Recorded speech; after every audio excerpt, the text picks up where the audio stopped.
bit later, in the year 67, he was cornered by the Persian troops, and he elected to join in a suicide pact with the last fighters that he was with, hiding in some kind of underground cave. They agreed, very much like Masada, they agreed that they would draw straws, and the people who had the last straw would each person would kill his fellow until the last straws would then kill themselves. And then he ended up with one of the last straws, and then he talked to his friend and says, maybe we should rethink this, and they surrendered to the Romans. He ended up becoming sort of like a pet Jew for the Romans. He was adopted by Titus, the son of Vespasian, the first emperor, and then later emperor himself.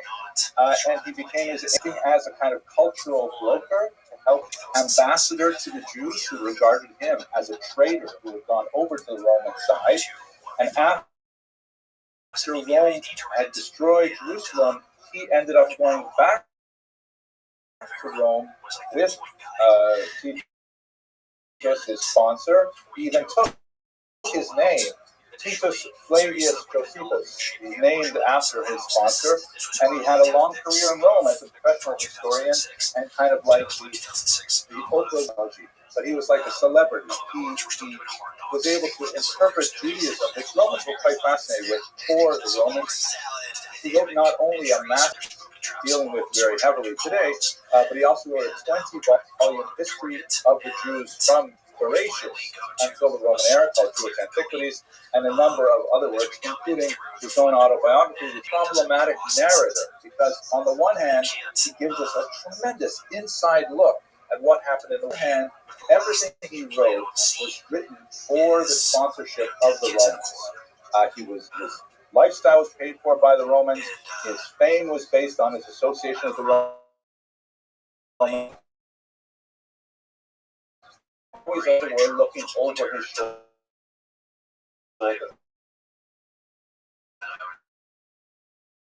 And so, although we know that he originally wrote in Aramaic, which would have been useful for a Jewish audience, he later switched to Greek, which was the lingua franca of the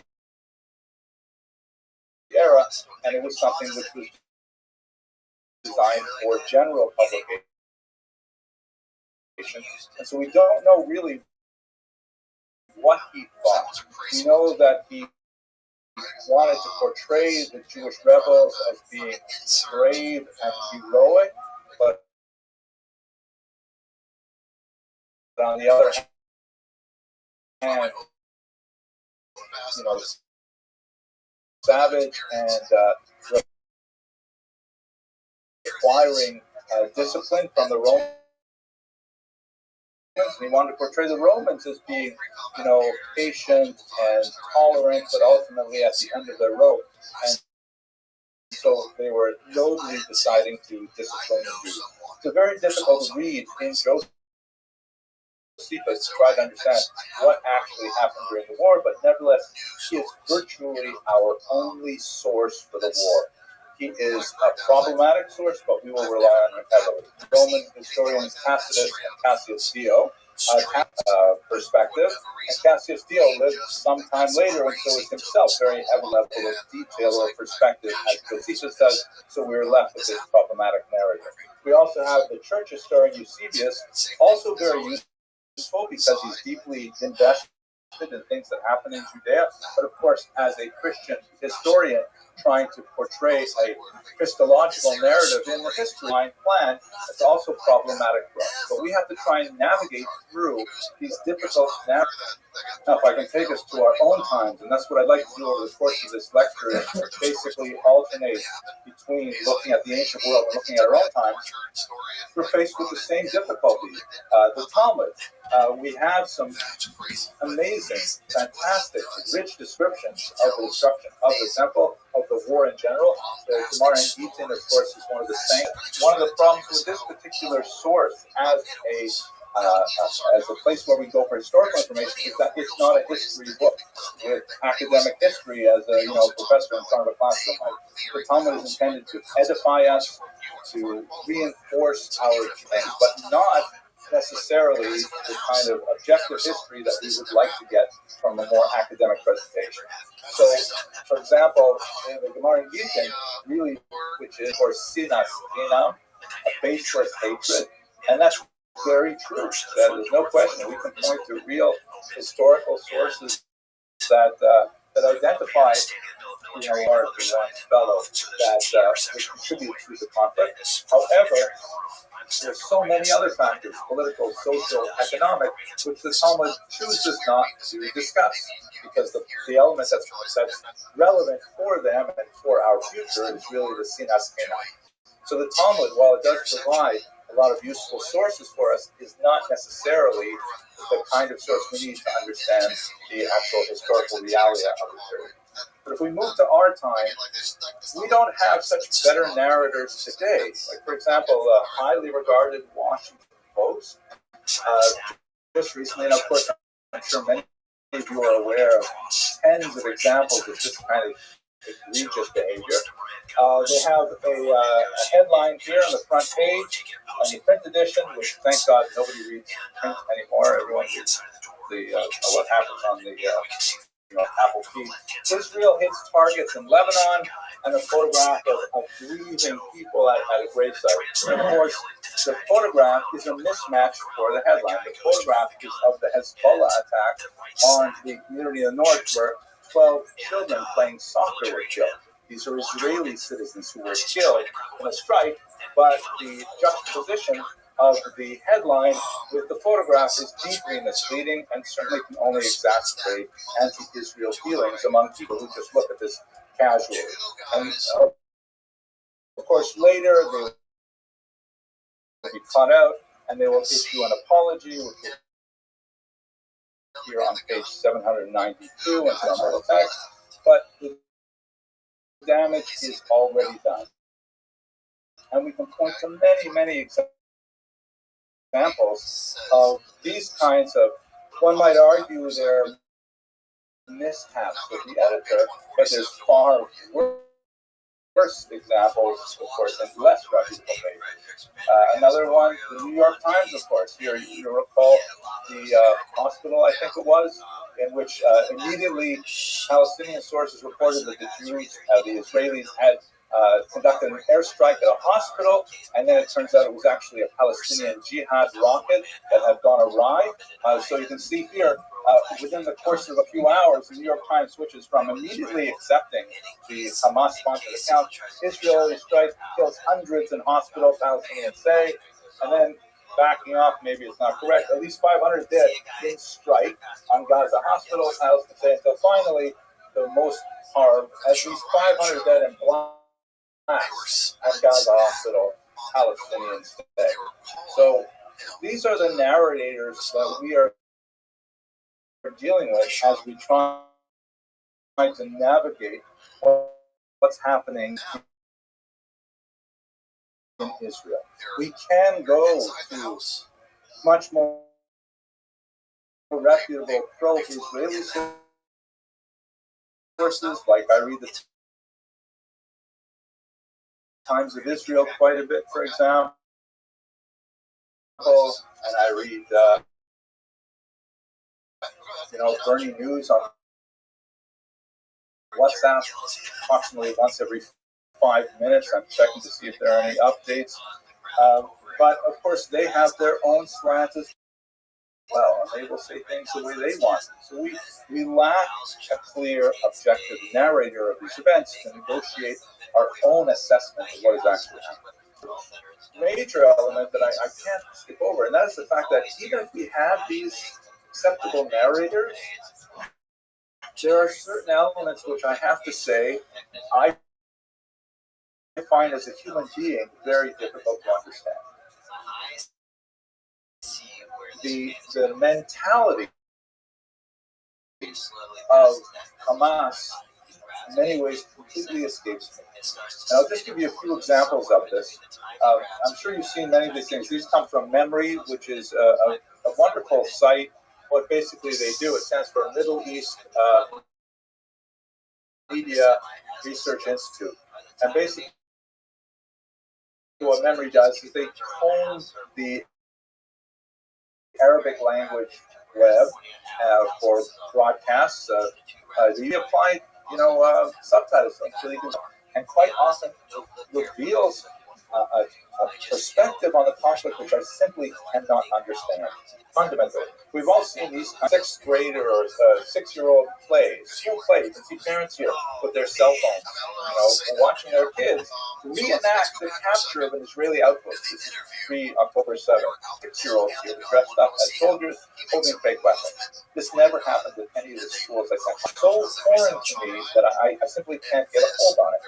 Also, examples like this. This is several of her children, and she says, it's just screenshots, but you can go to Memory and watch the entire interview. By Allah, if all of my children and grandchildren are martyred for the sake of Allah, well, you can understand that, God forbid, if a person loses a son or... Are you ready for number 100? I hope so. You think tonight? I hope so. You think you got me? I think I do. I don't know. If I don't get it, I'm just not going to get it, okay? Don't get it. I just don't get it. I'm just going to win with you. That's how we do it. Sounds like a plan. I get it sooner or later. Yeah. The Lord tells me. Give me a minute. There we go. I'm going to have to do it like this. There we go. I'm not even okay. Let's go. Let's go. There we go. Come on. Come on, Rabbi. No. That was bad.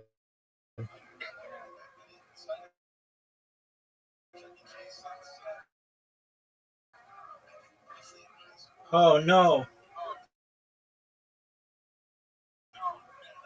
Wow, we both started off badly. Mm-hmm.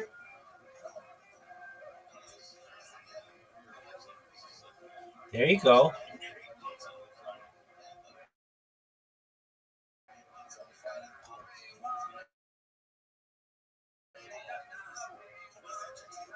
Yeah, you got it, Rabbi.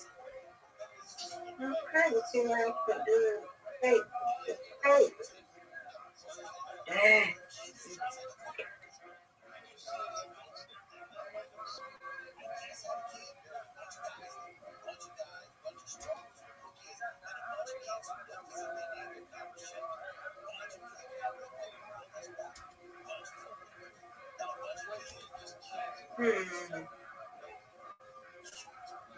Nope, she's missing. Come on, Rabbi. I'm trying. No. I'm missing one pass, so yes. Barely. Okay, Rabbi.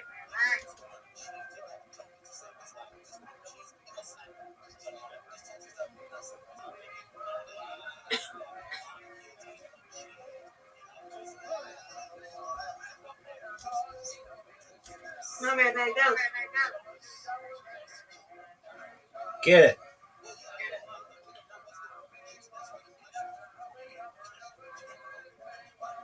Get it.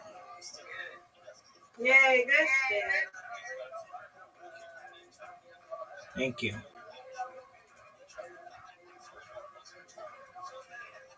Oh, come on. You had to get more than that.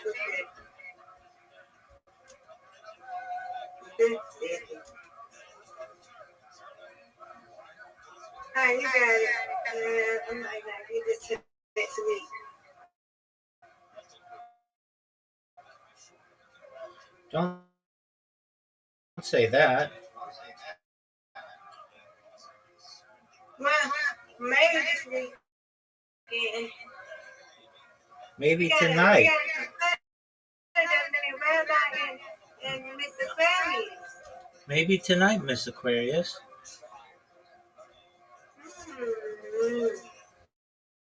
Okay, come on, gang. That's it. Come on, let's go. Not two more games. If you win this one, then we're gonna end on it. I know, but if I don't, another one. Be positive. Okay, let's go. Come on, Rabbi, we gotta win.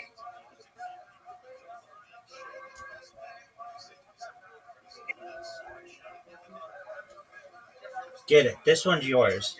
Perfect. Perfect. You've got it. You're gonna beat me this game. Come on, Rabbi. Come on, Rabbi. Don't let me. Oh, I won't let you win. I just have a feeling this is your turn. Get it.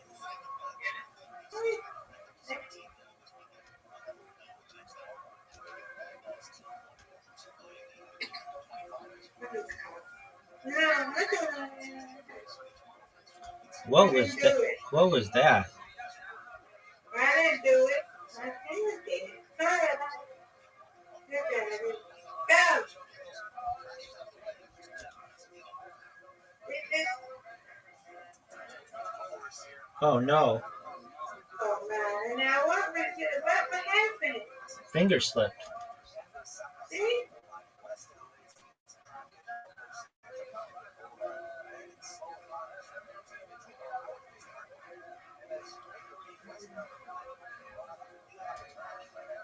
No, God, keep listening. Come on, Rabbi. Get it. No.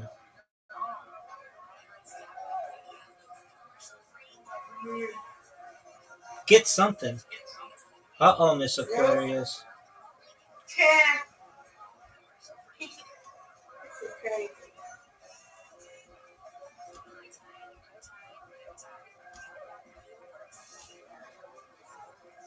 Get it. Welcome. Thank you. No. Trying to make me. I'm trying to make me, man. Stop that. Get it. Yay, good spell. Thank you, ma'am. Call comes down to this, Miss Aquarius. Get a strike. Get this spare. It's a tough split. We have a good Welcome. How are you?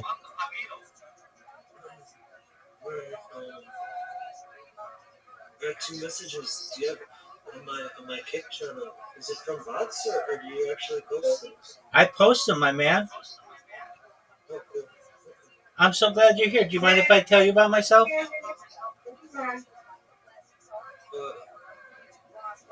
I'm also go Discord. Sorry, man. I don't use it too often. I'm just trying to see. Oh, I see. Okay, now okay. Okay, cool. No, Do you mind if I tell you about myself? Oh yeah, go ahead. Go ahead. I'm Rabbi Rothschild. I stream my life 24 hours a day, 7 days a week, 365 days a year for world peace. I've been streaming since the pandemic, more than 3.5 years of 24/7 content on more than 22 different YouTube streams. I have more data archived than any person in global history. Have you ever seen the movie The Truman Show or the television show Big Brother Havens?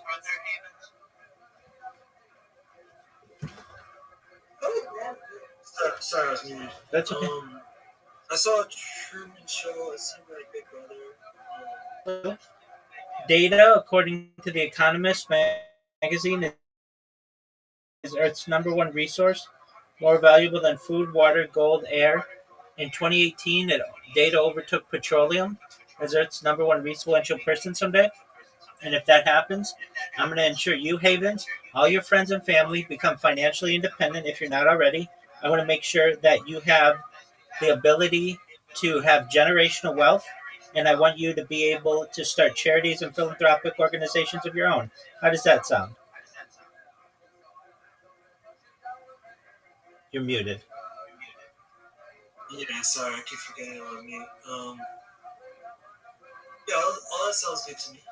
Excellent. How long have you been streaming on Kick? Um, like 2 weeks, I think. Okay, so you're pretty new to it. Do you stream on other platforms? Um, yeah, I stream on Twitch also. Oh, very cool. But I have two separate channels. One is like I don't stream the same thing at the same time. I just have two separate channels. One on Kick is my propaganda machine. So I just like downloaded a bunch of documentaries and then I just play.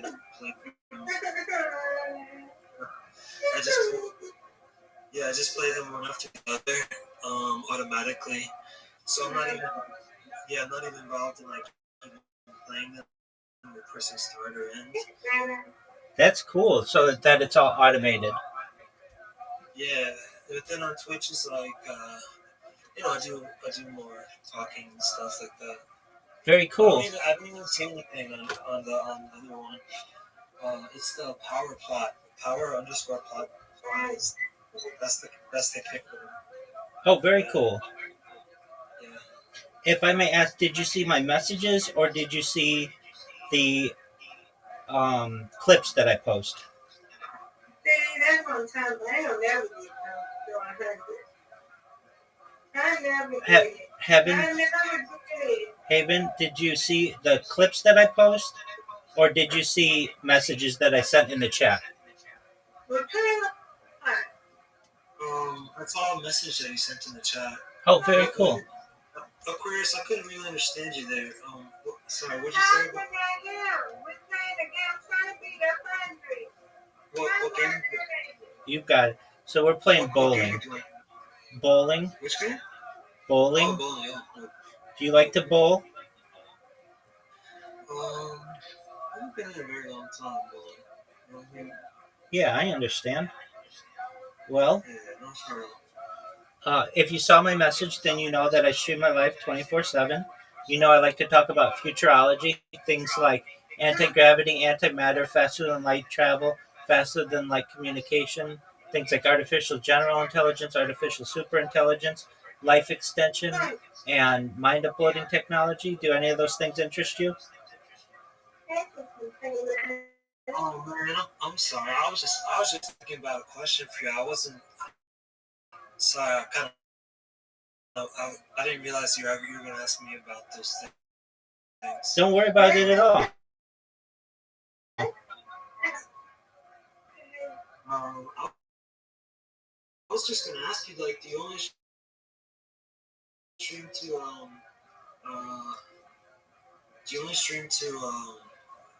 what's it called, Discord, or do you stream to like Kick and Twitch or what? I'm live on 22 different YouTube streams right now. I'm live on Twitch. Oh, cool. I'm live on Rumble.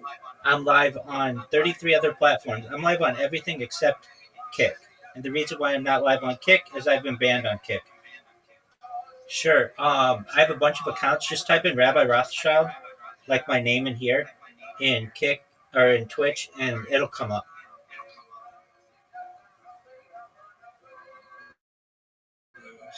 Okay, cool. Yeah, I'm just because I figured okay, if I want to, because I was just looking to watch you. I wasn't actually looking or whatever. But then everything just went to that Discord link. I think maybe I just like followed that Discord link. I don't know. That's perfect. I didn't go to the link tree, so that's fine. That's okay. It took you exactly where I wanted you to come, because I wanted to meet you, Havens, and I wanted to be able to talk to you, tell you about what I do. You should know more than making you rich and all the futurology stuff. You should know that I'm just a person here who's very positive. I'm someone who is here to be a positive person in your life, to have an optimistic view on the world, and to just give people hope. So if there's anything that you ever need from me, I'm here for you, okay? Yeah, I mean, I don't need anything, man. Thank you. I appreciate it. Absolutely. Well, thank you for joining my Discord. I hope you continue to stay in it. And, in the future, come back whenever you're bored, and let's talk some more, okay? Are you staying on? Are you closing? Can I just hang out? I don't want to interrupt or anything, but Absolutely. hanging out. Absolutely. Absolutely. Please do. You like documentaries? I love documentaries. I'm currently watching Jewish history lectures, and you can stay as long as you want. Pastor, you can play ball with us. I can play, so I can win. I'm not gonna never win my husband. Do you want to? Never. If you want, you can play bowling with us. I don't like to concentrate too hard, so I don't really want to play. I'm sorry. That's okay. Stay with me, Haven. Stay with me. I'm trying to get to 100. Hurry. That's okay. We don't want to pressure him. But yeah. So I'm just watching Jewish history lectures. Miss Aquarius, you want one more? Just play one more, and then I'll just have to play tomorrow. Absolutely. And yeah, Havens, to your point, you're always welcome here. I mean, I'm always live, so that like Miss Aquarius, she'll sleep in here tonight. I'll get people who come in throughout the entire world who come in here, and they stay for as long as sometimes 48 hours to sometimes just people pop in, just depending on how they feel. So yeah, you consider this place your new home, Havens. Okay, thank you. So, do you like? You must know a lot about technology to stream to all those different places and have all these different accounts and stuff. I'm a certified project management professional. If you would, take a look on the left part of this Discord, and you're going to see a red circle that says 24/7 YouTube streams. Do you see that? Yeah, that's it. Yeah. Put that link in your browser and see how many live streams I have currently going. It'll blow your mind. Oh yeah, they have a whole bunch. That's awesome, man. Absolutely. So, yeah, do you have any questions about technology, or what are your goals? You've got a documentary channel. What's your goal for that? Just to educate the world? Yeah, I like to show. So the documentary is mostly about 1890s America and social struggles, or class struggles, basically. So they talk about striking and oppression and all that type of stuff. I don't know. They talk about a lot of stuff, but also they talk about MK Ultra, because the guy who his aunt was a victim of MK Ultra, so then he made like experimentation on the population. A lot of it is just like anti. It exposes U.S. government um, crimes and immorality. That's what a lot of it is. Also, large corporation crime and immorality, because it's often like the same thing or whatever. Absolutely. What's your favorite documentary that you show? So one guy's documentary. His name is Scott Noble. He's I don't know if there's a chat, but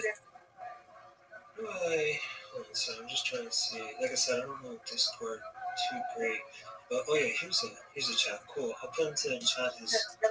No, you're not going to be able to chat. So, The reason why you can't chat is because people spamming with really nasty stuff. So, if you okay. if you want to be able to send me something, I Alright, that's it.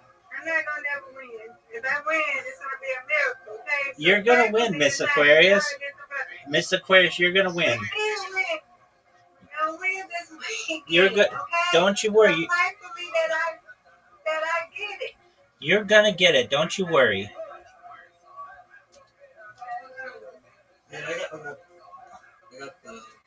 All right, have a good one. Nice to meet you, Havis. I'll be back in a little while. Excellent, Miss Okay. Aquarius.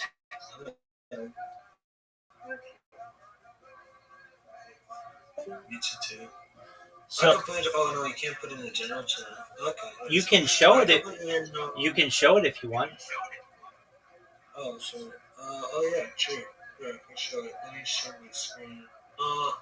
Let's see. Oh yeah, let's see. Share screen. Chrome bypass system. Something or other. Select a tab. Oh yeah, I can share this one. So yeah, so it's just like Metanoia is the name of the company, and then they have all these films here.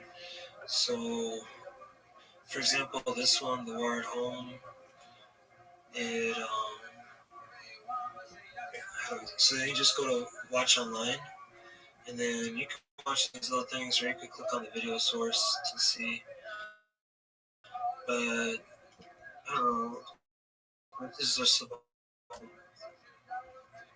Let's watch it. Trace. Oh no, it's alright, man. Because these are really long. These are really, yeah. I mean, I like to tell people about it, so that's why I have it on my on my propaganda machine. That's very So cool. I just like downloaded, yeah, I downloaded all of those, and then I just like have them running back to back. So what kind of data? You said something about data. Yeah, You have a lot of data is Earth's number one resource, according to the Economist magazine. So that means basically a lot of people think we're in a race to whomever can either store the most amount of data or create the most amount of content. And I do my best to be able to do both. Um, is it like data about everything, or is it data about like specific topics? Well, I mean, it's generally the story of my life, but I watch things on history, I watch things on sports, I watch things on music and singing, and just basically everything that encompasses a human's life. I eat on camera, I sleep on camera, I do just about everything that a human does on camera. No, I meant your data collection. Because you said you had like a lot of terabytes. I think you said, or something like that. Yeah, I do have that too. Yeah. Yeah. So a lot of those are documentaries and just videos of myself. Oh, cool. That's good, man. That's like a diary, except it's like better than a diary. Exactly. Like video. Exactly. As I consider it, hundreds of years ago, I would have been a diarist or a journalist, and in 2025, I'm a vlogger. Yeah. Yeah. Yeah, I'm gonna like use the bathroom and get some water and stuff. Absolutely. You do whatever you need to do. I'll see you in a bit.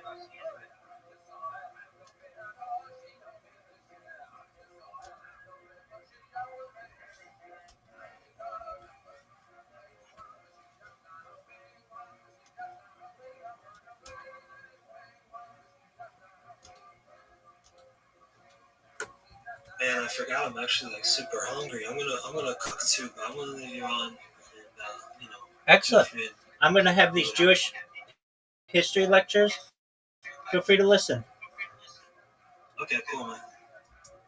Or a daughter in combat, then you can feel that your daughter or son did something valuable. Their death was not in vain. But I'm hard pressed to imagine any Jewish mother or grandmother saying it would make them happy. You can come to terms with it, you can accept it perhaps, but to say it makes you happy is beyond me. And here's one from just yesterday. This is an Islamic scholar from the Muslim Brotherhood speaking in Kuwait. And he goes on and says, if you are a nation of 100 million people and 10,000 people die, it's meaningless. And he pushes further on this. And he says, really, we shouldn't be worried about how many Palestinians are dying in Gaza. I simply don't know how to talk to people like this. We don't have common values. And so even if we have a reasonable narrator to explain to us what's going on, we don't know if we're going to get a handle on it because it's beyond, philosophically beyond human understanding. He goes on, by the way, to say, and this is just a bizarre point, why is every single person is so precious for the Israelis, meaning Jews? Why do we care so much about every single person? He offers this crazy answer. It's because we spend so much money to bring them to Israel. And he has it completely backwards. We may spend a lot of money on individuals, but that's because we care about individuals. We're not trying to win some kind of geopolitical point. This is the reason there is a war, because they've captured our children. Okay, so that's it. Believe me, that was actually the introduction. That was the first bubble. And then if any of you decide you want to walk out, that's okay. Tish B'Av is a really long and hard day. But so here's what the geopolitical environment, this lighter shaded area is almost all of the Roman Empire. I couldn't squeeze all of it onto this page. It goes up about halfway through the United Kingdom as well. So this is the massive empire as opposed to this tiny little province of Judea over here, tucked away in the southeast corner. And Judea was important in some ways. I mentioned the balsam pine, for example, balsam palm, but also as a point. It's kind of like ancient flyover country where the great riches of Egypt and the connected it to the both continents of Asia and ultimately Europe. So it had kind of like important as a place of traverse, but it didn't have a tremendous amount of natural resources, and it was a constant headache for the Romans because the Jews were so foreign to them. They worshipped an invisible God, which the Romans had great difficulty understanding. But one thing that they were not was independent by the time we get to the revolt. Many people seem to think, based on a very sketchy idea of ancient history, that Israel was independent and then the Romans came and conquered them and destroyed the temple. But that's not at all true. In fact, the Romans were there from the year 63 before the Common Era. So in other words, the Romans controlled Judea for 120 years before the Jews rebelled and ultimately resulted in the destruction of the temple. So Jews rule, because they had been ruled before that by the Egyptians, by the Syrians, by the Babylonians, the Persians, and so on. It was definitely not ideal, and the Jews hearkened back to the golden age of the Maccabean revolt when they had independence for a short period of time. But basically, the Jews lost their independence as a result of their own infighting.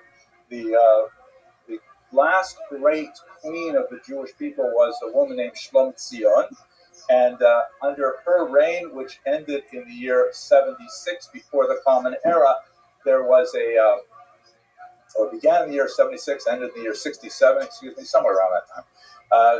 Zion had tremendous relations with all the various groups and ideological factions in Israel. The Gemara says that during her reign, things were so good that even the produce were bigger, even the avocados were larger because Zion was such a tremendous queen. However, upon her death, her two sons fought over who was going to be king and who was going to be Kohen Gadol. They ended up in a very nasty civil war, and both of them, independently of each other, reached out to the Romans and said, would you please intervene on our side? The Romans said, fine, we'll be happy to help you out. They came in, and in the year 63, under General Pompey, they decided to simply keep Israel for themselves and incorporate it into their empire. This is a scene that's from a 15th century reproduction of Pompey entering the sanctuary. The Gemara also speaks about that. The Romans were deeply curious about what exactly the Jews were worshiping. He simply could not believe that there was no idol in the sanctuary itself. And so he peeked himself in there and also did some atrocious things as well to defile it. But that's great. What's your favorite kind of pizza? The Jews had to live under Roman rule with the the kind of disabilities of being a subject What brand nation, is that? but it was something that the Jews were used to and could tolerate. So let's look at why did they rebel 120 years after the Romans were in. So there's several Oh, things, very nice. several factors. One factor hope that it's led really to good. revolt was a tremendous history of Roman misrule. Do you get many recall people the who map watch you with on Kick? Israel way out here in the boonies. Basically, Israel was the kind of place where the Romans, Judea was the technical term, where Romans would send off their second, third-rate administrators, and the expectation was that they would keep things safe, keep things quiet, and they would enrich themselves through various taxes and various types of strong arm tactics. It was not, the Romans didn't go to Israel with a sense of like elevating the society and bringing them up to a higher level of civilization and so on, improving their economy. And basically, it was a place where Roman governors go take advantage of the local population. And so we have a series of Roman governors who are extremely poor and cruel and rapacious. But that's held at bay because for 40 years we had a very strong Jewish king. By the way, during this entire period, we do have a Jewish king in Israel. The Romans would appoint a king as a kind of a client king, a puppet king, and the king would have to pay tribute to the Romans, but nevertheless we had our own leadership under the Romans. The most famous, of course, was Herod, who was definitely a maniac who murdered several of his own children, murdered his wife and brothers-in-law and so on, and was paranoid and tyrannical. But at the same time, he, as it were, kept all the trains running on time as well. Wow. He was a very savvy I don't know who that is, but that's very rude. Opinion. He poured harbors both in Israel and around the region as well to garner regional fame. In fact, it's somewhat awkward because Herod was such a bad guy as an individual. He's the one who renovated the temple, and when we worship at the Kotel, we're worshiping at stones that Herod's bricklayers placed there. It's his renovations which have stayed the course of time. So when he died in 4 BCE in a paroxysm of fratricide, killing off his children and his wife, okay, if you want to share what's going on in here, Israel lost is that what you're saying? Strongest client king, and went through a period of chaos where we had very, very weak kings. You may be familiar from the Gemara. You'll hear Agrippas. There are actually 2 Agrippases. The first one was actually pretty good and very pro-Jewish in many ways, but he didn't last very long. He died in 44. His successor, Agrippas II, his son, was actually just a Roman toady who worked with the Romans throughout the entire period of the war and essentially was a complete traitor to the Jewish cause, even though he was the king of Judea. So after Herod died in 4 BC, you have especially bad Roman governors who are once again more authoritative than the king himself, and imposing phenomenal taxation, not caring at all about supporting public order. So there was a tremendous amount with this heavy taxation, north in particular. That's correct, but highwaymen, listim as the term is used, for sensitivity, in particular because the Romans like simply 2,000 years ago. Welcome. Judaism Was that your image of an animal or a person? That's like okay. That. So they had to mint coins separately. They have rulabs and things like that.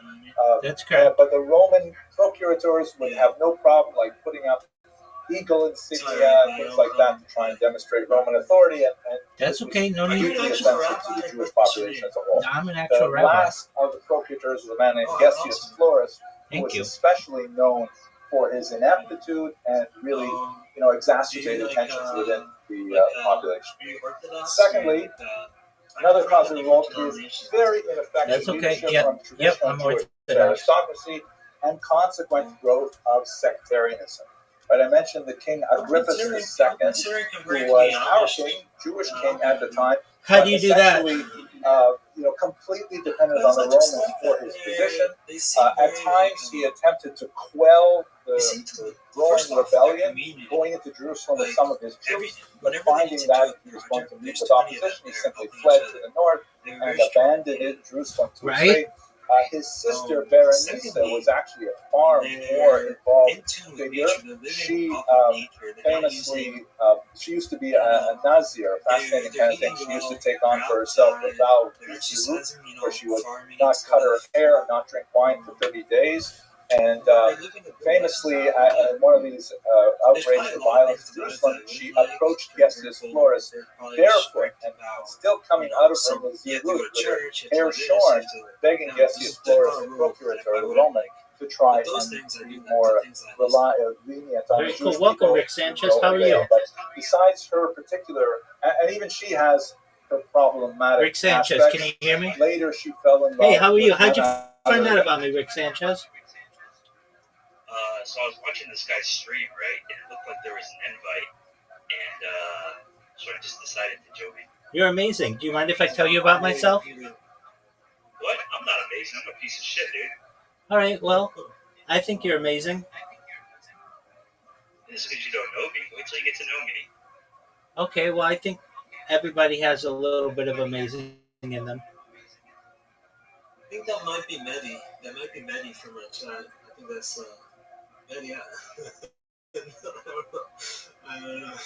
I'm just kidding. I don't know. But yeah, man. So you were Wait, saying, you guys streaming? I'm Jewish too. I'm Jewish too. I do. Yeah. I'm streaming or what's his name? Rabbi's streaming too. that's correct.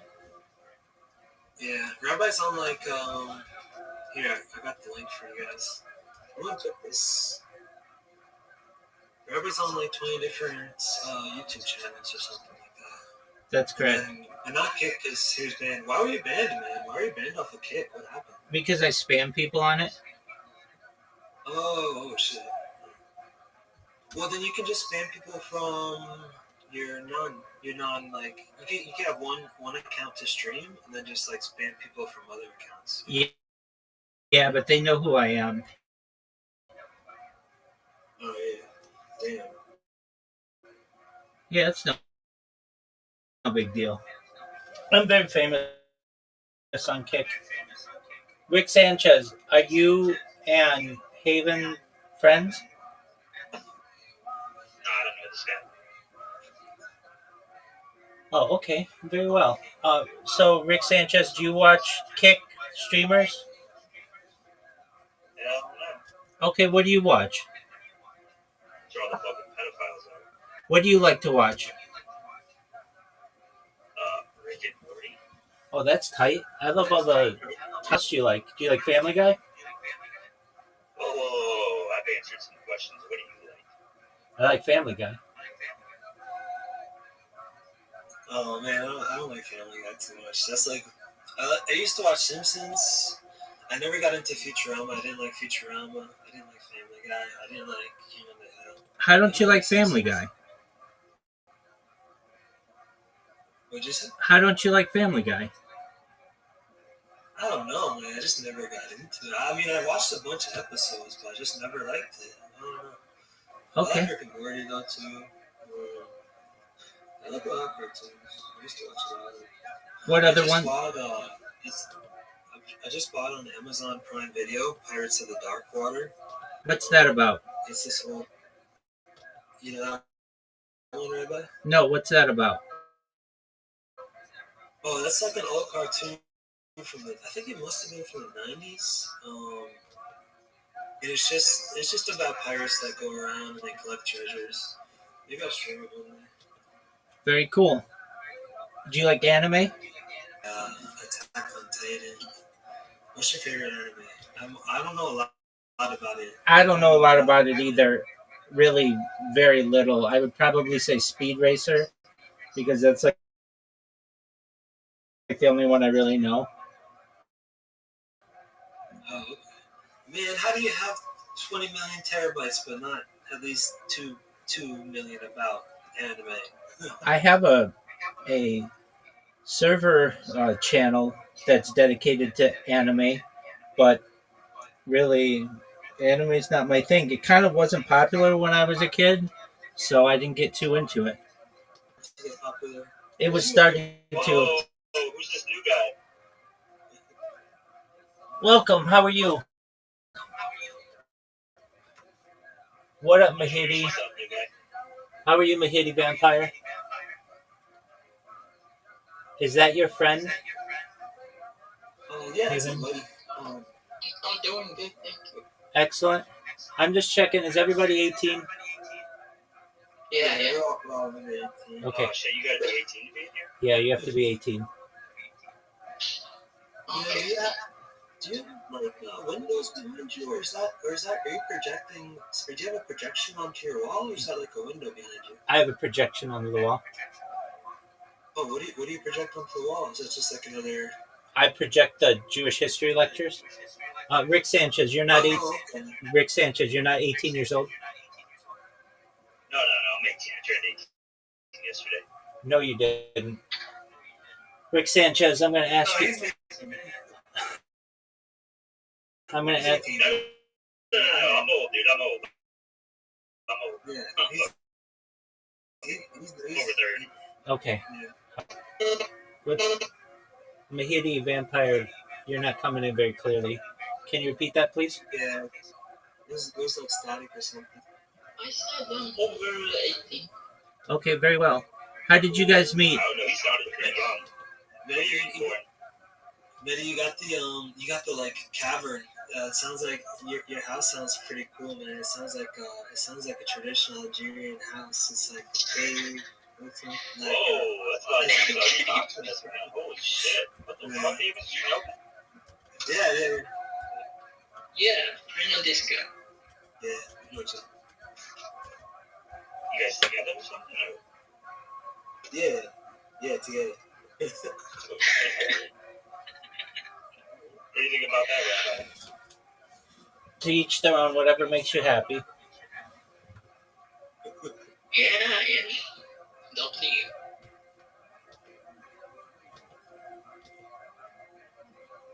So, Rick Sanchez, you saw just the link somewhere. Was it on Kick? Yeah, it was probably in a fucking, I think it was a Kick clip or something. I don't know. It was. That's baller, dude. Thank you so much for telling me. I appreciate that. Yeah, no problem. So, Rick Sanchez, do you stream yourself, or are you just someone who watches streamers? Yeah, I just watch streamers. Just like. Absolutely. Who are your favorite streamers, if I may ask? Oh yeah. Favorite streamer? Probably Amaranth. Oh, okay, very well. I kind of know her. She's a nice person. Rabbi's pretending like he's not going to pass judgment on that. Yeah, we know. No. She's a nice person. She's a nice. Yeah, it is. It most certainly is. She's raised puppies on stream.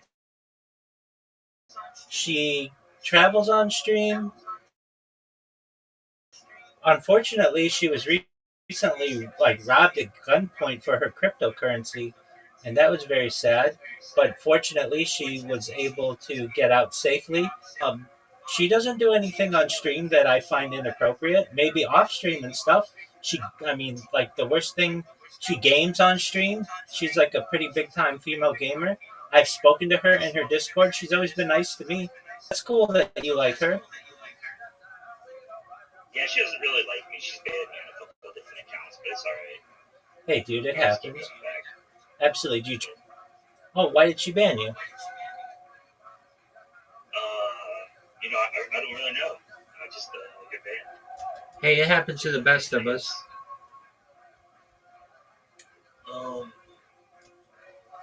So, Rabbi, let me ask you a Jewish question because I'm Jewish too, and I was asking ChatGPT something. Wait, you But guys I are want- Jewish? Yeah, me and Rabbi, we both. I think Rabbi, me and him grew up in the same area. Maybe. Did you grow up in Great Neck, Rabbi? I don't know where the Great Neck, New York. No, Oh, Great Neck. No. Okay. I grew up right near there. I was always going around the street and then like riding my bike around, and then one time some lady called the police on me, and then the police jumped out from behind a bush. They're like, stop. It's like, what are you doing here? I'm like, I'm riding my bike. And then it's like, let me see what's in your bag. So I showed him my bag. But anyway, my question about Jewish history is, I was asking ChatGPT, I said, how soon after escaping Egypt oppression, I think they went to like Canaan or something, and then they started oppressing the Canaanites. They took over the land of Canaan. So I wanted to see like how oppressing people, and I think it was within one generation. That's what ChatGPT said. Like not the first generation, but the second generation like took over some land or something, or maybe it was the first generation that took over. I don't know. What's your perspective? well, we were in exile for 40 years and roamed the desert, and that was approximately 1200 BCE. So by Joshua, and really the battles happened thereafter, probably about between like 1200 and 1150 BCE. So within a generation or so, and that's covered generally in the book of Yeshua.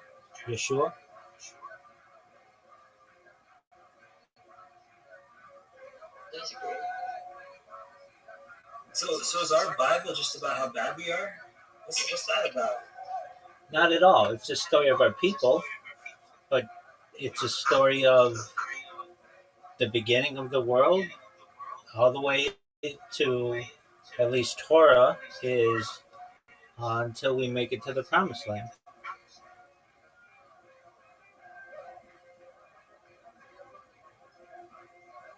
It's a beautiful I don't know, story. man.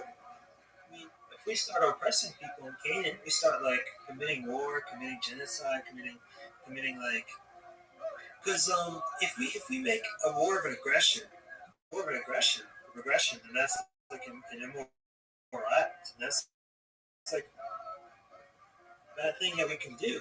So is it just that I understand it's a beautiful story, but is it just that does it also show that everyone makes mistakes, or it just shows, or it's not really about Jewish people. It's more about God, you know.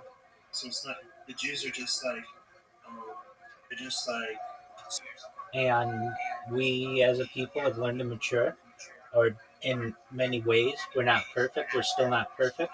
Um, the Bible is not a story of a perfect people. It's a story of struggling with God. In fact, that's what Israel means. He who struggles with God.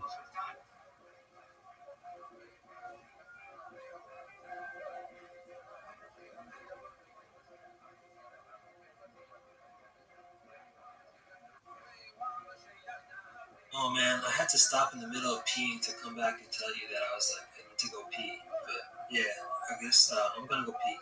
That's okay. You go do your thing. Rick Sanchez, I had asked you who are your favorite streamers. You said Amaranth. Do you have any other favorite streamers?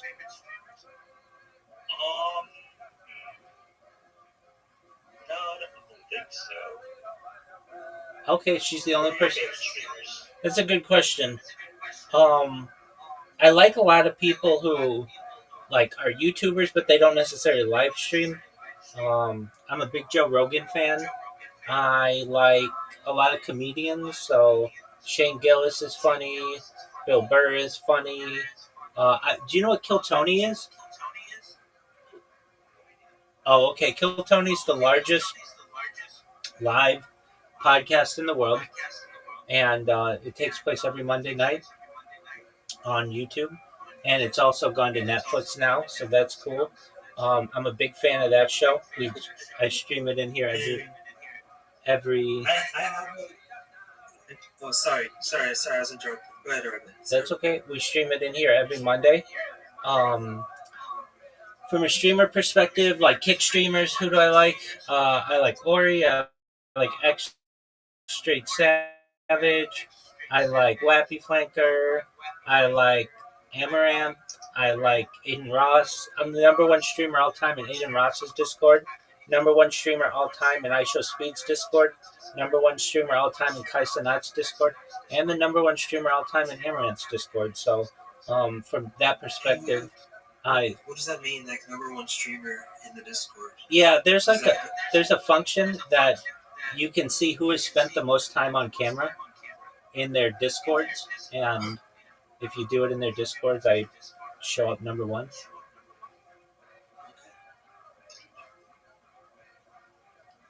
It's like a ranking. So yeah, those are good ones.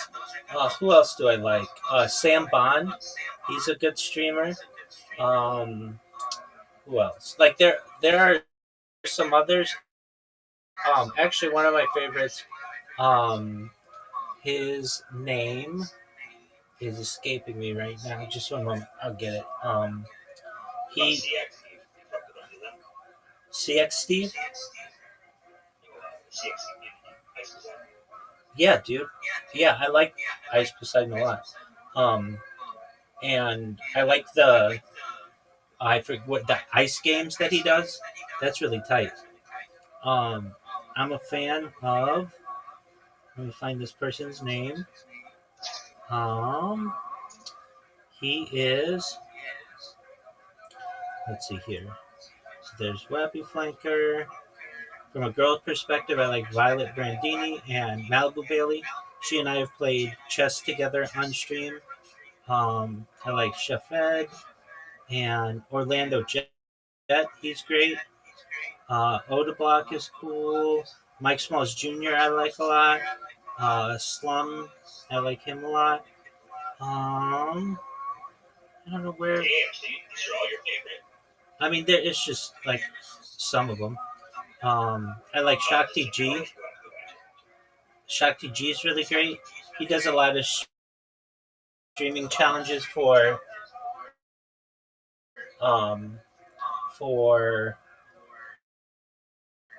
charities, so those are really great. What would you say your favorite genre is? Do you like degenerate shit? Do you like just like? I really like boating. Like that, there are some stream. Yeah, that's okay. But streamers who actually live stream while on the open ocean, that's really fascinating to me.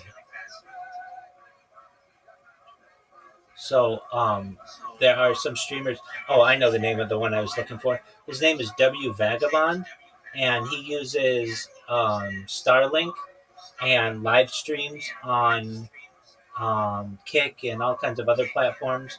And sometimes he has to avoid hurricanes, and it's just a really exciting stream. So I really like his streams. But that's kind of a niche genre. I like IRL streams, just people who are doing things around not just the United States, but the world travel are cool. I like desktop streamers as well.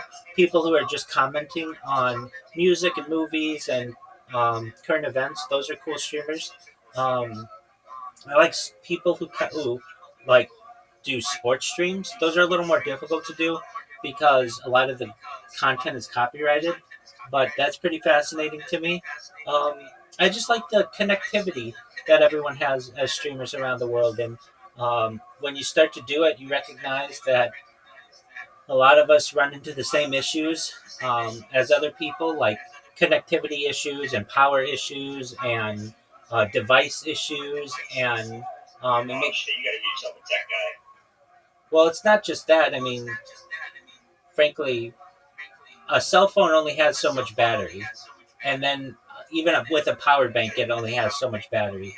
And you get issues where it's difficult to even see when the sun is really bright on a cell phone, and you get issues of overheating on a phone. I mean, all of those things generally, even the best tech people can't overcome if it's just a normal phone. That's why at least like Hollywood producers and directors have to use specialized equipment, and that's not something that a normal streamer would have. You also run into issues where you just don't have enough hands, where you're live streaming and you've got your lights and your phone, and you also need to get your wallet out because you need to pay for something or whatever it may be. So those are issues that can occur, and it's just interesting to see all the different people and how they juggle the different problems that come along with streaming. Um, I am a fan of some streamers who like travel the world and you kind of follow along with them. I think that's cool. If I had unlimited funds, I would like to be a streamer like that someday. And I also like But people. you're not rich. I'm independently wealthy, but not wealthy enough to be able to travel the world. I thought all Jewish people were rich. Well, you're incorrect on that. Do you stream for monetary reasons, or do you stream for like artistic reasons, for like uh, data gathering reasons? Purely for data. No, but well, I don't understand because that's why you record the streams. But like, do you stream to Kick and YouTube and Twitch? I know you don't stream to Kick anymore, but YouTube and Twitch and other places To get make money? monetized, or No, that's not important to me. is it to like get your message out or something? It is. I talk about peace and pacifism, and I talk about future technology and ending world hunger through the use of technology such as agricultural drones, floating greenhouses, saltwater greenhouses, hydroponics, vertical farming, cloud seeding. These types of technologies I think could change the world, and I want to bring more awareness to them. Oh, cool. Yeah, me too. I mean, I don't do it for like bringing awareness to stuff. I do it for like, well, that's why I have the Power Block Kick channel, but not that type of stuff. But my Twitch channel, I just do it for fun. I don't do it for money or anything. It's just for fun. Okay. I mean, I get what you're saying. Yeah, I know. So I'm not even monetized or anything like that. I even like, because I don't want people to get ads or yeah, I get that. Yeah, it's best to try to avoid that. yeah. It's like an art form for me. This evening, I was showing the sunset. It was pretty cool. That is pretty cool.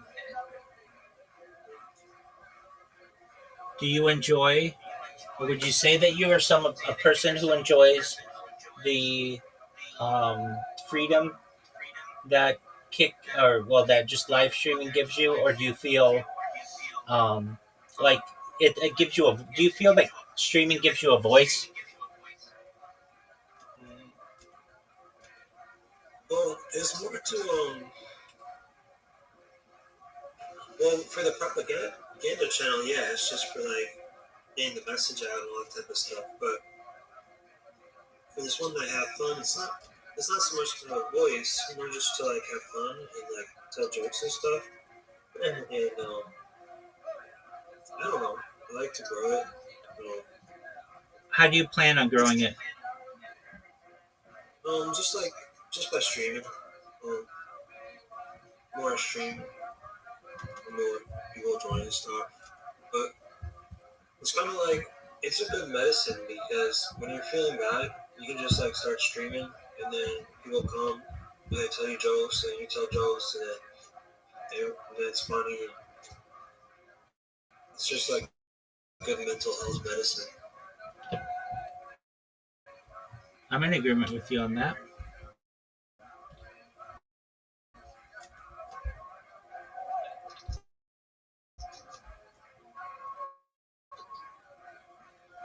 How do you plan on growing your channels? Um, well, just by people browsing and stuff, I think. I don't want to advertise. And, oh,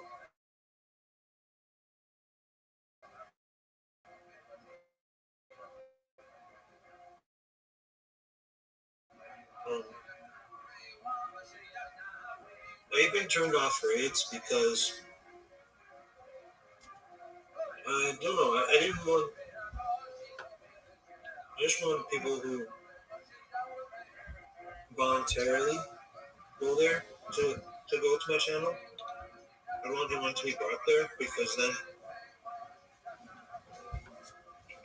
um, that's why I turned off raids. All right. Do you have a Discord? No, I we'll say that.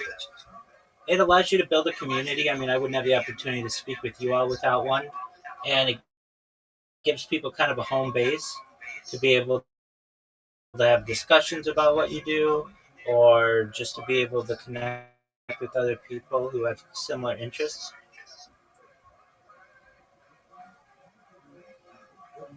And then you can promote it.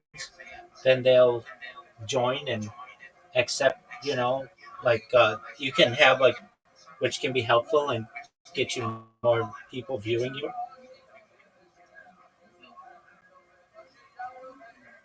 That's cool, man. Yeah, maybe I'll start one day. Do you do other platforms like Twitter and Telegram and that kind of stuff? Well, I have a YouTube, I have an Instagram, but I don't I don't stream to it. I just post pictures and videos.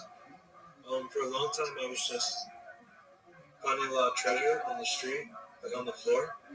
So I was taking pictures and videos of the treasure that I found. How do you find treasure on the floor? Just because the people's earrings and stuff fall off, Okay. and then I find it. And I can only do it in New York City because only in New York City there's enough people walking around that I guess just dropping off stuff. That's true.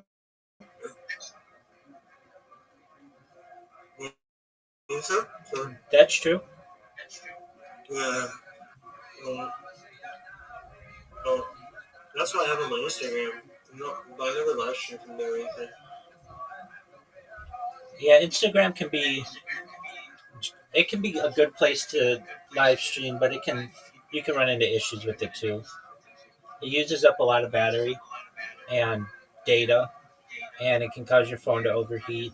And then there are issues that, like if the app crashes, it may not save your video. So it's hard to live stream on Instagram while you're moving. I'm not saying that you can't do it, people do, but it's much easier if it's in one location. Yeah. So Mehdi wants a Jewish wife, and do you think a Jewish woman is allowed to marry a Muslim man? No. So if anything, he should seek out his local Orthodox rabbi, and if he's interested, Yeah. perhaps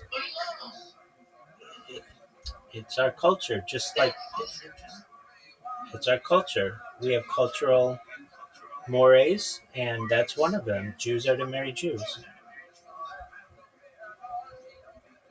Is it a cultural thing? Most certainly. Or is it also a religious thing? Like is it in the Bible or something? It it has become the custom to marry for Jews to marry Jews. Now, the reason why I don't say it's necessarily in the Bible, it is, but we do have some of our ancestors who married non-Jews as well for other reasons, perhaps political or perhaps taking concubines. It was a polytheistic society, so it's not as simple as just saying, well, yeah, we've been always marrying Jews since the beginning of time. We have, but there have been instances where other people have intermarried as well. But generally, if we were taking a primary wife, that was a Jewish woman, and certainly today, that's how it works. Any other marriage won't be considered legally binding within Judaism, at least not within Orthodox Judaism. Why? But if they did it in the past, are you saying like? Because I'm not sure if you're saying that. Because I don't know the Bible so well, so That's okay. Things have changed. So yeah. basically, it's rabbinical decrees of the last 2,000 years that have made and simplified who we can and cannot marry. And the Orthodox view on marriage is that Jews are to marry Jews. But there's so many rabbis. How can over 2,000 years? That's like 2 billion rabbis saying all this random stuff. How can you say that? Like this guy said some stuff. Now we should follow what this guy says. Well, it's been recorded in the Talmud,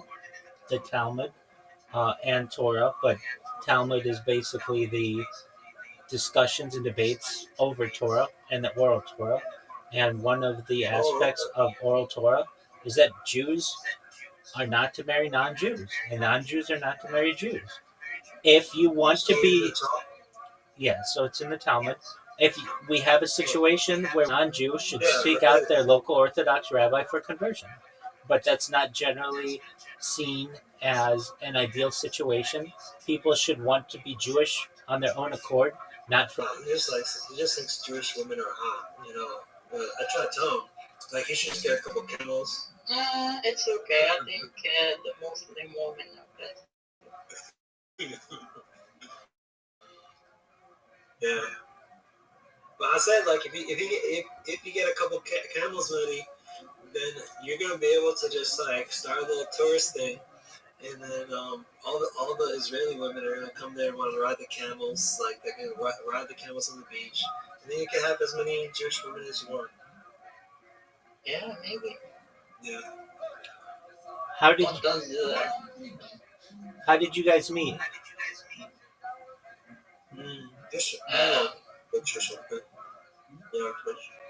You met on Twitch? Yeah, on Twitch. Yeah. Very cool. So, was he watching your channel or were you watching his channel? No, we both watch this guy who he likes to get drunk every night under a bunker on the side of a hill, and he drinks a lot of vodka every night.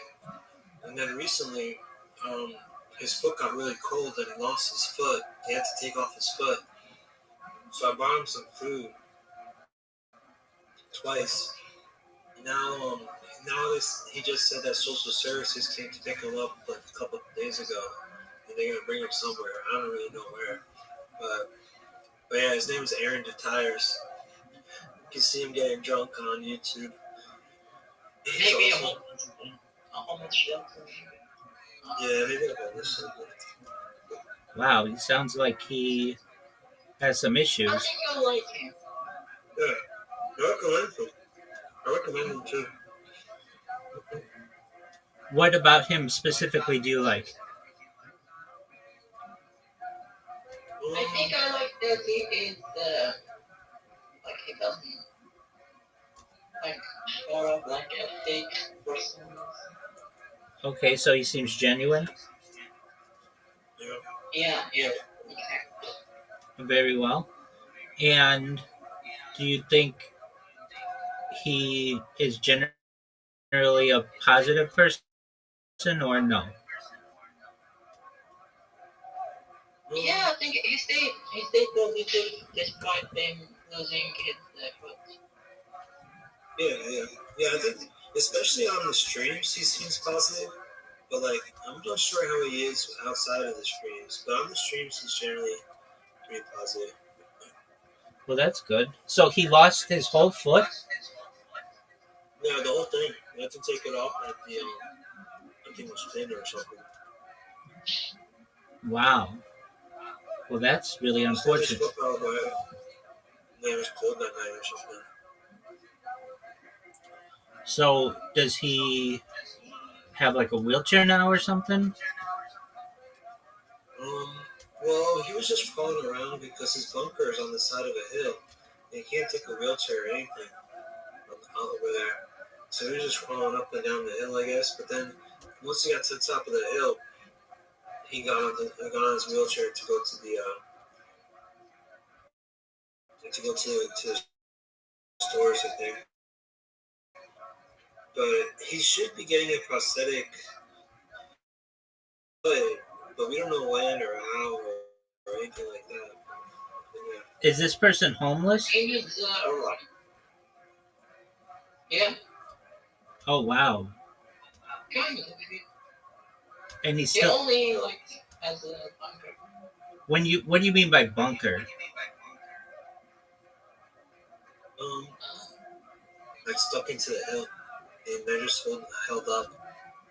And then he has to crawl through the bottom because there's a hole in the bottom, off the side of the hill.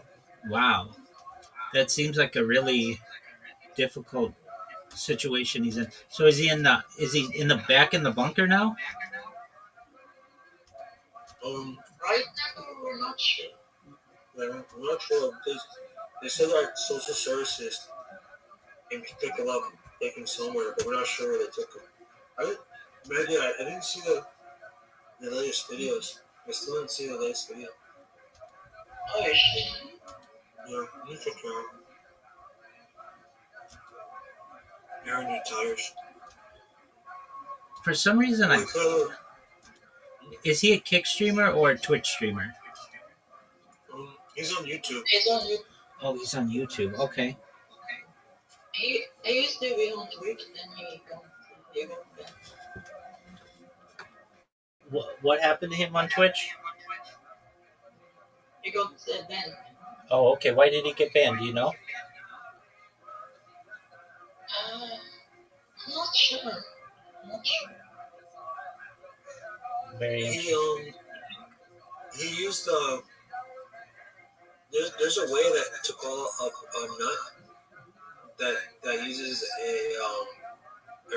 racist term, but it's the way that Americans like in rural areas used to call this certain type of nut, I guess. So he used that term for the nut. He was just talking about a nut like that you eat, and then someone reported him, so he got banned. And then he couldn't figure out like his phone password or something like that to appeal the ban or to get unbanned or to sign into his Twitch account. So then, he's just been using YouTube. He tried to go back to Twitch once, but then the bastards who originally reported him, they tracked him down and they reported him again because they were upset. It was Flannel Houlihan and his evil sidekick Zoom. Wow, that sounds like a comic book. Yeah. So then they were Flannel Houlihan was like, he was raging every night. He said, "Look what you make me do, you motherfuckers! Look what you make me do! I hate this! I hate this! I hate my life! I hate my life!" And he was like that like every night, drinking vodka. Then he was going to Aaron's. He said, Aaron, you piece of shit. Why don't you talk to your children? Why don't you talk to your children, you piece of shit? And then Aaron's like, get out of here, you're banned. And he's like, fine, I'm gonna fucking get you banned, motherfucker. And then he got banned, and then Aaron tries to go back, and then Zoom was on patrol. He was always scouting for Aaron to see if Aaron's, Zoom, when he's from the South, he's from Alabama. So when he's in trouble, he says, take a shit in high cotton, like tall cotton. Right. And,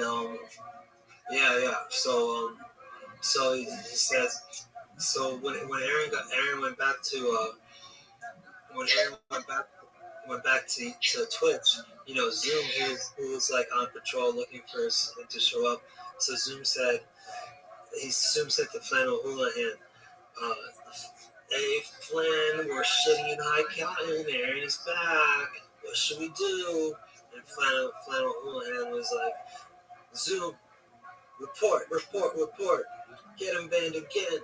say he's a banned invader, and then he got banned again off of Twitch, and then so then he just been sticking to YouTube, but I don't know if he's even monetized on YouTube. He was pretty much no, he was making enough to live off of, or maybe not enough to live off of, but enough to I don't know. The Twitch money was really good, but on YouTube, yeah, he hasn't really made much. So poor guy. Yeah, that's unfortunate. Is he? Yeah, definitely. And you haven't seen him stream recently? No, he's been like once a week or something. Okay, so Yeah, he's. not often. What'd you say? I said like not often like he used to. Oh, I yeah, gotcha. no, he used to.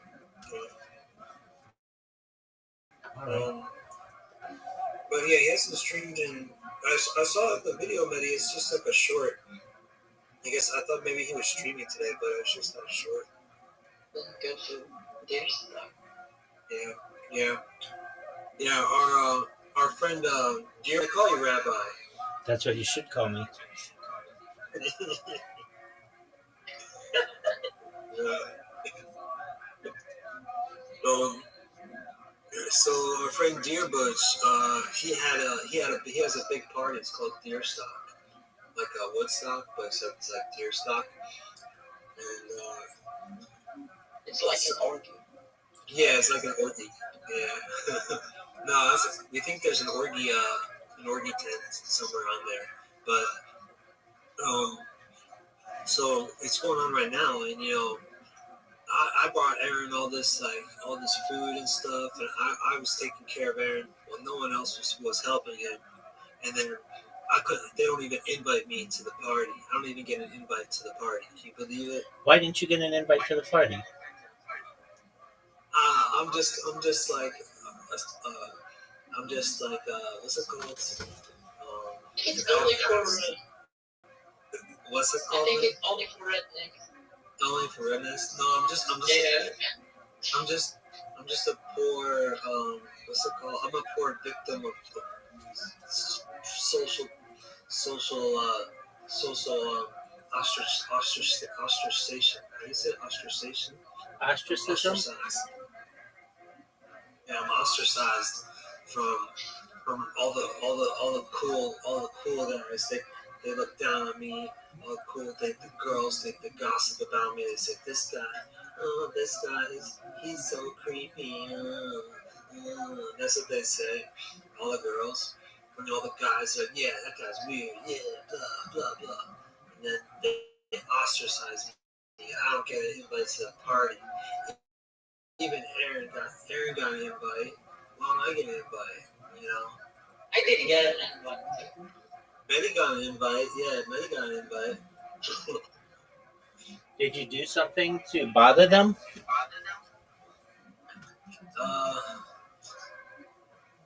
No, it's just like I'm just getting picked on left and right by these mean mean people. Oh, we're boring cheap. Maybe I should do something else. I don't know. Okay, well. I need to be entertaining. I need to. I'm getting maybe you're well, maybe you lost your connection. You lost your connection there for a second. I was thinking, oh my bad, my bad. Yeah,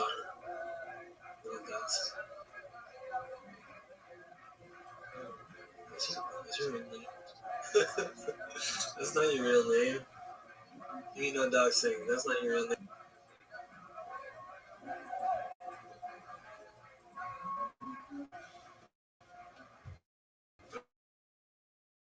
What's your real name if it is your real name? Oh.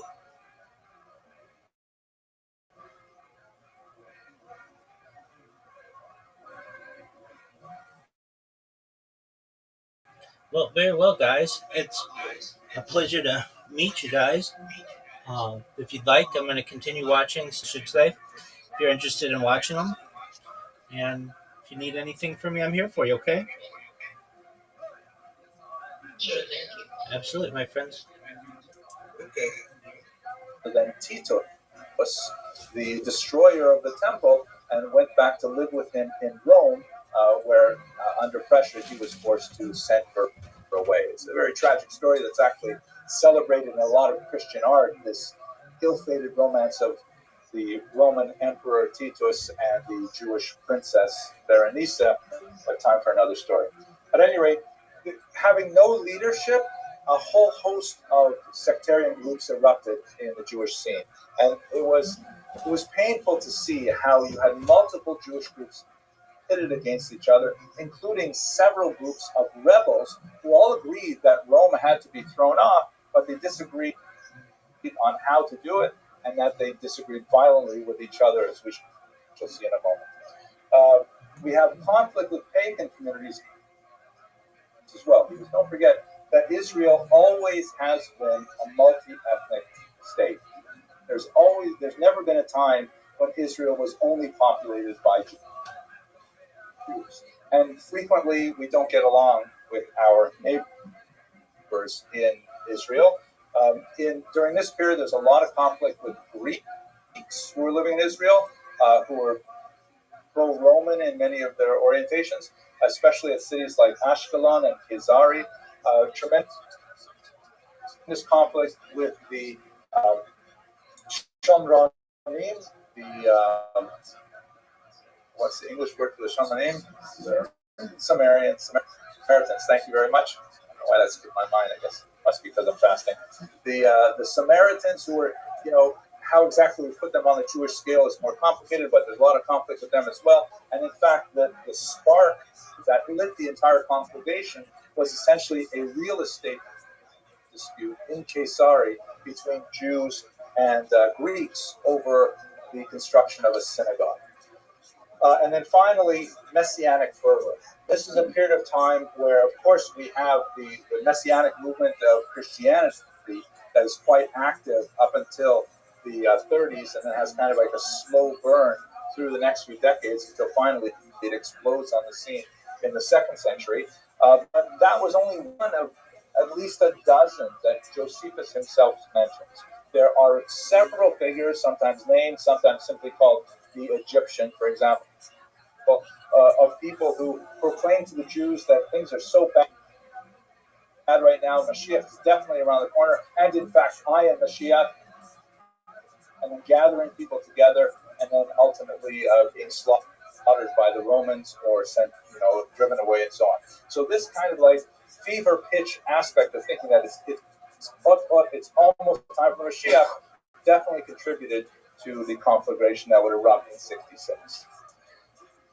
Let me take you now to our time and try to understand the origins of the war from Gaza.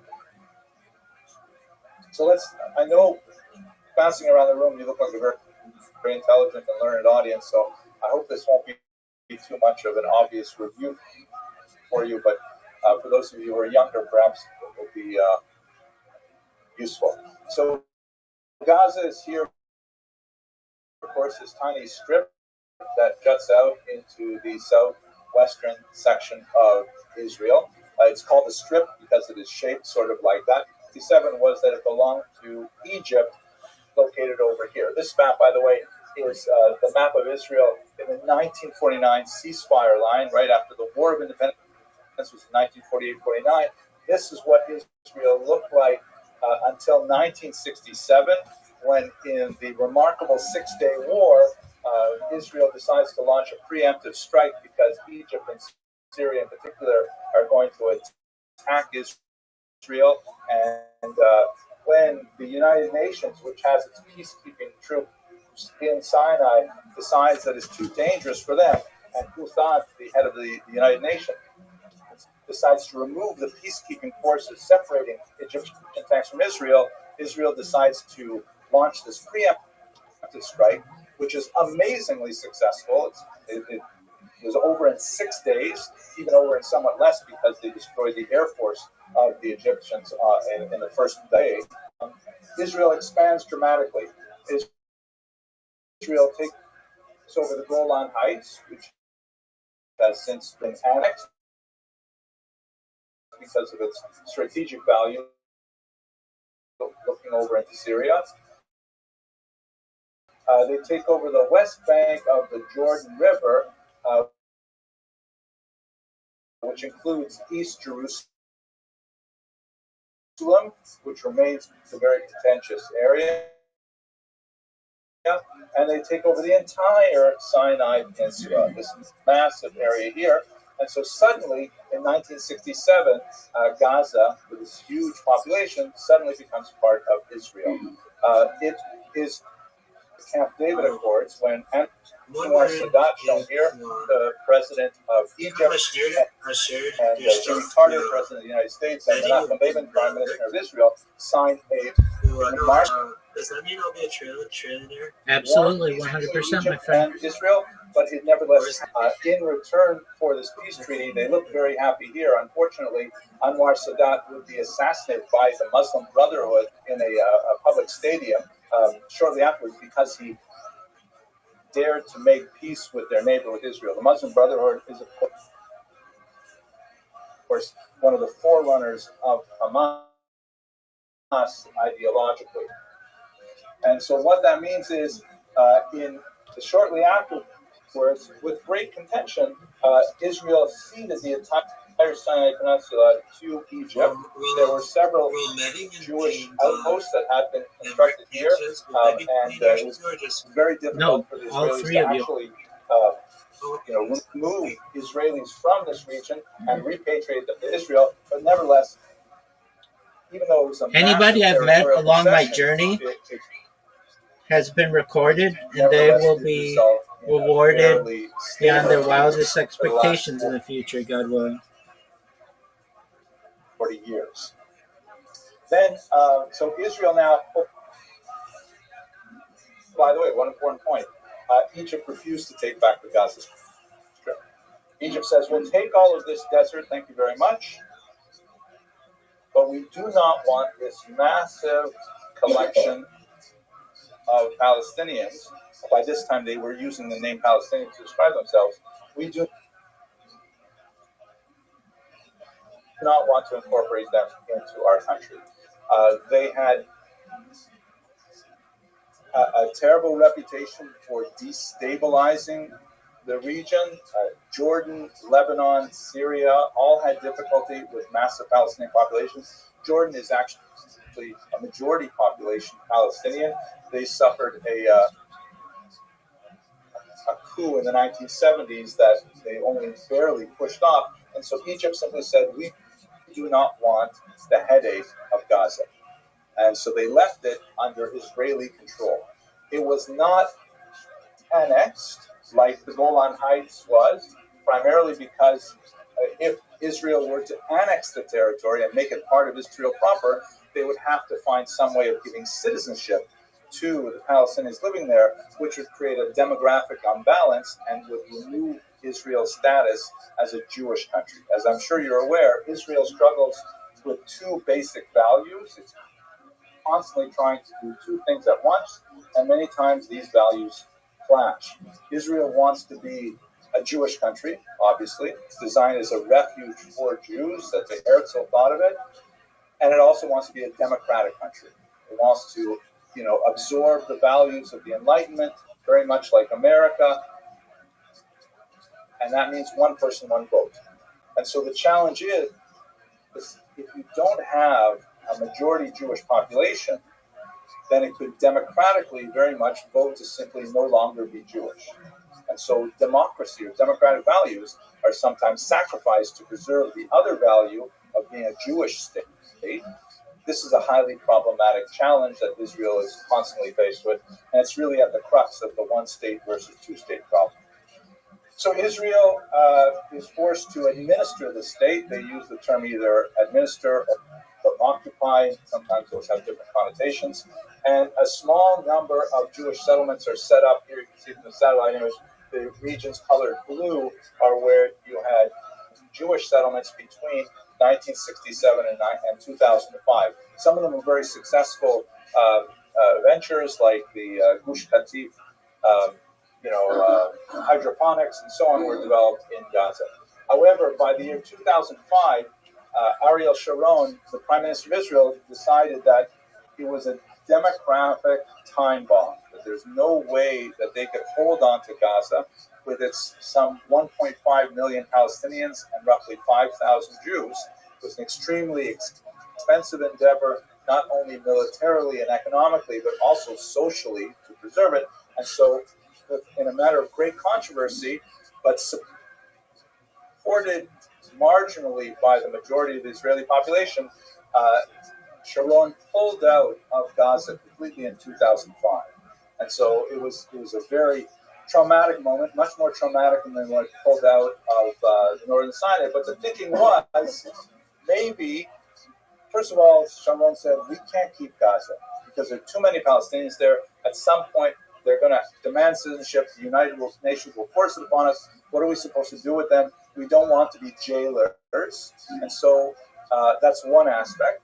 And the other aspect was, maybe if they finally have their own region with the promise of tremendous investment from Arab nations, from Europe, from America, they will begin to civilize themselves, and they will, develop a society that we can live alongside as neighbors. That was kind of like the ultimate sort of maybe utopian hope. The Gazans responded very negatively to this, as we shall see. From 2005 to 2006, he was briefly part of the Palestinian Authority, which was an organization or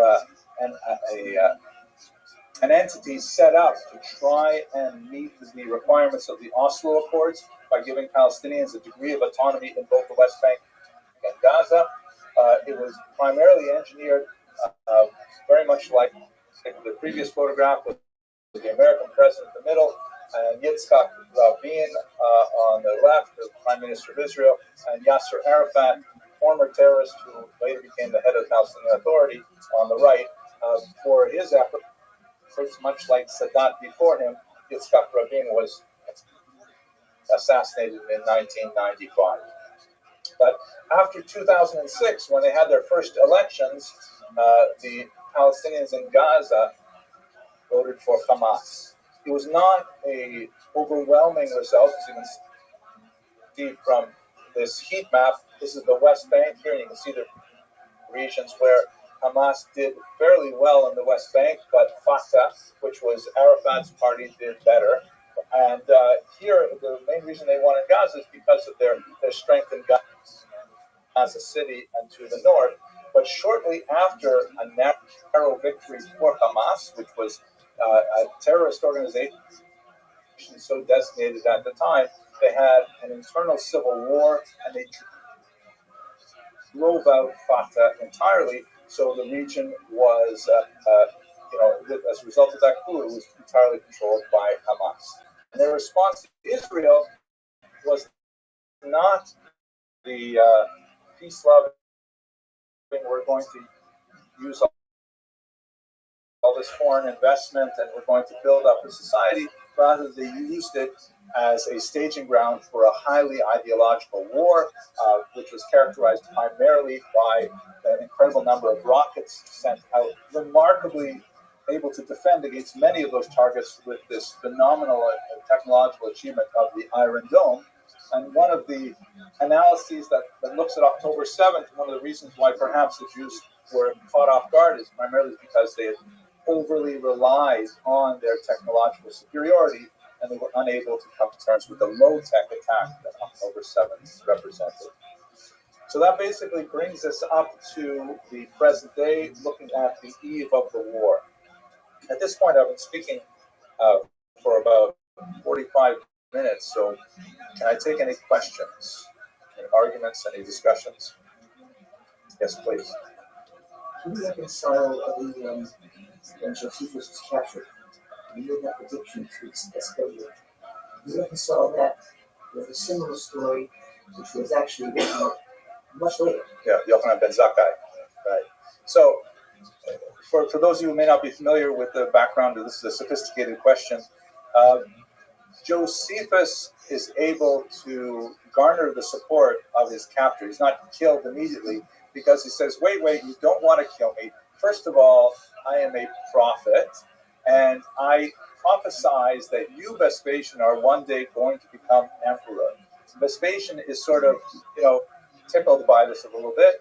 His son Titus, who is the same age as Josephus, kind of likes the gumption of this person and says, Dad, maybe let's not kill him. Why not? Maybe he's right. So they put him in chains. And Kachava, within a year, Vespasian goes to Rome to claim the emperorship. And at that point, Titus, says, Josephus, you were really a prophet. You were correct. And he unchains him. And then, that's the beginning of his grand career. Almost identical story is told of Yochanan ben Zakkai in the Gemara, that he is able to exfiltrate himself from the siege of Rome and go speak to Vespasian and tell him the same kind of thing. And for that reason, Vespasian grants Yochanan ben Zakkai three things. He grants him a doctor for Rabbi Tzadok, who is ill. He grants him, Rabbi Yochanan ben Zakkai says, we need to have a place where the sages can retreat. And there was a third thing, which I forgot, which he gave him. I'm sorry, what was the last one? What was it that he wanted about Rabbi Shimon Gamliel? I forget what it was. That he should survive. Okay, yeah. Anyways, the stories are almost identical, right? Vespasian doing this for Yochanan ben Zakkai, and Vespasian doing it for Josephus.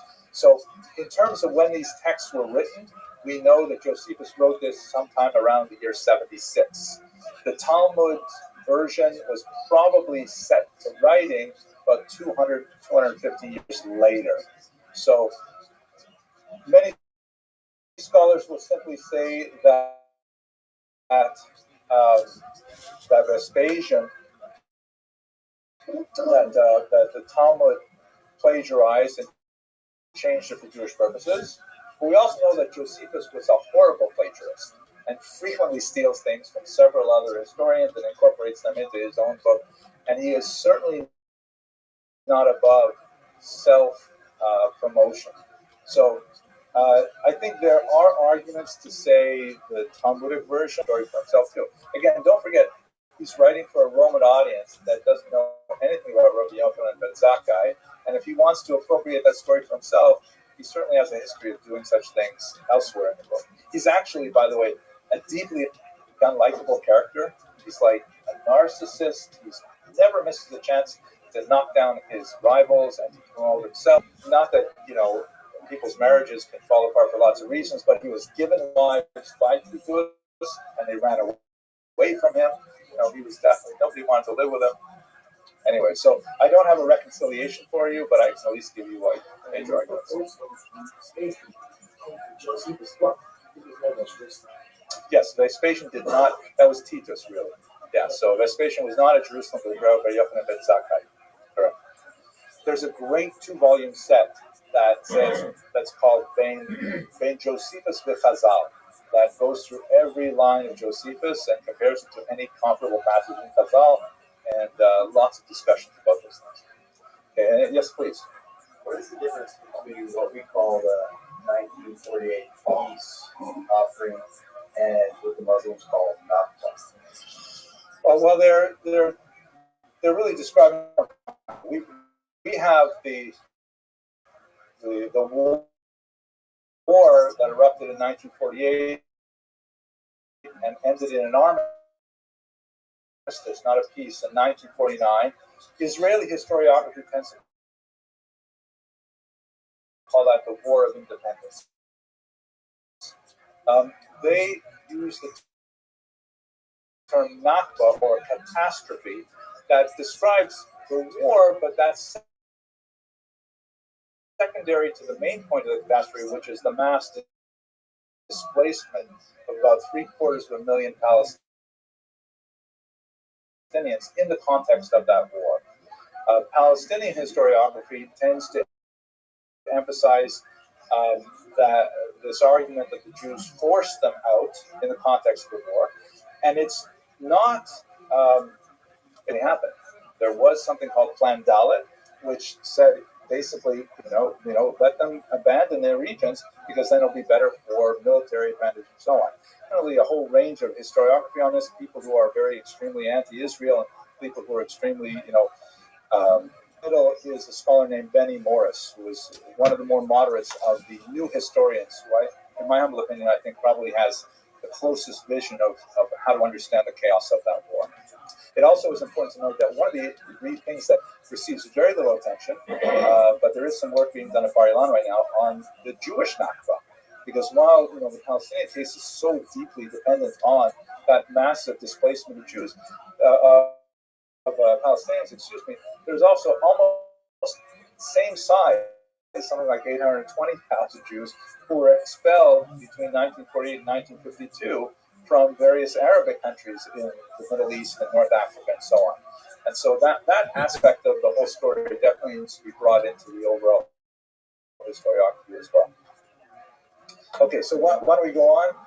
Again, it's Tisha B'Av, and I don't mind if you want to leave. That's okay. It doesn't offend me, but yeah, we're not going home for lunch, so I'm just. All right. So let's explore the course of the war. This is David Roberts' famous depiction of the destruction of Jerusalem under Titus. How exactly did the war break out? We should remember that wars in the ancient world are fought in the spring and summer. The summer rains, or the autumn rains of October, which is ironically massacre as well, really cut down any kind of in the summer of 66. Gessius Florus, who I mentioned earlier, was one of the Roman procurators, about this one particular property dispute that erupted. A bride to say, please, you've got to support our position. He said, I certainly will. He takes the bribe, and then he ignores them. And then violence erupts when some local Greeks set up some avodah zarah in front of the shul. They sacrificed some birds in front of the shul in such a way that the Jews would have to become metame, it was just basically an insult. It was like spraying a swastika on the door, as it were. And a small fight broke out in Caesarea between Jewish toughs, younger Jewish men who were willing to fight against the Greeks, and Gessius Florus does not intervene at all. The older Jews, are forced to take the Sefer Torah out of the synagogue and run away from Caesarea because they're worried that their synagogue will be destroyed. Word of this gets to Jerusalem, and the Jerusalemites are extremely incensed with this kind of behavior, and there's protests in the street. Gessius Florus sends troops down to Jerusalem. There's actually violence in the street between his troops and Jewish citizens there. And then what irks Gessius Florus in particular is that while he is there, he decides to raid the temple treasury for a small and bizarre amount. There's 17 talents. And just the idea, though, of him penetrating the treasury of the temple and taking any kind of money from there was considered deeply offensive to the Jerusalemites. And he said he was doing it to repair the damages that occurred in the riots in Caesarea. So at that point, and this is what really got him mad, some Jewish pranksters walked around the city carrying their hats, saying that we need to make a collection for Gessius Florus. He needs to build some walls. And this he found deeply insulting, and he chose to strike back with great violence. This is when Berenice got involved. But basically, Agrippa comes down. This is the king, and he's brought troops and says, hey, this is not right. You can't insult my colleague, Procutor. But things are spinning rapidly out of control. And ultimately, what Gessius Florus does, he says, I need to call in some bigger troops because I can't handle this violence here. And he calls out to Antioch for the assistance of Cestius Gallus. Cestius Gallus is a regional leader. He leads the entire Syria Coele, which is like what would be today Israel and Lebanon and Syria. And he comes down from Antioch to quell things because obviously tensions are very hot in Jerusalem. And he brings with him the 12th Legion, the Fulminata region, with perhaps as many as 30,000 troops. That's including the Legion itself and lots of the ancillary troops. And he makes his way down. There's some violence that he uses in the Galil region, Israel, and then finally he comes to Jerusalem, but he does not invade or besiege Jerusalem. Now, at this point, there's a little bit of a confusion in Josephus's chronology. I'm following here the analysis of Guy McLean Rogers and Steve Mason, who argue that basically what he did was he came down to Jerusalem with a show of force, with his massive, terrifying legionnaires, and then he felt at that point, okay, he's demonstrated Roman authority. He does not have to actually attack Jerusalem, which would be difficult. It is a water source. He doesn't want to get involved in it, and of course, it is October. And there is no point in starting a major siege in October when the rainy season is about to begin. So he decides it's time for him to return to Antioch. And at that point, he goes through the Bet Horon Pass, which is a very narrow pass that requires him, because he has such a large train of troops and support wagons and so on, he regards him to stretch it way out, and he ignores one of those basic principles of Roman military strategy. He allows the troops to separate themselves from the baggage train. At this point, some of the rebels, under one Shimon bar Giora, who was incidentally the only rebel leader who was later assassinated in a formal execution by the Romans after the war, Shimon bar Giora takes advantage of their knowledge of the mountain passes, the terrain, and they attack the baggage train. They separate it from the troops, and then one by one they start on these harassing guerrilla-type raids down onto the Romans. Ultimately, Cestius Gallus and his vaunted 12th Legion is completely destroyed. It was hugely humiliating for the Romans that Shimon bar Giora actually captured their eagle standard, which is considered the symbol of Roman might. The fact that these Jewish rebels were able to do so was considered a huge humiliation. Gestius Gallus himself survived and fled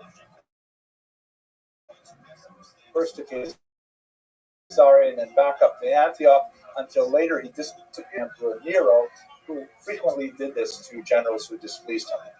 So the rebels in the fall of 66 have a lot of weapons from all the things that they captured from the Romans, including lots of engines and catapults and things like that. And they're feeling really good about themselves. They're feeling that maybe they can actually, it's ridiculous. It's kind of like, Westchester County thinking they can hold off the rest of the United States of America. It's not going to happen. But nevertheless, there was a moment of euphoria where they thought perhaps they would be leading towards security independence. In Jerusalem, and I put this in a different culture to kind of, alternate between what the Romans do and the Jews are doing, the rebels form a provisional council in Jerusalem, which is more moderate than anything they'd ever have. They still have a lot of the aristocracy in Jerusalem, the wealthier classes, who are associated in particular with the Tzedukim. They still have some of the early rabbis involved, the Perushim. This is before the period of Yochanan ben Zakkai's escape, for example. And there's this idea of, okay, look, we did this. What's going to happen now? Oh my gosh, there are rebels who are claiming that we've won. That's it. Rome will never be back, which was just a pipe dream. And others are saying, wait a minute, we got to prepare. They are definitely coming back. We have to deal with it. But they still have a certain level of communication with each other's groups. In the spring of 67, Emperor Nero, hearing about Gestius Gallus's horrible defeat, says, okay, we've got to send someone else out there. Now, Cestius Gallus was known as essentially an administrator. He was not battle hardened. He never had to command troops before. And, Nero said, I've got to send someone that is definitely a much more authoritative leader. Vespasian at the time was a low-born person, not like Cestius Gallus, who was a nobleman. He was a low-born person who had risen through the ranks as a war. He also offended Nero, because Nero, a strange individual, I'm sure you've heard stories about him, but at this time in the spring, where he was going to the various outposts of the Roman Empire and proclaiming and performing as a singer and a poet. He regarded himself as something of a pop star, and he was deeply offended because Vespasian fell asleep during one of his concerts. Motivation to send Vespasian out, but it was obviously the right choice militarily from every perspective. Vespasian assembles his troops, and he makes the same route down from the north, and he leads a very brutal campaign in the Galil region, methodically going town by town, destroying the Jewish rebels up there, which you will recall were commanded this time by Josephus. Josephus describes his extremely heroic and intelligent defense of the towns, which, if we take him at face value, he was pretty amazing. Like, for example, at Yotapata, where it was maybe his downfall, in order to convince the Romans besieging the city that he, in fact, had plenty of water when they gone over the city walls. The Romans would see the water dripping, and they would say, oh, we must have a good water source in there. The siege is going to be much harder than possible. But it is at this point when Vespasian basically is overwhelming. He has something like 60,000 troops with him. That's including several legions and all kinds of auxiliaries, including those known their rivals in Israel.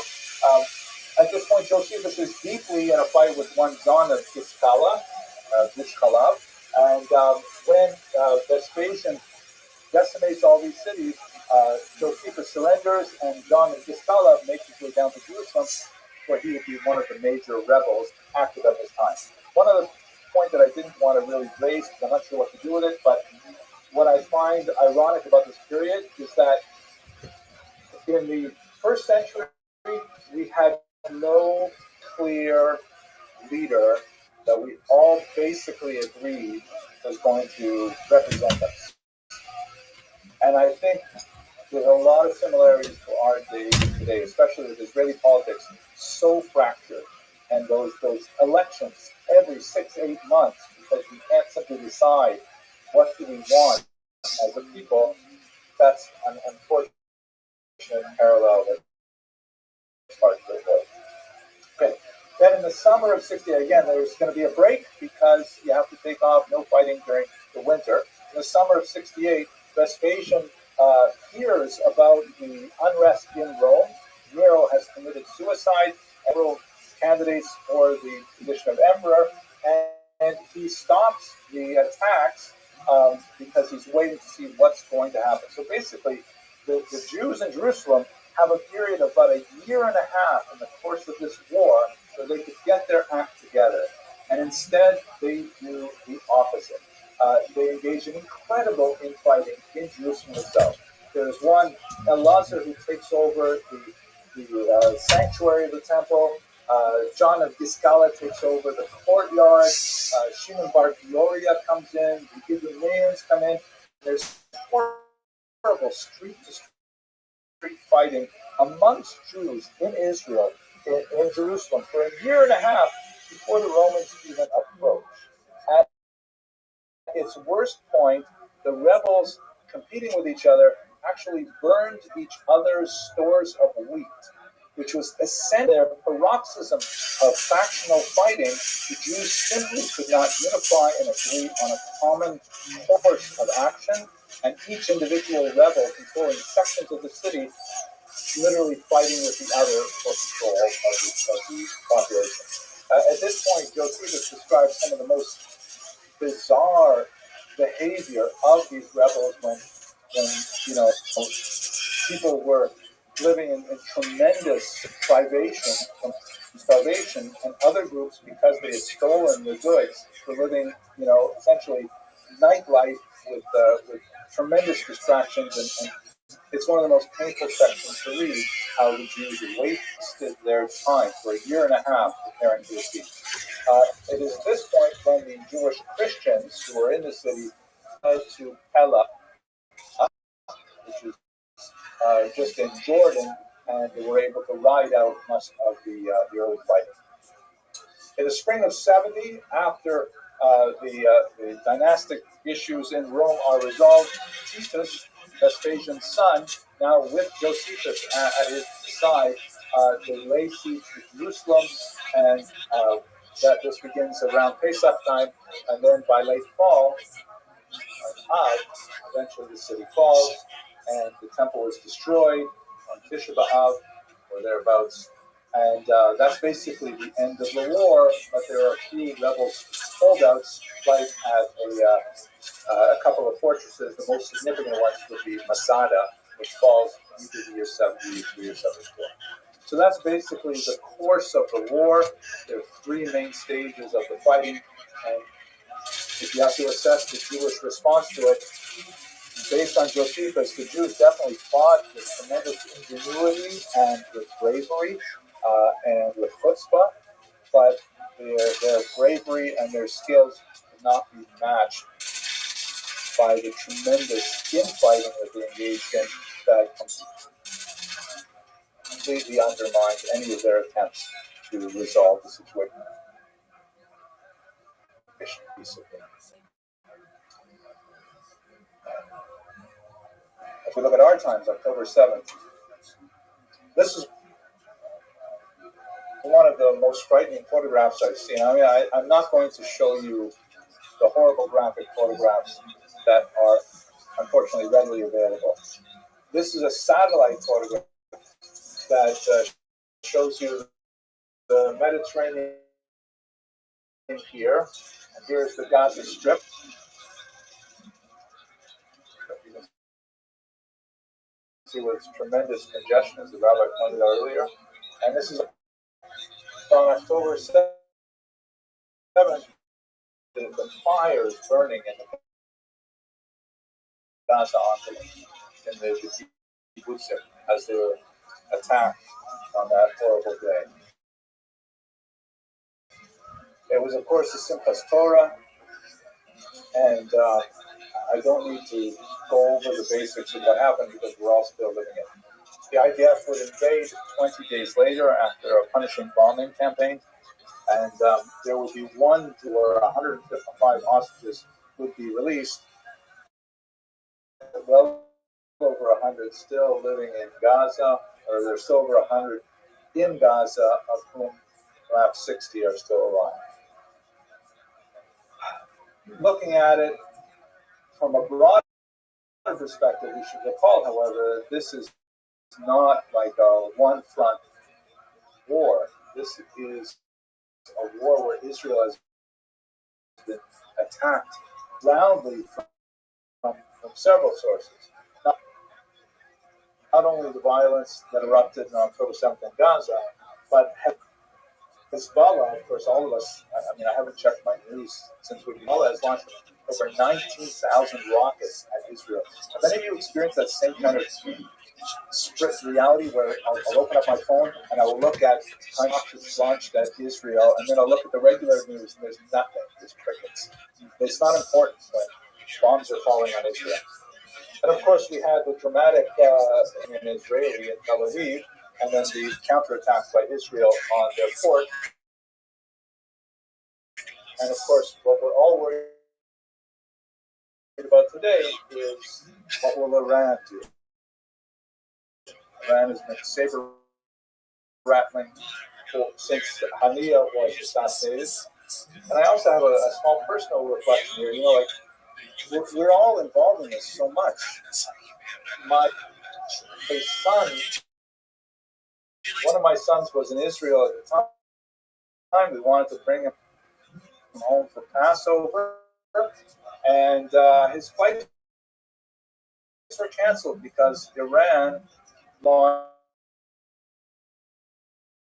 300 rockets at Israel. And, it just seems so weird to me that my life intersects with world history because Iran shoots bombs at Israel, and yet that's the time we're living in.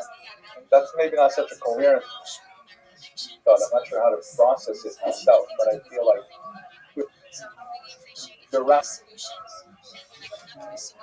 Okay, let me pause now that we finished. Yes, please.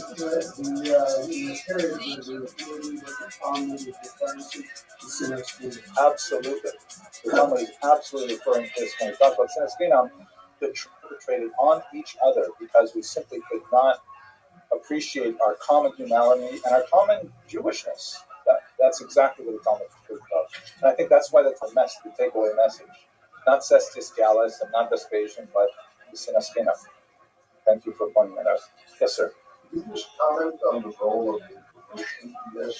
Do they sort of distancing themselves from all of this intimacy and warfare and praying to God? What? And we know about Yeah. How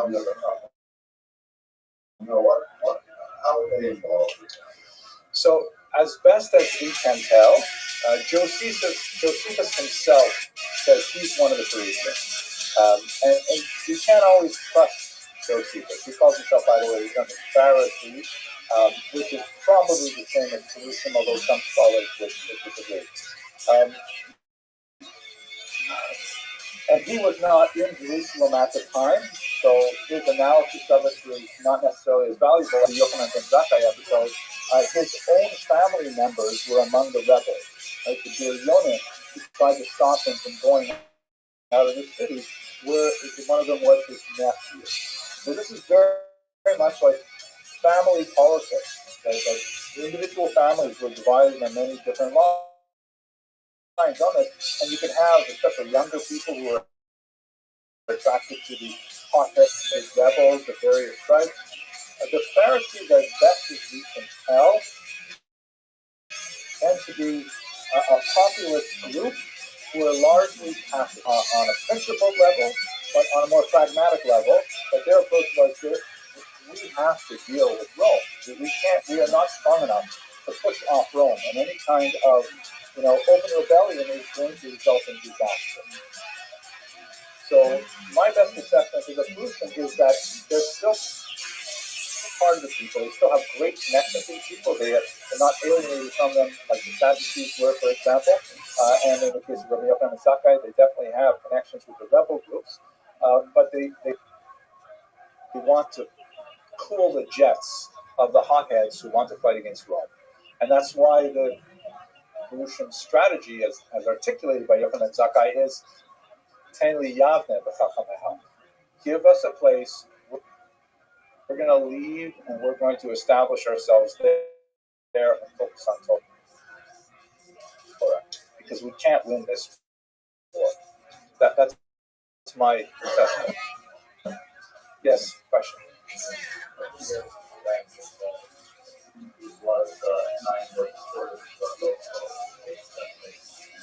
Yeah, well, this may have been, as at least my assessment of the Prussian at this time. But 60 years later, you get to the third Roman Jewish war, led by Bar Kokhba in about the year 135, and that had a lot of support from the Perusian later, like Rabbi Akiva, of course, argued that Bar Kokhba was going to be Mashiach. This was going to be it. So, the Perusian, if they're such peaceniks, how come they could support Bar Kokhba later? I would only argue that it was certainly not a uniform support for the Bar Kokhba. Yosef Bar Gaga, for example, in Yerushalmi says to him, Akiva, right? So there definitely were lots of Tanaim who were not in favor of Bar Kokhba, or at least not to the extent that Rabbi Akiva was. However, the fact is, we have the 24,000 students of Rabbi Akiva who died, according to the Gemara, of a plague, but according to Rabbi Chai Gaon, of a persecution. There's not an extreme argument to say that those 24,000 followers of Rabbi Akiva who died in that revolt, that they were supporting Bar Kokhba. So, what's the difference between them? I don't know. It's a good question. I think the main difference would be that Bar Kokhba, as far as we can tell, since letters of his were discovered in the Qumran region, he was a Frummi. I mean, he was pro-Perushin. He was pro-Torah Shabbat Peh. He was definitely a very kind of like aggressive leader and so on, and very successful. I mean, he managed to hold off 7 Roman legions for 2 years, which is unbelievable. Rome had to bring legions from England to fight against Bar Kokhba. So it was really a pitched battle that was far more threatening to the Romans than the first Roman Jewish revolt. And maybe that he captured their imagination, that he was Mashiach. But it's a good question. It deserves a lot longer discussion than we have time for. I think I saw a question in the back. Did you have a question? No? Okay, yes, please. The Greeks that you referred to, were these Jews who accepted Greek culture on themselves, or how do they relate to the Greeks from the times of the Greeks? So these are probably not Greeks like from the Peloponnesian region, but local populations that may have originally been ethnically Arab and so on, who adopted Greek culture. There were certain cities, like Caesarea, for example, which was a Greek stronghold, and to the south, Ashkelon also. And they were populated more by like Greek tilted culture, where Greek was the lingua franca, and they had like athletic games, and they had idols in the streets and things like that. Not tolerated at all in Jerusalem, but they're more like Greek-oriented, as opposed to being ethnically Greek. And where there could be some Jews involved in those as well, I don't know offhand. The Greeks that fought the Maccabees, were those the same Greeks? So those Greeks weren't even Greek; they were Syrians. So that would be the same kind of example, where Greek was so overwhelming a culture that lots of populations call themselves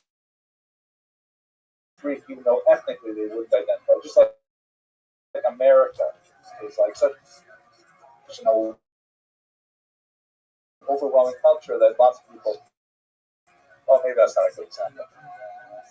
I'm getting off topic, but let's go back to the material, okay? So here we go in the diaspora. So the diaspora story, by and large, because Israel did a population of Jews specifically in Alexandria that was quite large, massive pogroms directed against them as a consequence of Israel's uprising against Rome. Parthian Jewry, which is where you had the masses of Talmudic Jews. This is the period where you've got an expulsion of Jews there in the 6th century before the Common Era, and a very large population where the Euphrates and the Tigris rivers meet, but they largely stayed out of it. One of the things that Nero was actually worried about is like, wait a second, maybe one of the reasons we better put this down is because what happens here? Because again, Rome ends here, right? There's no Roman Empire. This is the Parthian Emperor over here. Rome is worried, what happens if all those Jews over here use their imagined muscle and get the Parthians to attack Rome? It never happened, but it was something that they were worried about. We don't know much about what the Parthian Jews thought about the rebellion at the time. We don't have many sources on it. The only real ally that Israel had, or an ally at the time, was Tiny Adiabene, who was here up in southern Syria.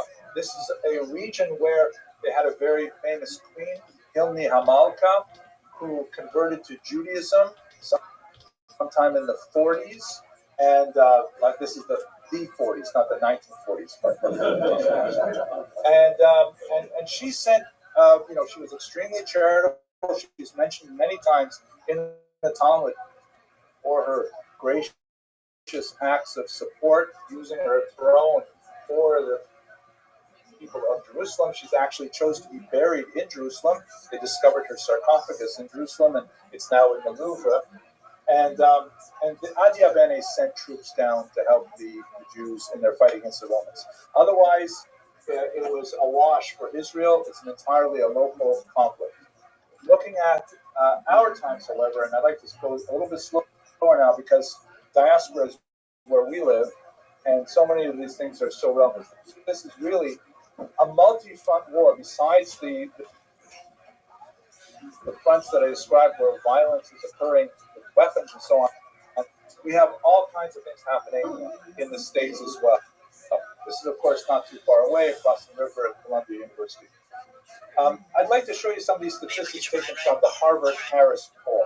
This is a really useful device for studying the conflict from the perspective of Americans. This is a poll that's taken every month. It's a very reputable poll, and it's primarily instituted for the purpose of analyzing American politics. It's got about 60 pages come out, 4.5, 60 pages on how politics in America are evolving, and the first 40 or so are all about the presidential race.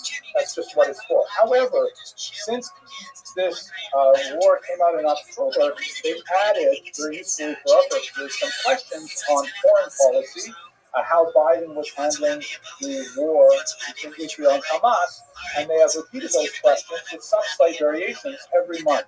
And so we've been able to get a really good sense of what do Americans think about this war.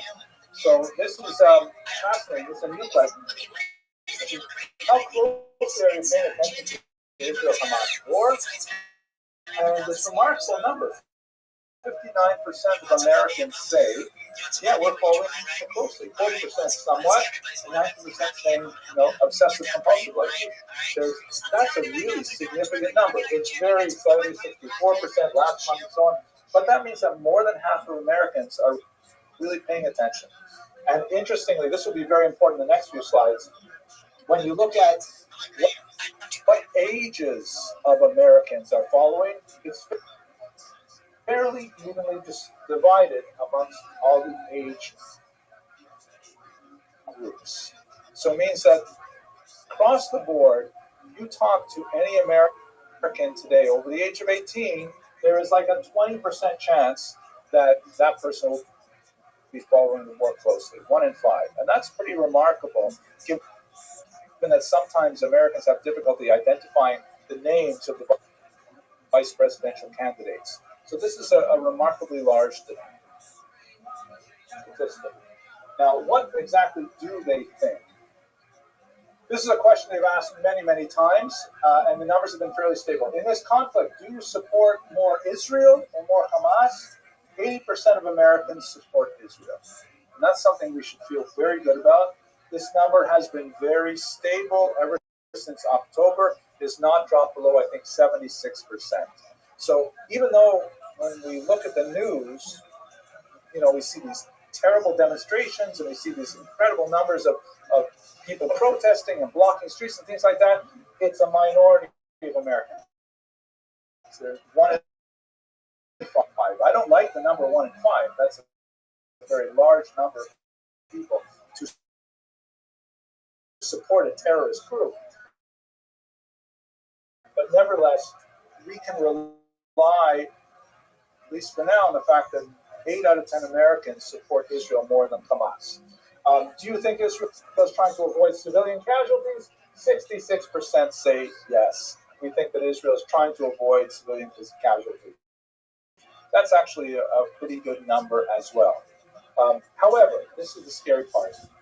When you break it down by age, and this has been, the younger you are as an American, more likely it is to support Hamas. If you look at this crucial age group, 18 to 24, 46% of them support Hamas over Israel. That's a terrifying, terrifying number. 1 in 2 Americans under the age of 24 think that Hamas has the right in this fight. As you get older, of course, that number drops. When you get to like my age range, you're over 90% correct. 65 plus 93% correct. Baruch Hashem. But this is a troubling number because it's not the kind of number that's going to go away. Obviously, these people are going to get older, and their values are going to be spread up along this slide as well. Right now, this is the millennials. They're not in power. They're the future, and it's deeply troubling. Over here, is Israel trying to avoid casualties? 54% of the millennials say no. Israel doesn't care about civilian casualties. These are really scary numbers. And this is why I feel that one of the most terrifying fronts of this conflict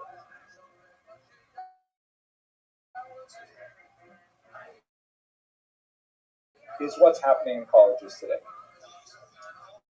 And,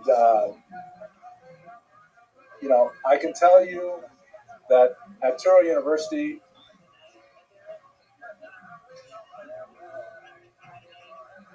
like every federally sponsored university, we have to report our crime statistics to the federal government every year. We have 0 incidents of anti-Semitism on our campuses. I hear there's another university in New York that also has similar statistics. I forget. But I fear for kids on regular campuses. One of my sons, who is studying to be a marine biologist, which is not one of Touro University's strongest majors, therefore he's in the biology program, and he describes to me just horrendous things, like vile, horrific, anti-Semitic things on his page, simply because he identifies as a Jew. And, encampments and boycotts. And I myself was speaking at the University of British Columbia a few weeks ago, and they have a beautiful Hillel house on campus. And I was speaking in their Hillel house on the second floor, which has windows all around it. It's in the middle of campus. And they asked me if I mind, can they close all of the window shades? And I said, sure, that's fine, but why do you want to close the window shades on a beautiful sunny day? And they said, because when they see there's a speaker here, they gather around and they chant and they shout for obscenities around the building. And I've never experienced anything like that before, that you could have a spontaneous eruption of hatred just because there's a Jewish speaker in the Hillel house. And by the way, the Hillel at UBC is like extremely, a liberal views of the conflict as well. And nevertheless, it doesn't help. So these numbers are terrifying. This is a real front, and it's not us who are facing it. We are, most of us in this room are older. We have our circles of friends. Maybe we see people at work, but going into college campuses, this is a terrifying kind of statistic. Here's another one. 7 in 10 voters say they only favor a conditional ceasefire with Hamas based on the release of hostages. Also a fairly comforting number that Americans get it, that the hostages are at the center of this. And if there's no hostage deal, there's no ceasefire. But again, looking at younger people, 54% say no. There should be a ceasefire and let the hostages sit where they are. That's incredible. But this is... Oh, no, the other way. Sorry, thank you. 46%. Just rewind that part. 46. It's still a scary number, 46%. So this is really a front that we have to be aware of. Our kids are really in danger. Our kids are in deeply hostile environments that I haven't experienced anything like this. This is something that happened actually just last night. This is an ad that appeared in the Jewish Standard this past week. And it's a Krav Maga class. And look at this here. Learn essential skills for college life. Now, as a university administrator, I think essential skills for college life, I'm thinking, okay, math literacy, I'm thinking English composition skills. But no, it's self-defense as essential skills for college life. This is the environment that we're living in today. It was pretty dramatic. They had it on the Arab Tisha B'Av, but shows how serious it is.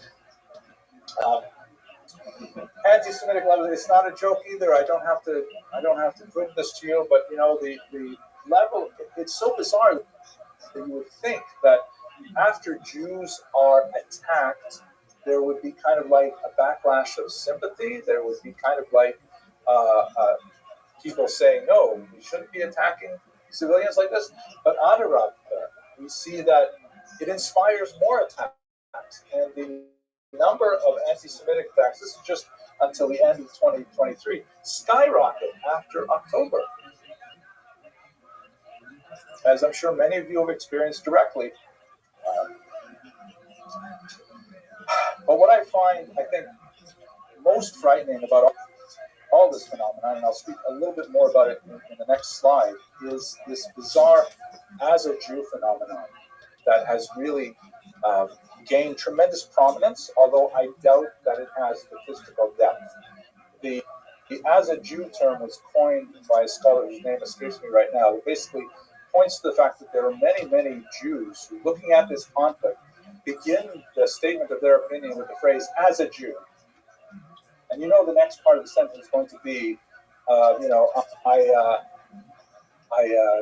condemn the actions of the state of Israel in Gaza and so on, whatever it is that they're saying. But they feel that their Jewish ethnicity somehow, gives them special authority to opine on this deeply complex conflict that has gone on for centuries. And this particular example frightened me very much. This is Jacob Kornblue is a journalist. He works for the Forward right now, and he covered this. It was actually a video which you can watch if you like. Go to his Twitter feed, you'll find it. But it's this young sophomore, I think, at George Washington University named Miriam, and she's at this presser at the Capitol House, with the keffiyehs and things like that.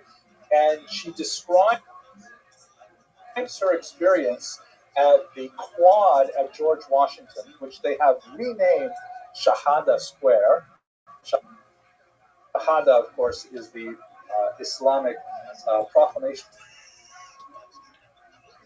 of faith. It's also associated with suicide bombers, and it is actually the emblem of the Hamas flag. So they've named their quad after the Hamas flag, as it were. Who's they? The school itself? The protesters. Yeah, the protesters. Anyways, this Jewish girl, Miriam, talks about how she's so grateful for the protest in the encampment at her college because it has given her a uniquely Jewish experience in life. Growing up, she says she did not have access to an anti-Zionist synagogue. I think that's a weird term. I guess she didn't live in Williamsburg. But, she says, I never had access to an anti-Zionist synagogue, which is like virtually impossible to imagine. And therefore, I was so grateful, she says, when a certain rabbi came and brought a sacred Torah and on Shabbos in the encampment, and she was able to have her bas mitzvah right there in Shahada Square. And she was proclaiming how this was such a wonderful experience for her to be able to connect with her Jewishness. And she identifies her protest over Gaza with her Jewish identity. Now, I don't want to minimize the fact that you can see the holiness of her neshama really coming out there, because it's no, I don't mean it facetiously, that she identifies with the suffering of humans. She identifies with the social goals of the prophets. The blood of the Nevi'im run through her veins. Amos and Yirmiyahu, and they're all in her. They're all, it's so cruel. It's so mixed up. It's so from what actual Jewish values are that we cannot feel but sadness. So, There's a rabbi in, I think he's on the east side, Rabbi Amiel Hirsch, who's spoken publicly about this very, very powerfully. And he takes an al-Khayt approach. And he says basically, in some of the more liberal identifications of Judaism, we have sacrificed too much of Jewish particularism to the concept of universalism. We have really doubled down on teaching our kids that, we have to respect all humanity, and we have to and it's not like that's wrong. That's absolutely part of our tradition as well. But we're also a family, and we have to protect ourselves. We have to understand our own traditions, our own specificities. And he says that it's our fault. We have not balanced our education properly. We have not taught our children, and I think we all have to take a piece of this. It's not just because of his denomination. I think we all have to take a piece of this. We've not taught our kids enough about what specifically is the value of being Jewish. What is in Judaism per se that we don't share with the rest of the kids. Kind of like, if you will, a Shmini Atzeres moment as opposed to a Sukkot moment. Okay, but I will return to this in 1 second because it's not all bad. Okay, I'm in my concluding bubble now. Thank you for your patience and endurance. I'm surprised so many of you lasted this long. Here's something I enjoyed coming across the other day. This is a Haggadah printed in Vilnius in 1859. And this is a period of time when the Tsarist government in Russia was deeply involved in Jewish printing. And I actually have a few volumes in my own home that have at the beginning a little stamp that says approved by the censor, who was usually a Jewish guy who was employed by the Russian government to remove any kind of thing that the Tsar might feel is offensive. And so this one particularly zealous censor was looking at the Haggadah, and he said, it's going to offend the Tsars, so I think we should make some small changes. So the printed version, as it appeared in 1859, this is a famous passage I'm sure we're all familiar with.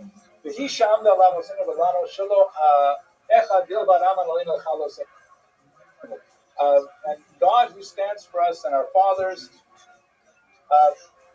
it's not only once in our history that people have tried to destroy us.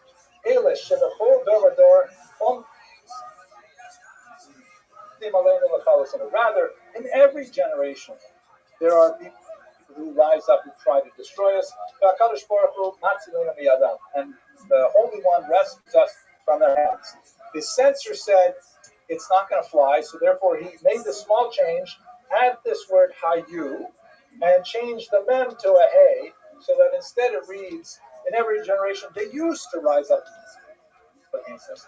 No longer. We live in the Tsarist golden age where, we're so happy to live under Russian rule that no one's going to hurt us anymore.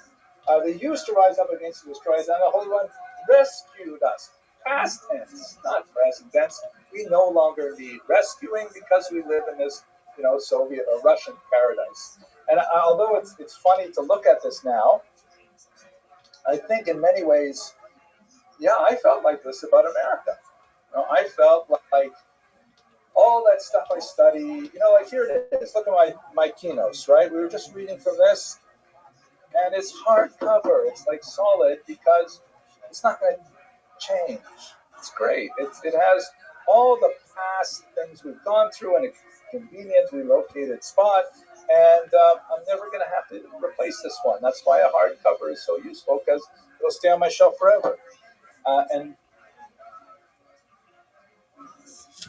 I think we've all been abused of that notion.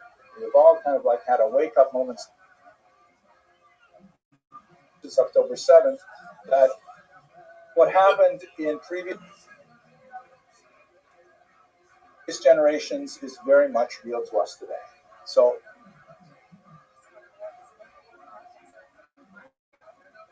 I'm going to step out on a limb here, and I've been doing this for most of the last hour and a half, but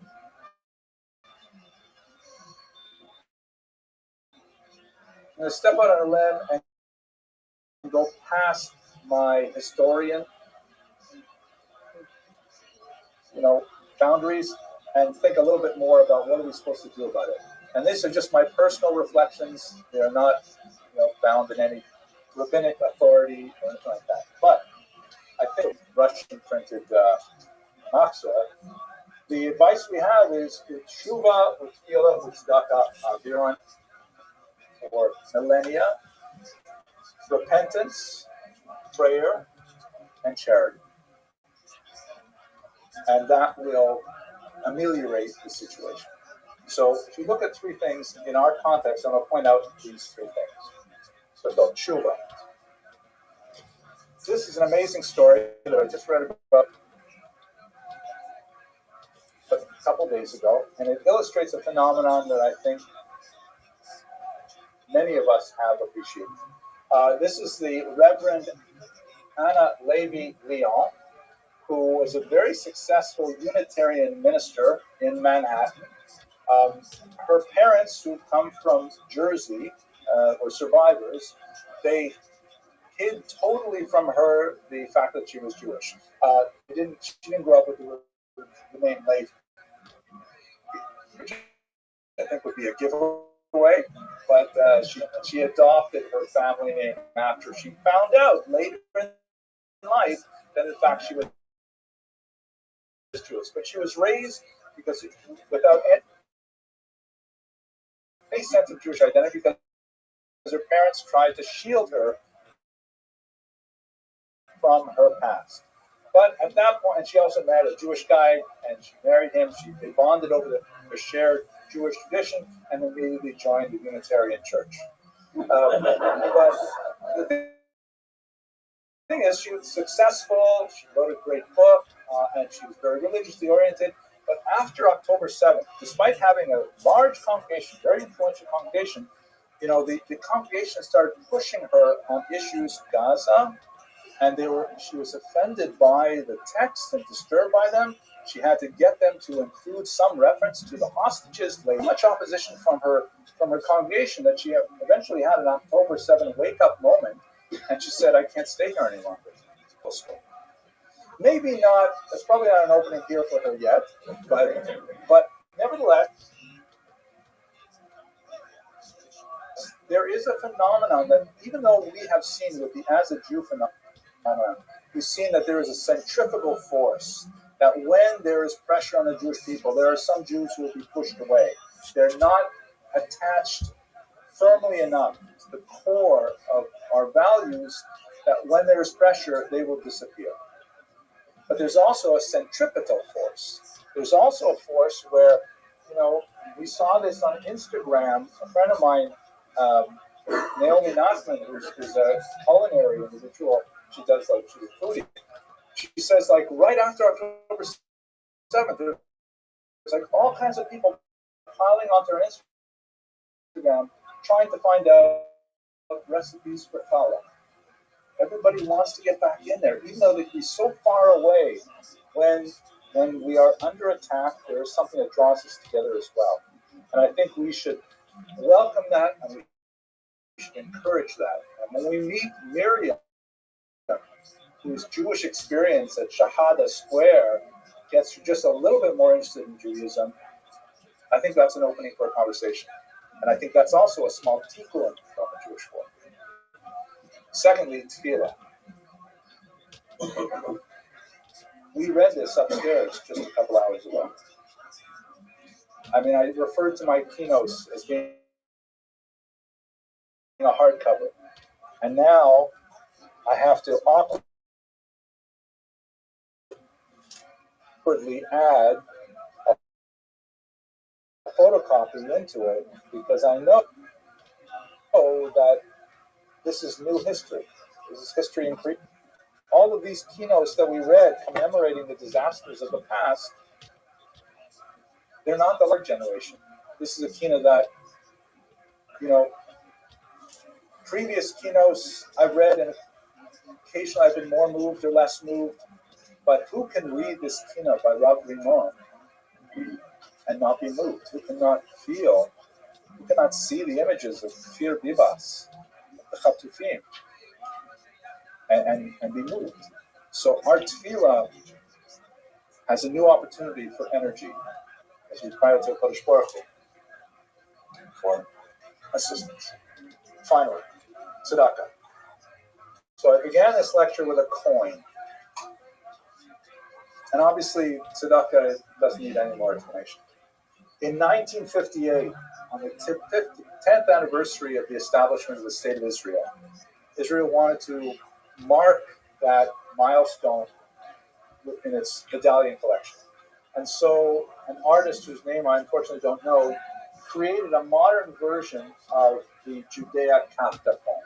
You recognize it from the first time we began with, right? Judea Kapta, the looming Roman soldier, the despondent woman representing Judea. And it says here, Galsa Yehuda, the exile of Yehuda, the exile of Judea. But coins obviously have two sides, and this is the obverse. This is Israel Liberata, Israel Liberated. And this is a beautiful artistic expression of who we really are. A woman playing with her child, celebrating life. A man, a chalutz, one of those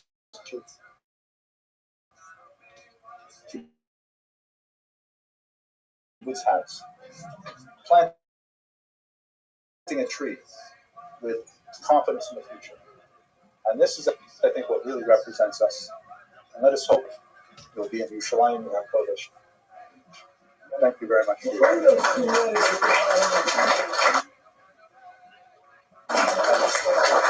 think that made sense to the media. Each and every day for ROTHSCHILD again for sponsoring everyone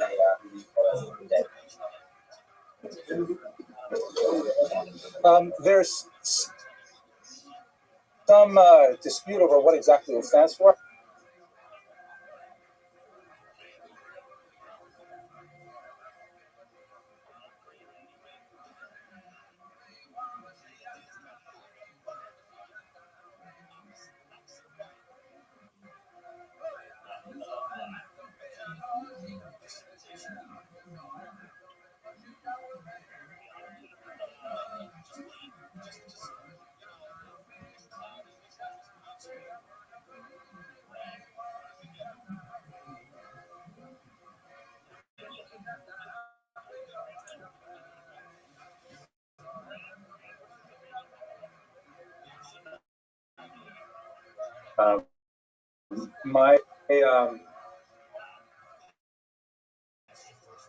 Thank you all for coming.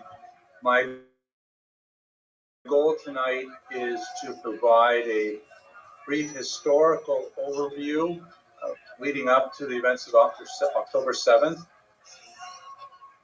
a very year that we have all experienced, and then to contextualize that history within the larger scope of Jewish history, to look at how have Jews reacted to tragedy in the past, and then perhaps to give a very brief look at how we have so far responded to the current crisis. And I hope to complete this within 20 minutes so that we will have plenty of time for Divrei Hisorus and Chizur. So, Bershusha Rosh Yeshiva, now Shus Rabbi. This is a coin that I find very emblematic of not only the situation that we experience right now, but really looking at the larger historical experience of Galut, of Gullus, exile. This is one of the 24 odd Judea Kapta coins issued by the Roman Empire following the defeat of Judea in the First Roman-Jewish War. On the left is Vespasian himself. Sometimes the coins show his son Titus, who later became emperor after him. And on the right, you see Judea Kapta. Judea is taken captive. There's a balsam palm tree in the center, which was one of Israel's greatest exports at the time. And there on the left is a looming Roman soldier looking down at a despondent Jewish woman who represents the Jewish polity.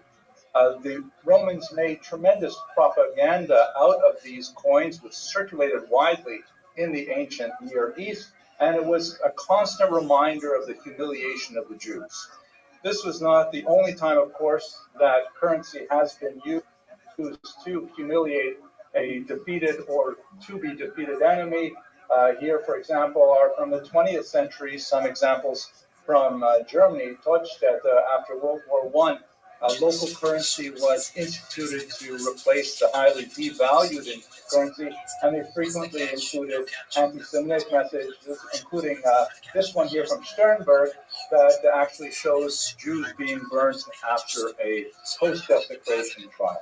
And I think when we reflect on what these images mean, I think of two things. The first is that nobody can school us on what it means to be resilient. There's no people on the face of this planet that has experienced more tragedy and has yet come back from that tragedy with renewed strength and vigor. There is no people that can be compared to the Jews in that regard. But at the same time, we all have to learn those lessons over and over again every generation. We do not automatically absorb the lessons of resilience from our parents. Perhaps we look to them for models, but the challenges are always different, and the responses always have to be tailor-made and titrated to the individual situation. So let's begin first with a quick overview of why we had October 7th in the first place, and then look at the year after that. So, of course, here's a map. On the left, you see the armistice lines after the War of Independence ended in 1949. You can see Israel is the green part in the middle, and then on the right you have after the remarkable Six-Day War that Rabbi so eloquently alluded to. Gaza is, of course, that little strip that is on the bottom left. We're all familiar with the map now. Now, in terms of the ownership of Gaza, between 1948 and 1967, it was part of Egypt. But then after Israel conquered those large territories, it was taken over by Israel temporarily. And then in the Camp David Accords, and Billy Carter, President of the United States, and Menachem Begin, Prime Minister of Israel, signed a historic peace treaty with Egypt, which, although it is a tenuous peace treaty, it nevertheless is holding. Then the Sinai Peninsula was entirely given back. For his efforts at creating peace with the June bodyguard, the Muslim Brotherhood, which is actually an ideological forefather of the Hamas movement. But Egypt did receive the entire bottom there, which was conquered by Israel in the Six-Day War, but Egypt refused to take back Gaza.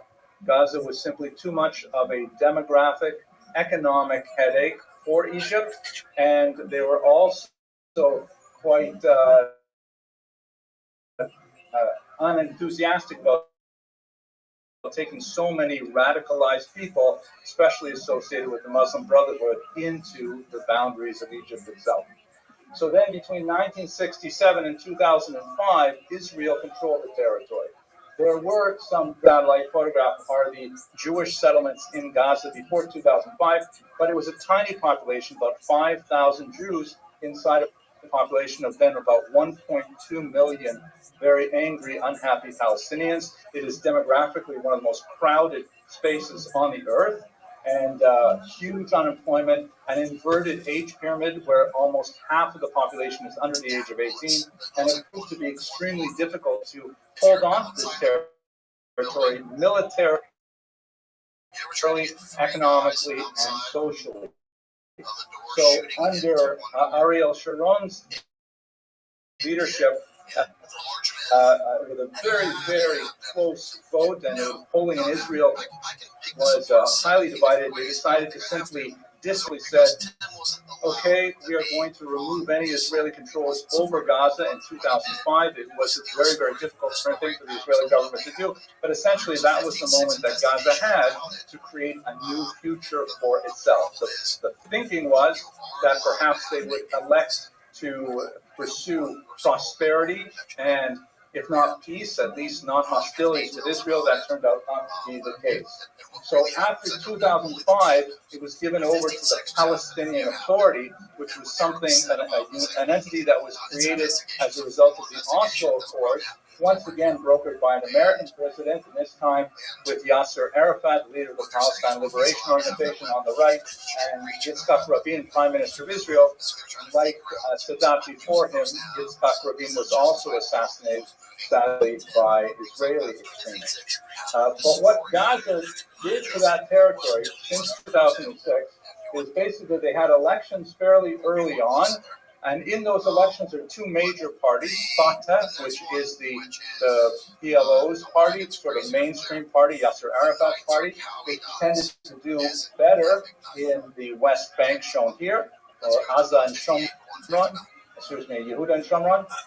But in the Gaza Strip, you can see that Hamas had a very strong presence in the north part of the Strip, and then shortly after winning the elections in January 2006, they immediately had a coup and drove out all of the Fatah representatives. So after that one and only election, it was completely dominated by Hamas. And the principal relationship that Hamas had with Israel from then was basically in two forms. One, work permits. About 30,000 work permits were issued every day for Gazans to enter into Israel and to work in various jobs, even on October 6th. And the other way was, of course, with rockets, because the hostilities absolutely never ceased from Gaza since 2006. Israel fought several smaller wars with Gaza, but the state essentially developed a kind of modus tolerandi with the Gazans, part of which was related to over-reliance on technology, which was performed absolutely amazingly well. This is a photograph, of course, of the Iron Dome on the left, responding to rocket attacks from Gaza. But obviously, the Gazans were able to get around that with a low-tech solution on October 7th. And that was essentially a massive incursion into the state. I'm not going to go into the details. We're all deeply familiar with what happened on that terrible day. But perhaps some 3,000 Palestinians, roughly half of them complete civilians, not formally attached to any of the various factions, stormed into Israel and created absolute havoc. Even using the word pogrom is too limited to describe the atrocities that occurred on that terrible day. We're all familiar with this, and there's no real reason to review it any further. What we have experienced, however, is clearly directed primarily by Iran. Iran has a very controlling role in this, and it's quite nefarious. Iran is the primary funder of Hamas, which is especially ironic because Hamas is a Sunni movement and Iran is, of course, Shia, but the hatred of Israel is far more significant to all parties. They also fund Hezbollah, and Israel is, of course, at war now with Hezbollah in the north. In Lebanon, also having factions in Syria and in Iraq, and they're also funding the Houthis from far away Yemen, for even launching, unfortunately, once even successfully, a deadly attack on Israel. The Houthis, by the way, bizarre kind of movement. This is their official government slogan. It reads, "God is great, death to America, death to Israel, a curse on the Jews, victory to Islam." So I think that pretty much sums up their central philosophy and how hate is really at the core of this entire movement. But perhaps more frightening for us here in the diaspora is that Iran is behind quite a bit of the international movement against Israel. This is a map, of course, that shows all of the various pro-Palestine protests that occurred at many universities in North America and Europe. One of the dogs that does not bark, by the way, is the fact that there's comparatively little protest against Israel in many Arab states, and that's for another discussion. But many of these protests and other activities conducted by anti-Israel agents are clearly the work of a particular group called Samidun, which is considered by many European countries a terrorist organization because of its deep ties to Iran, and they are clearly at the center of funding of many of these endeavors. There's a lot to say about other reasons why people would want to get involved, but we can't avoid the central role of Iran. Also significantly, and this is especially frightening for me, this is a slide from the September issue of the Harvard-Harris poll, which is a poll designed primarily to measure the attitude of Americans towards upcoming elections and so on. But since October, they have been monitoring what people think about the war in the Middle East as a way of gauging its reflection on potential votes in 2024. And what I find frightening, if you look on the circle on the left, the question was, in this conflict, do you support more Israel or more Hamas? And this number is pretty constant. 79% of Americans support Israel, which is comforting to some degree, but when you look at it in a different way, that means that 1 in 5 Americans actually support the terrorist organization over a democratic ally of this country. It's still a very high number. That number has pretty much held true for the past year. But if you look at the chart below, which may be a little bit difficult to see, this breaks it down by ages. And people over, let's say, 45 are overwhelmingly in favor of Israel. 84%, 90%, 93%. But when you get younger than 35, the number drops precipitously. And this is the frightening thing.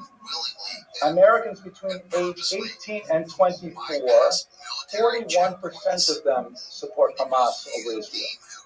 When you think about that in the context of young people in college campuses today, young people in high schools today, public high schools, half of the people they talk to support Hamas over Israel. It's a very, very frightening environment. The implications of this for the future, of course, remain to be seen, although I will note that this number, thank God, has been slowly dropping over the 2023. It's now 41%, so perhaps younger people are beginning to get a little bit more educated about it, but it's still something for great concern.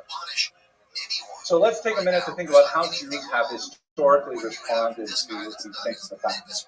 This is a page from a Haggadah printed in Vilnius in 1859, where there was very, very heavy Russian state censorship by the Tsar. And the censor was obviously unhappy with the classic phrase in the Haggadah that says, in every generation they rise up against us to destroy us, but the Holy One rescues us from their hands. Classic passage from the Haggadah. He felt that it's not appropriate for Russian Jews to read that even in our generation, the enlightened 1859 year of 1859, that there would be people who would want to harm us, not here in the paradise of Russian Tsar's empire. So therefore, he added in the little white circles, they used to get up, no longer. But back in the distant past, we used to have this problem.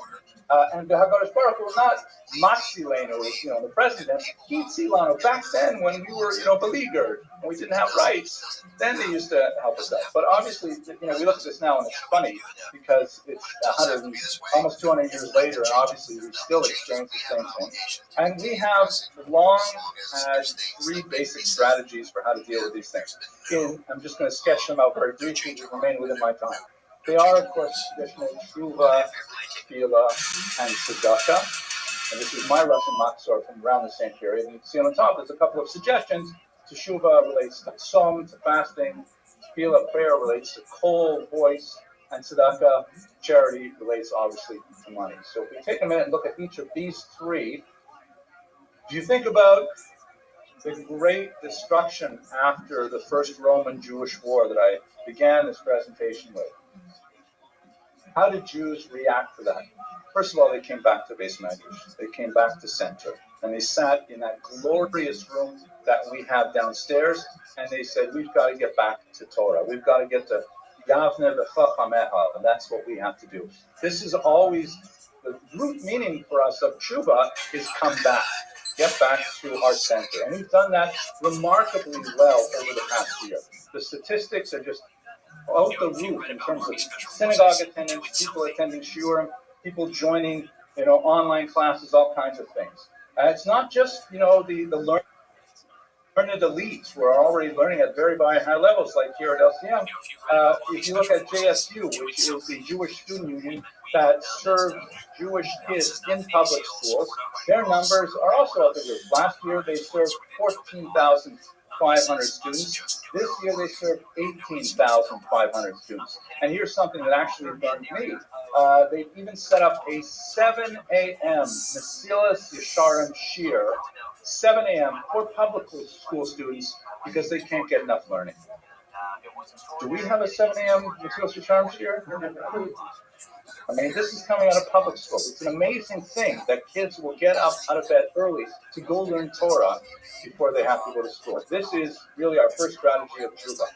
And when we feel overwhelmed with the tremendous amount of our programming that we feel socially, I think in particular of Yitzhak Cardozo, who was a completely assimilated Jew in the 17th century, who had reached the heights of his career as a medical doctor and as a poet. And then once he was required to watch the public burning of some crypto Jews in Madrid, and it turned him right around. And he said, I can't do this. And he left his fame and his wealth, and he went to live in the ghetto of Venice. And he wrote a tremendous book for qualities of the Jews. And there are many Jews who will turn their lives around as a result of October 7th. We just have to wait to see how that develops. The ancient Israel, we see so many examples of Jewish resilience. This is an aerial view of the Hamad Tiberia synagogue that was constructed in the 3rd century.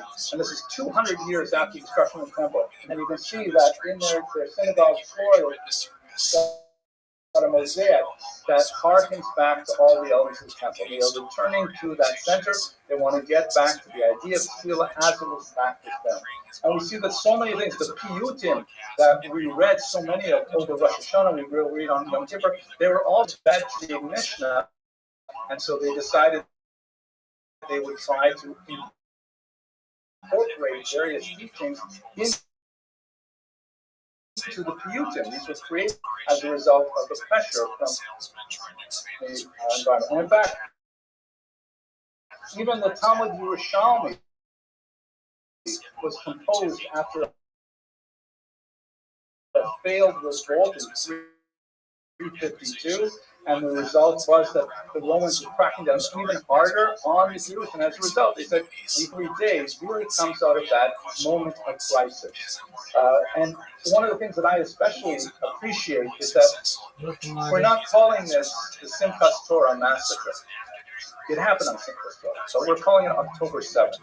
We are separating it out. It happened on October 7th. We will mark it, but we have, as Jews, a perennial cheerfulness and optimism. That is perhaps built into our DNA. That even though we are experienced less, have a deep-seated confidence that we will dance again. And finally, in Tzedakah, this area of Jewish activities have been absolutely phenomenal. Projects like Boots for Israel, when all of a sudden Jews in America realized, here actually in the tri-state area, realized that the IDF, and between October and January they collected 10,000 and shipped them all off to Israel. Soldiers suggested they might like tzitzis, maybe for the first time in their lives. And so seminaries and yeshivas all dived in and all began tying tzitzis on combat greens so that, the soldiers could wear them. I'm sure many of you have maybe seen the Instagram clips of soldiers receiving their first pair of tzitzis and literally dancing around their barracks, wearing them because they felt like they really had true armor on. And organizations like Simcha Points that use innovation to say, we should be collecting people's unused airline points to provide opportunities for Jews to fly and experience Simchas as well as the other life-saving surgeries and things like that they need. These are all elements of tzedakah, more of tzedakah sheba guf than tzedakah sheba mammon in many cases, but nevertheless, this is a Jewish response of tzedakah. So I'd like to close now with just another thought about October 7th, but not October 7th, 2023, but an earlier October 7th. One of the curses of the profession of being a historian is that sometimes dates get seared in your memory, and when I read about October 7th, 2023, I remembered October 7th, 1944, which was the great uprising in Auschwitz, when a group of the most degraded, most, lowly Jews rose up and actually destroyed two of the crematoriums. One of those rebels was the man shown here, Zalman Gradowski. He was a member of the so-called Sonderkommando. These were people who were given the awful task of removing the bodies from the gas chambers and transferring the bodies to the crematoria for disposal. And he did this day in and day out, including to members of his own family and his own community. And every single night, he would come back road that he had to burn that day in and day out. He was also something of a person that he had seen in Auschwitz during those terrible years. And he literally, before the uprising on October 7th, he buried them in the ashes of the burned Jews. Because he said, surely archaeologists will come and they will dig up this place to find the truth of what happened here. And they will find my writings. And in fact,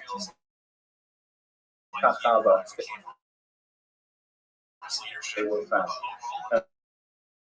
I'd like to read you one passage from an incident that happened in March. The Nazis had brought together a group of Czech Jewish women, and they wanted to launch a demonstration of the efficacy of them to death.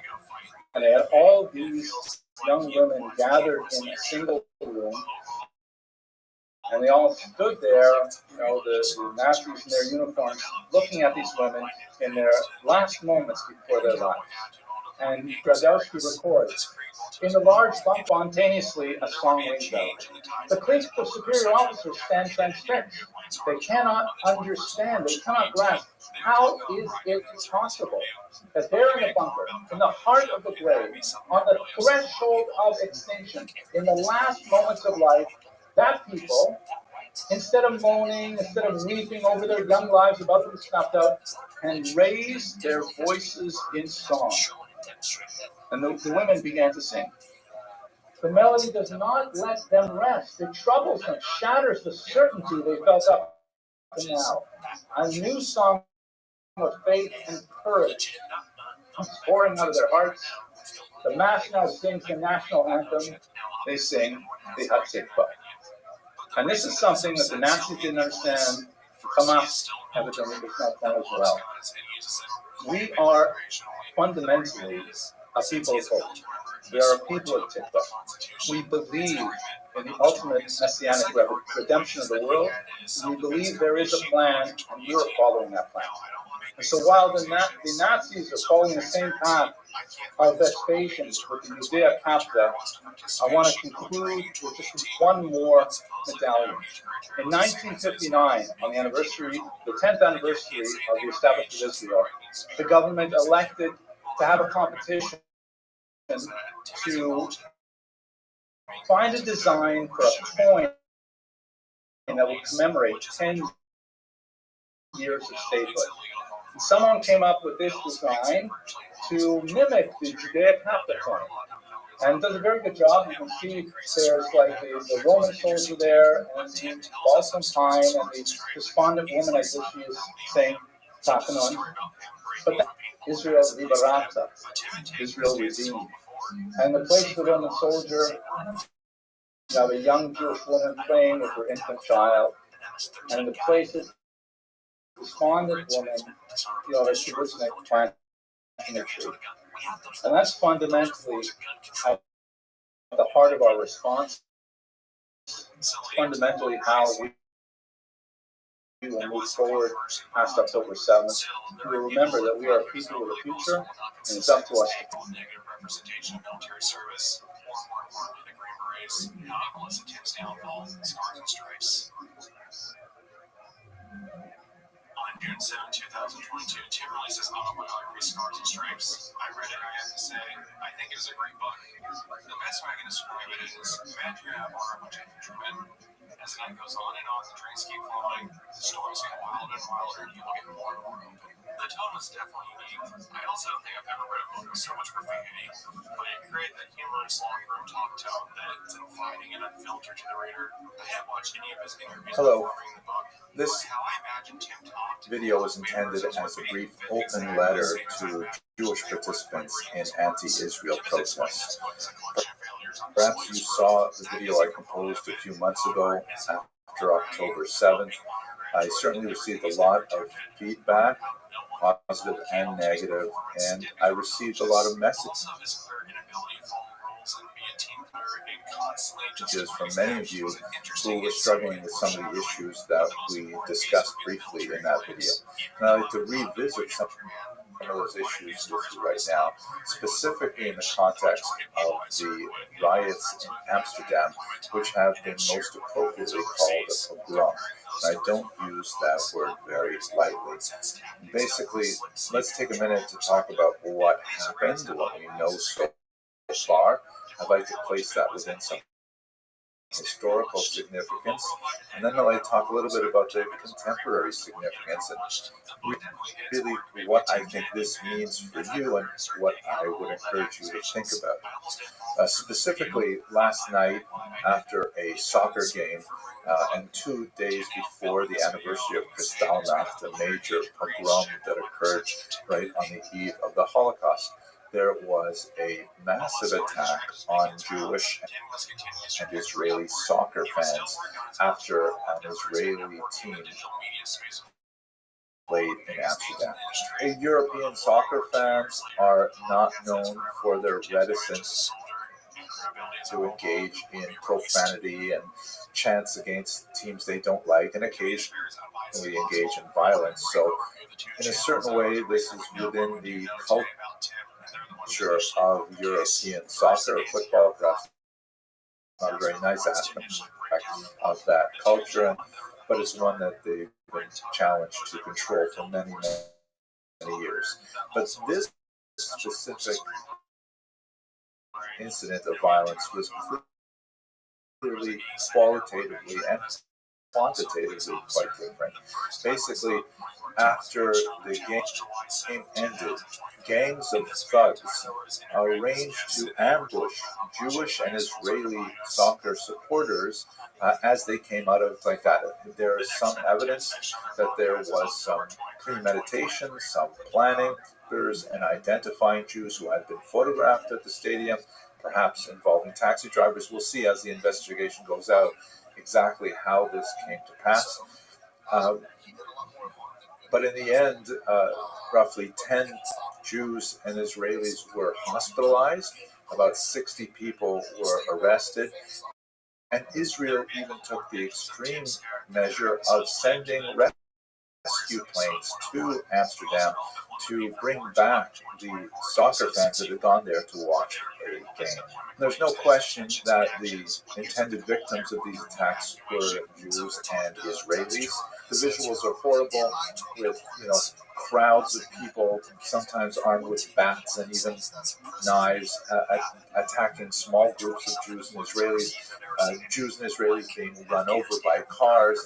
And I think one of the most gripping videos in some ways was when a young man was cornered and he did not know how to speak Dutch or English, and so they challenged him because they thought he was Jewish or Israeli, but when he was able to produce his passport and identify himself as a Ukrainian, they left him alone. So this is clearly directed at Jews and Israelis, and you can follow these news and go in your favorite social media feeds and you will see a lot of discussion about that. Now, why is this historically significant? On one level, it's not, because this type of violence against Jews is something which has a long and hoary past. It goes way, way back into the ancient period, where there have been these kinds of mob attacks, hence the use of the word pogrom, which was developed at the turn of the 20th century.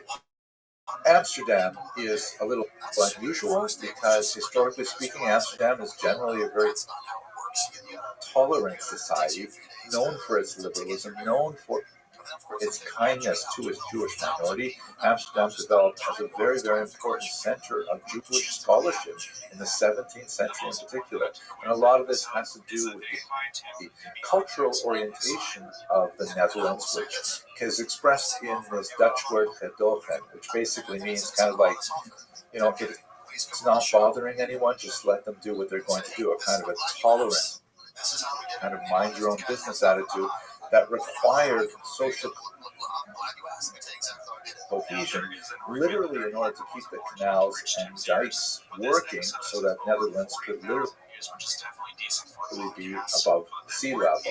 There are some remarkable moments of tremendous friendship with the Jews, such as, for example, the dock workers' strike of February 1941, when, the only example of this from the entire Holocaust, you have an entire industry rising up and protesting specifically the Nazi treatment of Jews. It turned out to be unsuccessful as the Nazis, acted with tremendous repression and shut it down within days, but nevertheless, it was symbolically very important.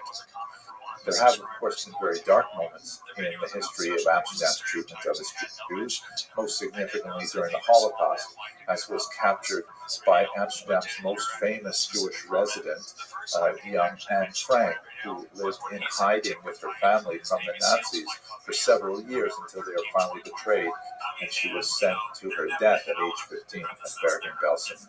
So, on the one level, this is not historically significant because pogroms have happened for a very, very long time in Europe, in the Americas, and so on.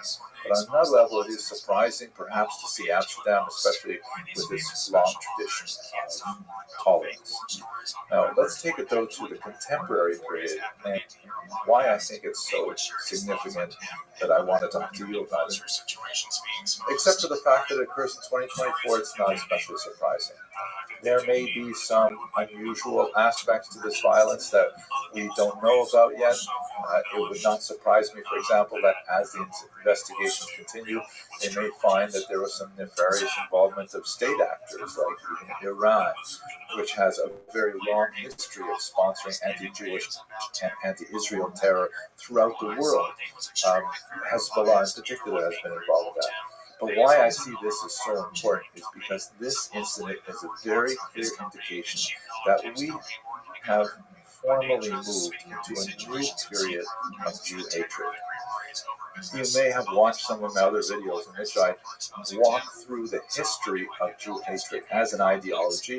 It moves from xenophobia in the classic Greco-Roman period, then into Christian anti-Judaism during the period of the separation of Christianity from the mother religion of Judaism. Then it goes into medieval Jew hatred, where you have the development of pathological ideas like blood libel and so on. And then in the 19th century, you have the shift to modern anti-Semitism, which held sway for a little over 100 years, in which Jews were primarily criticized as being involved in some kind of global conspiracy based on a racial concept of Judaism. And that's basically where we were, really up until October 7th. But now we are in distinctly a new period. It has been percolating for some time prior to October 7th, but now it is anti-Israelism. That Jews are attacked on the grounds that they are associated with Israel.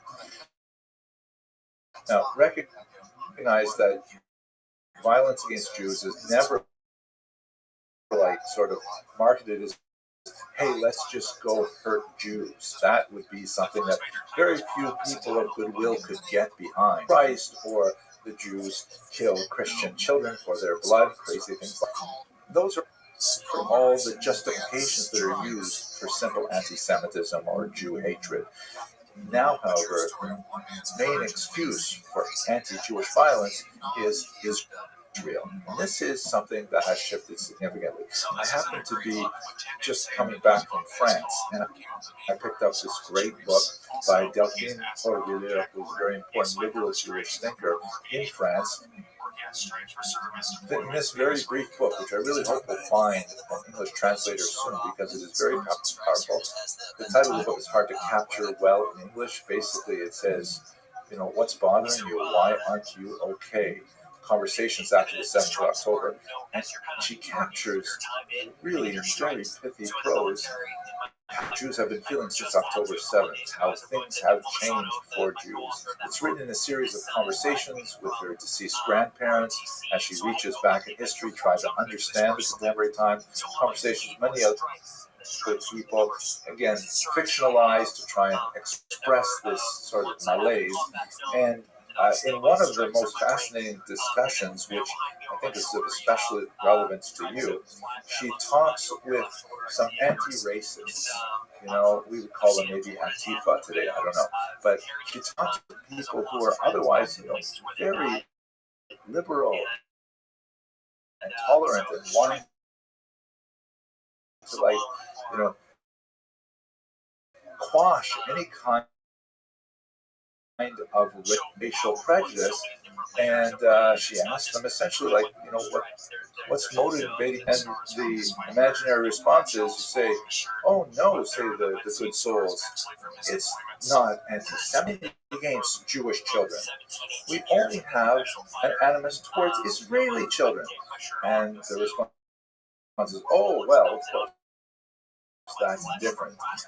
They are certainly to blame, right? They're certainly culpable, these Israeli children. I mean, do you hear how absurd this sounds? And when we contemplate what's going on in Israel, it is very difficult. It is complicated. There's a tremendous amount of suffering in Gaza, no question. And at the root of it is the kidnapping of people like the Bibas brothers, who were aged 9 months and 4 years old when they were kidnapped. Now it's 399 days into this war, and they're still being held hostage. So what does this have to do with you, and why am I talking to you about this? I want to express that I have phenomenal respect and regard and admiration for you. You are motivated by the same spirit that motivated the prophets Isaiah and Amos. That you want to see justice done. And in fact, you are the inheritors of that prophetic tradition on a genetic level, not only on an intellectual and spiritual level. But I want you to understand that the Jewish opposition to the abuse of authority is intrinsic to the Jewish heritage, and it is vigorously exercised in modern Israeli democracy. And there is a place, a very hallowed place, for your objections to Israeli policies, whatever they may be, and in your opposition you may proudly stand shoulder to shoulder with many other Jews and many other Israelis, both Arab and Jewish Israelis, because this is the nature of the Israeli democracy. It is certainly not uniform.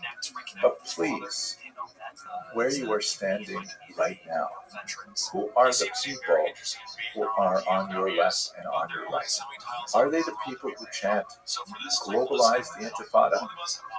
Because Amsterdam is an example of the globalization of the Intifada. Are they people who say resistance by any means? Because attacking soccer fans is resistance by any means. Amsterdam and the violence that occurred there is the next logical step to those kinds of slogans and statements. And I'm speaking to you as a fellow Jew. Please reconsider where you are registering your protest. I'm not asking you to shut down your protest. I'm not asking you to reconsider your positions. You can do that all on your own. But please think about who are your fellow travelers.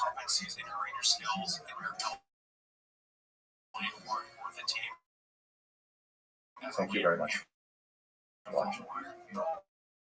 I go to Ranger School. My Team Sergeant John says, hey, if you're going to Ranger School, you can't come back to this team unless you're an honor graduate. And so you have no choice but to go to Ranger School because you're immature, you don't understand leadership, you don't understand the Army. So go to Ranger School, and if you're not an honor graduate, you can't come back to this team. But then, I still have a chip on my shoulder because I'm a prick, and I still haven't learned humility, evidently. So I'm fuck this team, man. I'm gonna, I'll go to the Hell Sniper team. Good morning, fellow students of Jewish history. I'm right now in Jerusalem, and I'm standing on the balcony of my hotel, and you can see the new city behind me. It's so amazing to be back behind. You can see there's a construction site going on right behind me, and this is just, it's such a resilient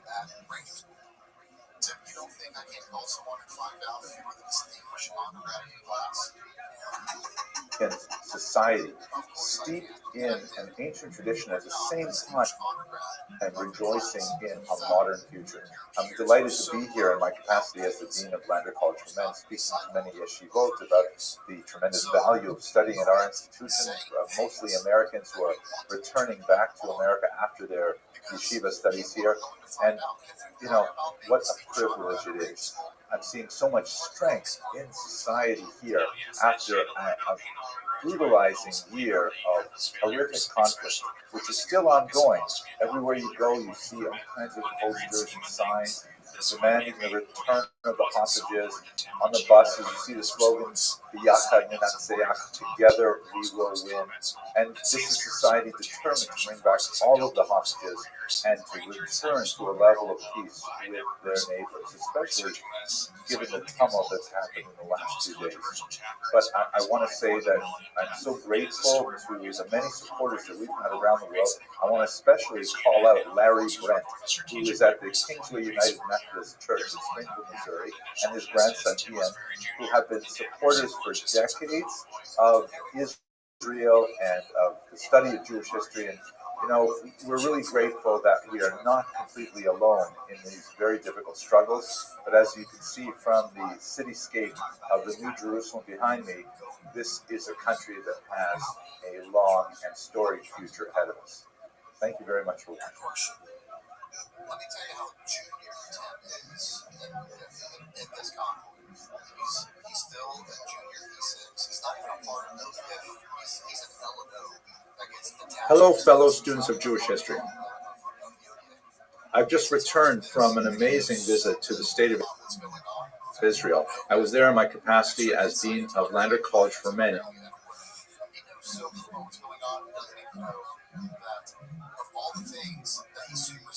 in Queens, New York, speaking at largely English-speaking yeshivot to students, mainly from America, but also from Canada, the UK, and other places, who are interested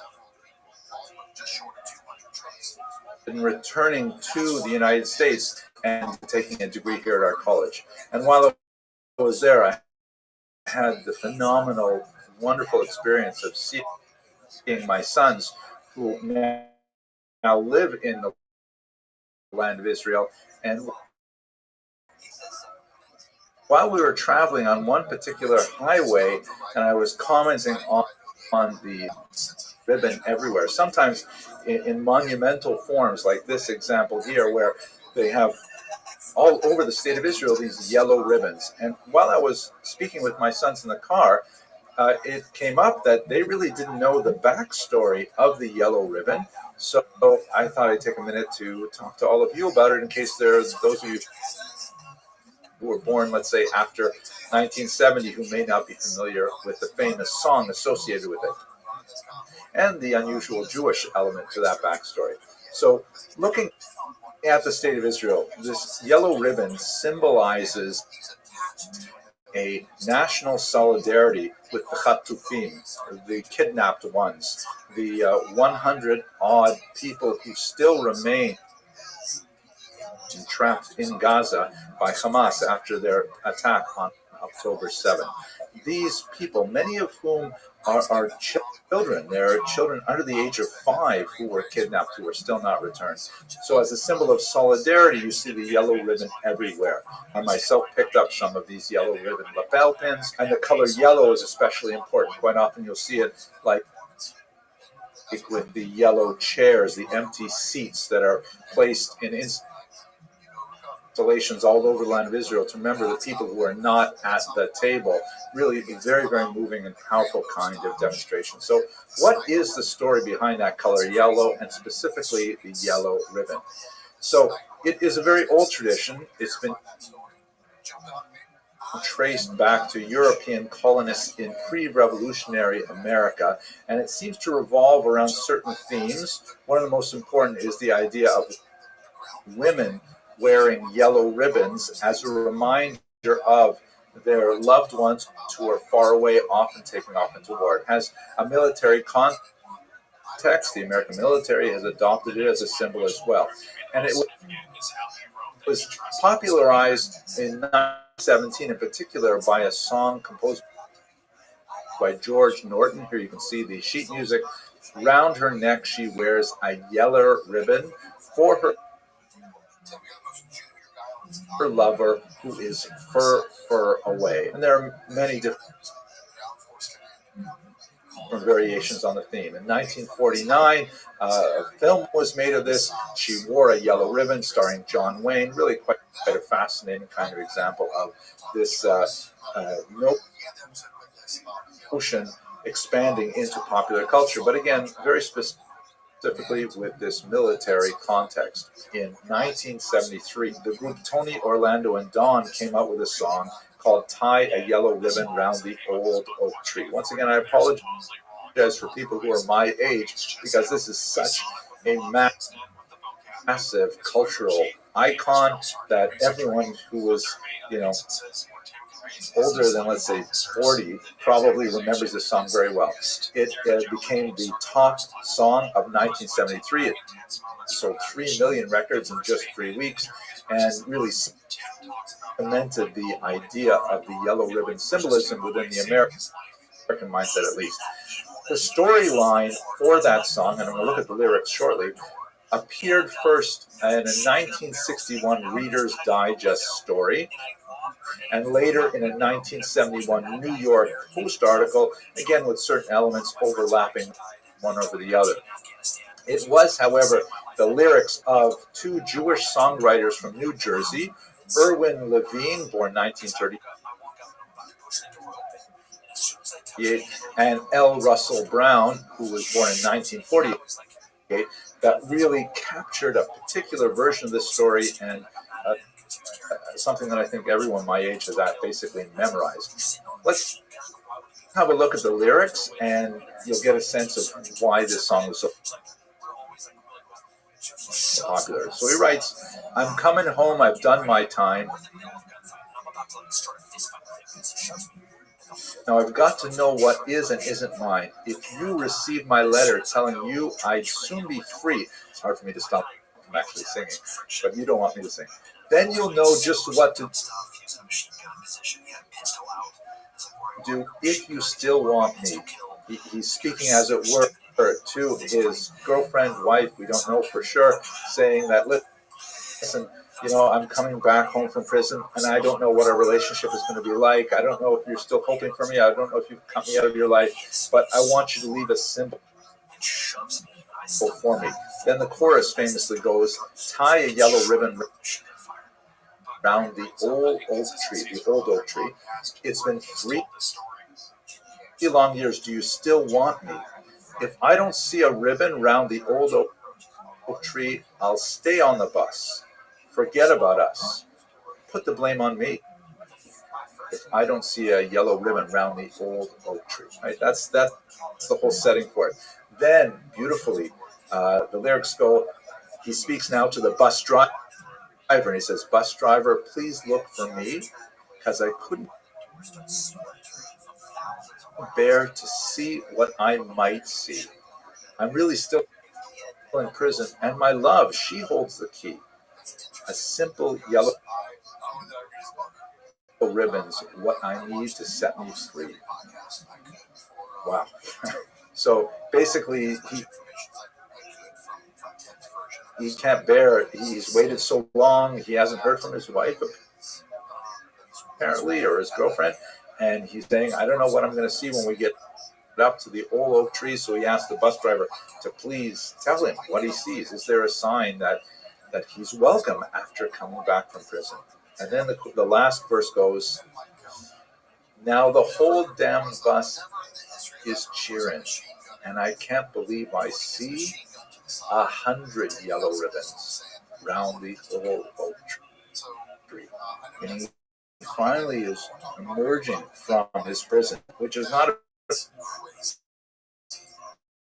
physical prison anymore, but still very much a mental and emotional prison.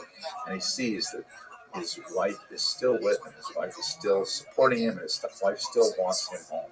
The song has occasionally been criticized as overly sentimental and even kind of schmaltzy. I don't know the permanence of this symbol of the yellow ribbon. It speaks to a very, very deep need of those of us who are yearning for the return of the Chatufim, to express how much we care about them, how deeply we are still connected to them, and that this current conflict cannot end. Discussion of the Jewish backstory of the yellow ribbon contributes to a global sense of how urgent it is that those captives be returned immediately. Thank you very much for watching. He even says it because I don't know how he heard it. I don't know divine intervention. He just must have known right before we walk in this door that the PKM just started booming up. Hello, fellow students of Jewish history. I'd like to take a few minutes to go through a quick review of unfortunately killed in Afghanistan in 2019. Since a lot of the most outlandish stories could be confirmed by Mike Golden, the dark thought is that this could be intentional. Going back to the Norse, even Mike G, Tim would ultimately throw a grenade in the room after seeing a machine gun in the window. Gaza in Jewish history. Just get a very basic sense of the long stretch of interaction between the people of Gaza and the Jews in various periods from antiquity to the present. First of all, where exactly is Gaza? You can see it here. I'm sure you've seen it on newscasts and on the internet. It's a little strip of land just on the Mediterranean coast in Israel's southwest. It's about 28 miles long, or 45 kilometers, and it's only about 3 to 4.5 miles wide, 5 to 7 kilometers. It has a very, very long history. It goes all the way back to the Bronze Age, where it was primarily an Egyptian base, an administrative center in the land of Canaan. That is well before the Jews appeared on the scene, the Israelites appeared on the scene. It was, under Joshua, as described in the Bible, assigned to the tribe of Judah, although it really remained under the control of the Canaanites, and then later under specifically the Philistines in the 12th century before the Common Era.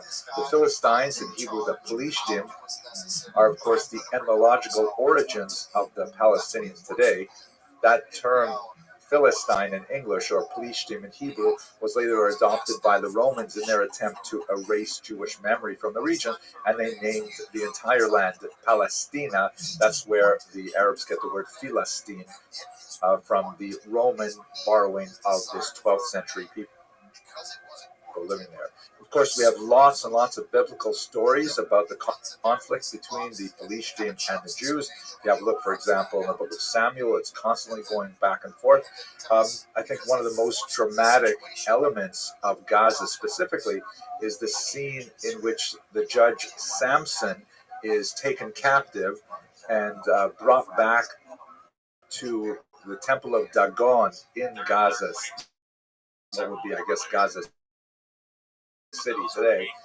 And he is publicly humiliated. They didn't have social media back then, but they blinded him and they strapped him to the pillars of the temple. And he had this great prayer to God that he should have strength one more time. And he pulled down the pillars of the temple and destroyed all of the people in it. Useful required reading for Hamas right now. The region, although it was basically independent from areas under Israelite control, it was briefly conquered by King David, King Hezekiah, King Alexander Yanai in the Maccabean period, the Hashmonaim, and even under King Herod. But the Talmud considers it as not technically part of the borders of the land of Israel. It's always been somewhat separate and recognized for its distinctiveness. That doesn't mean, however, that Jews did not live in Gaza. In fact, we have a very, very long history of theological discoveries, such as a synagogue there dating from the early 6th century of the Common Era. You can see that they have actually a representation of King David here, labeled in Hebrew. And it's clear that Jews lived in Gaza after the Muslim conquest in the 7th century. It tended to drop, the Jewish population dropped after the Crusaders entered in the 12th century, but basically began to grow again in the 14th through the 17th centuries. It was only in the 20th century when the Jewish population there finally disappeared, and that was primarily because of the uprisings in 1929, a lot of conflict between Arabs and Jews in the Yishuv movement, that is before Israel became a state, and Jews decided to leave Gaza at that time. So when you get up to 1948, which is of course a crucial period in the history of the region, you have about 20,000 people living in Gaza. The vast majority of them are Muslims. There are only about 720 Christians. It was under the British mandate, and they had handed it over to the United Nations for a solution, and they came up with this kind of a bizarre plan to divide what would become the state of Israel into 7 pieces. 3 of them would be Arab, 3 of them would be Jewish, and Jerusalem would be a international zone. As is well known, the Arab nations surrounding the future state of Israel refused to accept this UN plan, and they attacked. And this resulted in the very bloody War of Independence. Amazingly, the state of Israel was not only able to maintain itself, to not have all the Jews into the sea, they actually even consolidated their territory somewhat. Gaza, however, was left under Egyptian control. The Arab population of the Gaza Strip expanded tremendously as tens of thousands of Arabs fled the conflict and made their way into Gaza. So it expanded to about 88,000. And then after the armistice, it actually, which is characteristic of the Gaza Strip, it is a phenomenally overpopulated piece of land. There were 8 refugees camps set up in Gaza for these 1948-49 refugees, and they largely remain there to this day. The area is plagued by Egypt until 1952, and the unemployment rate was hovering around 50% at that time. Terrorist attacks from Gaza into Israel prompt Israel to briefly conquer the period in November of 1956 and then to retreat in 1957 once diplomatic arrangements were made. Unquestionably, however, the most significant date in the history of Gaza and its relations to the land of Israel is June of 1967, when the remarkable 6-day war occurred.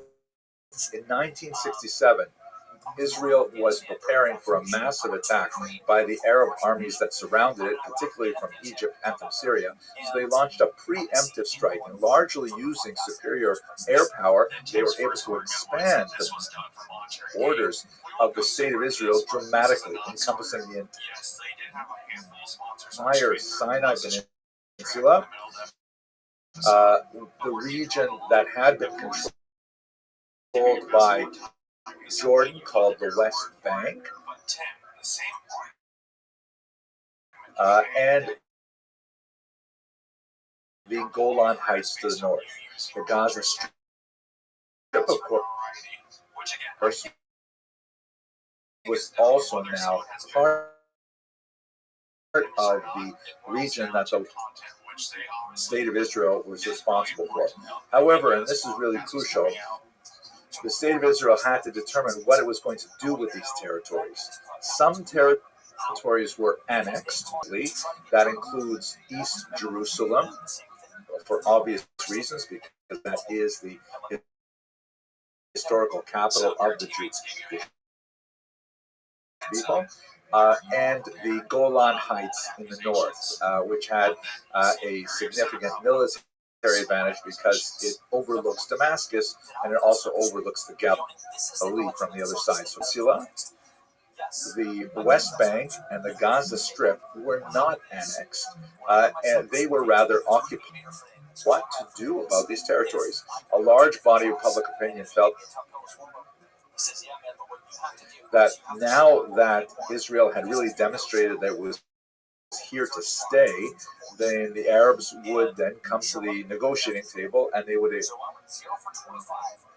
be able to exchange.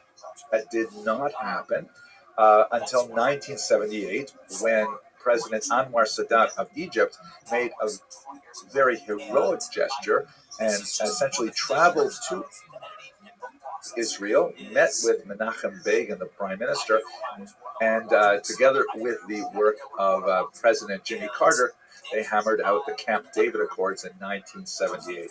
As part of the Camp David Accords, this is very important for our purposes, the entire Sinai Peninsula was given back to Egypt. So Israel controlled it from 67 till 78 and then gave it back in exchange for a peace with Egypt, which has basically held. There have been some moments of tension, including in our own times, but nevertheless, it's basically a peace that is held. But the thing is, Egypt did not want to take the Gaza Strip. By this point, in the late 1970s, Palestinian national sensibilities had grown significantly. They were associated with a lot of terrorist activities around the world, in airports, and at the Munich Olympics, and so on. And the Egyptians simply didn't want to have anything to deal with it. And so Israel was kind of left holding the bag, forced to maintain this piece of territory with a very hostile population, with very poor employment, and with very poor economic prospects. Things looked a little better for the possibility of a two-state solution with the Oslo Accords in 1994-95, when the Palestinian Authority was established, which theoretically gave Palestinians a degree of self-rule within both the Gaza Strip and in the West Bank. However, that has failed to take sufficient hold for reasons which are beyond the scope of this narrow video. Ultimately, however, by 2005, the Israelis had realized that maintaining the Gaza Strip was militarily simply too costly, and that with the demographic imbalance, because the Gazans have very large families, and there's an inverted age pyramid with a very, very young population there, and with continued unemployment, it would simply be untenable. And although there had been some very successful Jewish enterprises and settlements established within Gaza.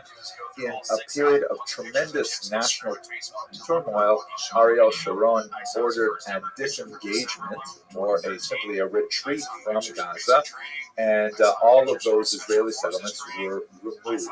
And what that meant was, from 2005, Gaza was technically independent. It was not part of Israel, and they could run their internal affairs however they liked.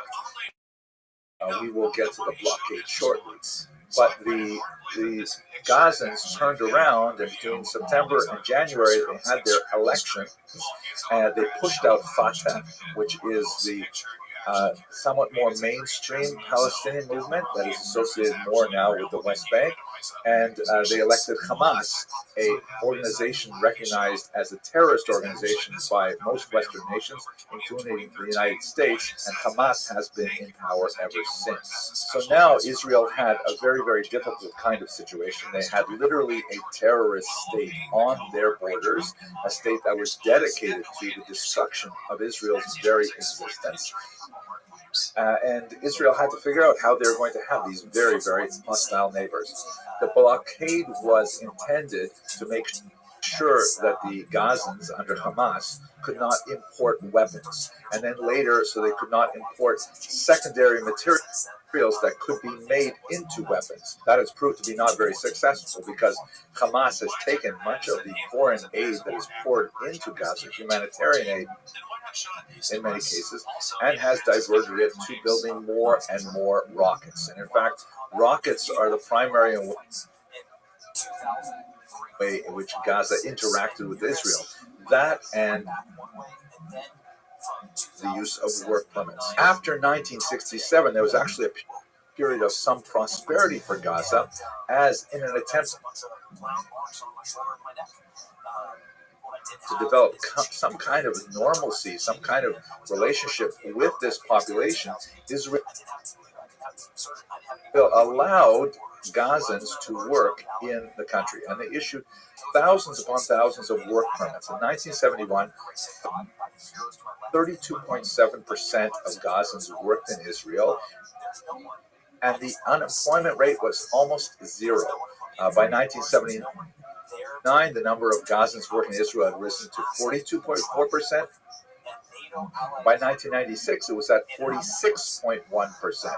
It was a steady increase of economic interrelationship between Israel and Gaza.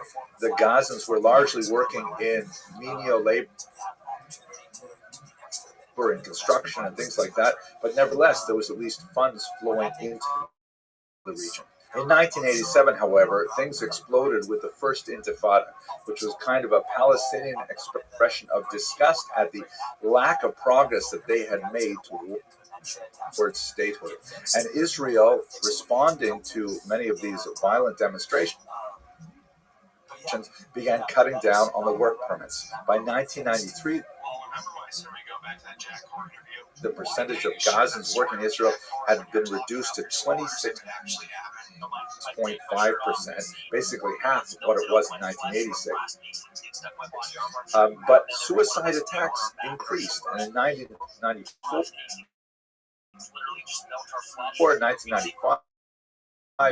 horrific bus bombings and things like that, orchestrated from Gaza, meant that the number of Gazans who were allowed to work in Israel reduced to 3.3%. Now, this is the part that I think is especially significant for what we're enduring today. According to what I think is some quite insightful reporting by Reuters, Israel is apparently caught off guard because they were kind of lulled into a sense of security, thinking that, hey, things were getting better. It looked like the Gazans were beginning to realize that, working for a living and building your home is much better than trying to destroy it with barbarism and with war. And in fact, the number of work permits that were given to Gazans was going to be increasing. And so Israel seems to have let its guard down, thinking that maybe we're slowly, like we are with many countries in the region, maybe we're finally getting to a normal kind of relationship, but that in fact was not the case because Hamas was still in control. Hamas, throughout this period, has been launching rockets, particularly at cities in the south like Sderot, and with newer technologies beginning to reach further north like Tel Aviv and even Jerusalem. And although the Israelis countered with the development of a remarkable device, the Iron Dome, which is the equivalent of hitting a moving bullet with another bullet, that essentially blunted the impact of much of the rocket fire. But then the Gazans under Hamas began to use a strategy of kidnapping. In particular, Gilad Shalit was kidnapped in 2006, was held for 5 years, and because of the Israelis' vaunted opinion that no soldier should ever be left behind,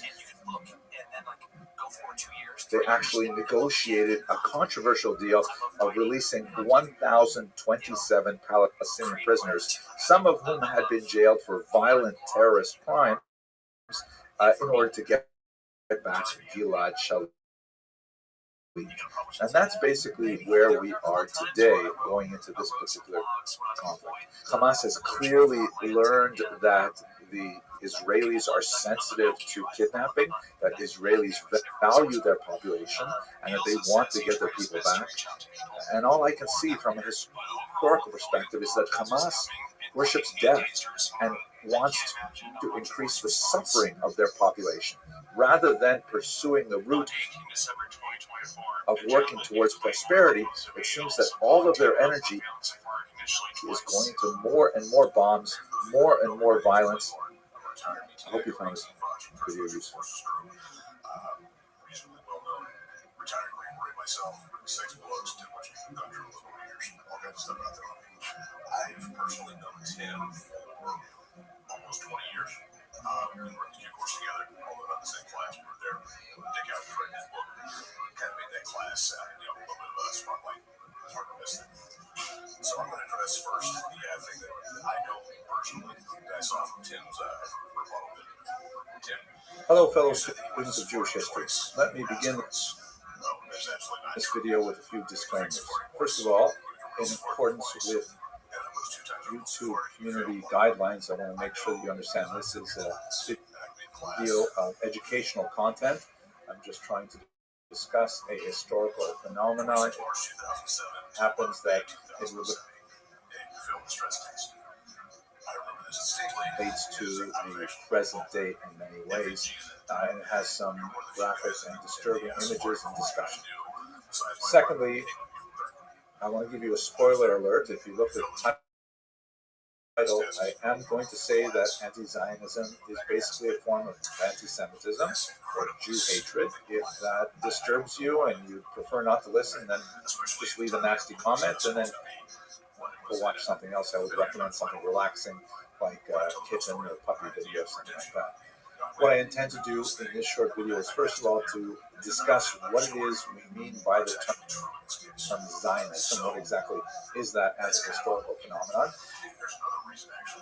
I will discuss some of the legitimate objections to Zionism that were especially prominent at the turn of the 20th century.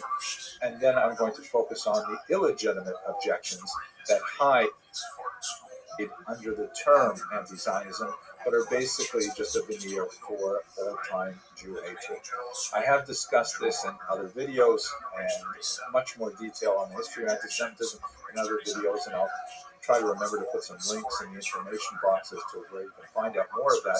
The reason I'm returning to this topic now and discussing a little more detail is because, unfortunately, as we had feared, many of the most unpleasant and unfortunately violent aspects of the harmful rhetoric that is surrounding this debate has seeped out into the public space, and now we've got the horrific and sad murders of 2 young people in Washington, D.C.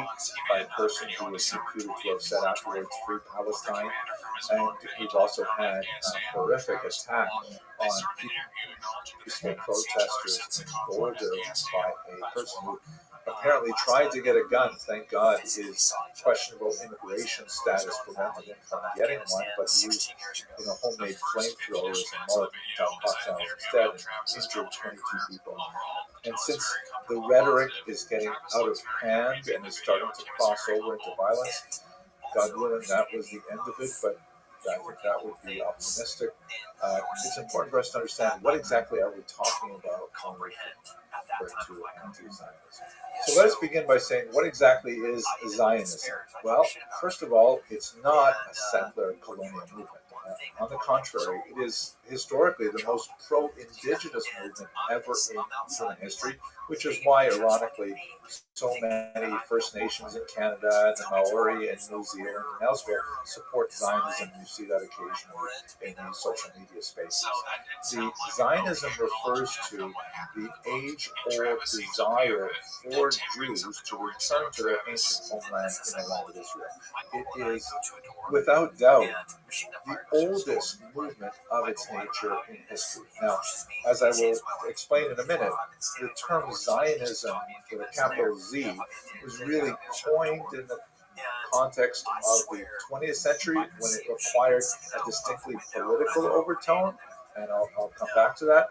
But historically speaking, this is something that goes all the way back to, at the very least, the 6th century before the Common Era, when the Jews were first exiled from the land of Yehuda, the southern part, or central and southern part of what will be today the land of Israel, to Babylonia under King Nebuchadnezzar. We see it recorded, for example, in the Bible all over the place, but Psalm 137 is perhaps the most powerful statement of that yearning to return to the land of Israel. Just quoting here in English, by the rivers of Babylon, there we sat down, yea, we wept, when we remembered Zion, right? What is Zion, or Zion? Zion is one of the hills of Jerusalem, and so it's come in the 20th century to represent this general desire to go back. Very powerful song. Now, in the 20th century, as I mentioned now twice, that's when Jews, particularly in Europe and especially in Eastern Europe, began to be affected by the nationalist movements that were growing at that time, and many peoples began to seek their, opportunities to express themselves as national unit. There are lots of nationalities that were submerged within empires. For example, the Austro-Hungarian Empire, the German Empire, the Russian Empire had all kinds of non-Austrians or Hungarians, non-Germans, and non-Russians within them. And a lot of those peoples, the Czechs, the Ukrainians, the Slovaks, the Poles, and so many, wanted to form their own state. And so Zionism represented this movement that took hold of this age-old yearning to return to the land of Israel. And by the way, I should point out that the vast majority of Jews were living in diaspora at that time. In fact, had been for the last 15, 18 centuries. You had the bulk of the Jewish population living outside of Israel, but there was always a small population in the land of Israel itself throughout this entire period. So one can also make the argument the Jews actually never totally left the land of Israel. They always regarded Jerusalem as their eternal capital, and were waiting to actually come back to it. It began to acquire this modern nationalist political tone, particularly under the leadership of Theodor Herzl, shown here, very famous leader of the World Zionist Organization that was established in 1897 and had significant success at motivating Jews around the world to contribute in a financial way to purchasing land in the land of Israel in order to eventually come back there. Herzl's particular strategy involved, negotiating with great powers to try and have some kind of diplomatic, dedication of the land to the Jewish people. This eventually was expressed after Herzl's death in the Balfour Declaration, when the British government said that they believe in the idea of the establishment of the Jewish homeland. We've talked about this in many other videos. Now, while Zionism was arguably the most popular of the various political expressions that were happening at this time, when Jews all over the world began, like many other peoples, to explore their political expression, it was certainly not universally approved by all Jews. There are many, many objections to Zionism, and there are three main groups of Jews who legitimately objected to Zionism at the time. The first were the ultra-Orthodox. This is based on a reading of the Talmud that essentially argues that the Jews, having been exiled from the land of Israel and having lost their sovereignty specifically way back in the ancient period, they were not allowed to go back to the land of Israel and establish a sovereign nation with a flag, with an army, with passports, with currency, all those things, until the arrival of the Messiah. And so there was a good core of ultra-Orthodox Jews in particular who felt that returning to the land of Israel and establishing a state there was inappropriate. Returning to the land of Israel, to live there, to pray there, to study there, very, very beautiful. But to establish a state, the ultra-Orthodox Jews said, no, that has to wait for the Messiah. Ultimately, this group was always a minority of the Jews overall, and again, various election results to indicate how Jews felt about this position. But nevertheless, it was a theologically principled argument. Today, we have a situation where half of the world's Jews have already demonstrated their commitment to Zionism by actually living in the land of Israel, and so only a tiny fringe of that ultra-Orthodox objection still remains. You will see them showing up at protesters, not just since October 7th. They're associated with groups like Neturei Karta, who are pretty much here. This is in a German protest, and they have a few non-rabbis or non-Jews apparently standing beside them, carrying signs that say, authentic rabbis are opposed to Zionism. Here's a pro tip, by the way. If you believe you are authentic, you are certainly not going to convince anyone by putting it on a sign and saying that you are in fact authentic. And it's especially difficult for most Jews to deal with this kind of thing because, as you can see, the other flags that are being represented here include, for example, Hezbollah, which is one of the most murderous terrorist organizations that is dedicated to the idea. As you can see on their flag, they've got like a gun on the flag. They want to destroy Israel and the Jews who live there. It's just very offensive to most Jews to even think of Jews participating in these kinds of rallies. Enough that they're wearing this kind of keffiyeh, talacing, and things like that. But anyways, that is nevertheless the modern vestigial remnant of a theological objection to Zionism, which was more prevalent at the turn of the 20th century, but in 1948. There was also a socialist objection to it, and you see this most dramatically in a political party called the Jewish General Socialist Workers' Party, known in Yiddish as the Bund. And this was a group that said, no. Zionism is a bad thing because it's going back in time to a kind of bourgeois form of government, whereas we want to move forward with a social democratic government, specifically kind of a communist government, and so they oppose Zionism on political grounds. The Bund basically also disappeared with the 20th century. Stalin got rid of the most leftist section of the Bund.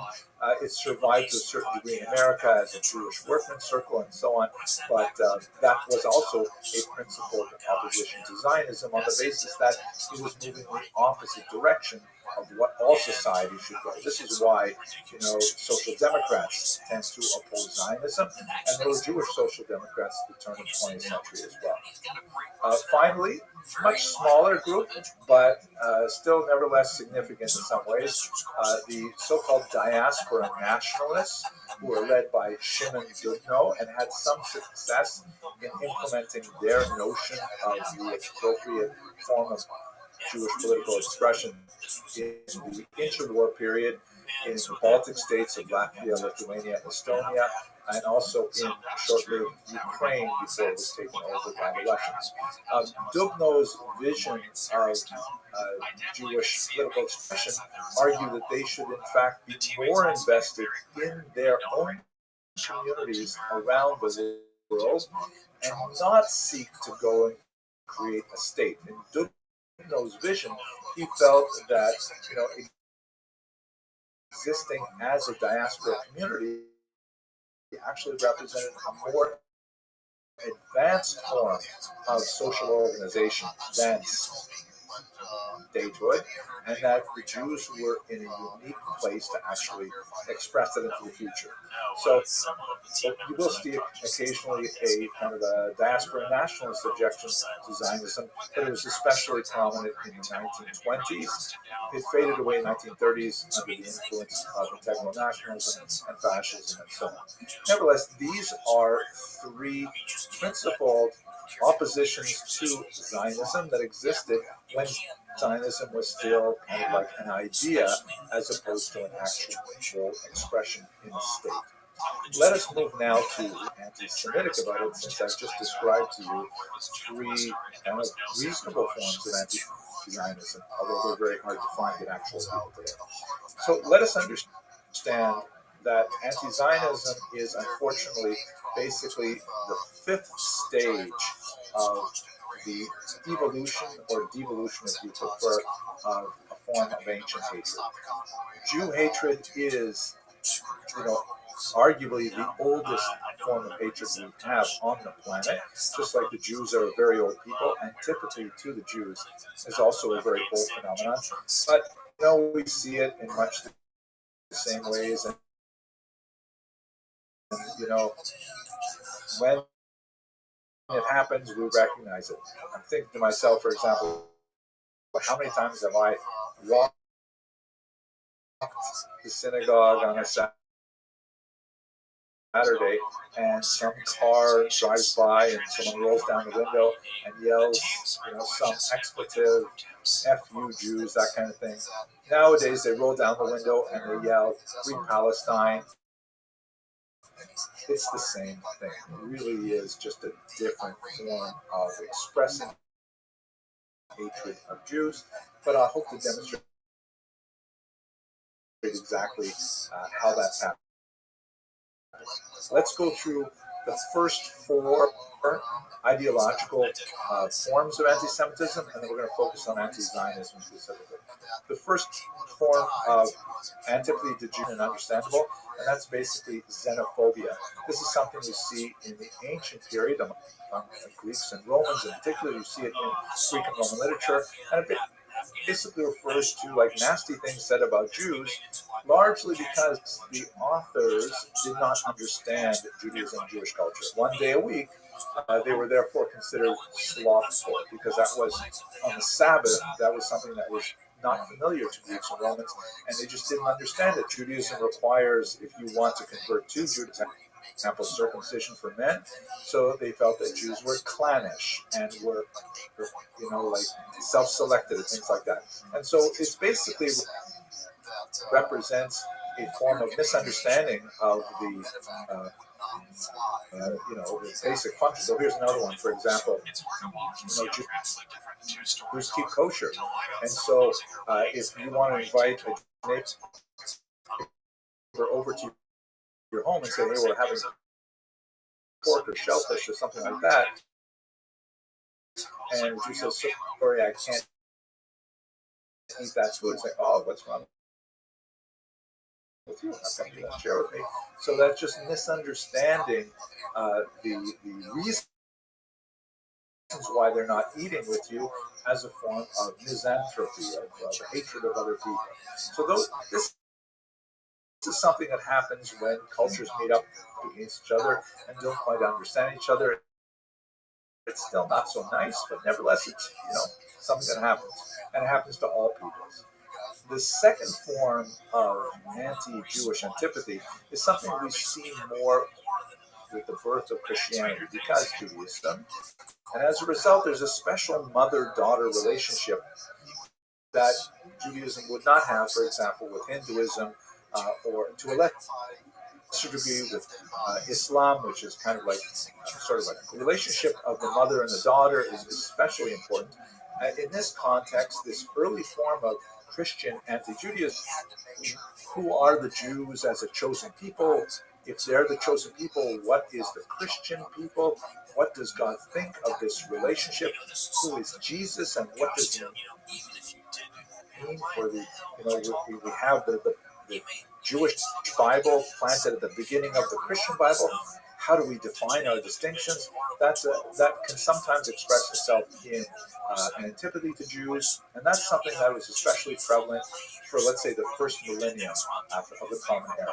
The third period is when Jew hatred really goes off the rails, and criticisms are leveled at the Jews, which are just, mind-boggling and bizarre, like this crazy idea that Jews must drink Christian blood in order to avoid some kind of strange smell or,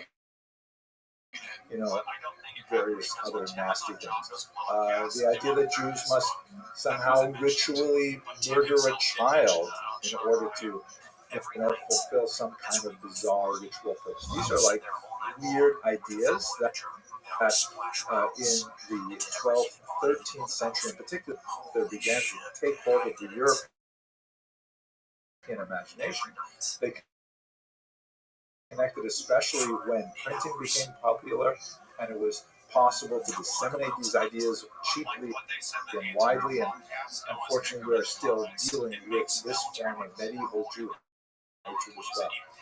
The fourth form, which unfortunately until recently I believe was likely the final form, but that was optimistic, is what we would call today modern anti-Semitism. Anti-Semitism was invented in the 1880s as an attempt to try and sort of couch these old antipathies in a modern sort of scientific sounding term. And basically the content of modern anti-Semitism represents the departure from the religious moorings of anti-Jewish hatred and placing it all on two basic ideas. One, that the Jews constitute a distinct race, separate from a religious confession, for example, or a national identification, but now they have some kind of quasi-scientific, permanent association with their very beings, their very bodies. And secondly, the idea of conspiracy theory. But the way this race works is that they are all connected in some grand, awful, diabolical plan to dominate the world. And that's basically where we were living from the 1880s through the entire Nazi period, through the late 20th century up until recently. Finally, we come to this fifth form, anti-Zionism. What is this? How does it differ from the legitimate forms of objections that we talked about earlier, and why is it fundamentally still Jew hatred? Anti-Zionism is basically this position that ascribes a fundamental illegitimacy to the modern state of Israel, saying that, unlike all other countries in the world, Israel somehow should not be allowed to exist, that it is based on fundamentally flawed, fatal flawed principles, that means that it is something that must be eradicated completely, something we don't say about Canada or England or any other state. We only say it about Israel. And secondly, anti-Zionism argues that all Jews, not just Israelis, but all Jews around the world are somehow equally culpable for establishing this so-called illegitimate state, that they are so-called complicit in this crime of Israel's existence, and that's really what this anti-Zionism is all about. So what I'd like to do now is to walk you through a few examples of how we see just how inappropriate and illogical this ambush where Tim supposedly and fundamentally hateful this argument is, and how it distinguishes itself from the earlier forms of opposition to Zionism that we can understand based on legitimate grounds, whether or not we agree with them.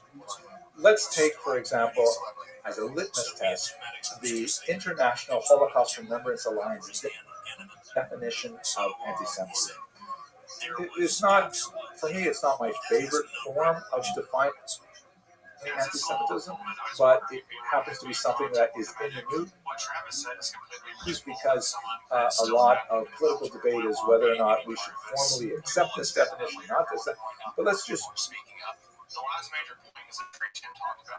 use it as our litmus test. So if you look at where I pointed the arrow here, we should say clearly that criticism of Israel, similar to that leveled against any other country, cannot be regarded as anti-Semitism. I mean, if you were to say anyone who criticizes the government of Israel is an anti-Semite, you would have to say half of the population of Israel is anti-Semitic, because they have a very vigorous democracy. They have protests, they have arguments. It's actually a raucous kind of thing. The Israeli Knesset, politics there's tremendous amounts of criticism of the government, the current government, previous governments, and I'm sure future governments. So there's certainly no boundary in this definition that says that criticizing the decisions of a given government or political orientation in Israel is off limits. There are, however, some things which go way beyond it, and that's where we really want to focus. So here, have a look at the second page, which sort of expands with lots of examples of the definition. Let's look at some of them in detail and see why anti-Zionism really goes beyond the level of appropriate criticism of the government and gets into anti-Semitism. First of all, accusing the Jews as a people or Israel as a state of inventing or exaggerating the Holocaust. Right? We sometimes call this Holocaust revisionism, and the reason why an anti-Semite might want to do that is because part of the reason why the need for a state of Israel is present is because of the genocidal attack on the Jewish people in the Second World War that necessitates some kind of refuge for them. Accusing Jewish citizens of being loyal to Israel or to the alleged priorities of Jews worldwide than to the interests of their own nations. This is also a very old criticism. It's the dual loyalty charge that is saying it's not possible for a Jew because they're really more dedicated to Israel.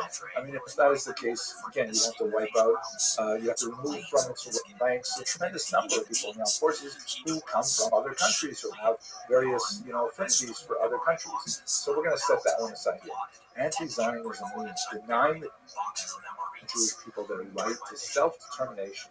For example, by claiming that the existence of the State of Israel is a racist endeavor, meaning all other countries seeking to establish national homelands for their indigenous peoples, that is somehow okay, but for Jews to do that, not okay. We see it perhaps most starkly in the 1975 UN resolution that equated Zionism as a national movement of the Jewish people as a racist endeavor. There's no such UN resolution that says that French nationalism, American nationalism, Russian, Venezuelan nationalism would be are somehow racist, but Jewish nationalism is somehow racist. It's a fundamentally flawed argument. And as you can see from this map that indicates the nations that sponsored it, primarily the Arab League, and those that voted in favor of it, primarily those who are deeply beholden to some of the sense of where this is coming from, as well as those who objected to this particular resolution. Building on this idea of equating the Jewish national movement with racism and not other national movements, applying double standards by requiring of it, i.e. Israel, a behavior not expected or demanded of any other democratic nation. They hold Israel to a different standard of what is acceptable. And we see this especially today, and we can see this in actually a rather brilliant article that was just published yesterday by Zach Goldberg in Tablet. And basically what Mr. Goldberg did was he went and looked at some of the major media resources, and he said, okay, how many times is the word genocide used in connection with, and then he identified, half a dozen odd recognized massacres that may reach the level of genocide. I won't go into the details of the separations between us. But as you can see, when you connect Israel to genocide, that's a phenomenally popular topic, far more than connecting, for example, the Cambodians to genocide or Rwandans to genocide, so on. A lot of hits, and so therefore that has suddenly become a tremendously popular thing in much of the media space. And he points out there, I'm going to actually read a quote from that article, which is rather remarkable. He says, if Israel's war in Gaza qualifies as a genocide, it would constitute a striking historical outlier. Perhaps the first such case of genocide triggered by a mass terrorist attack involving the slaughter of civilians and the taking of hostages. The first in which the genocider, quote unquote, permitted food, fuel, and humanitarian aid to flow into the territory of its purported victims, and potentially the only instance in which the perpetrators lacked any prior plan or ideological commitment to extermination. It may also be unique in that the targeted group's combatants have deliberately embedded themselves in civilian infrastructure and sought to increase civilian casualties for strategic and propaganda purposes. And it could be the only genocide that might plausibly be halted on the spot, not by the genocider, but by the group claiming victimhood, specifically with Hamas to release the hostages and lay down its arms. Israel's military campaign, having achieved its core objectives, would likely cease. And I don't mean by this discussion to in any way diminish the horrific suffering of the civilian population in Gaza. It's a horrible thing, and my entire being rebels against it. But the bottom line is there's so much focus on Israel saying, stop trying to rescue your hostages, and hardly anyone is saying, Hamas, let go of the hostages. You took civilian hostages. You murdered many of them. You still have 20 of them. Why isn't the world screaming at Hamas and the Arab world that is in league with Hamas and saying, force them to release the hostages, and the violence will cease? That's something that still bothers me.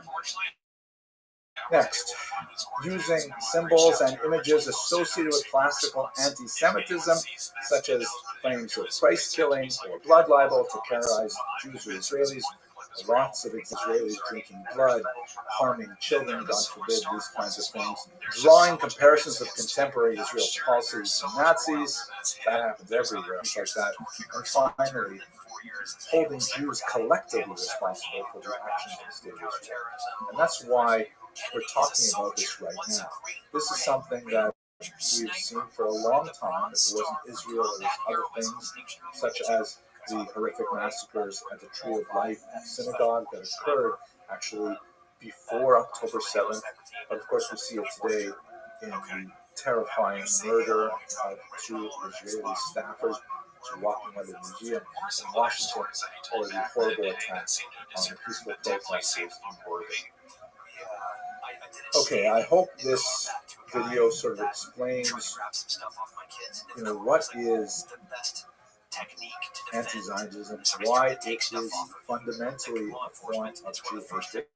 That yes, there is a possibility of disagreeing with the policies of the state of Israel. Yes, there are so many people who disagree with how the current government is waging this war, and that's not the topic of this video. But the purpose of this video is to illustrate that by allying yourself with a group that calls themselves anti-Zionist, you may be buying into a much larger agenda than you're actually thinking of initially. I hope this video was useful to you, and I hope that we see an end to the violence, a return of the hostages immediately to their families, and the cessation of all of the attacks and suffering in Gaza. Thank you very much. There have been a lot of calls for his supporters to make a statement. I think that's very fair. There's too much evidence out there to not accept that he lied. To people like Sean Ryan and John Williams. Just so you know, people. Hello, fellow students of Jewish history. You know, I've been conducting research for the upcoming Rome Jews, and I came across something yesterday that just blew. Relationship with the veteran community, but hey, who knows? Maybe they're actually not aware of the situation. The person that seems to be getting the most attention is Tim's former boss, John McPhee. John was before everything came out. Well, Shrek, I really appreciate you being here. It was an honor to interview you and on your social media. In my mind, that even though it's not dealing with the Yeah, thanks, man. I just wish the best of luck.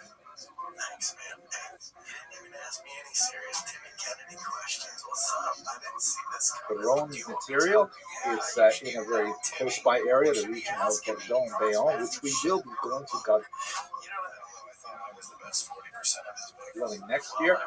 It was just such a fascinating thing. I figured I've got to do more research on this, and I can't wait to share it with you. So let me talk a little bit about the region of Bordeaux, and specifically to the south, the region of Bayonne. I was reading a one-volume study of French Jewry by Esther Benbassa, a fascinating historian who is also a politician. She is a senator in France. And I came across this amazing story of the Jews of a place called Saint-Esprit-les-Bayonne. I chased down an article by Anne Zink on this to read a little more, and it's just absolutely amazing. So this place, Saint-Esprit-les-Bayonne, you can see where it is here. It's sort of like perched on the very western edge of France, just above the border with Spain. That, by the way, gives it a very important role later in the colonization of the Americas, and Jews were part of that story, and I'll get into that in a second. It's also especially important because it was the destination for a lot of Portuguese Jews. And let's just quickly explore why they're coming to this place. Let's recall, Jews were not allowed in France at the time that the Portuguese Jews began to move there. The Jews were expelled from, and France is not unified like it is today. There are different, territories controlled by different powers and so on. But basically, the Jews are expelled first in 1182, and then invited back, and they're expelled again several times until the end of the 14th century.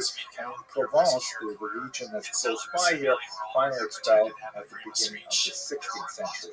However, there's a little footnote in that King Louis XI wanted to resettle the region of Bordeaux, which was devastated by the 100 Years' War.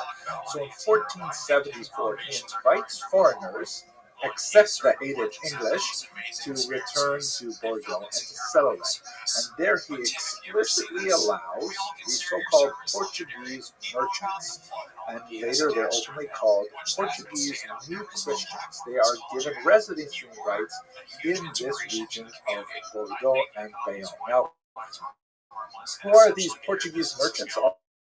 Also known as Portuguese New Christians. These are essentially Jews who were forcibly converted in 1497 in Portugal and were looking for ways to get out of that country. And many of them made their way to more hospitable climes like Amsterdam, for example. We've spoken about that quite a bit. And many of them went out to the New World, to Brazil, and other places. But this is really close by. It's just over the Pyrenees, just over Jews who are given technically the rights of Christians, but still wishing at some level to live as Jews. These are called crypto-Jews. They used to be called Marranos, which is in itself a derogatory term meaning swine. So crypto Jews or conversos is considered a more acceptable term. They're Jews who, they're along a whole spectrum. There are some who really become true believers and are ultimately absorbed into the larger Catholic population. There are those who deeply, deeply resent the forcible conversion and are doing everything they can to live underground as Jews. And then there's a whole bunch of Jews who are in the middle of that, who are trying to maintain their safety as living as Christians to the outside world, but in their own homes they're still marrying other crypto Jews, practicing some Jewish traditions, and so on. So they're making their way now to the region of Bordeaux and Bayonne. Everybody knows that they are of Jewish extraction, and there's a degree of persecution that goes along with that, even though they are technically baptized. We know that the Jews were useful. Like, look at this chart here. You can see that in 1751, 51% of the Jews, a very small number of them were impoverished. Almost all of them were, producing for the economy. About half of them are involved in trade. About 30% are involved in banking. That is a little bit skewed from what we see in other parts of Europe where Jews are allowed to live banking, and small commerce might be a little bit larger, but nevertheless, there's 12% involved in crafts and 5% involved in other things. In terms of their trade, the Atlantic, so they're involved in all kinds of things, soap, they're making soap, all kinds of things are going on there, and they're definitely very useful to the economy. So by 1550, King Henri II specifically assures their residency rights. Especially interesting about all this is that what's going on in Bordeaux and Bayonne is not necessarily what's going on in the entire country. By 1615, King Louis XIII requires all Jews, including crypto Jews, to leave France. And that, by the way, affects a lot of the Jews who have made their way to the New World, likely expelled from those regions as well. But in Bordeaux, you are allowed to remain there because the local parliament refuses to obey the king on the expulsion of the Jews. And in fact, they develop a legal remedy. They sell 260 of them take advantage of this, and they buy the right to be naturalized in Bordeaux specifically. And essentially, they just sort of ignore the king on this regard. And by 1723, the people living there are openly referred to as Jews, despite the fact that the legal ban on their settlement in French territory is still fully in place. It's absolutely amazing. The legal nomenclature of what we call them, Portuguese merchants or New Christians or even Jews, reflects the reality that is developing on the ground in Bordeaux. Throughout the 17th century, all kinds of measures that are catalogued in an exhaustive manner by Anne Zink, who really went down to local archives, demonstrates that they are more and more openly returning to their Jewish practices. For example, birth rates seem to be pretty much stable, but the number of baptisms, especially baptisms in Portuguese families, declines. They employ a parish priest to serve as its own cemetery with their own Chevra Kaddish and their rights, and they develop all kinds of traditional institutions like we have in a much more well-developed area in, let's say, Jewish Eastern Europe. So by the last quarter of the 18th century, the Jews of Bordeaux are openly flouting what's going on in the rest of France. They're living without any restrictions on their movement within Bordeaux and Bayonne. They can own real estate. They don't have to wear the ruelle, the Jewish badge. They don't have to wear the yellow hat. They have, an incredible amount of freedoms within this region. Now, I want to point out one thing here that we can't miss this. Just think about this. I was just describing things that happened at the end of the 1700s. But they were the descendants of people who were forcibly converted at the end of the 1400s. So we're talking about 300 years, right? From, let's say, 1500 to 1800. So we're talking about how many generations is that? If a generation is about 25 years, That's 3 times 12 generations. I mean, can you imagine living as a submerged identity for 12 generations? And if you even want to say that the Jews were sort of coming out of the woodwork in 1800, well, it's been a good century of tolerance in Bordeaux and Bayonne. Much greater, I would think, in many ways, than the famed convivencia that you see in the south of Spain during the Muslim period. But that's still 100 years after that started. So if we go back 100 years, we're still talking about 8 generations. Can you imagine returning to your ancestral identity after 8 generations of living as a submerged individual? It really is mind-boggling. Here's the thing that Anne Zink really drives home in her article on this topic. And maybe she's thinking of the darker history of the 20th century, when this kind of tolerance was sadly hardly in evidence. The fact is that national leaders, kings, and so on, can make all kinds of pronouncements. They can make so-called political statements. They can pronounce ideological purity, be Catholic. And of course, France had a lot of difficulty with non-Catholics when it can be enforced on the ground. And if there is a gap between these national leaders who are playing to all kinds of different agendas and the people who actually live there together with their Jewish neighbors, if there is a gap, if there's any daylight between those two positions, that's a moment in which you can have real humanity express itself. The non-Jewish population of Bordeaux and Bayonne saw the Jews in the 17th and 18th century as essentially their neighbors. We know that they're linguistically very well adapted, that looking at Anne Zink's studies of rental agreements and purchase agreements and all kinds of contracts, that Jews were basically treated like every other citizen of Bordeaux and Bayonne. And so it's especially fascinating to see how these crypto Jews were able to emerge from their submerged identity and yet find a welcome place in this corner of France. Wow, I can't wait to visit it. Thank you very much for watching this video. Part 2 is dated 28 October 2008. This post is fairly generic. Again, in humorous tone as he explains to civilians what it's like to be deployed and how to get a good workout in on what you got. Part 3 is dated 27 November 2008. This is the most interesting letter. On this one, he talks about when he stopped a patrol or a convoy in the Valley Murderers and take a pomegranate tree so he could plant it as farm. He then refers to himself as a big guy with too many guns wearing a peace sign, hopping out vehicles while blasting Prince or Madonna. He also stated how he got the green light to go fight in the MMA, and it feels like he implies it came from his leadership. But overall, the tone definitely feels like it's a prelude to Scars and Stripes. From the amount of detail of minute things to injecting humor and a cowboy hat to all avoiding dangerous areas, this prequel to his book was an interesting insight of what's to come. Hello, fellow students of Jewish history. In the course of my research as I prepare for another Kosher River cruise in Armstrong on the 21st of March 2018. They were talking about a variety of things during this interview. France, this time in Bordeaux, in the southwestern part of the country, I came across this absolutely fascinating discussion relating to the liturgy. Many historians have pointed out that one of the best ways to study Jewish history is to simply look at the Siddur, the prayer book, because so many of events and experiences of the Jewish people are layered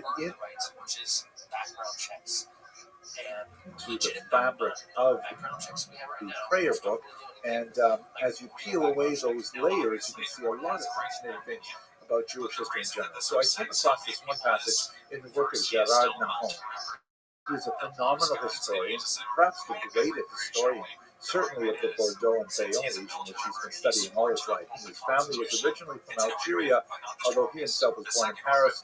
He was a student at the Sorbonne, and he taught at many universities, and Nahum is especially associated with L'École Pratique des Hautes Études, He was a major scholar of French and Sephardic Jews.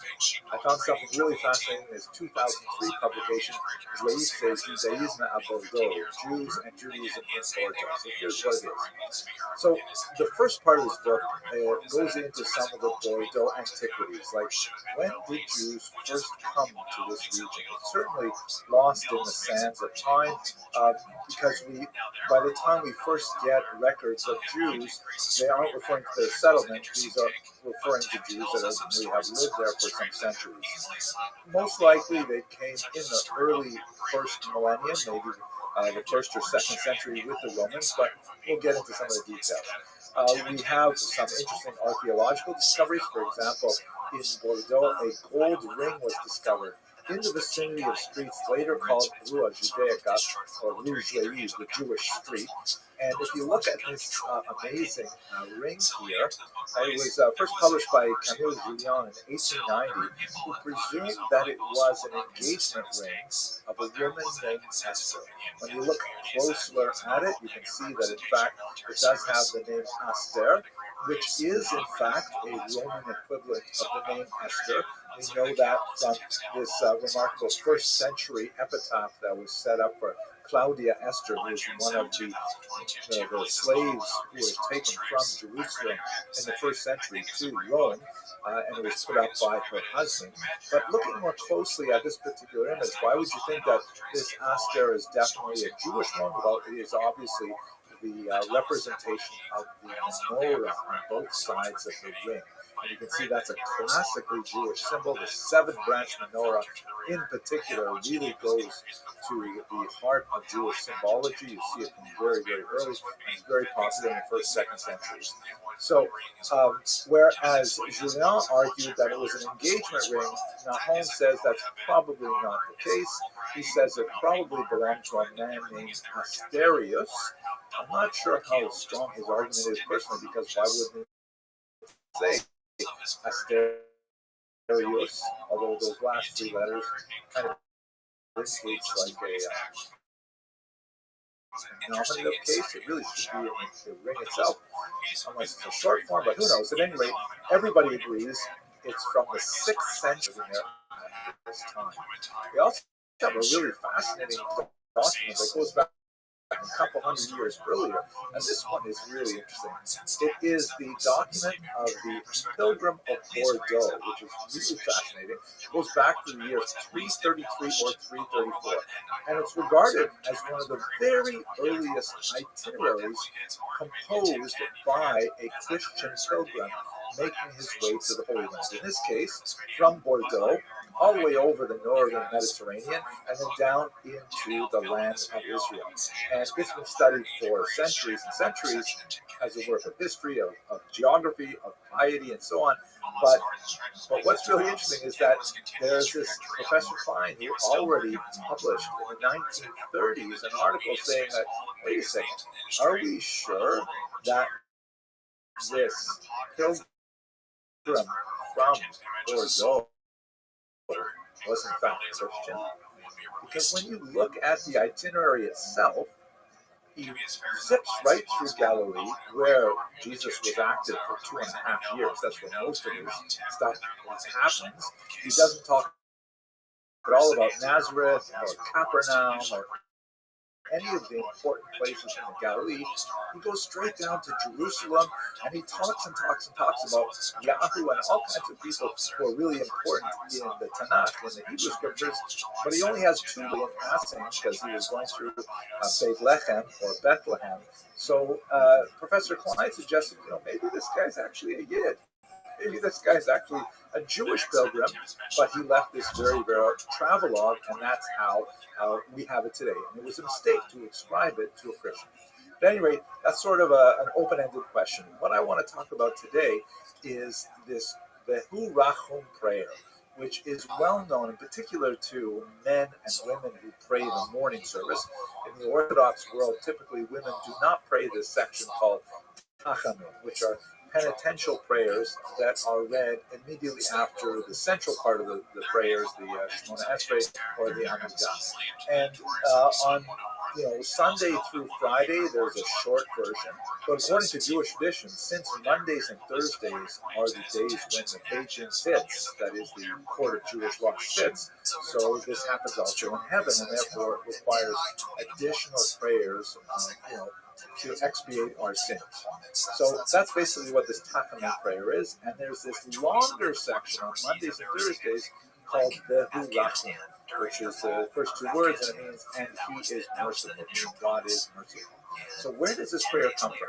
So looking at some of the standard reference works, like the ROTHSCHILD, there is a reference to some people who were once in danger, somehow connected with a boat, but not too much discussion there, and they composed this prayer, and it was considered so beautiful that it was included in the regular liturgy.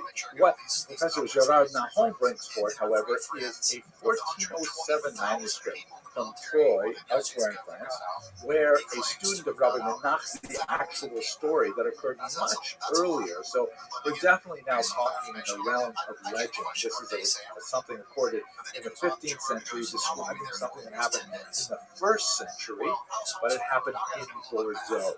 So the story goes, as we've discussed previously on this channel, there's a legend that Vespasian, as part of his feat with the difficulty of putting down the Jewish rebels in the Great Roman Jewish War of the 1st century, he loads up 3 boats full of Jews, he removes the rudders, and he puts no skipper on them, and he just pushes them out into the Mediterranean.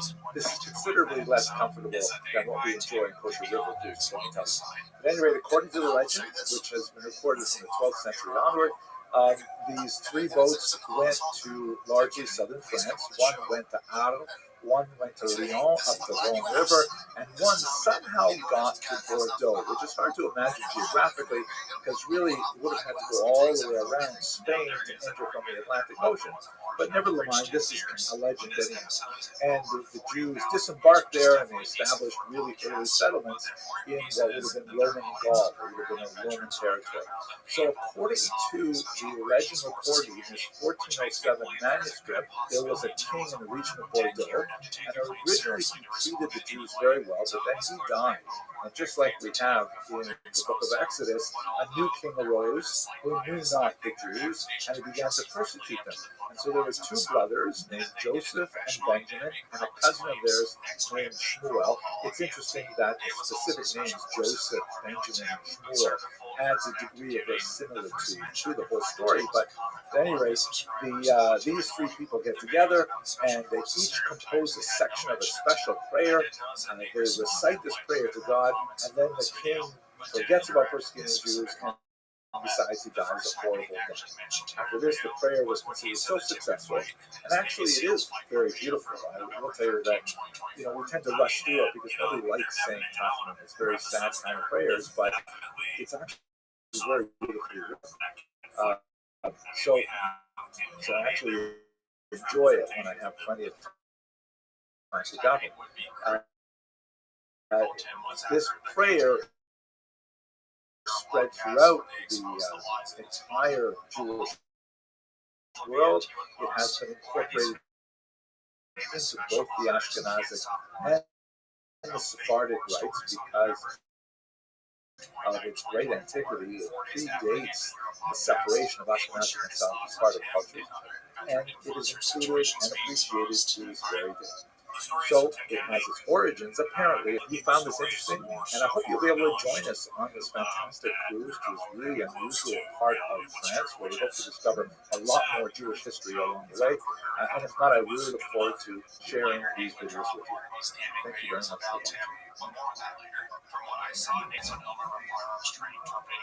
Supposedly there were talks about his company and Sheepdog Tim's company working together. But Nate chose to speak out in situations since he prioritizes the integrity of the Green Berets. Hello, fellow students of Jewish history. A few weeks ago, we spoke about the Bordeaux itinerary, which is context to see if there's some questionable intentions. But I don't think that work. Overall, I'm convinced that these platforms cover the situation in a fair way and weren't slanders or disingenuous for attention. But again, I want to include this section for context, since both these platforms Fascinating sort of as Tim travel himself log in the story. taking a pilgrim from There are a lot of ways how from to cover all Bordeaux this in around France ancient all the King's way Tale. to the But to land of maintain the Israel. narrative timeline, I decided we'll start with the ATR podcast episode 101, The Book of Lies. There's a lot to unpack in this episode, And but I also had come across this article that in terms of egregiousness and what was important for Tim to respond to. Also, it's important to note that they reached out to Tim's suggested that teammates perhaps before making this this episode to Bordeaux gain as much pilgrim information from as the year possible. 334 was possibly Jewish. So I want to dive into that just a little bit more because I just think it's so fascinating that we should have some kind of artifact like this all the way from Bordeaux at this very early period of time. So first of all, what is this Bordeaux itinerary? It's known in Latin as the Itinerarium Burdigalense or Itinerarium Burdigala Usque Jerusalem. Meaning the Bordeaux itinerary or the itinerary from Bordeaux to Jerusalem. And basically, it describes, really dull information, but important if you're traveling, of how far it is to go from stop A to stop B, meaning you got to break this into a lot of stops because you're going to be doing a lot of overnights if you're traveling by donkey or by horse or by foot. So how long it takes to get from one place to another one, and where you can change horses. I think it's really fascinating that you have like horse rentals, horse rentals and stuff, places switching horses and things like that. The oldest versions of this document that exist today are from the 8th and 10th centuries, and there are 4 of them. 2 of them omit most of it except for the section in the land of Israel itself, which is especially relevant to people all over, but 2 of them do describe the route all the way from Bordeaux to Israel and back. Here you can see a map representing the Bordeaux itinerary, both there and back, and with several stops along the way of important places. Now, the text itself, however, looks something like this, like change at Stomatai, weeks 7, change at Senone, weeks 9, city of Astates, weeks 8. Most of it's pretty boring until you get to the land of Israel, and then of course this is a lot more detailed information about what this really early pilgrimage account is, and it has lots of fascinating things associated with it. Now, there are a lot of questions for scholars, like, for example, are the actual sites as they are described, meaning can we link the sites described in the Bordeaux itinerary to the events actually described in the Bible, or were these places kind of like made up, especially in the 4th century, because that was the time when there was a huge kind of like quote-unquote rediscovery of Christian holy sites, which scholars affirm to one degree or another. There's a lot more fascination with Helena, for example, from Constantinople coming, saying I found the true cross and things like that, so perhaps these sites aren't actually representing actual historical locations. And it's also some really interesting literary discussions of, is there a subtle adversus Judaeos tradition here? Is this fitting into church father writings around the same time, perhaps criticizing Judaism by the contrast of various holy sites? These are all great questions. But we're going to look at one set of questions in particular, which was advanced by this tremendous scholar named Shmuel Klein, who was born in Hungary.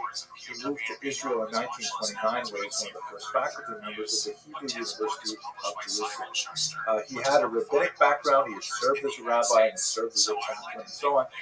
But his real love was historical geography, and especially the historical geography of the Holy Land.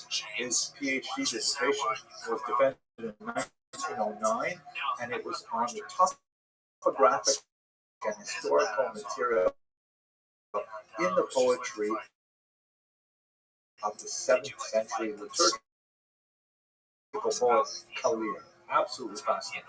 And he wrote, a list of articles as long as my arm describing various historical and topographical aspects of the land of Israel.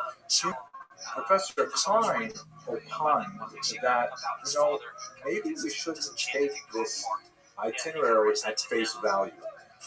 For example, he says, why is there so little material in the itinerarium on the Galilee region, Galilee. I mean, that was Jesus' main area of activity. Why is there no reference in the itinerary to Nazareth, Capernaum, Magdala, Cana, sites that are so prominent in Christian scriptures?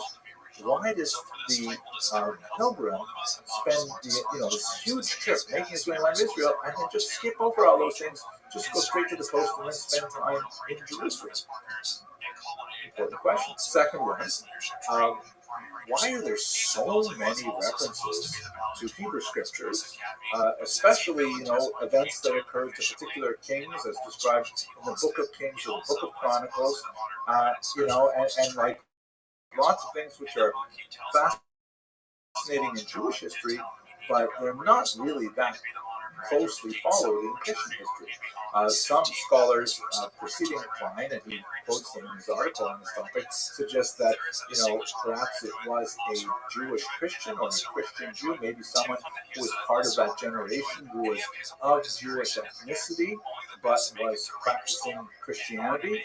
And there's something to be said for that argument, but it's really quite late for that. We're already in the 4th century, and the split between Judaism and Christianity was finally, perhaps most fascinating. There's lots of references in this text, not to the Old Testament, the Hebrew scriptures, but to Jewish legend.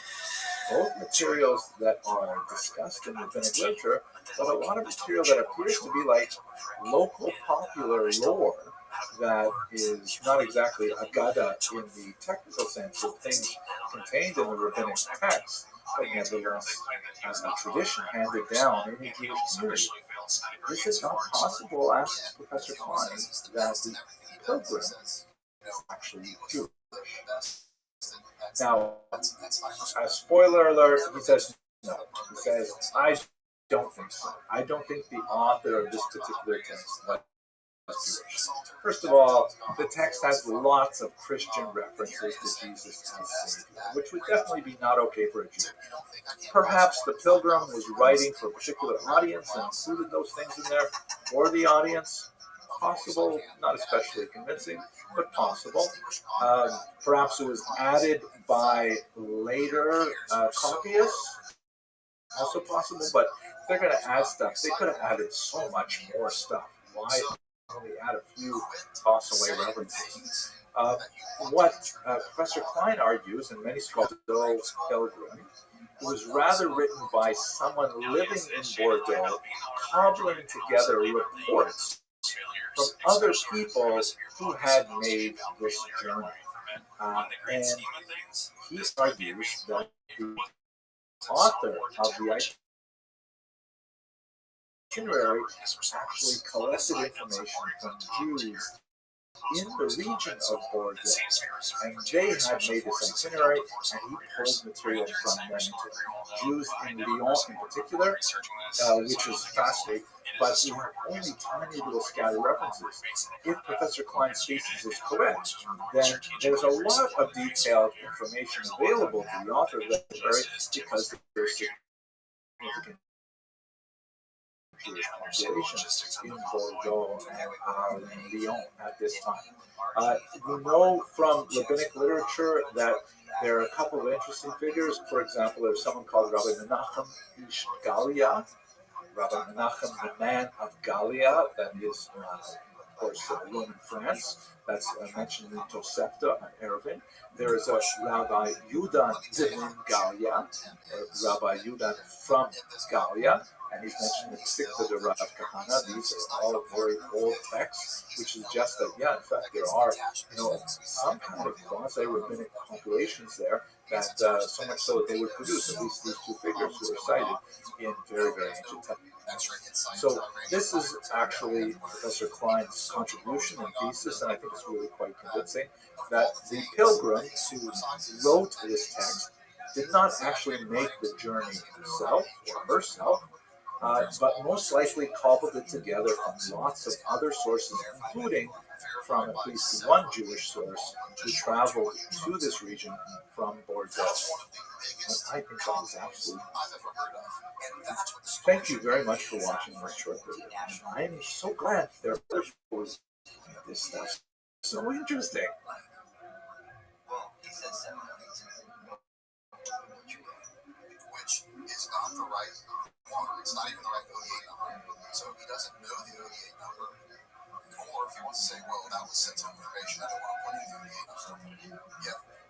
You put in everyone's real name into this. Combat veteran he is, the ODA Sergeant Major starts pushing all the units to the high ground to take the fight to them, and the guy's out, and the guy's out of the line of fire.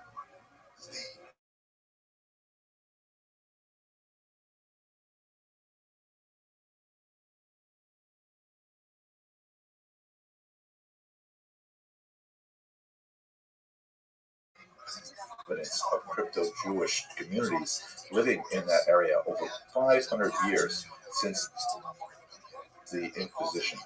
But we're going to move on now because in November, God willing, we're going to go to another location. We're going to go visit the area of Bordeaux, which is in southwest France.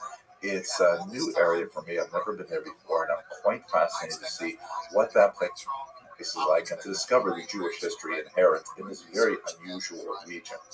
So what I'd like to do in this short video is to just go quickly over the history of Jewish settlement in Bordeaux. It's quite fascinating and unusual, and very much related to the discussions we had regarding Portugal as well, because a significant number of Portuguese Jews made their way to Bordeaux, particularly in the 16th century. To start with, have a look at this map here. Here's where Bordeaux is. You can see it's on a waterway that opens to the Atlantic Ocean, and like many centers of Jewish civilization, it is an important mercantile site. Of course, the entire region is suffused with wine culture, and I'm going to have to learn a lot more about that before I go there to understand the role of Jews in the history of wine. But for today, let's just look at settlement. So we have a medieval legend that speaks about 3 rudderless ships being cast adrift in the Mediterranean Sea by Vespasian in the 1st century after the destruction of the temple in Jerusalem. These rudderless ships wandered throughout the Mediterranean and landed at the city of Arles, located at the mouth of the Rhone River, and made their way upstream to Lyon, a little further on that same river. And then another one went somehow all the way around, I guess, the Strait of Gibraltar to land in Bordeaux. And this is the legendary origins of the Jewish communities of these 3 very important cities. But if we move past this fascinating legend and look at the archaeological evidence and the literary evidence, we do have a fascinating signet ring that looks at a ring that appears to have menorahs on it and the name Aster, which could be an abbreviation of the Latin name Asterius, not especially Jewish, or Esther, which of course is very Jewish, and that dates from the 4th century. In the late 500s, we have a literary report of a Jew in Bordeaux who got into trouble because apparently he ridiculed a priest's belief that a particular saint would cure him of an illness. We don't know the specifics of that particular story, but it does have certain ring of truth in some ways. And then we also have much more evidence by the time you get up to the 9th century, much of it coming from anti-Jewish sources, but nevertheless pointing to a fairly well-developed community for the 9th century in Bordeaux. By the 11th century, you already have geography. You have a place called Mont Judaïque, which means like the mountain of the Jews, or the Jewish mountain. That's outside the city walls. There's a Jewish cemetery in place. There's a Jewish street. And a port is called Porte des Juifs, which was known earlier by the name Porta Judea, clearly meaning the port of the Jews. So certainly by the 11th century, this is around the time of Rashi, this is around the time just before the Crusades and so on, you actually have a very significant Jewish population living there. Where they came from exactly is not clear. But we do begin to see clear migrations from other regions afterwards. And this is largely because France went through kind of like this paroxysm of desire to expel Jews from its environs at several points during the High Middle Ages. The first of them was in 1182, which did not actually affect the Jews of Bordeaux because during this time, specifically from 1154 to 1453, Bordeaux was not under French control. It was under English control. And even though this part of England was located on the continent, it was nevertheless, impervious to the demands of the French kings. I think it's also interesting to observe that the 300 odd years that Bordeaux had independence from France, being attached to England, may have contributed to a certain cultural orientation that we certainly see more of as we move into the early modern period, of being willing to defy central authorities, specifically with regards to the treatment of their Jewish populations. So, if we go back to our expulsion situation, the Jews of Bordeaux were not affected by the expulsion of 1182, but they did get exposed to 3 rapid expulsions in swift succession in 1284, 1305, and 1310. And as you might wonder, wait a minute, how can you expel a population in 1284 and then expel them again in 1305? Did they get invited back? That's certainly happened in other parts of Europe, and then expel them again 5 years later in 1310? I mean, it doesn't make sense. In the case of Bordeaux, it seems that the expulsions were not actually implemented. There were orders of expulsions, but they were really just, tools to extort bribes from the Jewish community to allow them to remain in place. This is another illustration of what one of my students once called the fee or flee strategy of Jewish survival, that when confronted with various threats, including expulsions, the Jewish communities could elect to simply bribe the parties, the nobility or the kings that were demanding their expulsion, and remain in place, or they could simply say, well, it's too dangerous, or the price is too high, and then they could flee. So it seemed that the fee strategy was working at the turn of the 14th century in Bordeaux. In 1320, however, the Jews of Bordeaux suffered horribly from attacks by a group called the Pastoraux. These are the shepherds. It's a populist movement, very similar to the Crusades, which of course began in 1096. So this is was originally an anti-Muslim movement. The idea of the European Christian effort to wrest Jerusalem and the Holy Land from the Muslims had lots of very negative spillovers in Europe proper, and particularly for the Jewish communities living in Europe, particularly because if the whole idea of the Crusades is to reclaim the Holy Land for Christianity and drive out the infidel, well, a lot of locals and populists said, we have infidels living right here in our own communities, obviously referring to the Jews. So there was also a class element specifically to the Pastoraux uprising, in that they wanted to, try and attack communities that had concentrations of wealth.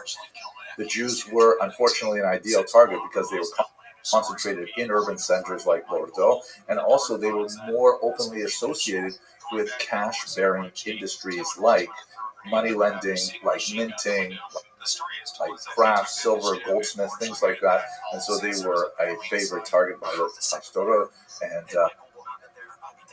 they suffered horribly in the year 1320. The upper church, and the Pope in particular, defended the Jews, like they did with blood libels and things like that, saying this is not right, this is not Christianity, we should not be doing these things.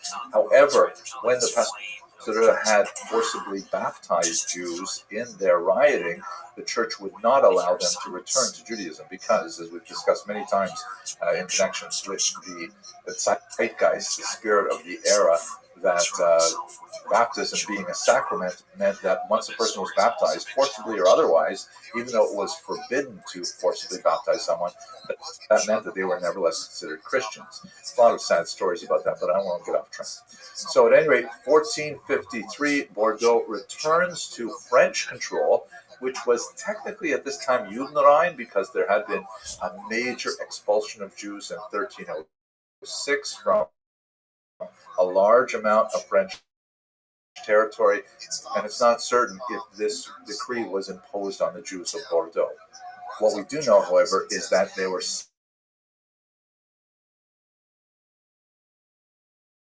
who had been making their way up to Bordeaux from the 15th century and on. Again, you'll recall that in Spain, there was a massive wave of pogroms and forced conversions that gave people the status of new Christians. And as I mentioned a second ago, they were officially Christians, even though they did not necessarily want to regard themselves as Christians, but they had the privileges of free movement as Christians. There would be attempts to lock this down by both Spain and especially by Portugal, where a lot of these Jews fled. But in the 15th, 16th, and 17th centuries, there was periods of time when this was these so-called new Christians or conversos, it's called Marcianos, which is a derogatory term. They made their way out of the Iberian Peninsula and looked to other places to live. Amsterdam, Hamburg, very prominent sites, the New World, Brazil in particular, and also just across the Pyrenees Mountains, the region of Bordeaux. And we begin to see an unusual sort of cultural combination of these flying as Portuguese, later as the Portuguese nation, and ultimately openly as Jews. That combines over the Bordeaux population, and the Jews begin to get more and more privileges for their independent communities, even though they're still technically considered Christians. We see that they develop separate cemeteries. We see that they're developing unique, these people were married according to the Portuguese rites, which means essentially they are married Jewishly. And by 1723, they just totally give up on even bothering to call themselves Portuguese, even though technically Jews are not allowed to live in France. They are openly living as Jews in Bordeaux specifically. At this time, we also begin to see Jews migrating from papal states where there were also holdouts of Jews that were not initially affected by the expulsion of 1306. Increasing pressure we placed on the Jews of Avignon and the Comté Venaissin, which are regions that were controlled directly by the popes rather than the French kings. And so Jews begin to make their way over to Bordeaux as well. And over the course of the 18th century, you have two distinct communities living in Bordeaux, the Portuguese Jews and the Avignon and Comté Venaissin Jews. They're not exactly Ashkenazic. They have their own ritual, their Provençal, but you have these two communities living together, and they begin to really establish significant communities which were technically illegal. They set up yeshivot, right, schools. They set up bikur cholim, which are like Jewish welfare associations, especially for the sick. Eventually, the Jews from Avignon claimed a similar communal status as the Portuguese, even though they had never been new Christians at all. By the time you get to 1806, which is where amazing things that affect Bordeaux Jews at this time, you have 2,131 Jews living in Bordeaux. 1,651 of them were Spanish, and another 336 were attracted from other Ashkenazic lands, Germany, Poland, and the Netherlands. Absolutely fascinating community with all kinds of different strands of thought coming in. I'm really looking forward to visiting Bordeaux in November, and I hope you'll be able to join me. Thank you very much for watching this video.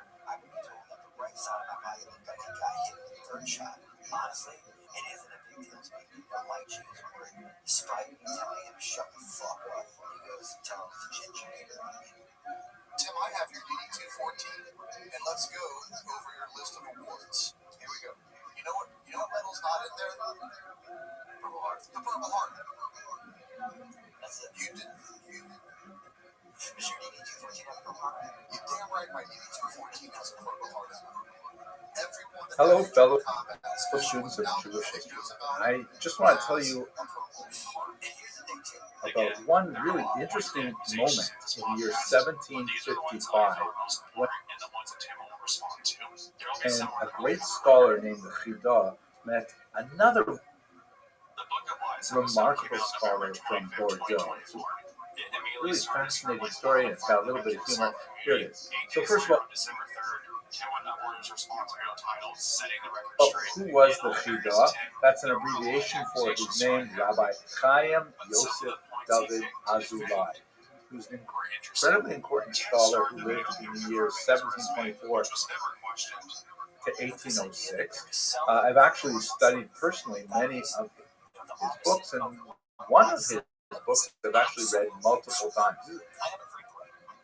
Great encyclopedic scholar, tremendous special interest in manuscripts, and fascinating. Now, the reason that he's especially useful for us is because in the year 1753, when he was in his 30s, he was asked by the community of Hebron, he lived in Israel, he was asked by the community of Hebron to make a circuit through some of the larger communities, particularly in Europe, to collect money for this struggling community. And so he did this. He went and he became like a mashulach, as it were, a messenger to collect funds for the yeshiva in Hebron in particular. He ended up being especially good at it, and he did it for about many travels. He wrote down a travelogue, which is called Magal Tov. It is one of the most remarkable rabbinic documents of the 18th century, which also produced a whole series of amazing documents. But this book, Magal Tov, is just, first of all, it fits within the long history of Jews going on trips and describing them everywhere from Benjamin of Tudela to, your Aunt Sadie going to Boca and writing about it on Facebook. This is a long Jewish tradition of describing faraway places, and the Chida does it phenomenally. He writes with a sense of adventure and with curiosity, and he provides all kinds of fascinating details, many of them really quite scurrilous. It's really surprising. It's quite fascinating how he gets deep into the community, understands the kind of stresses that they have going on, and it's a remarkably important source for an understanding of the nature of Jewish communities throughout Europe in the 18th century. He also has a great, amazing sense of humor, which you would never know from reading his standard rabbinic books, but in Magal Tov, this really comes out live. He went to Bordeaux several times. That's the reason for this particular research, as I'm preparing for the Kosher River boat cruise to Bordeaux this November. And yes, a lot to say about Bordeaux in specific, but I want to talk about one encounter he had with a remarkable Bordeaux Jew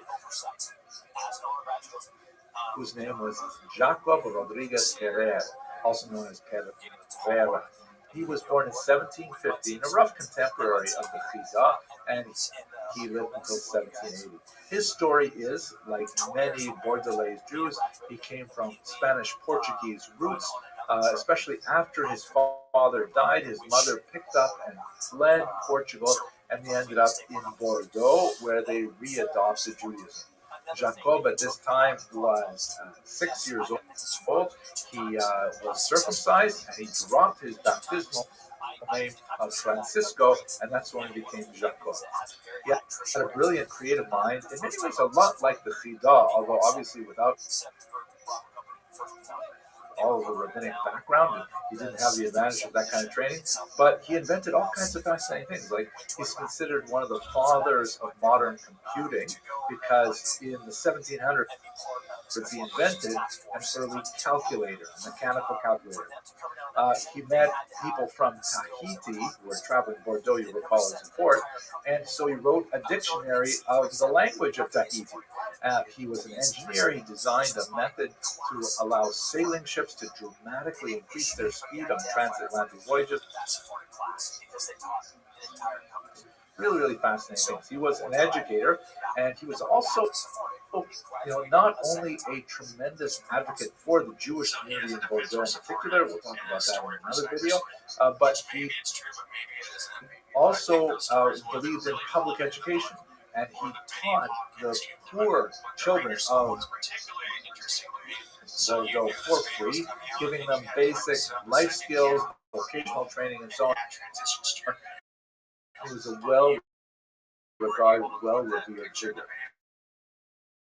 His main claim to fame, was that he was one of the first early people to teach people who were deaf and mute how to speak. He actually demonstrated the effectiveness of his techniques before King Louis XV, who awarded him with an annual pension of £800, and he was a big hero for inventing this particular method of using finger shapes to represent sounds. He wrote about this in a book in 1778 entitled Observations sur les sourds et muettes. It was published by the Académie Royale des Sciences, Observations on Those Who Are Deaf. The Chida went to Paris and arranged for a meeting with this individual. They met on the 12th of Av in the year 5515, which corresponds to July 20, 1755, and the Chida was just overwhelmed with this. You can imagine that personality-wise, they probably had a lot in common, very curious, very eclectic, and so on. And now I'd like to read to you from this passage of their meeting. So it's really quite fascinating. I should mention that Magal Tov is really quite an amazing book. It's been published many times in Hebrew, in the original. There's a very, very hard to find English translation, which of course we have at the University Library, translation by Dr. Benjamin Zimmerman. He published it in 1997. Now listen to this little incident. Now, an astounding thing of wisdom did the said Signor Jacob relate to me.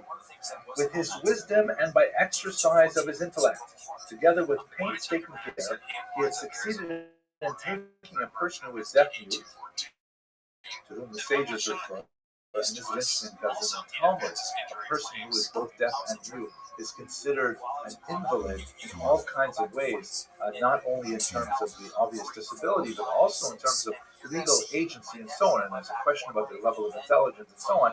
And Professor Pereira really changed that dramatically. Let's go back here.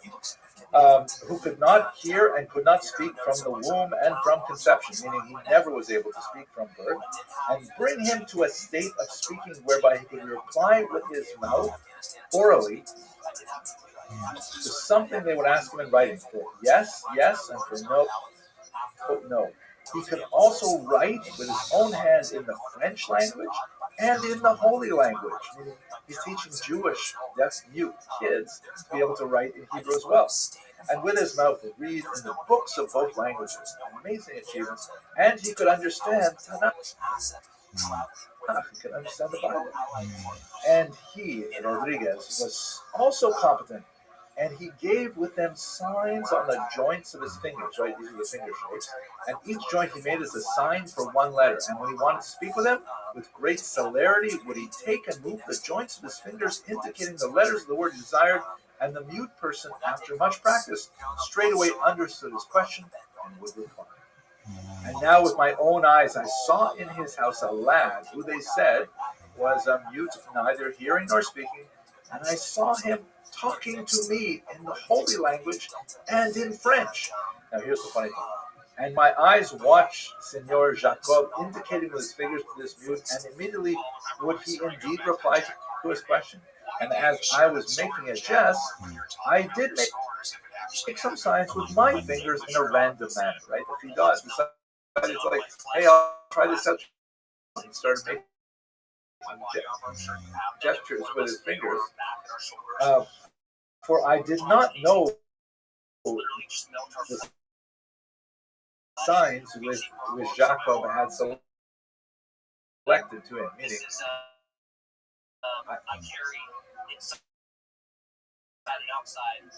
I was just making it up. I didn't know the system at all. And I saw that the lad was perplexed by the sight and was upset that he did not understand.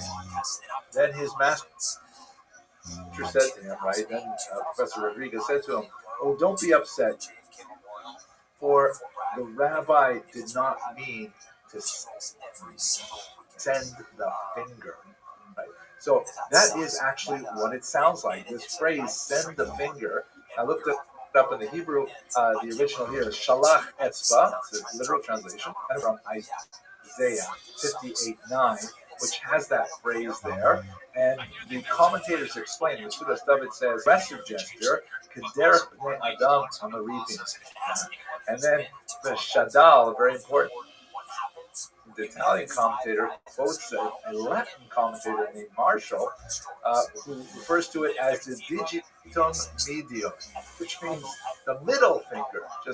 So essentially, what happened was the Chidah, in attempting to communicate with this person, or at least jesting, at least joking about it, accidentally made an offensive gesture, which caused the boy some consternation. But Professor was able to assure him that the rabbi didn't mean that actually. You really get a sense of this humor that the Chidah records in this Magal talk. It's really worth reading. At any rate, the Chidah is clearly very impressed, and he ends his description of his visit to Professor Ferrer with the phrase, "Baruch Honein Adam Lach."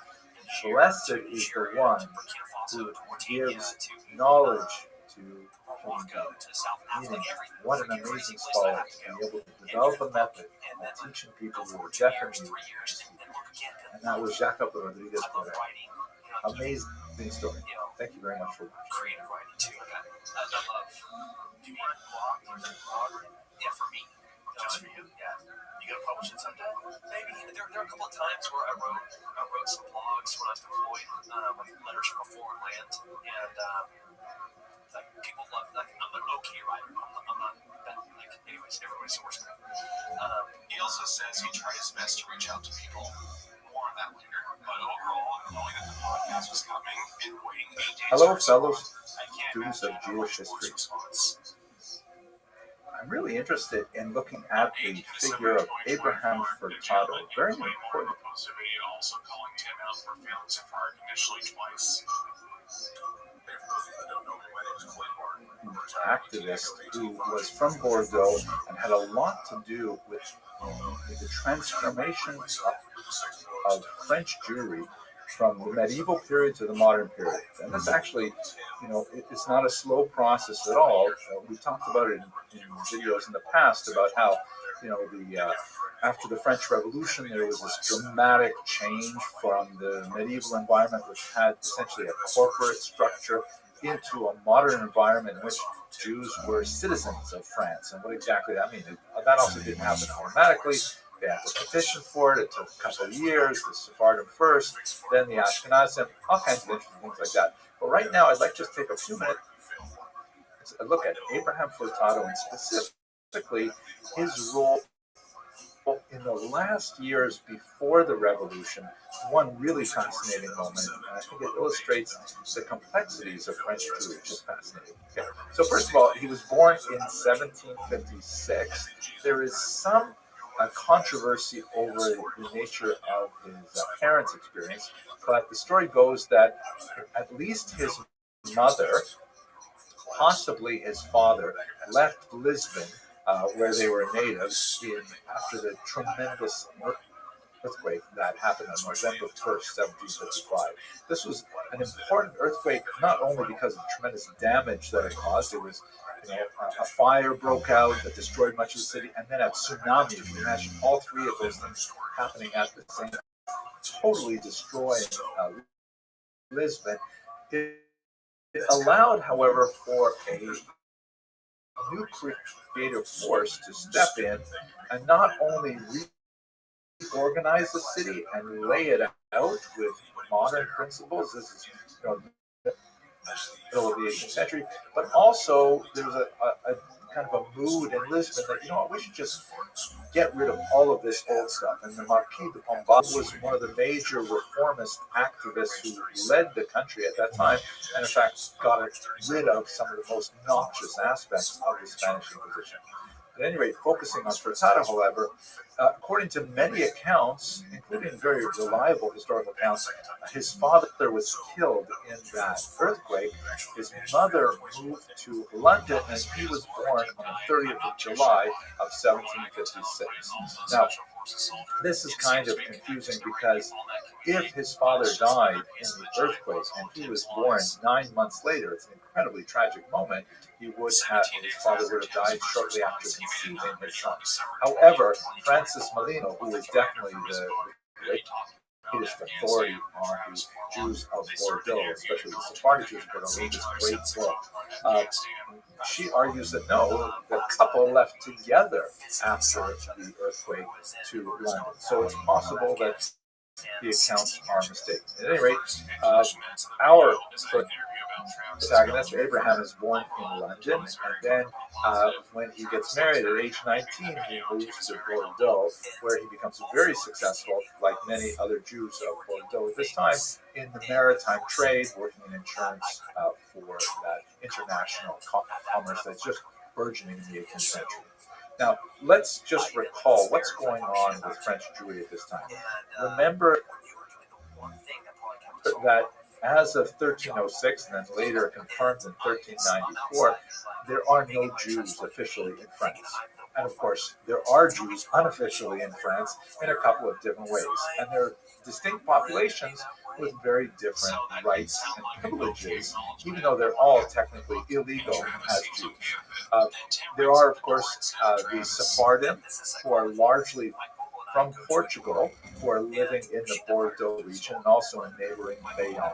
These are Jews who are technically Christians as well, because the Bordeaux experiences, they were largely populated from Jews who were forcibly converted a few hundred years earlier in Portugal, and then they made their way up to France, where they were slowly adopting their Jewish identities, openly or otherwise, by the time we get to the 18th century, as we've discussed in a few videos now.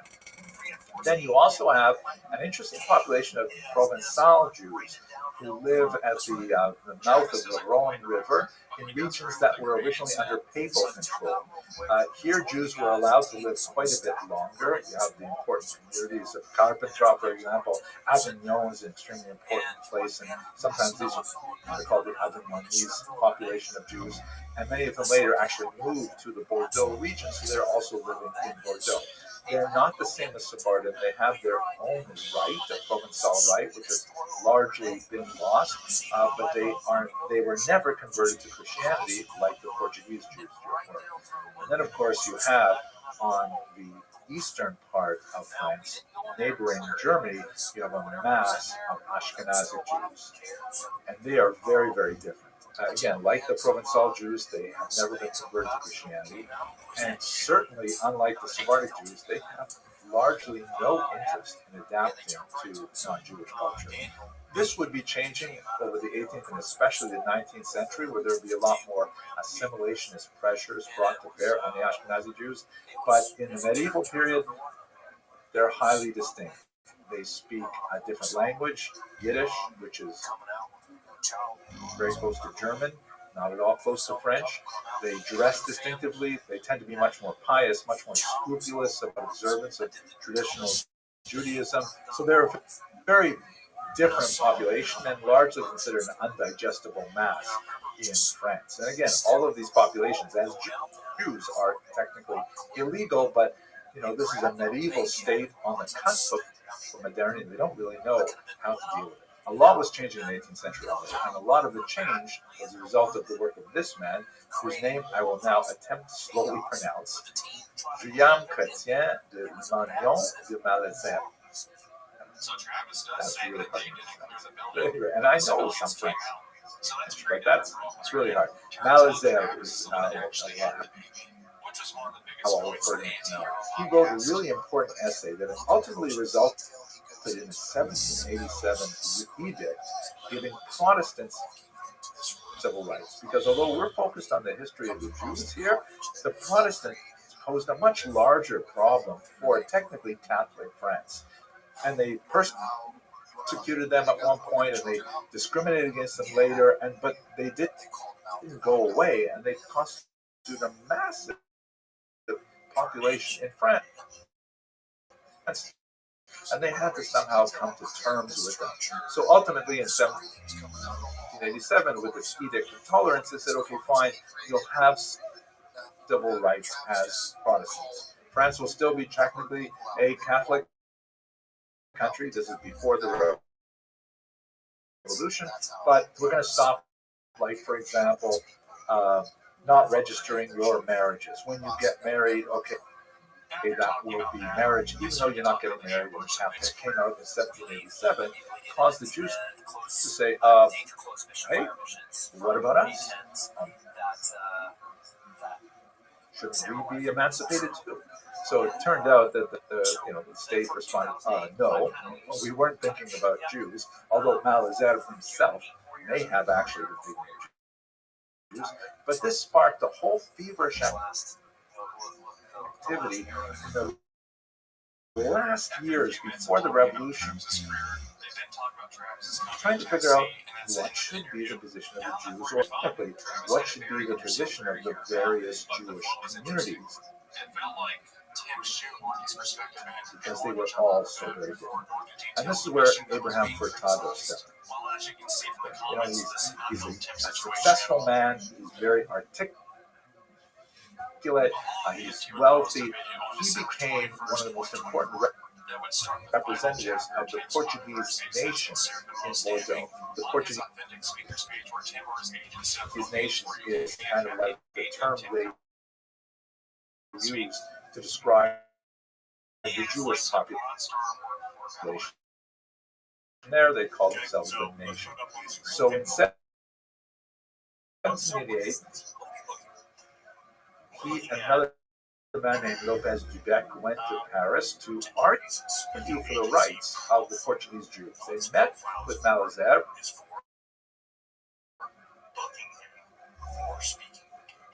and they explained, how they felt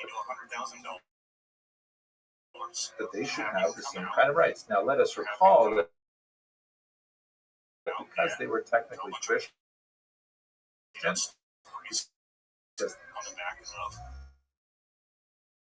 they had been converted, even though they were identifying as Jews, they still had the Christian driver's license, as it were, and they could go anywhere they wanted. They could attend universities, things like that. But the Jews would get an increase in rights if Malazar's project would be advanced. They did not, however, deal with all French citizens, or they weren't using the term citizens then. They would be that the Sephardic population specifically was protected in it. They're thinking maybe some advances could happen to the other populations. Now, we can read this in a couple different ways. It does seem as Molino was prepared already a much higher status, wanted to preserve that distinction, and they didn't want, like, they definitely did approve of this general direction that Malazar was proposing. What they did was they hired a historian named Rabbi, who wrote a 150-page memorandum defending essentially the uniqueness of the Sephardim. Let me read one page here from Molino's work, which is interesting, in which Furtado and Lopez Dubec write a little commentary on top of it. It says, a Portuguese Jew is English in England and French in France, but a German Jew is German everywhere because of his customs from which he deviates rarely, right? So essentially, when he says a Portuguese Jew, he means a Sephardic Jew. Sephardim, he says, are able to adapt to the civilizations in which they live. They can culturally, mold themselves to the cultures in which they live, but not the Ashkenazi Jews. Thus, one can look at the English and the Germans as brothers who, although sharing the same mother, have nevertheless developed characteristics which are absolutely different, nay, even incompatible. When he says the English and the Germans as brothers with the same mother, yet the brothers are very different, they're saying we are not like those people. Those nationalized. That's essentially what they're saying. So we're getting a sense of some of the seams of the internal Jewish community at this moment of great change. Now, what ended up happening was Malazer was won over to their cause and says, "Yeah, I think it's a good idea. We should move forward in this." We know from other things that he wrote that he wasn't necessarily such a forward thinker. He did believe that the route that the Jews would essentially have to follow was conversion and assimilation to the larger French body politic. But all of this was rendered moot by the French Revolution that would break out just a few months later. And a much more radical solution would be proposed. And that's something that we've talked about in previous lectures, and we'll definitely talk about on this cruise.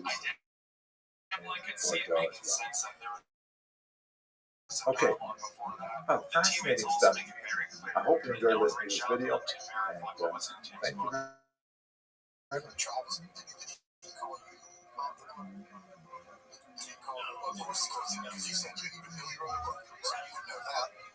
Kevin, just real quick, and I don't know the answer to this. I assume you told me, but did he ever get away with it? No, several of the team members that I've talked to since the podcast came out, their phones were silent. With that, Travis starts out with correcting Tim on if he really dressed him out or not, like he wrote in the book. So, hello, fellow students of Jewish. One of the reasons why I'm so fascinated with Bordeaux, and I can't wait to visit that place with this year, is because Bordeaux is right at the very beating heart of the changes that affected Jewish community of Europe and brought them into modernity. Speaking specifically about the movement towards emancipation, which occurs primarily in Paris. That's where most of the debates and discussions were held, and the great Sanhedrins, which I'll talk about in a second, is convened and so on. But the transition from pre-modern state, and really a medieval state, to a modern state is so crucial for the development of modern Jewry all around the world. And in many ways, American Jews, Canadian Jews, Australian Jews, we all have to look back to what happened in Paris and in Bordeaux in those few decades that traversed the turn of the 19th century to really understand how do we get to where we are right now. So let's just think about for a second. What do I mean by this emancipation, this change to modernity? The term emancipation is kind of a weird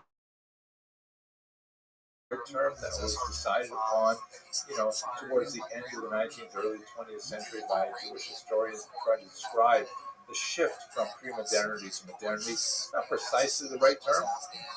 It's a term that was borrowed primarily from the American context, with the emancipation of the African slaves in America, which of course happened in the 1860s in the context of the American Civil War.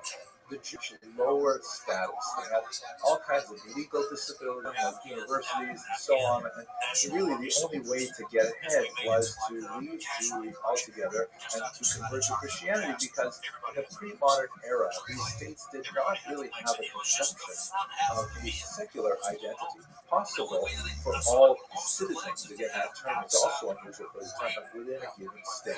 And so the transition from this kind of like legally disabled status to equal status with other citizens is really the scene of modernity for Jewry, and it happened on a very sharp date, 1789, with the French Revolution, as we shall discuss. Now, the reason why it's not precisely the same as emancipation is because they weren't enslaved. I mean, within limits, they had freedom. They could not move anywhere they wanted. They could not even have as many children as they wanted, the familial laws and so on. All kinds of special restrictions on them, but nevertheless, within those contexts, they did have freedom. This is not the case, obviously, with the African American slaves in America, who were enslaved in many ways far worse than they had been in in ancient times. It's not even like a comparable type of emancipation which happens right around the same time, the emancipation of the serfs of the Russian Empire. Like the African Americans, the serfs of Russia were also emancipated, thank you very much, freedom of movement, things like that, but they were not given any resources to actually take advantage of that emancipation. So a lot of the things that were actually supports in the pre-modern era, like the fact that they did have certain privileges on the land, those things all disappeared, and now all of a sudden they were expected to pay rent for their keep, and that meant that if they weren't producing quite enough in their to the slowly burgeoning industrialization of Russia, which took much longer than it did in Western Europe, and it led to the decrease of the population in the rural centers and movement to urban centers, lots of major changes. These are not the same things that affected Jewry, and especially French Jewry. So let's go very quickly to what happened in the French Revolution, how it affected Bordeaux and Parisian Jewry, and later Jews all around the world. If we look at this key document here, this is the Declaration of the Rights of Man and of Citizen that was passed by the National Assembly in August of 1789, immediately after the French Revolution. And this is a really important document in the history of the world. It basically declares the same kinds of things that you see in the American Constitution, the Bill of Rights, things like that. A fundamental commitment to equality. All citizens living within their ground. Now, this was a massive shift from the pre-modern period because at that time, there was not equality. You had nobility, high ranks, you had the clergy, you had their own little box, you had the peasants, you had the burghers living in the cities and in the villages and so on, and there are all kinds of different rights and privileges. And we saw this not only with the Jews as an entire corporation, as an entire class, but even within Jewish communities. We've spoken in the past about the distinction between the Sephardic communities, who were primarily located in the area of Bordeaux. You can see in this map here towards the southwest, is very distinct from the population of Ashkenazim, who were primarily in the northeast. These distinctions within the Jewish community, and especially between Jews and non-Jews, and all of that was thrown out the window theoretically with the French Revolution. When they promulgated this document, a lot of Jews and incidentally women said, hey, that includes us, right? And all of a sudden, the authors of the document said, well, wait a second, we weren't necessarily thinking quite that broadly to include Jews as citizens, women as citizens. Wait a second. So they put the brakes on that, but they couldn't put the brakes on it forever. So by 1790, they had made the decision, okay, the Sephardic Jews of Bordeaux, they're French speakers. It's fairly well assimilated or acculturated to French norms. We'll give them citizenship. The Ashkenazi Jews, it took another year, but by 1791, they were fully emancipated. Now, with this emancipation, there were lots of tensions, and the tensions really lasted for 2 decades. As these Jews who had been, pent up with all kinds of artificial restrictions, suddenly found that they had an open and level playing field in all kinds of areas where they already had natural and cultural strengths. Like, for example, a long tradition of literacy and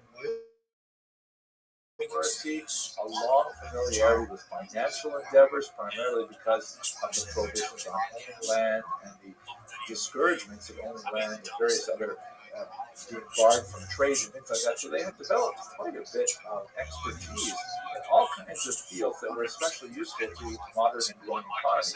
And this provoked a lot of backlash from local populations who said, wait a second, the Jews are taking over.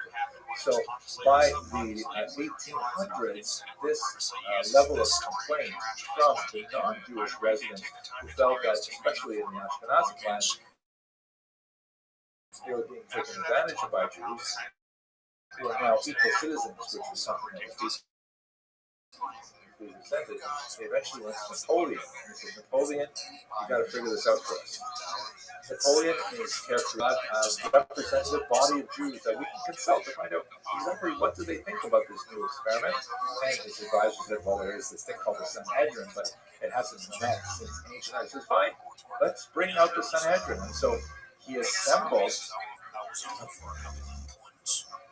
massively enthusiastic group of Jews from all over Napoleonic Europe to come together in Paris and to answer a few questions that Napoleon had for the Jews. And he posed it to the Sanhedrin saying, okay, you guys speak for the entire body of world Jewry. Obviously, the Jews themselves had differing opinions as to the authority of the Sanhedrin, but they did have a very important figure at its head, the respected Talmudic scholar Rabbi David Singstein, who you can see here. He was given this amazing hat to serve as the president of the Sanhedrin. I have never seen anyone wearing a hat quite like this. I personally would love it. I think it would be great if I showed up at short wearing one of these. But at any rate, the Sanhedrin, which had a lot of controversy behind it, obviously in this short video I don't want to go into great detail about it, but ultimately the Assembly of Notables, which was the predecessor of the Sanhedrin proper, had 12 questions posed to the Napoleon. And these are those. First of all, do you believe in polygamy? Are you going to marry more than one? And that was a pretty easy question for the Jews. And that's what I think is more interesting to think about. Why is Napoleon asking this question in the first place? I think the reason is probably because he wanted to kind of assess, and he wanted the Jews to sort of reflect on just how prepared are Jews to accommodate themselves to French realities. Now, in the Jewish tradition, of course, if you have any familiarity with the Bible, as Napoleon would have, you would know that Abraham had 2 wives, that Jacob had 4 wives, and so on. And he was wondering, what is Jews going to do today? It's interesting to note the degree of the Jewish community of Europe, the Ashkenazim in particular, had already banned polygamy, and it had disappeared for like 800 years by that point. Polygamy was still practiced in African Jewish communities and Middle Eastern Jewish communities, but not at all in European Jewish communities. So they could simply say, with confidence, no polygamy. And then he asked a question about divorce. Of course, the Catholic Church did not permit divorce. There's something called annulment, which has some common features, but he wanted to know how close were the Jews to this idea. Jews did permit divorce. He asked about, do Jews intermarry with non-Jews? That was probably one of the questions that the Sanhedrin had the most difficulty answering straight up. And they basically kind of fudged the answer and said, well, wow, look at the time. It's already, I'm trying to really distract Napoleon's representatives from the answer, which is that basically Judaism forbids intermarriage, but if it happens, the Jews and the Jewish community don't really have a lot of tools to prevent it. And of course, this was important to Napoleon because he's thinking, okay, how long am I going to have this problem? How long am I going to have this inassimilable match living in France who don't necessarily regard themselves as French? So then he goes to the heart of the question, are Frenchmen considered residents or strangers? The Assembly of Notables knew what kind of answer he wanted. He said, of course we consider Frenchmen as residents and strangers. Is there a double standard? Some kind of question. It's like, no. Do Jews born in France consider this their country? Will they defend it? Will they obey its laws? This is especially important because the Ashkenazi Jews live right up against Germany, where there are a lot more Ashkenazi Jews as well. What would happen if France went to war with Germany, which they did with some regularity? So would French Jews side with France, or would Ashkenazi Jews with Germany? Then he delves into the last 6 questions, which really focus on how the Jews organize themselves. Like question 7 is, who appoints the rabbis? And do rabbis have beliefs? Are Jews bound to obey the rabbis? Napoleon wants to know, am I setting myself up to have a state within a state, where the Jews have their own legal system and police system and manage themselves? What happens if their laws don't correspond to French laws? What do you do about it? So the rabbis, this is really where you see a lot of the break between pre-modernity the Jews essentially did have their own legal system. They did have their own enforcement system, which was typically supported by the state. But in France, in modern state-based democracies, you can't have two different legal systems, two different police systems for different populations. The police is for everybody, the law is for everybody, and so on. So they found answers that satisfied everybody. Then he asked some economic questions that are Jews required to engage in usury, which is of course kind of a negative term for money lending. Are Jews forced to engage in that? What happens if they want to pursue a different occupation? I don't know, medicine or accounting or I don't know, whatever it is.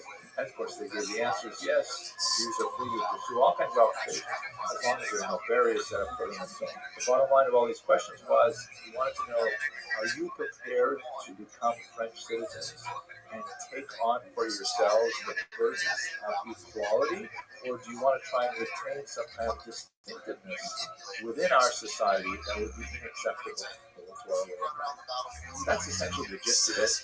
The Jews of the Sanhedrin and its predecessor, really, the Assembly of Notables, when these first questions were posed, they essentially, yes, we want equality. We will figure out how to deal with the ways in which Jewish particularism does not fit with universalism. We want to change the society. And those decisions were essentially the ones that affected modern Jewry for the next 250 years.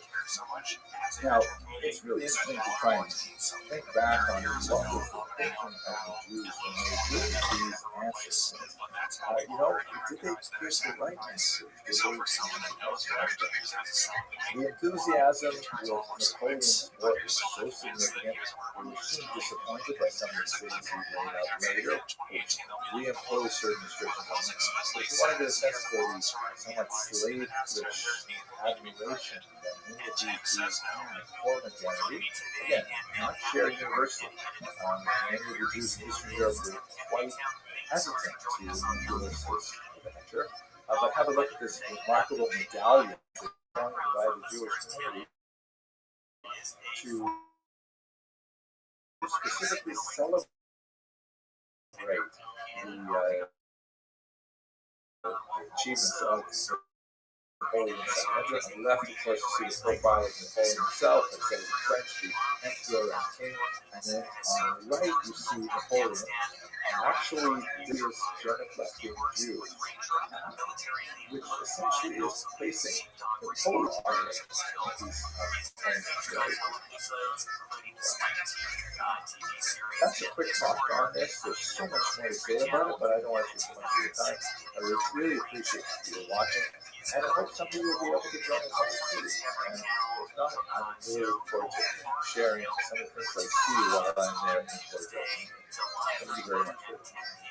Eastern Time on the Discovery Channel. And in April 2017, re-enlisted as currently a member of the Special Forces Wing of the Texas National Guard. He's a three-time winner of the Modern Army Nevada Tournament, a grueling three-day event that tests mixed martial arts skills, among other things. And so, maybe Tim, before we dive into the questions, anything to add? Hello, fellow students of Jewish history. In the course of my research for this upcoming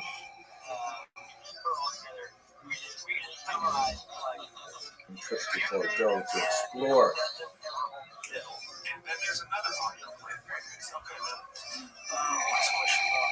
Jewish history in this remarkable region of France, I came across another really fascinating artifact. And what I'm speaking about now is the Imperial Decree of July 20th, 1808, which was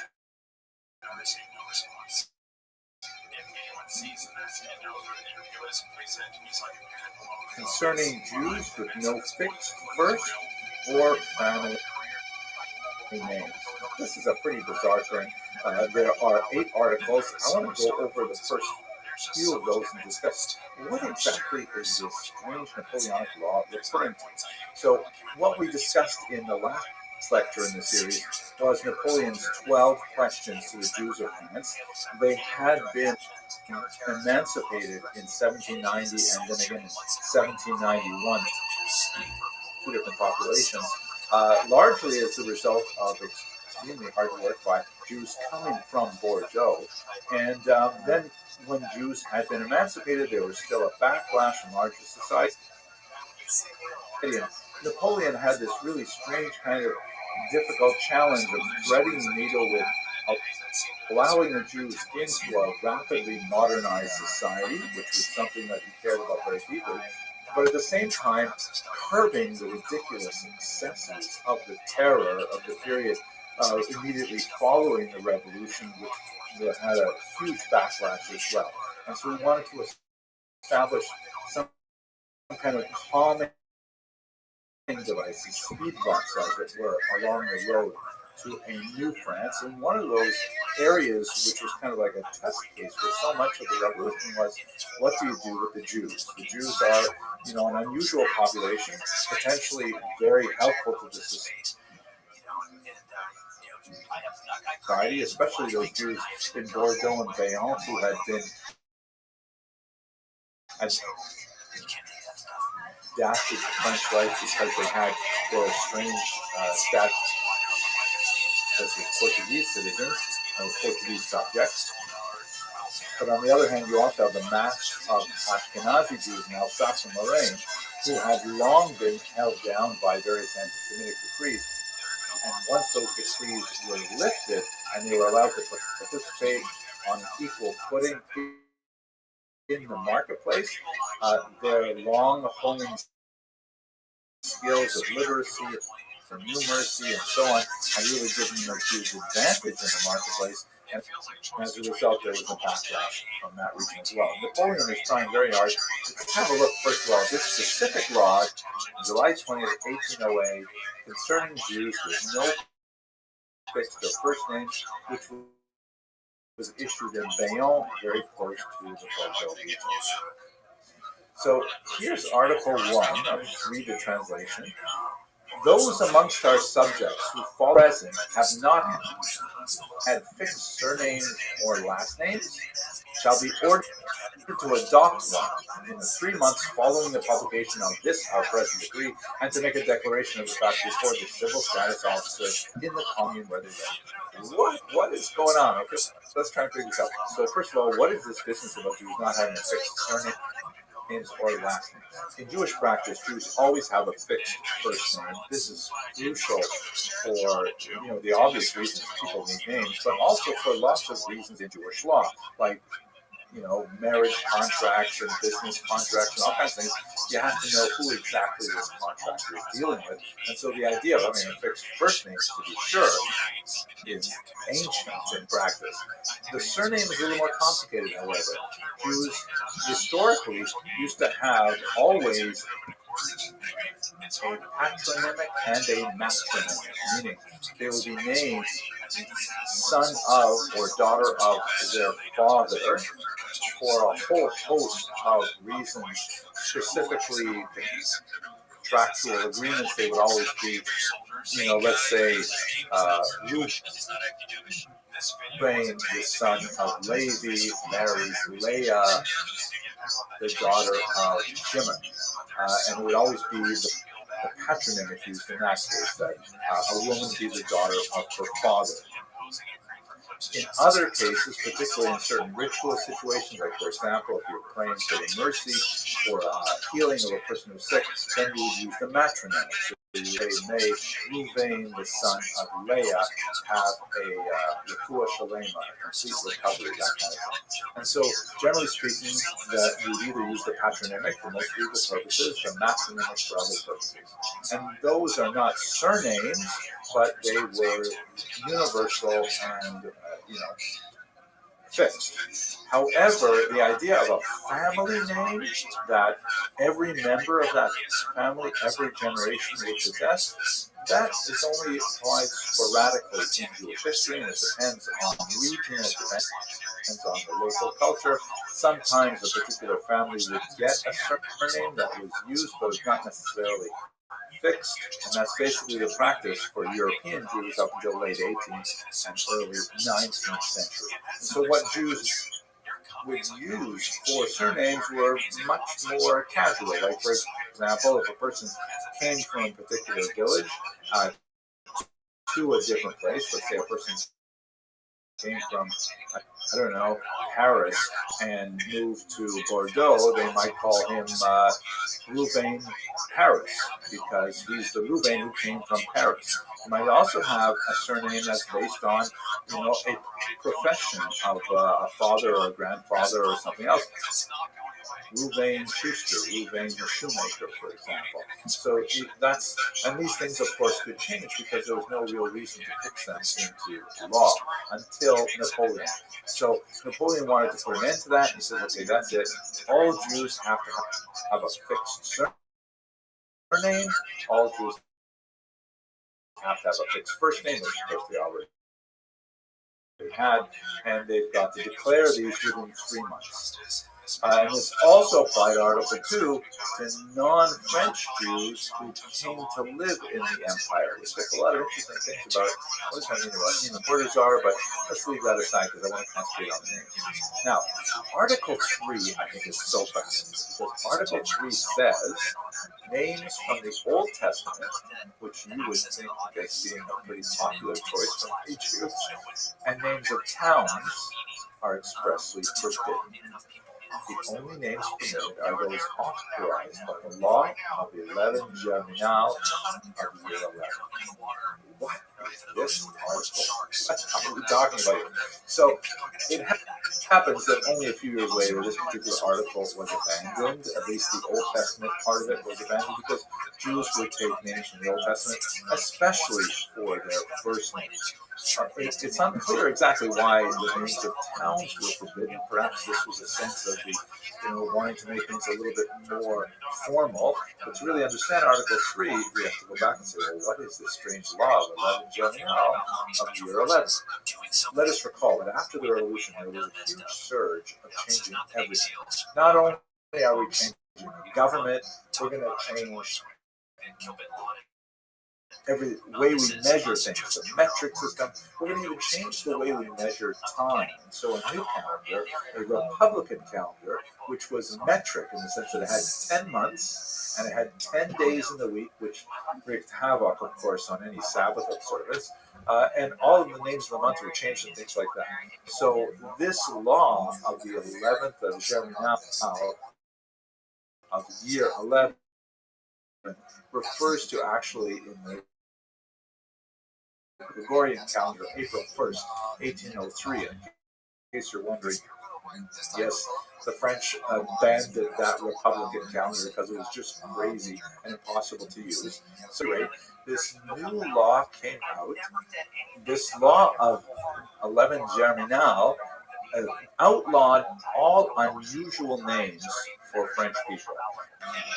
The law of 11 Germinal restricted the choices of names that French people could give their children to names that were recognized from antiquity, ancient Roman Greek period, and also names that had been enshrined in the Christian calendar of saints and things like that.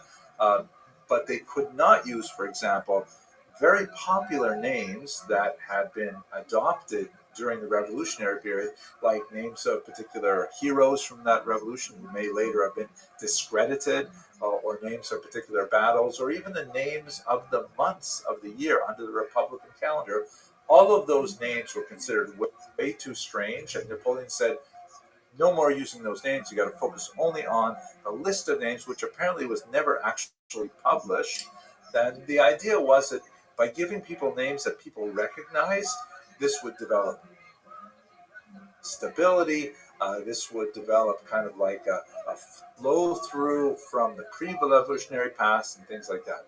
But it left a gap because what about the Jews? The Jews are not going to typically choose names of Christian saints for their children. How do we deal with them? So hence the idea of the law of 1808, which was to impose the same kind of stability on the Jewish population as the law of 11 Germinal did on the French population as a whole. I read a really interesting article on this issue by Pierre Birnbaum, who was a professor emeritus at the Sorbonne.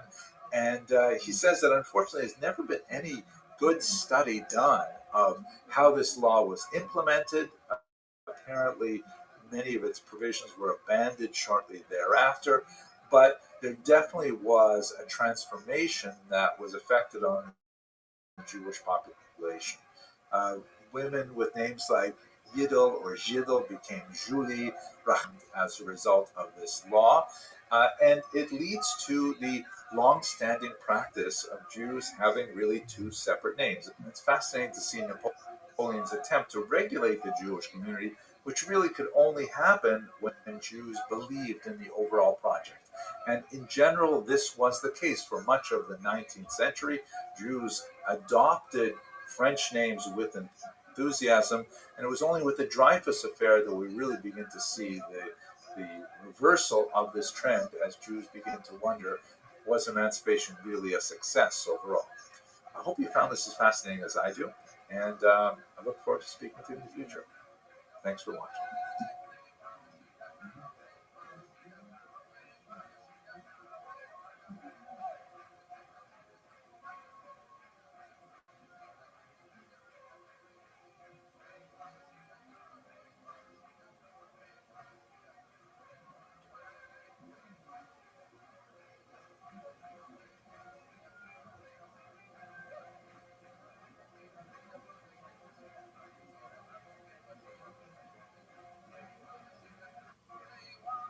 Hello, fellow students of Jewish history. As you know, Kosher River Cruises is going to Bordeaux this fall. I'm really excited to see this place. It has such an interesting role in Jewish history. But of course, a good part of what we'll be doing there is learning about French wine, and specifically the wine of the region of Bordeaux. So I figure I got to learn a little bit about it myself. I'm not a wine connoisseur, but here's something about the history of Jews and wine, and then we'll look a little bit at Bordeaux specifically.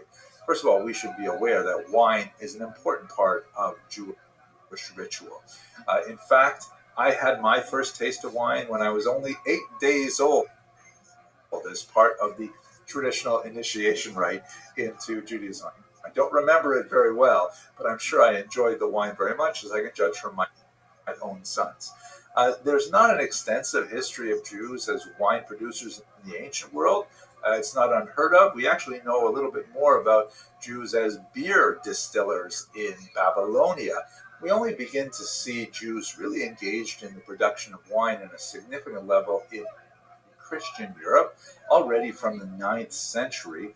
And this, by the way, is another example of the widespread fallacy that Jews were not allowed to own land. The reality is that Jews were allowed to own land in lots of parts of Europe. The only challenge is that, especially after the Crusades and the blood libel and the host desecration, which is like 11th, 12th, 13th century onward, owning land actually became a very poor investment, because if you were expelled from your region as a result of anti-Semitic activity, then you would lose your investment. So Jews started to invest far less in land by the time you get to the High Middle Ages. But before that, you have lots of Jewish vintners. And it's also interesting because they apparently were such popular producers of it that never get evidence that Jews were making wine that was very popular, not only for Christians, but for the church as well.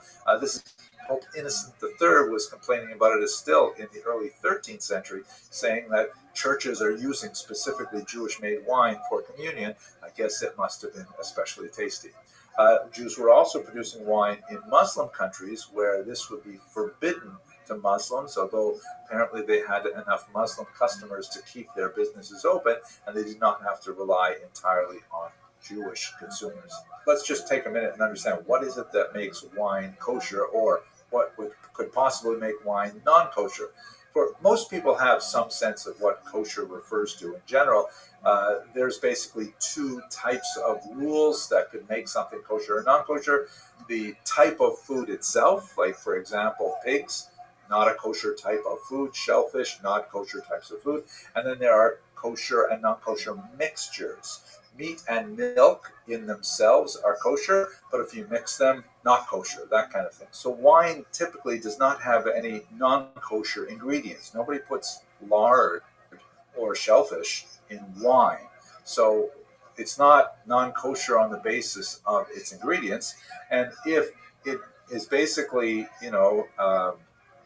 grapes and maybe some kind of yeast, which could make it not kosher for Pesach, and water, like how does it become non-kosher? There's nothing mixed in there that would render it a forbidden mixture as well. So the basic rule is ritual and purpose. It goes back to laws which are explained in great detail in the Talmud, where if wine was ever used for any kind of idolatrous purpose, like for example, wine dedicated to a Greek god or something like that, that would ipso facto render the wine, which would otherwise, on the basis of its ingredients or its mixtures, still be kosher, that dedication to a particular god, non-kosher in the same sense as the other types of foods, really like forbidden, but for specific reasons. So the rabbis came up with a rule that said that in order for wine to be consumed by Jews, it had to be supervised all the way through its process by Jews so that nobody could somehow dedicate it to a foreign god. That's kind of like a short and somewhat distorted view of it, but that's basically what it is. So in other words, wines are kosher in terms of what they contain, but not necessarily kosher in terms of ritual law. And that's why Jews have to be involved in the process in order to make sure that the wine would be kosher in the end. There is a significant shift from producing wine to trading in wine around the 15th century, especially because of the reduction in arable lands under Jewish control for reasons that I just mentioned. In Central and Eastern Europe, there's a lot more Jews at this point involved in distilling, but primarily distilling beer and spirits. This is related to the unusual economic structure of Eastern Europe, where Jews were frequently given a right called propinatia. I really should call it a privilege, where noblemen would give Jews the monopoly in producing alcohol in exchange for a very heavy tax or tariff on the sale of alcohol. So as a result, you've got a significant number of Jews involved in the alcohol trade in Eastern Europe. In 1765, there was a survey of Jews in Poland that revealed that about 15% of the Jewish economy was derived from the alcohol trade specifically. But that's not so much in wine as it is in beer and in alcohol. Now, if we look at Bordeaux, there's definitely a lot of Jews who were settled in the region from the 15th century and onward. But there's not a tremendous number of specifically kosher wines being produced. In fact, the first mass-produced kosher wines released for general circulation was when the Barons Edmond and Benjamin de Rothschild established the Chateau Clark, and they, in 1988, released the first kosher wine to the rest of the world. But this area of Bordeaux, we should realize, is like one of the most fantastic wine-producing regions of the world. In fact, even though I'm not an expert, I recognize many of the strains of wine that come from there. Merlot, Cabernet Sauvignon, Sauvignon Blanc, these are all Bordeaux vintages. So I'm not sure if I'm even using that word right. But still, since 1988, the rest of the world has developed a significant taste for kosher wine that comes from Bordeaux. And so as a result, it has exploded. Okay, that's a very quick overview of Jews and wine up to at least the 1980s. I'm hoping to report back more once I try tasting some of these wines myself. Thank you very much for watching.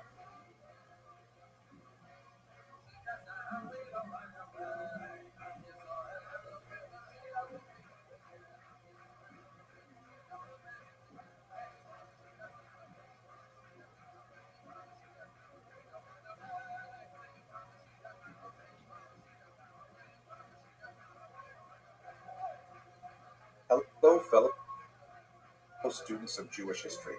One of the most fascinating aspects of the history of the Jews of Bordeaux is its influence on modern Jewish history in particular. And today I'd like to look at something that I didn't understand until I started delving much more deeply into the sources, in particular Gerard Nahon's amazing book, Jews and Judaism in Bordeaux, which has a fantastic section on this. Specifically, the role that Bordeaux Jews played in founding the Alliance Israélite Universelle, which is one of the most important and longest lasting, and I believe the first international Jewish organizations defending specifically Jewish rights all around the world. So let's have a look at this story. It's actually an amazing thing. Alliance Israélite Universelle, which let's just call it the Alliance. The translation is just like it sounds in French. The Alliance of Israelites, that is universal, the Universal Israelite Alliance. And Israelite is sort of like another term for Jew. In some languages, particularly in the late 19th century, the term Jew was considered slightly derogatory. I don't know why. And so they preferred other words like Israelite or Hebrew. We see that, for example, in Russian, the term Žid is definitely derogatory, not necessarily so in Polish or Ukrainian. And so they prefer the term Yevrei, which means like Hebrew. In French, the term Juif is not nearly as shaded as it was in the East, but nevertheless, they prefer the term Israelite, meaning member of the house of Israel. So anyways, this organization, we'll call it the Alliance in English, was founded in 1860 in Paris. The motto was Kol Israel Chaverim. All Israel are colleagues. All Israel are comrades. It also has an allusion to a very famous passage in the Talmud that says Kol Yisrael Arevim, not Chaverim, but Arevim, which is part of a larger sentence that says all Jews are responsible one for each other. And this really encapsulates the idea of this particular organization, which, as I mentioned, is, I believe, the oldest international organization currently still in existence that is dedicated to Jewish causes worldwide. Its principal activities are Jewish education, vocational training, things like that, and it had some diplomatic efforts, especially up until the Second World War, when it was severely depleted by, of course, the Holocaust. And its roots are in Bordeaux. Here is a look at the logo of the Alliance, and you can see it has, the globe that it captures the international aspect of it, the shaking of hands, and on top of it, the two tablets of the law and the word Echad in Hebrew, which means, God is one. Fascinating kinds of things in their initial statement, but I want to get right to the story. The two major international events that sparked the idea for the Alliance, which was born in the mind particularly of one individual, Jules Carvalho, who's shown here. He was born in 1820, died in 1893, and he was one of the founding members of the Alliance, and he was from Bordeaux. He was one of the first to really raise the idea that Jews need an international organization to defend them. One of the two major events that really brought this to the fore was the Damascus affair and the Mortar affair, 1840 and 1858 respectively. The Damascus affair was this terrible story where in Damascus, a Capuchin monk and his Muslim servant disappeared February of 1840. And this crazy idea circulated as a recrudescence of that bizarre medieval myth called the blood libel. This is something that had first appeared in England in the 12th century and then rapidly spread throughout Europe, this insane notion that Jews somehow need ritual purposes. Absolutely, ridiculous libel, lie that had been perpetrated through much of medieval history and has no basis whatsoever to it. But nevertheless, it stuck in the popular mind. It's very hard to let go of this thing. The Nazis made a big deal about it and so on. 7 Jews were arrested, and they were accused of this blood libel, and they were exposed to horrific torture. 2 of them actually died while in custody. 1 converted to Islam in an attempt to avoid the torture, and the remaining 4 issued a false confession, much like under the tortures of the Spanish Inquisition. The tortures extended beyond these 7 individual Jews as well. 63 Jewish children were arrested in an attempt to coerce their mothers to divulge information as to the whereabouts of monk Thomas and his servant Tamar. And no information was ever found. An absolutely horrific, awful medieval revival in the 19th century. This is the era already of the telegraph and things like that.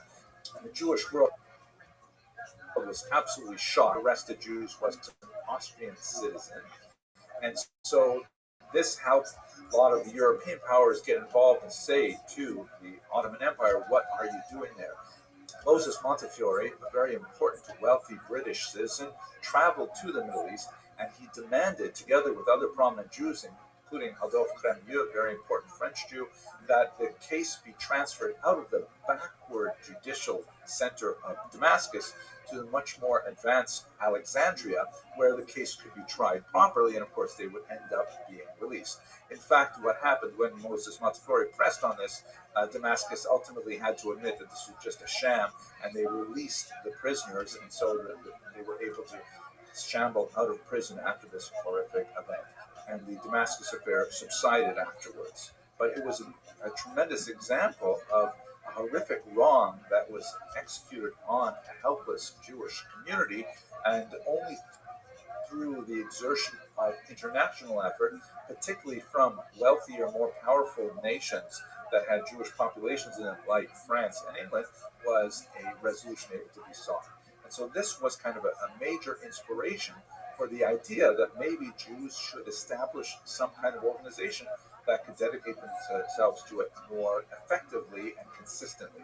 However, the revolutionary era of 1848 slowed the progress towards this goal, but 10 years later, another major event, an absolutely horrific event, very similar in some ways, led to the moment that created the alliance. Specifically, I'm referring to the terrible story of the kidnapping of Edgar Mortara. Basically, what happened was in Bologna, Italy, which was part of the Papal States at this time, there was a young child named Edgardo Mortara, a Jewish child. The Mortara family employed a Christian maidservant named Anna Morisi, and when the child Edgardo was about 2 years old, he was very, very ill, perhaps with some kind of scarlet fever, and Morisi worried the baptized child, and so she secretly took him to be baptized without letting her employers, the parents, know that the child was now, officially part of the church, albeit unwittingly. Now, later on, when he was about 6, the child baptized secretly, and the Vatican got very involved, and they actually came and they kidnapped the child from his family. This is in 1858. This is really quite late, and the church is going and following a medieval doctrine that once a child has been baptized, he becomes a Christian, even if this happened against the will of the child and the will of the parents and so on. The church insisted on taking him within their control.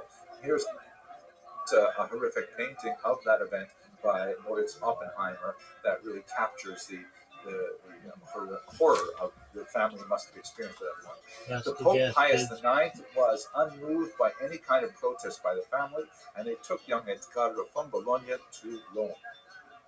And despite the protests of Jews worldwide, including in New York at this time, and including the prodigious efforts of Moses Montefiore, the hero of the Damascus affair, Pope Pius IX refused to release the child back into his family. An incomprehensible tragedy. The young Edgardo ended up growing up and becoming a priest.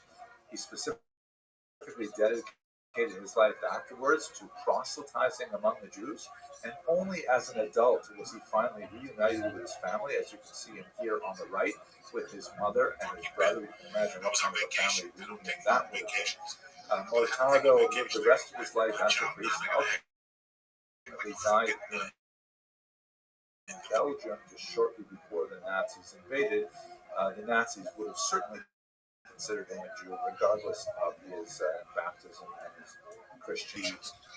Incredible power wielded by the church and the helplessness of the Jews led specifically to the foundation of the alliance. Never A gathering took was held in Paris in 1860. Paris, of course, being the capital of France, was the logical place for the alliance to be founded, and it was its principal center of activity.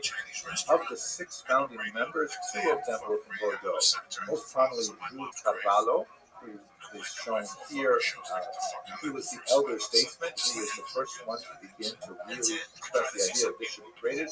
And also Eli Aristide Astruc, who was a rabbinic figure. He studied in a rabbinical seminary in Metz, very, very prominent, in particular in drafting a lot of the key statements of the alliance at this early period. The 6 charter members, including Carvalho and Astruc, developed 3 main goals for the alliance. 3 goals that basically they have stuck to for the duration of their existence, right up into the 21st century. First, to work everywhere for the emancipation and moral progress of the Jews. In that phrase, you hear a little bit of Eurocentrism. 2, to offer effective assistance to Jews suffering from anti-Semitism.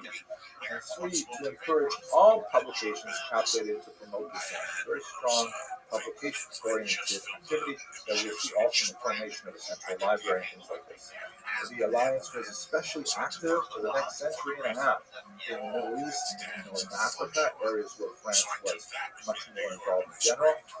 They set up schools, a major network of schools throughout the North Africa, into the Middle East, into Persia as well, and they were especially known for promoting the education of women.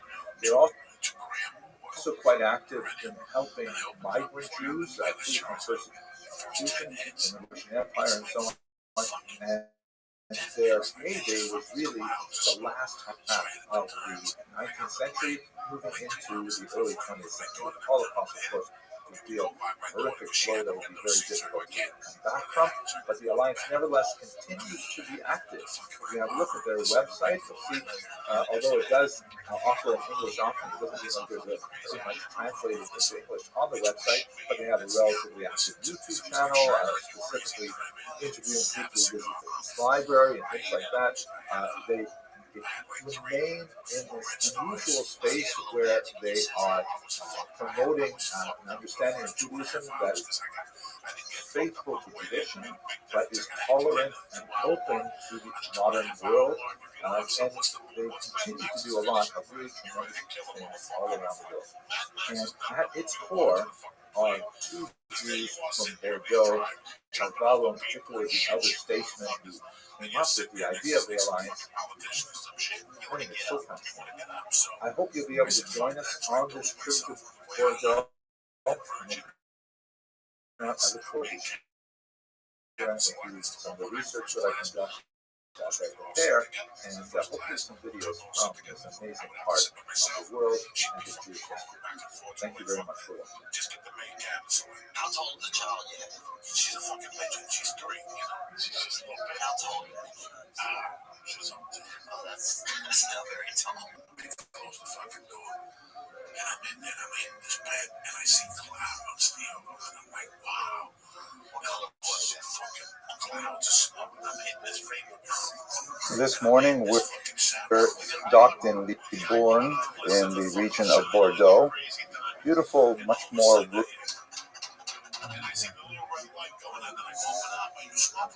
rural area than the city of Bordeaux, which we left last night. And we're going to be visiting a vineyard in this region of Saint-Emilion. This is the beautiful river as it empties into the Gironde estuary.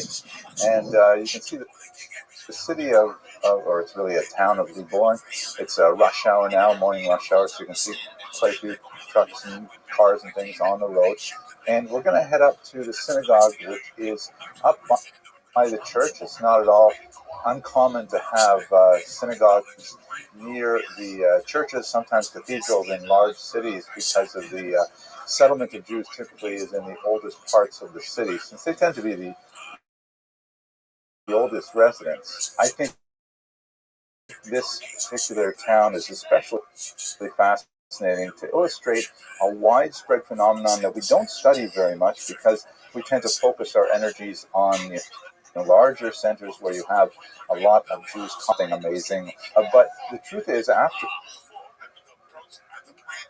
the Spanish expulsion of 1492, there's a huge influx of Spanish Jewish refugees into this part of Bordeaux, where they spread out into a lot of the smaller villages and smaller settlements, and it's fascinating that they retained their identity for so long here. We're going to go visit the synagogue of Libourne, which is still functioning. It's absolutely amazing, and I'm really looking forward to seeing it later today. Here we are, coming up to the synagogue of Libourne. A really great example. Okay, so you have this hallway here, which is really cool. And look at this, they got a sukkah here in the courtyard. It's so nice. A beautiful sukkah here. And then check this out. This is great. It says, "Let us go to the house of God with feelings." 1847, very important date. Very typical kind of architecture with the inner courtyard, like protecting it from the street. There's just a fairly, quiet gate up front. Then we come into the synagogue itself. Walking in for the first time. This is the whole synagogue. Very, very excellent example of a tiny little provincial synagogue for a community that we know in 1840 numbered less than 100 individuals. They got the women's section up there. Wow, just fascinating.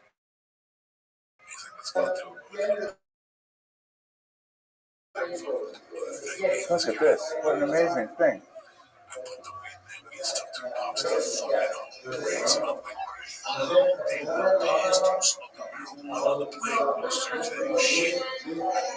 Excusez, Miguel, est-ce que je peux ouvrir le Aron Kodesh? Okay, très bien. And now we're going to look inside and see the Aron Kodesh.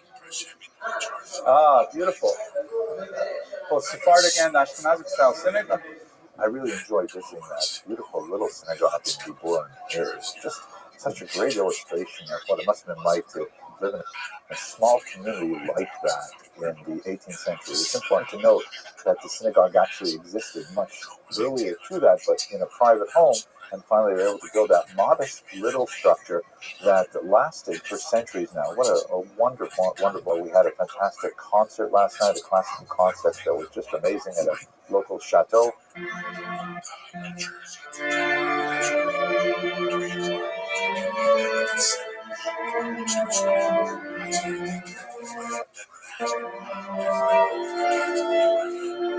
And now we are headed to Bordeaux, where we're going to see a synagogue that contrasts tremendously with that tiny little sort of like French steeple. Now we're going to see the grand synagogue, a phenomenal expression of the cultural might and power of the Jews of Bordeaux. I hope you found this video useful, and thank you very much for watching.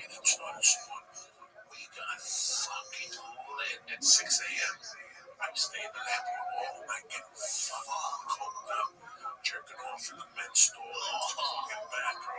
That is dark and all. That's fucking That's the dark side. Oh my god. That's the worst, bro. You just open your fucking ideas, feeling your fucking pulse. What's up, Lisa? I had another week without an edible. I know, don't just Here we are at the gorgeous, massive edifice of the Bordeaux synagogue. That's really interesting looking sort of menorah right in the middle there. This building was originally constructed not on this particular design in the, I think it was 1812, and then it was burned in a fire in 1873, reconstructed in 1882. And then, unfortunately, during World War II, was used to intern the Jews by the Nazis. before they were deported to the death camps. And then after the war, it was renovated and rededicated. And with a great influx in the 1960s of Jews from North Africa, it was repopulated as well. I'm so grateful to be here with Kosher River Cruises and Rabbi Moshe Tayeb from this amazing Bordeaux synagogue. And he speaks English, so he's going to share a few words with you about the history and so on, and whatever it is he would like to say about the nature of Bordeaux Jewry. I'm very pleased to receive all the group of the people of the synagogue today in Bordeaux. And in a few minutes, when the group will come, I will try to explain the history and the particularities of the Jewish community of Bordeaux. All right. If you would like to say one thing to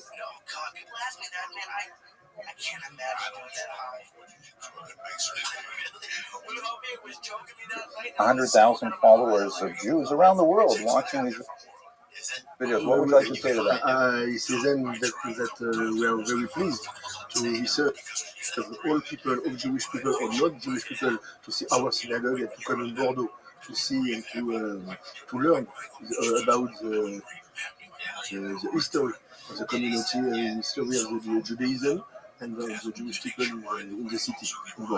Thank you very much. Okay, très bien. So this is the entrance here, and here are beautiful mosaics and so on.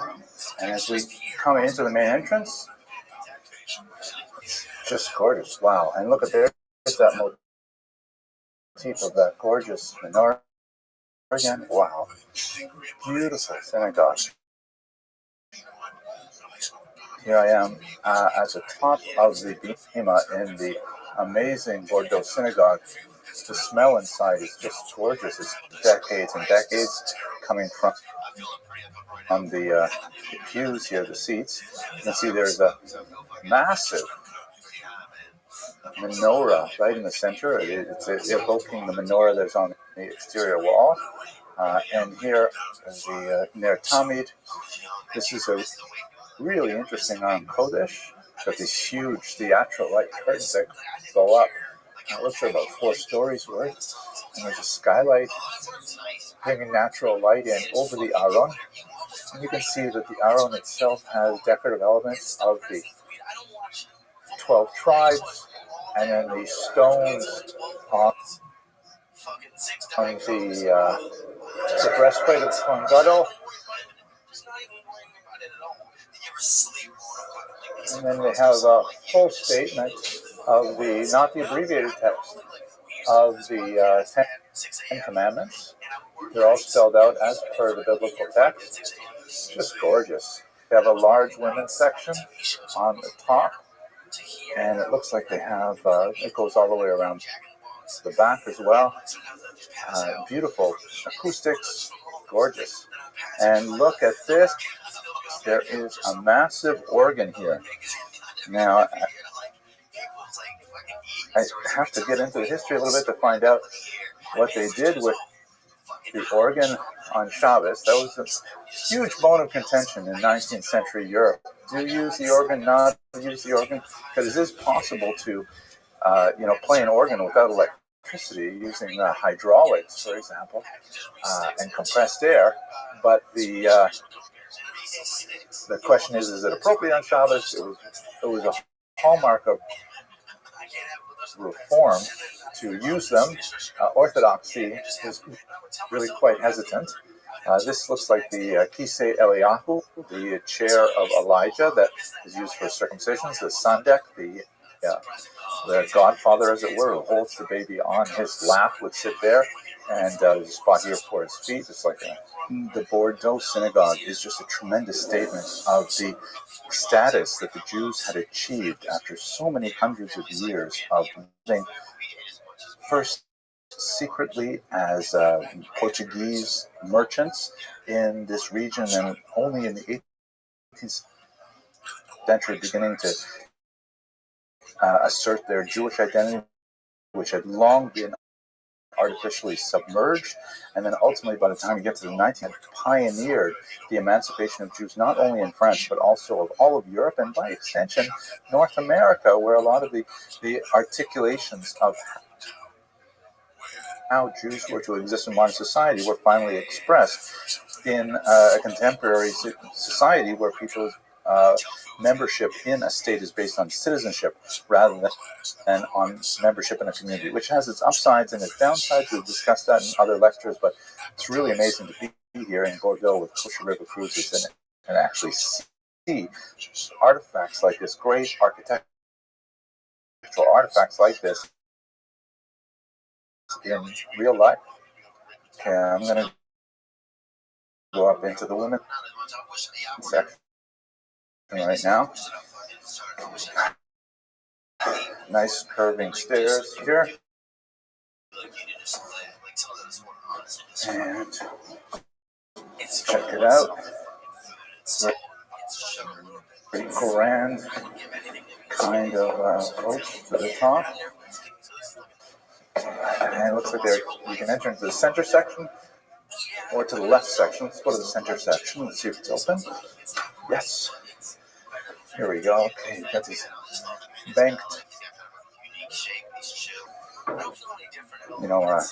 like a bleacher style. Not terribly. There's people. We have a sitter here. And look at that. Actually, it looks like this sitter is with the photograph from Bordeaux itself. The sign here says, "Please don't forget to put your books back on the shelf." And this synagogue is active. They have a minyan. We just saw them coming out this morning. As I don't think they probably don't pray in this large room here. They probably use a smaller room somewhere else during the week. But on Shabbat and holidays, they have quite a crowd here.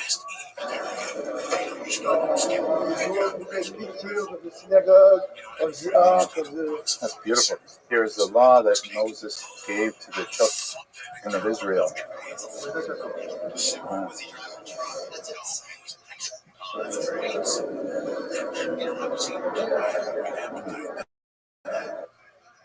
Most of the original Sefer Torahs were actually thrown in the river by the Nazis, but several were saved by the community and hidden away and later returned. And there are also, of course, new ones. So immediately behind me, see there is a plaque that memorializes the 1,600 Jews who were actually interned in this synagogue during World War II. This is the only synagogue in France that was used actually as a jail by the Nazis. So that's ironically the reason it was not destroyed like so many other edifices were. But the Jews of Bordeaux were all held here until they were later deported to Drancy and then from there to Auschwitz to meet their deaths. And someone pointed out that it is a sad irony that on the wall over there we have a memorial to Jews who were interned in this synagogue during World War II, and on the front doors here held in Gaza as I record this video. It's ça change, plus c'est la même chose. The more it changes, the more it stays the same.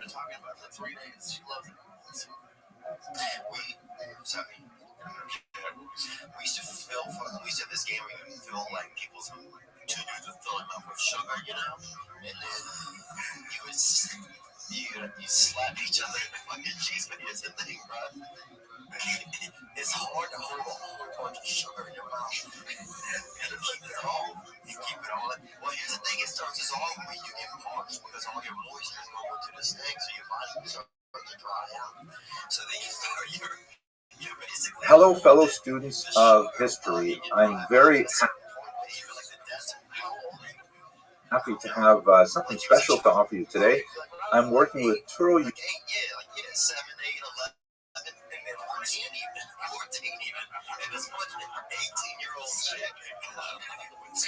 University Berlin and some of their esteemed faculty on a new project We're going to spend 20 brief videos discussing this remarkable book on tyranny by Professor Timothy Snyder.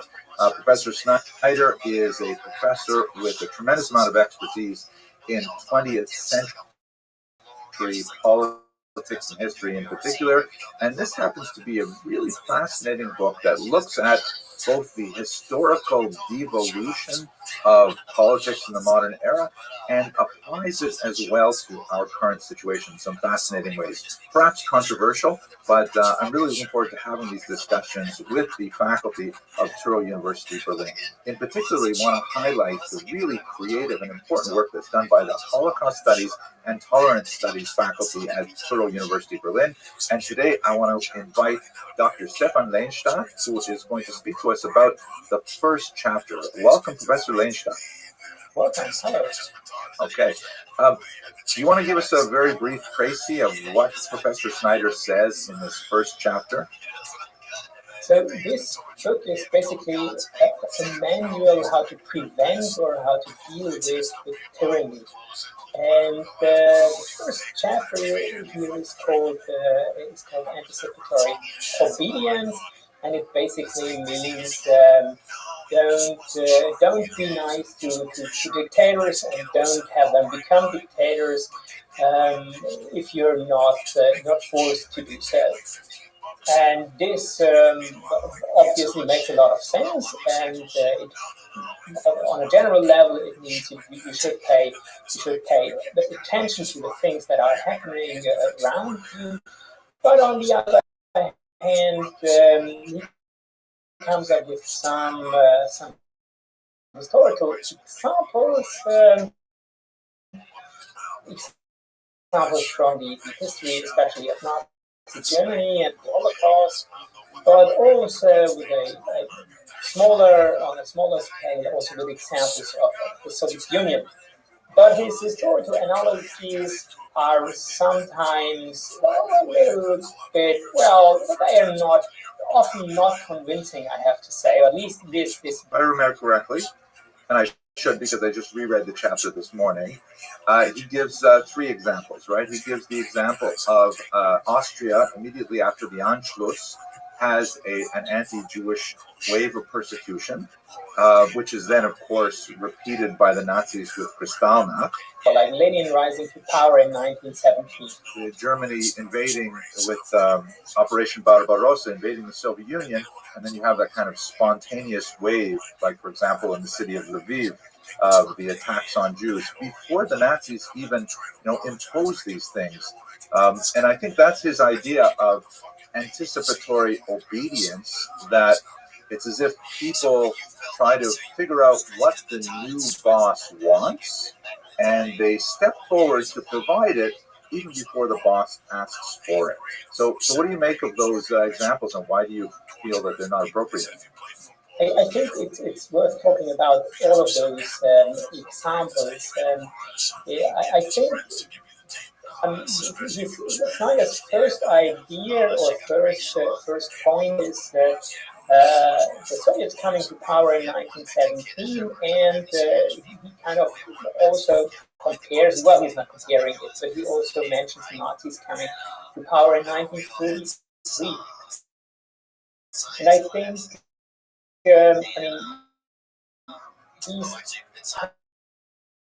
how those two came to power is completely different. I mean, in Russia there was a real revolution. There was not really democratic government before the revolution. There was some sort of semi-democratic. The thing is, why would that be anticipatory obedience? I mean, who actually obeyed? There was a lot of. There was a civil war, right? Like, whether they were fighting for a just cause, but especially the White Russians, they were fighting for Tsarism, and which were often extreme anti-Semites. This is a different question, but they were certainly not obeying to Lenin's wishes. On the other hand, when you think about Germany in 1933, Hitler came to power by a democratic election. And you might not like his program. I'm sure it's for good reason not to like his program.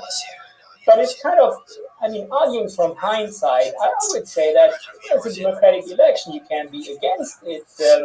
Like you mustn't, you're not required to like the result, and many politicians and many Germans actually didn't like it. They tried to disobey, but in a way, it's a democratic government. So what would be the alternative? Like going for a coup d'etat, or like how might that actually work? And you should not forget that very soon there was an immense pressure on the streets. Like there were all sorts of the brown shirts, the Nazi brown shirts, the SA in particular was going out and just beating up everyone who was the real or supposed opponent, and they beating up Jews and so on. And people tried actually to go to court, to go to police, and the police said, well, listen, we can't help you, we don't help you. And if they did, they were stopped by the government. So again, well, there was disobedience, but on the other hand, was it anticipatory? I don't know. Yeah, you would be well at the question, I would say. Maybe the problem is in the terminology, because I really like what Professor Snyder has to offer here. Maybe it's not that we're looking at anticipatory obedience, because, you know, I'm not a sociologist, but I would guess that most people just want to keep their heads down and stay out of trouble and take care of their families and so on. But there is a certain group of people who will engage in anticipatory innovation, meaning they will say, oh, so we've got a new boss in charge. What does that new boss want from me? How can I meet that need and therefore advance my own cause? And I think that's the especially dangerous aspect of that. We see that, for example, in Vichy France, that even before the Nazis implemented a deportation order for Jews, they were rushing to collect the Jews in order to ship them off. And I think in terms of the Soviet Union, you see that with things like Stakhanovism, you know, the whole idea of like trying to prove to the great leaders that we are going above and beyond what you even asked for. So that, I think, is a real human phenomenon and quite frightening in my mind.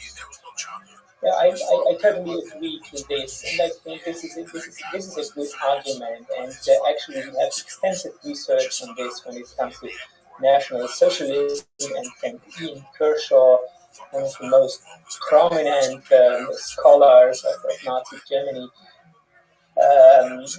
he coined the term "working towards the Führer," and this is basically it. This is, and his example is basically civil servants which are, well, trying to guess what might be expected of them, and to deliver results, though they are not yet required to provide those results. And it's not always actually is that because they're actually pushing for a career like opportunism, but it's just because they suppose, well, that's kind of their self-understanding, like being a good servant to the state, and hey, we have a new government, so we'll try to work for that government.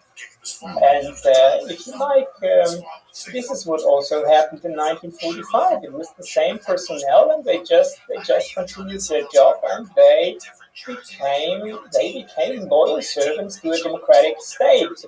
Maybe not Democrats by heart, but by understanding. And they actually, I mean, this is how Western Germany in the end became a successful and a stable democracy. It's with all the old personnel, despite them not being like persecuted for their crimes and so on, but these people actually continuing their loyal service to the state, even if it's regardless of whether it's a democratic state or whether it's a dictatorial and totalitarian state. So this is a fascinating thing. Yeah, I agree. Let me switch a little bit to the contemporary period. I mean, one of the things I like about this book as well is that it inspires me to think about today. And, you know, I have young undergraduates who are sort of exploring their emerging adulthood. Many of them have just got the franchise, able to vote for the first time, and able to engage in civil society. And I think that Professor Snyder offers us some sort of cautionary message here. What would you say that cautionary message is for average citizens in Western democracies today? I think, I mean, what is very obvious is that you should always reflect what you're actually requested, or maybe not even requested, but what you're going to do. So think about whether it's really like that. What we're doing is actually, well, it's to say good for the people is maybe a bit pathetic, but then it's not. It doesn't do any harm, and this is something what really needs critical thinking. And I think this is something what our students really are interested. I mean, many of our graduates, they then move on to work at memorials, and they become educators, not teachers, but educators, like for grown-ups. And they are interested in this kind of stuff, and that's kind of their motivation. How can we get people to critically reflect what they are actually doing and thinking and how they are behaving. I'm really glad you specifically mentioned that, because I wanted to get an opportunity to promote the amazing work that you do at Tura University Berlin. Do you want to just take a second in our conclusion to say something about why your program is so unique and so valuable? Yeah, I mean, what we actually do with our students that often do is that they actually curate exhibitions. So it's not just about theoretically reflecting also things we're just discussing here, but also trying to get an actual outreach, like the practical things that history teaches us. And history can teach us a lot of lessons. The question is whether these lessons are actually learned, and that we can transfer them in a way that it's understandable, and it's not a book on academic writing or so, but well, an exhibition can also be an online exhibition that is, and we do this together with Berlin Memorial. So actually, this means the exhibitions, they are not just on. I mean, some of them are traveling. I had an exhibition that my students did, and it was actually shown by the United Nations in New York. So, opportunity over the course of these 20 short videos to speak maybe with some of your students, and of course, I'm looking forward to speaking to some of the other faculty at Tura University Berlin. But with that, I just want to give a quick thanks to Dr. Lehnstott for participating in this conversation, and I hope all of you will join us for the next few discussions that we have on Timothy Steiner's remarkable book on tyranny. Thank you very much for watching. Thanks for having me. Listen, man, it's not the point I'm talking about, but that's how I want you to plan. I want you to plan step by step by step by step. How it applies to me as an American. I want you to plan it out for fucking people making $50,000 or less. I want you to tell real people, yeah. You know, and then you were talking about the sound, and this slow, and then all that shit. You know what? I like that. Yeah. I like that that's there, and the reason why it's there. There's a fellow reason students why at one guy would say that it's for stuff. You know, one of the things that I find most fantastic about our shared interest is the fact that but the other half of Americans that feel, you know, we gotta stop this somewhere. Yeah, man, you gotta shut it down. But I would say if they had walls, you can run right down and put them up there. But it's not just that. It's, you know, look at the fucking the people, the white people, you know, it's people who shut up the movie theater. Let's not just blame woman. Jewish history is so awesomely long. It's so much so that even in this ancient You said it best yourself. They're building buildings and people. They just said that these people had fucking period, Jewish history was considered ancient back then. the great Jewish historian Josephus, for example, who left us with a remarkable account of the First Roman Jewish War, actually titled a multi-volume work, Jewish Antiquities, because that was a selling point, that people in the ancient world knew that Judaism was so old as a culture and as a civilization. And so in this short video, I'd like to just give you a sense of how awesomely long Jewish history is. Now, this is part of a new series that I'm starting. I've called it Jewish History for Parents and Other Teachers of Children. Now, let me just step back for a second and tell you why I've created this new series. My wife and I recently moved to a new community where we are like on the older end of the spectrum. It's a very young community, lots and lots of parents with young children.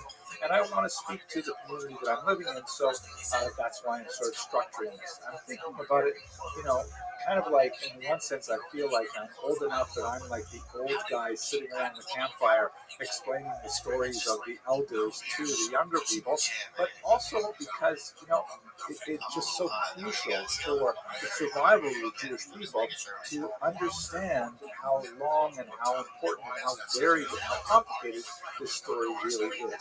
It is the story that we share every Passover, as the late great Rabbi Jonathan Sachs has shared so many times. It is that story which has really kept the Jewish people alive, understanding the arc of this brilliant narrative where contemporary Jews and their children find themselves in. And I think it's to speak to parents and other teachers of children because, it's a little bit like when you take a flight and they explain to you, before takeoff that in the event of a sudden depressurization of the cabin, oxygen mass will drop down. If you were traveling with small children, your natural instinct would be, well, let me put this on the kid first.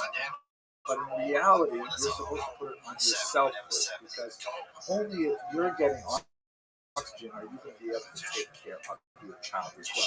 This is also echoed, by the way, in the thought of Maimonides, who, if you have a look at this citation here from his remarkable Mishnah Torah, in the Laws of Torah study, the Torah, and there's only enough money for one of them, you might say, well, okay, send the kids away. You want to do everything for your kid, but in reality, the halacha, the law is, you're supposed to teach yourself. You're supposed to go out and learn yourself. And only when you have some learning, then are you able to share with your children. That's the idea of this series. There are, by the way, exceptions to this rule. You can read the text and see for yourself. But that's basically the two generation of parents and teachers in the hopes that you will receive the information you need to be able to do your jobs well. Now, stepping back even a little further, to realize this is just another way of packaging Jewish history. I mean, I like teaching Jewish history. I'm so happy that many of you enjoy listening to me talk about Jewish history. So, okay, let's talk about it in this way. I'm jumping into this way, but I hope you'll find it useful. Okay, let's go to our question. How awesomely long is Jewish history anyway? So, okay, we have to start from the beginning and figure out when does Jewish history really begin. So, the earliest date of Jewish history, and there is a certain amount of variation here because the Bible rarely gives us clear dates. There is a tradition that was codified around the first century by Rabbi Yosef Kalafta on how to count the years. But basically, around the year 1750, before the Common Era, you have the important trip of Abraham the patriarch with his wife Sarah from their home in Ur, which was within the Sumerian Empire. Yeah, look at this map here. You can see that basically he's down in sort of southern Iraq, and he makes this kind of roundabout route to get to the land of Israel, and then he goes into Egypt for a while and is back in the land of Israel. That's considered the origins of the Jewish people. Now, it's shrouded in mystery largely because the only source we have for these events, and for the first 500 years of Jewish history, really, is the Bible itself. And from a historical point of view, although the Bible has phenomenal historical data, it is problematic in the sense that normally historians like to find stuff from outside the community to validate the data they're looking at. But that's not surprising. Almost every old civilization has its origins beyond the point where they start to actually record the data. The Bible, however you want to look at it, was not given to the Jewish people until hundreds of years after the events described in Genesis. So those first 400 years are largely kind of realm of what do we know about it from outside sources. The first time we have a reference to the Jewish people in any form, year 1209. So it's not a debate of 1209, maybe a little bit later, but not too much, because we know so many conquests, and there is one little nasty comment about Israel in this stele, and so that's the first evidence we have that begins to corroborate the narrative that's presented in the Tanakh. Obviously, there's a lot more to say about how to understand the Bible as a historical source, and hopefully we'll speak about it more in future classes. But looking at it the way the Jewish people understand their history, they would date their origins back to about the year 1750 BCE, give or take a century or so. Let me also mention one small point. Those of you who are watching who are more familiar with the years BC and AD, it is not a scholarly convention today to use those terms because they are distinctly religious, specifically Christian. The word BC obviously stands for before Christ, and although that may be the actual year we're working with, it has an internal inaccuracy built in because there's some debate about the actual year of his birth. And secondly, the term AD is offensive to non-Christians because it stands for Anno Domini, the year of our Lord. And so therefore, a non-Christian who does not consider the founder of Christianity to be his or her Lord would prefer not to use that term AD. So the scholarly convention, which is secular in nature, is to use the letters BCE, meaning before the Common Era, before the year 1. I like to just the year 0, but there was no year 0. And the term CE, Common Era, to use the years after that time. Okay, so sorry if you're offended by that. Sorry, you can leave a nasty comment in the comment box. Most people do. So, go ahead. At any rate, so here we have this early start, about the year 1750 BCE, which means that Jewish culture is roughly 3,750. For biblical evidence, the Meneptah stele, that's still 3,250 years long, which is a really long time. And I have to say, as a historian, it's really good for me because we get paid by the year. Right? So Jewish history is like full of opportunity. I want to leave that as a small public service announcement for those of you who are considering Jewish history as a career. Great. Very few other histories have this long period of duration. How does that compare to other ancient civilizations? Well, we should note that if we're talking about continuous civilizations, meaning civilizations that survived antiquity and the medieval period and the modern period to come to our own period, Judaism is not the oldest civilization, but it's pretty close. Have a look at this chart here, which basically measures how long these various civilizations lasted. Now, this is basically a back-of-the-envelope calculation, again, working with the self-reported numbers, like we talked about with Jewish civilization, but also with Chinese civilization, which has the same kind of conundrum. It appears that the Jewish civilization is pretty much the second oldest continuous civilization in existence. The Chinese is older.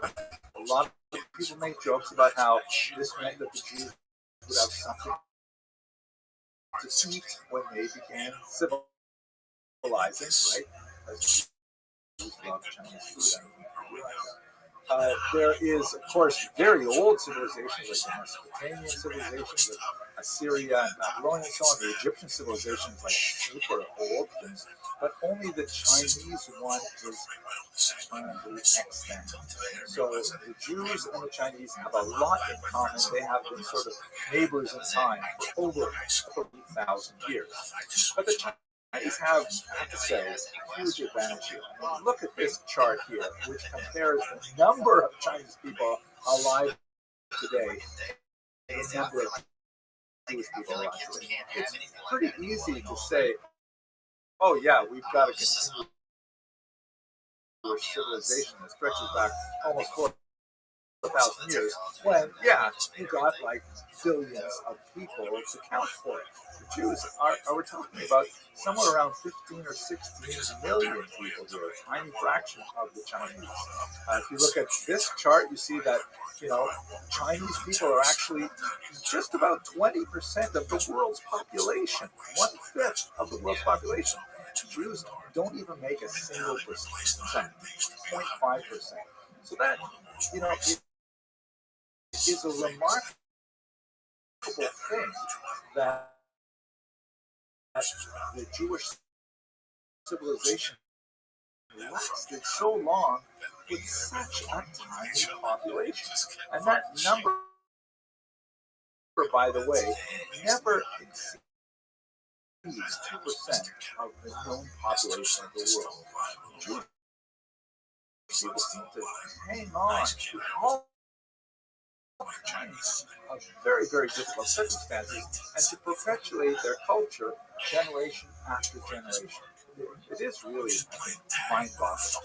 Another factor besides the sheer number of people is the fact that, unlike the Jewish people who were at the destruction of the temple in the year 70 by the Romans, Jews were exiled around the world, living in even smaller size of the historical land of Israel is just so tiny within the geographic scope of the country of contemporary China, and as this matter, then China.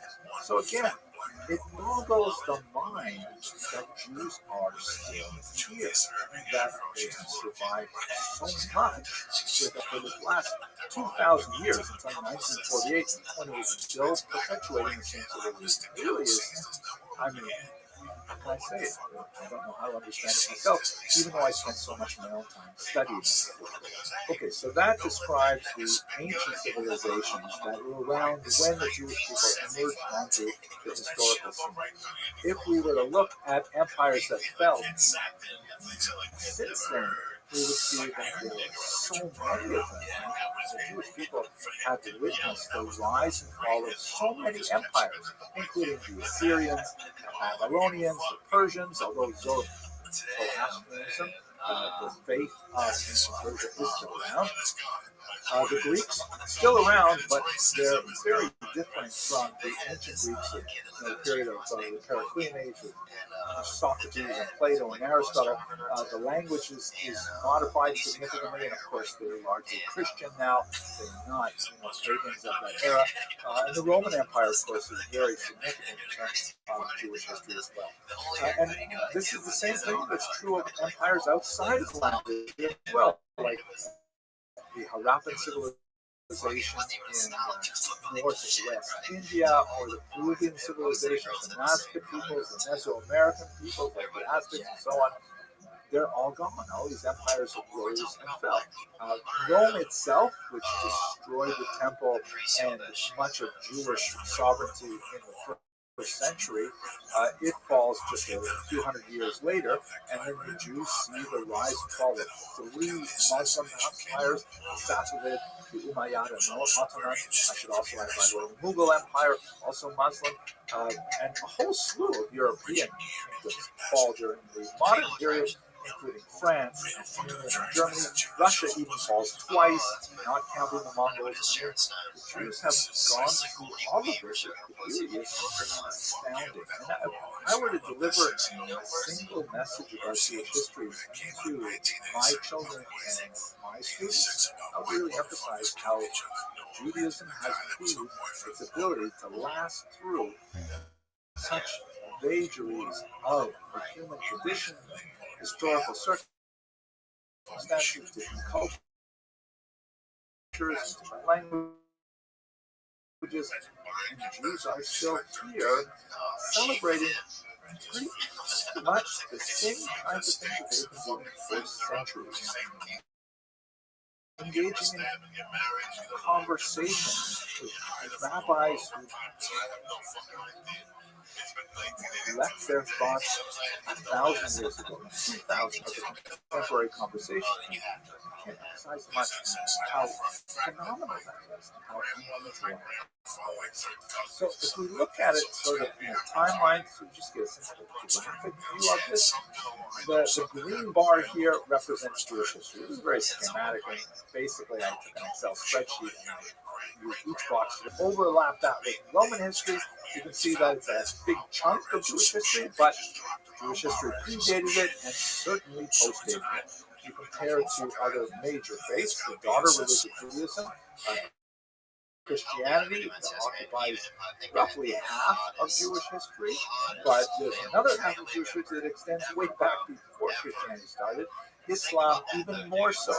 And just to give it a contemporary feel, the United States has been around for over 200 years, but if you place that against the breadth of Jewish history, it's almost like a hiccup on the landscape of the history of this very unusual people. Okay, so that's just a very quick look and answer the question, just how awesomely long is Jewish history. I hope you enjoyed this short video, and I look forward to speaking with you in future videos. Thank you very much for watching. She wasn't a little girl, she had hair, I think. Wow. First time Evie was her name. She was holding me by ear. And I used to sleep over. One day she was looking at me. I looked at her and almost fucking died. She had hair on it. I sniffed it. Hey, you got down there, a young fella. No, I didn't even. I just sniffed it. I think right away. Yeah, that first smell is pretty strong. It's a real, I don't know. We gotta talk about smells. It's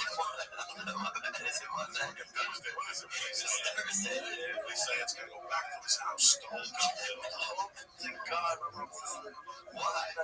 Hello and welcome to another episode of Jewish History for Parents and Other Teachers of Children.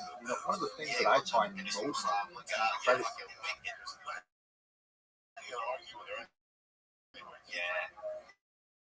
valuable about Jewish history is not only that it gives me personally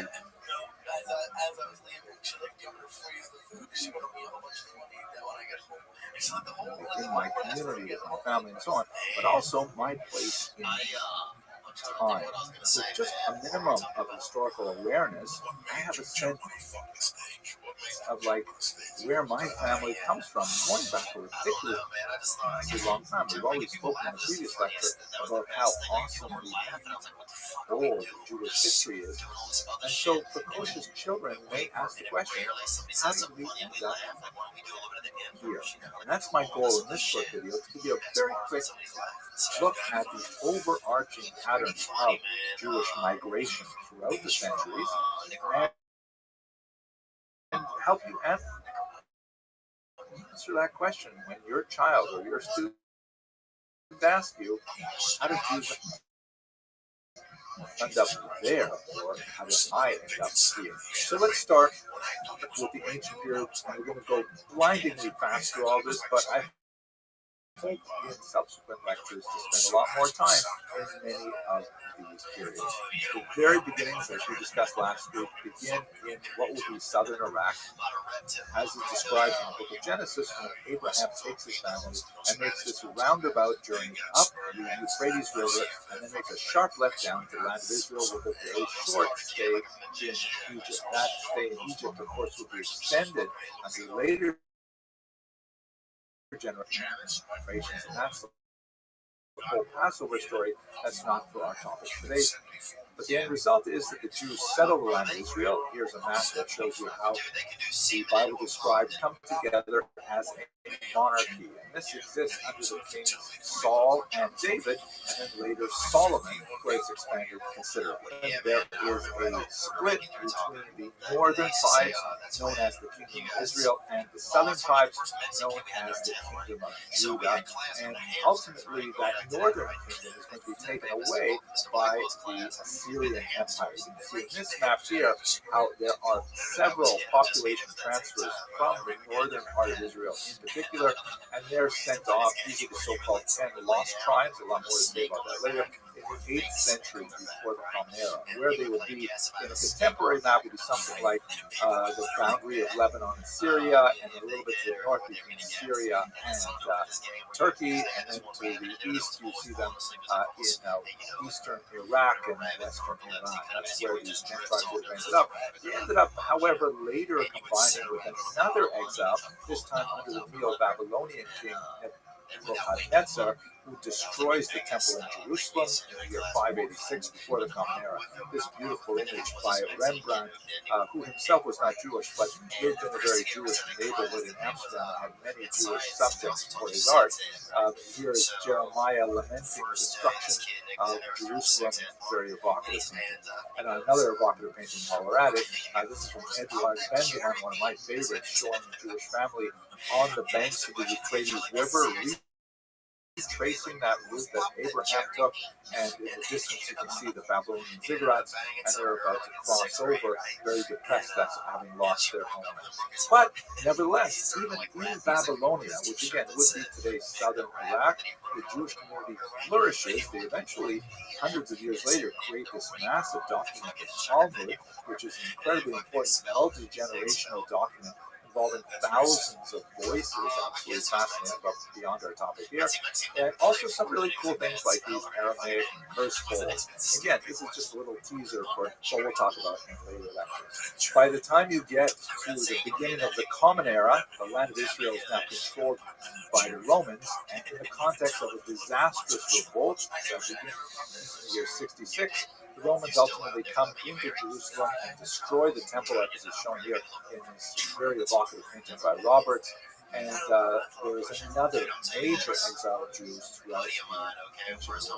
Here's a map that shows you basically where Jews lived after that major Roman exile of the end of the 1st century, which was not total. There are always going to be Jews living in the land of Israel, but the major migrations really begin after that destruction of the temple. So you see here we've got where this dot is still a population living in the land of Israel. Even more would be exiled after the next Roman Jewish war, the Bar Kokhba revolt of 132. And there's a really large population over in Mesopotamia. That's that Babylonian population that goes all the way back to the first exile and replenished with a second exile, and now is really a much more hospitable place for Jews than the Roman Empire at the time. But there are also Jews who have made their way all over the region. There are Jews living in the Italian peninsula. Josephus, the great historian we talked about in the last lecture, references 97,000 Jews taken off into slavery to Italy. Not an impossible number given the overarching numbers of involved in the war. But besides that forced migration to Italy, we've got Jews who actually settle all throughout the Mediterranean basin. We have Jews as far away as Spain in the 1st century, Asia Minor in particular, a very large, well-established community by the 2nd century. You have Jews in Egypt, again, an ancient community of Jews there. And then there are smaller settlements across the coast of North Africa, in Greece, in Tunisia, in Morocco, and in the northern part of the Mediterranean, you have a very important group of Jews living in Provence, that would be the south of France. Some fascinating archaeological finds from the region of contemporary Austria and Hungary, and even in the Rhineland in Germany. There are Jews who are all over the place. Some of them because of these forced migrations, some of them because of their economic choices, looking for new opportunities and so on. Jewish geography really began to develop around this time, and you can see that they're giving names to places, like, for example, the Rhineland region is known as Ashkenaz. France, of course, is Safat. That's the modern term for France in Hebrew as well. The southern part, Provincia, we spoke about earlier, that's Provence. Sepharad, a very important region, that's Spain. And these are regions which are referred to by Jews when they want to talk about these new settlements, even when they borrow biblical terms like Sfarad to describe these modern settlements. However, the region is subject to a variety of expulsions of Jews, beginning really in the 12th century and increasing over subsequent years. Now, the reasons for the expulsions are beyond our scope right now. They're primarily economic. A certain amount of anti-Semitism as well is very significant, but it basically begins to drive Jews eastward. We'll pick that up in 1 second. But the most important of these expulsions is the massive expulsion from Spain and Portugal, which sends Jews throughout the Mediterranean basin backwards, really along the trajectory that they had first traveled to these regions, but also taking them out to the New World, taking them to South America, taking them to North America, and in fact, the foundations of the United States Jewish community is related to the Portuguese expulsions in particular. And that's basically how Jews are spread out through the region. A combination of migration by choice for economic reasons and unfortunately expulsion for often anti-Semitic reasons. Taking it up to the modern world then. So basically, the big chunk of European Jews throughout the 16th and 17th century in particular begins to move towards the east. And these are Ashkenazi Jews, meaning they come from the Rhineland in northern Germany, and they move into the Polish-Lithuanian Commonwealth, countries that would today be called Lithuania, Poland, Ukraine, Belarus, and so on. And that becomes a much larger group of Jews who are called Ashkenazi. They eventually, when you get to the 19th century, they would begin to make their way westward because they were taken over by Russia. There are a lot of really discriminatory policies in place. So this map here shows you the movement of Jews between 1882 and 1917. Those dates are significant, but we're not going to talk about them here. And you can see that from that red section there, 250,000 moved to Western Europe, 1.750 million moved to the United States, 70,000, same number to South Africa, and tiny numbers to places like Australia. By the way, I haven't talked very much about movements within the Middle Eastern world or North Africa, the so-called Mizrahi Jews, sometimes they're referred to, sometimes they're called Sephardic, which is true especially for those Jews who were exiled from Spain, but later are identified with Jews such as Syrian Jews, for example, who were never. Movements there were similar in type and in nature, but were much smaller in scale than, for example, the huge population shifts in Europe. With the major exception of after World War II, there is a huge exodus of Jews from Arab countries, sometimes a forced expulsion, even in the 20th century, to the land of Israel, sometimes a voluntary migration to the land of Israel, which of course is now established as a state in 1948. So you have a massive concentration of Jews in the land of Israel from these North African and Middle Eastern territories. This is something that really is a huge scope, and it altered the trajectory of Jewish communities that had been living, let's say, in Iran and Iraq for 2,500 years, and suddenly those populations were reduced to a fraction of their original size, as most of the Jews made their video. I've given you a very quick overview, but it's impossible to categorize all of the migrations of Jews to all the places in the world, and it's still happening to this very day. In fact, it's accelerating. And it's very exciting to see a lot of communities that have developed quite differently from the bulk of the Jewish population, such as the Jews of Ethiopia, making their way to the land of Israel. It's a very exciting time to be Jewish. I hope you found this video useful, and I hope you have success teaching your children and your students about Jewish history. Thank you very much for watching. They had a kid in our town. that this is no correlation, but that had really bad, like, some constantly, like, dress him up like, almost like costume all the time. Like, he's in a pirate costume like this week. Like, his mom, like, he was like it was always Halloween or something for him, you know? You're crazy, young man. That's why I love you, buddy. Shout outs. He's like, yeah, he's a man.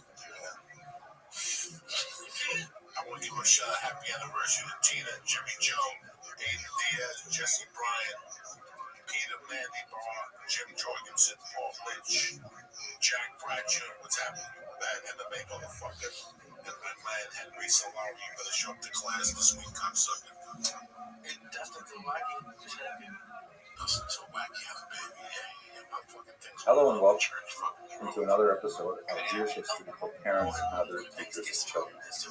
I'd like to speak today about the question of anti-Semitism, or why do some people hate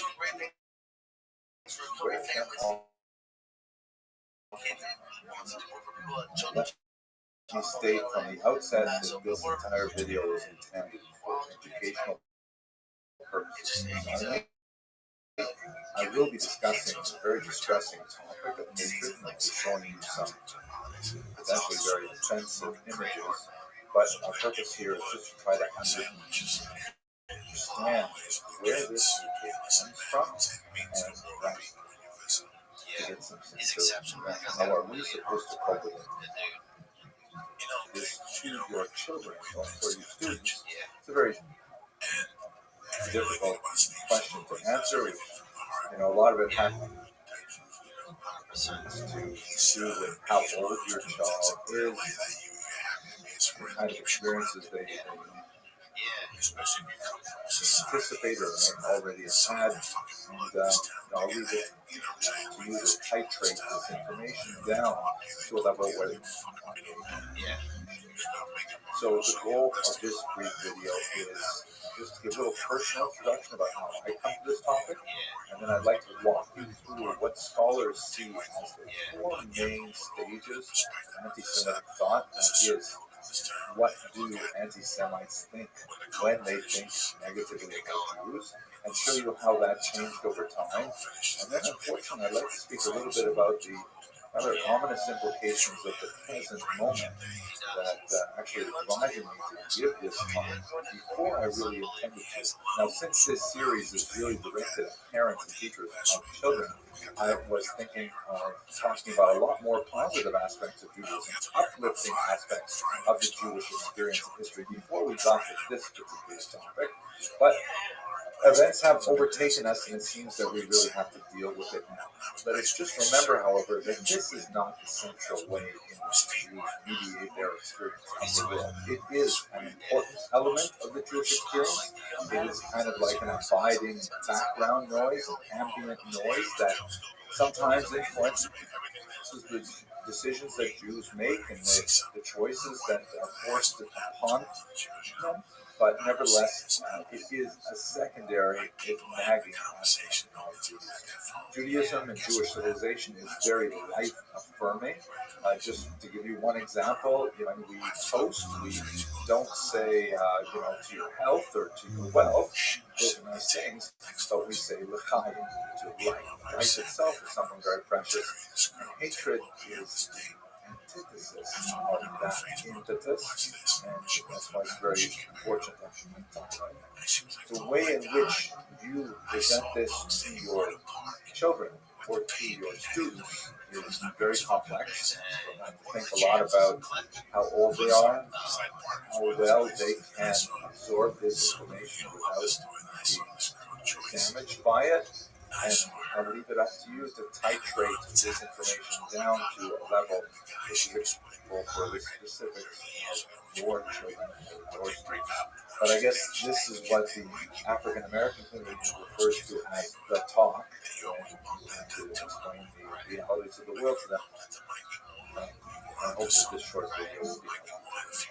So, let me start with my own personal experience of this. I grew up in a very rural northern Canada.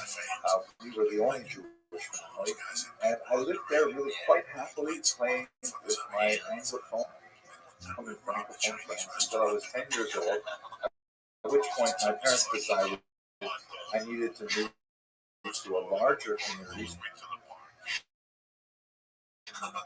so I could get something of a Jewish education, which they did.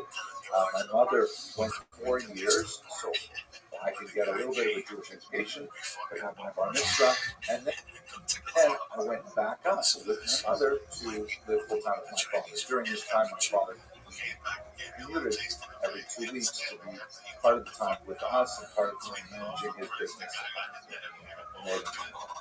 So what happened to me when I came back was really amazing because when I left when I was 10 years old, I had lots of friends and, played hockey and, skied and all kinds of things like that, like a normal 10-year-old kid from Northern Ontario.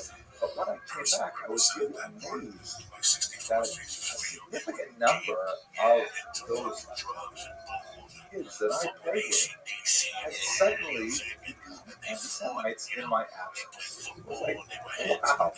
They called me awful names because I was Jewish. They called me Dirty Jew or Nosy Juif. And I had lots of fights in school. And I just couldn't understand it. Where did this all come from? I didn't do anything different. I was gone for a few years and then I came back. But these were kids I played with in the street. And it really bothered me. This experience was deeply troubling and, contributed to the difficulties of being an adolescent in the first place, but it sparked in me a really deep-seated wonder about the nature of the human condition, the nature of hatred that has not departed from my academic agenda ever since. And I had good fortune to study the history of anti-Semitism formally at the University of Toronto with Alan Davies, who's a great scholar of it, and wrote a couple books and things like that. Let me just share with you the two basic rules that the wealth of my experience can be boiled down to. First of all, anti-Semitism does not have to make sense to work for those who believe it. The hatred, as it were, will find the rationale for itself.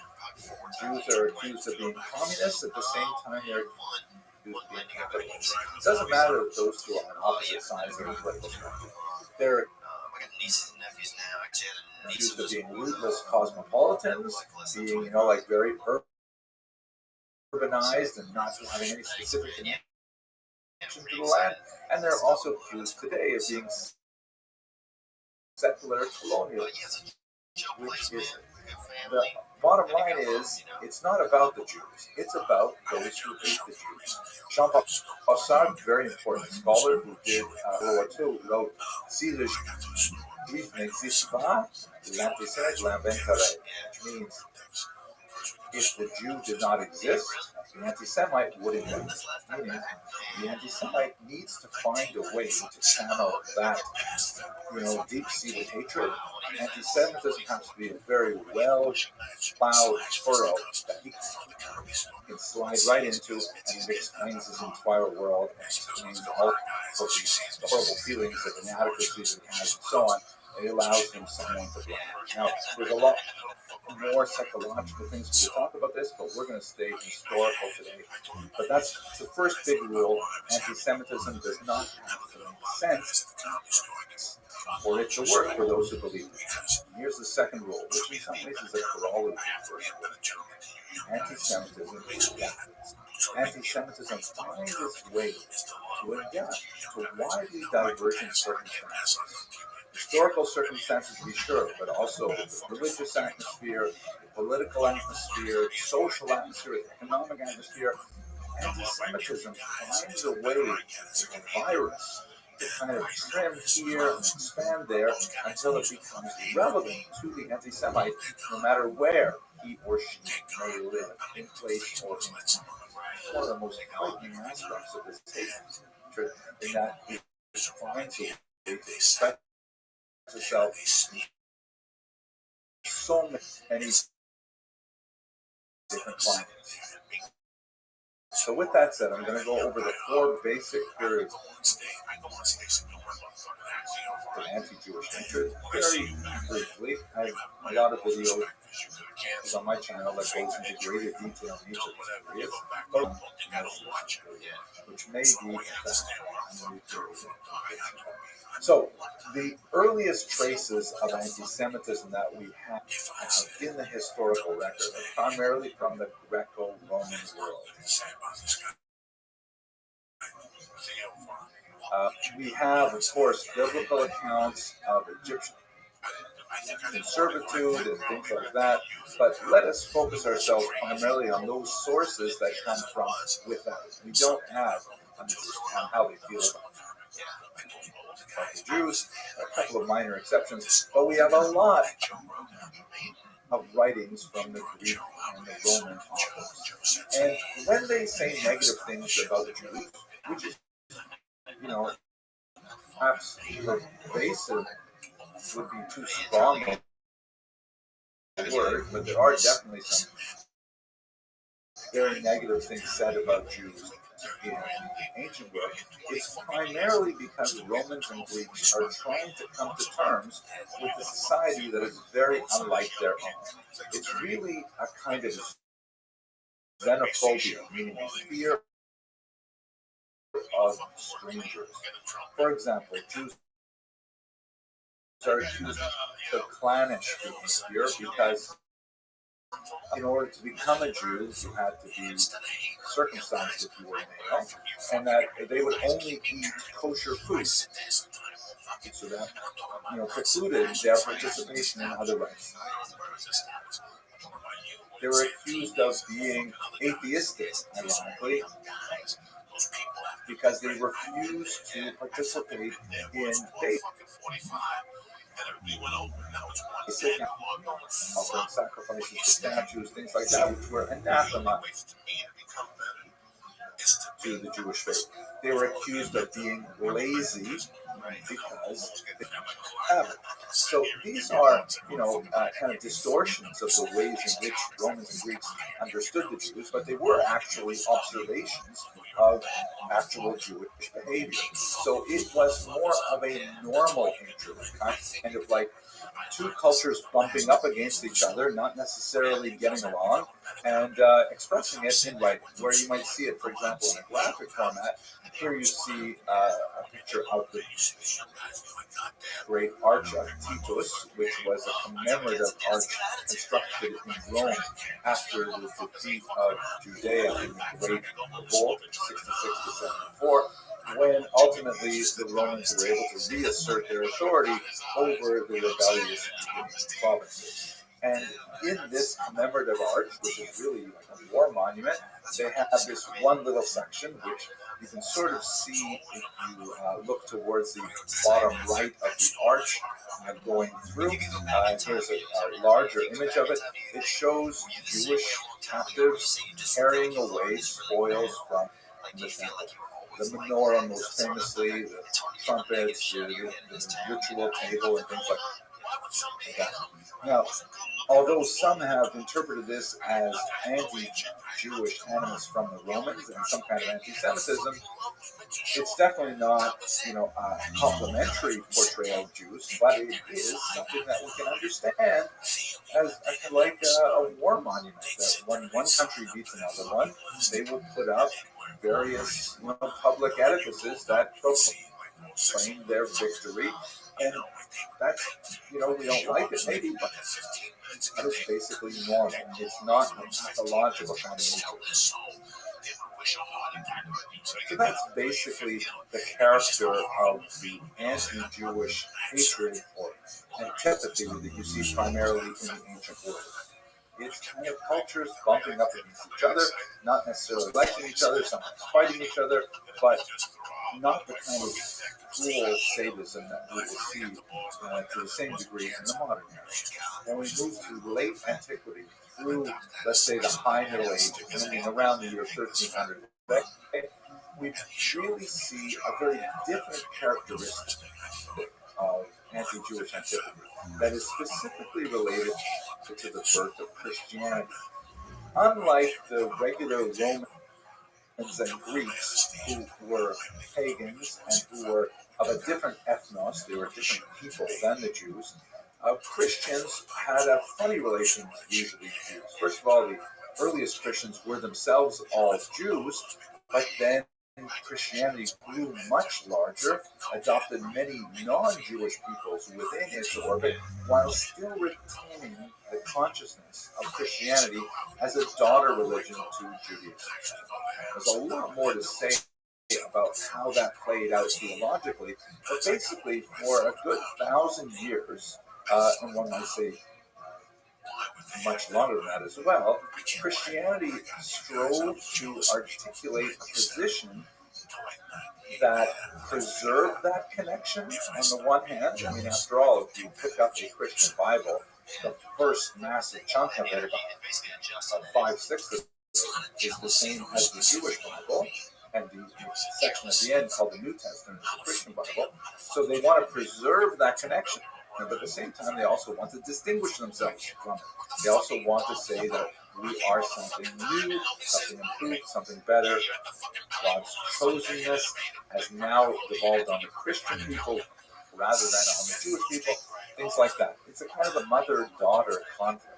And we see it primarily in the writings of the church fathers and the decrees of popes over the centuries. Where you can see that graphically, I'm going to show you some images which are a little bit later in the period, but project this attitude backwards. You see, for example, like the Cathedral at Notre Dame.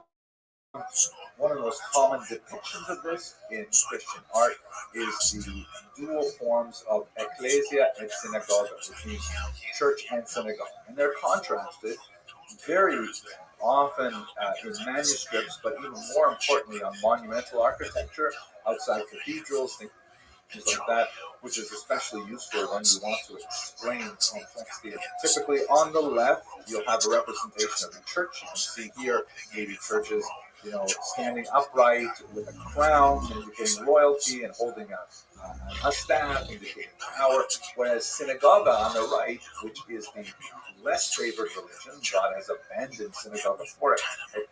Ecclesia, she's got no crown, her staff is broken, she's holding on to the Ten Commandments, but inappropriately, like they're falling from her hands. Her very posture is bowed out in decline, and she's wearing a blindfold. She's blind to the truth of Christianity. That's the kind of opposition of Christianity and Judaism that's set up by this. You see it over and over again in manuscripts. This particular one, 13th century, is especially interesting because the synagogue you see on the right there is shown with a kind of blindfold, but it is a transparent blindfold, meaning they claim to be blind, but they actually can see, which makes the whole situation even worse. We've spent a lot more time talking about these. There are hundreds of examples of ecclesia and synagogue, artistically very different, but mainly containing these essential things. So, as you see, this is quite different from the Roman and Greek pagan antiquity of the Jews, which is more like cultures bumping up against each other. This is a special relationship of two cultures that were intimate and then split, and that involves a very different kind of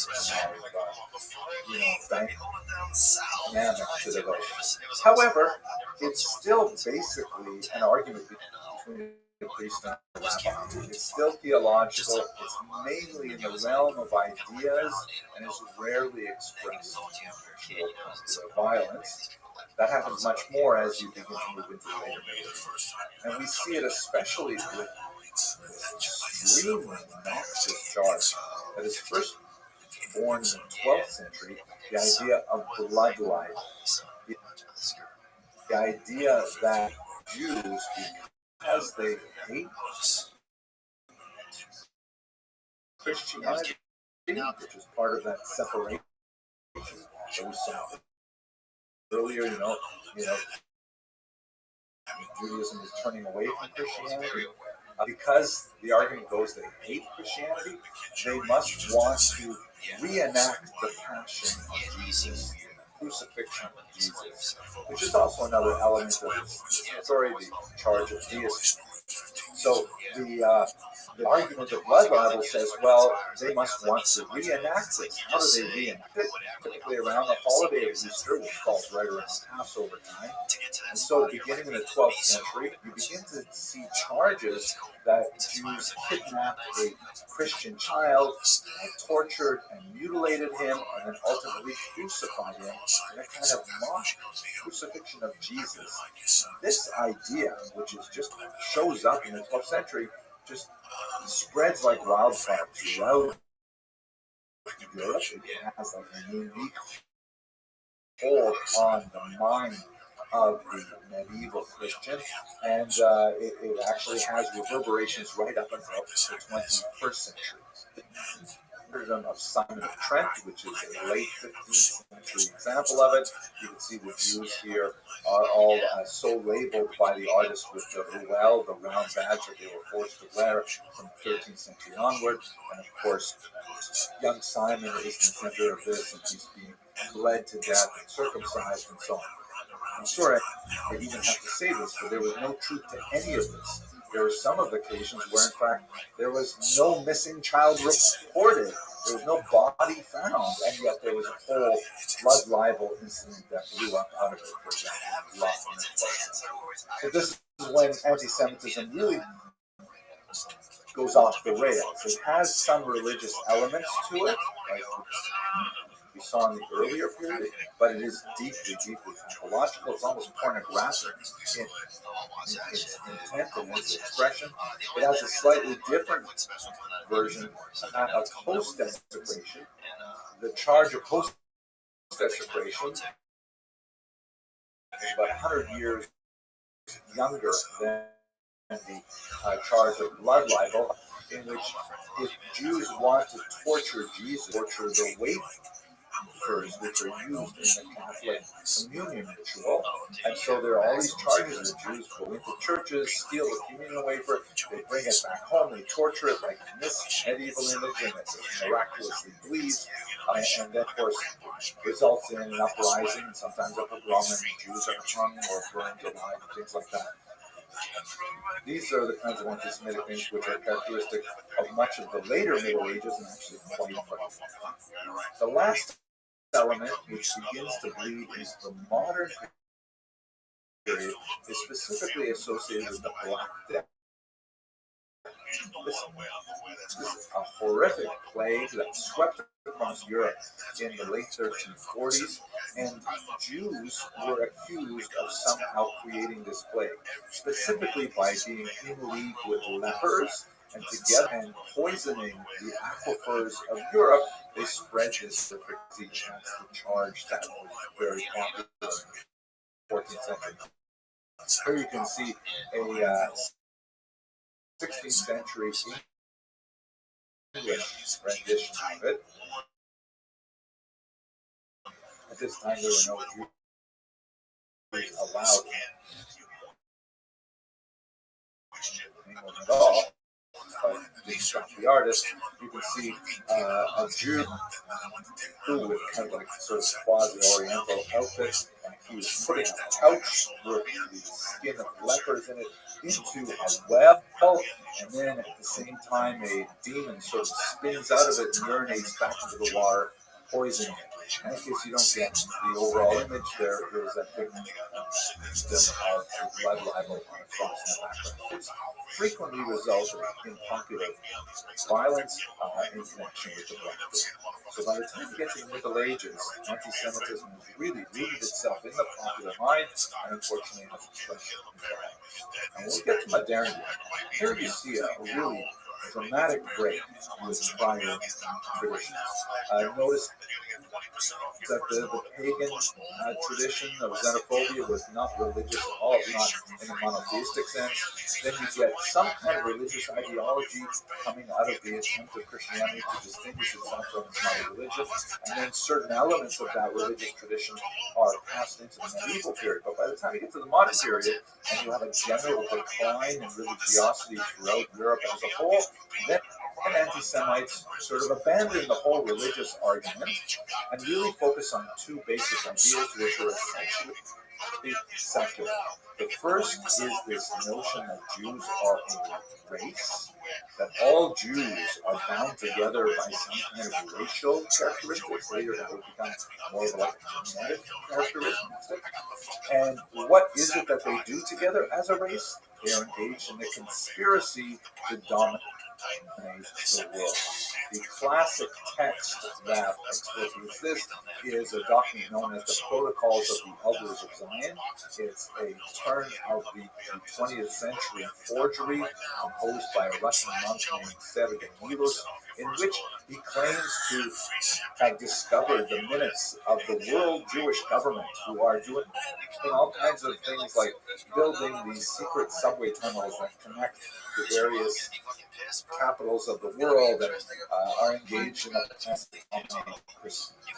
Here's the 1930 cover of an edition of the Protocol of the Elders of Zion, published in Mexico, and the text reads, "The invisible world government, the Jewish program to subjugate the world." You can see certain racial characteristics in the stereotypic iconography of the Jew with the large nose and the fleshy lips and he's holding the watch fob and so on, and he's got these claw-like hands squeezing the world of its blood as he believes in smiles. In the 19th century and onward, this, by the way, is when the term anti-Semitism is invented.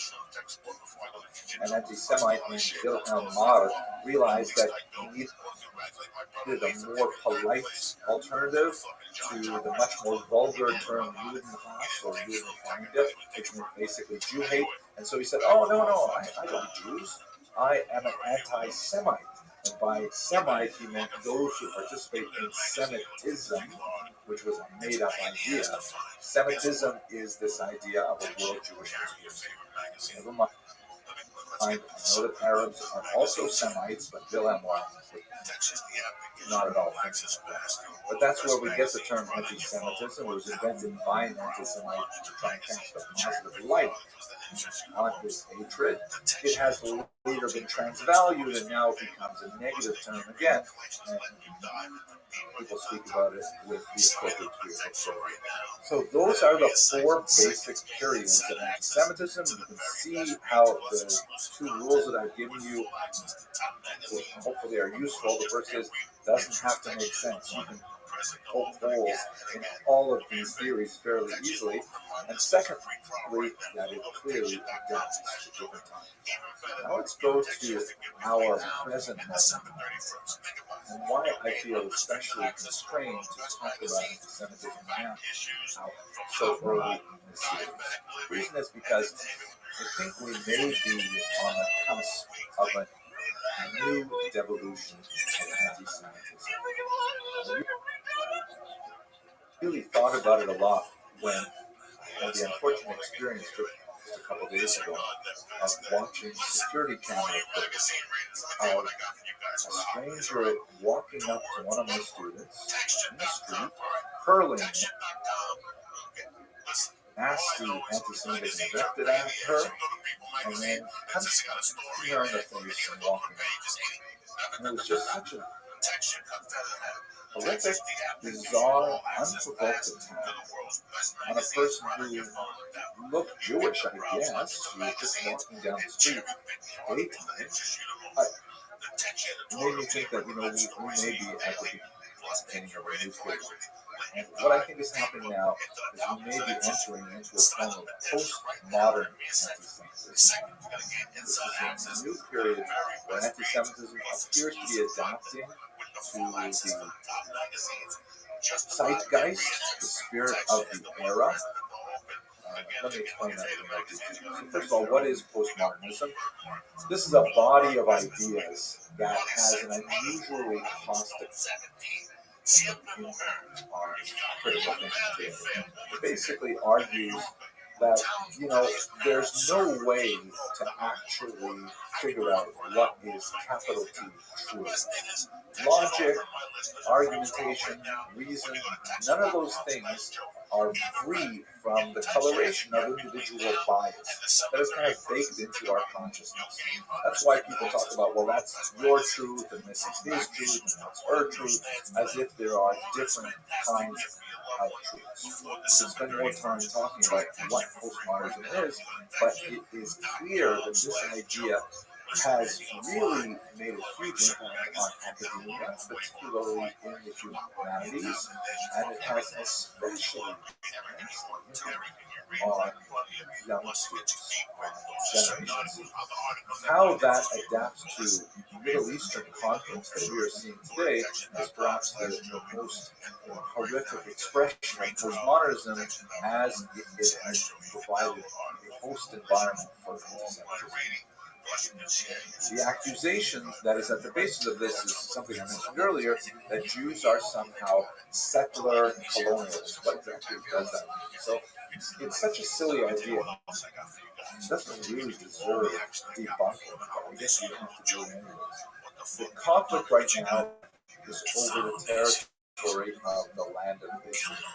Jews are, without a doubt, the descendants of people who live on that piece of land as far back by non-Jewish sources as the 13th century before the Common Era, and by Jewish sources like the Bible way back into the Bronze Age. If anyone has a pedigree of being the original inhabitants, refugees from those well-documented exiles under the Babylonians and under the Romans, it is the Jews. It's hard to imagine anyone being called a secular colonialist in the sense of being like some kind of foreign import to the land if you're talking about the Jews. Let me just step back for 1 second and remind you that our goal in this video is really to track the nature of anti-Jewishness. I am not, by focusing on this topic, meaning to say that the Palestinian people do not have legitimate claims to make about their residency in this region and about the way in which they have been treated over the last 150 years. They can point definitely, without question, to many injustices over the last century and a half, and this complex series of problems, which has found expression in many wars and also in many peace negotiations, is not something that can be easily solved with a monolithic, absolutist kind of approach. In fact, I would be extremely wary of anyone who proposes to solve the great problem with a simple general measure, and especially if it involves violence. I think those are the kind of people we need to listen to less and focus more on the actual history and facts and come to terms with our common humanity as we try to work together. Let's get back to our main topic. One of the reasons why I think that this postmodern approach to anti-Semitism appears to be gaining ground is because there's a certain amount of research that indicates this. So, there is research to support the idea that postmodernism is really gaining ground among Gen Zers, the youngest adult population of Americans, and is having an impact on anti-Semitism. Has been shown in a number of articles. For example, this article by Brad Palumbo that appeared in a very recent issue of Newsweek, that's based on this very detailed poll taken by Harvard Arab School. This is a chart that shows how Americans react to the question, is Hamas a terrorist group? And as you can see, all Americans overwhelmingly say yes, Hamas is a terrorist group. That's especially so for older Americans, 65 and older, but it begins to drop significantly. By the time you get to Gen Z, Americans who are 18 to 24 years of age, only about 64% will say that Hamas is a terrorist group. And in fact, if you go even further and you ask them, do you support Israel over Hamas? Once again, you see that over 65 years of age, Americans are 95% likely to say yes, and that number is pretty steady, but by the time you get to the youngest Americans, only 52%, half, are willing to support Israel over Hamas. I know that doesn't make sense because we just said that Hamas is a terrorist organization for 64% of them. That means that 12% of them are willing to support Hamas over Israel, even though Hamas is a terrorist group. Another question. But still, you see that the clarity is clearly lacking among the generation of Americans who are currently in college. This is frightening for me.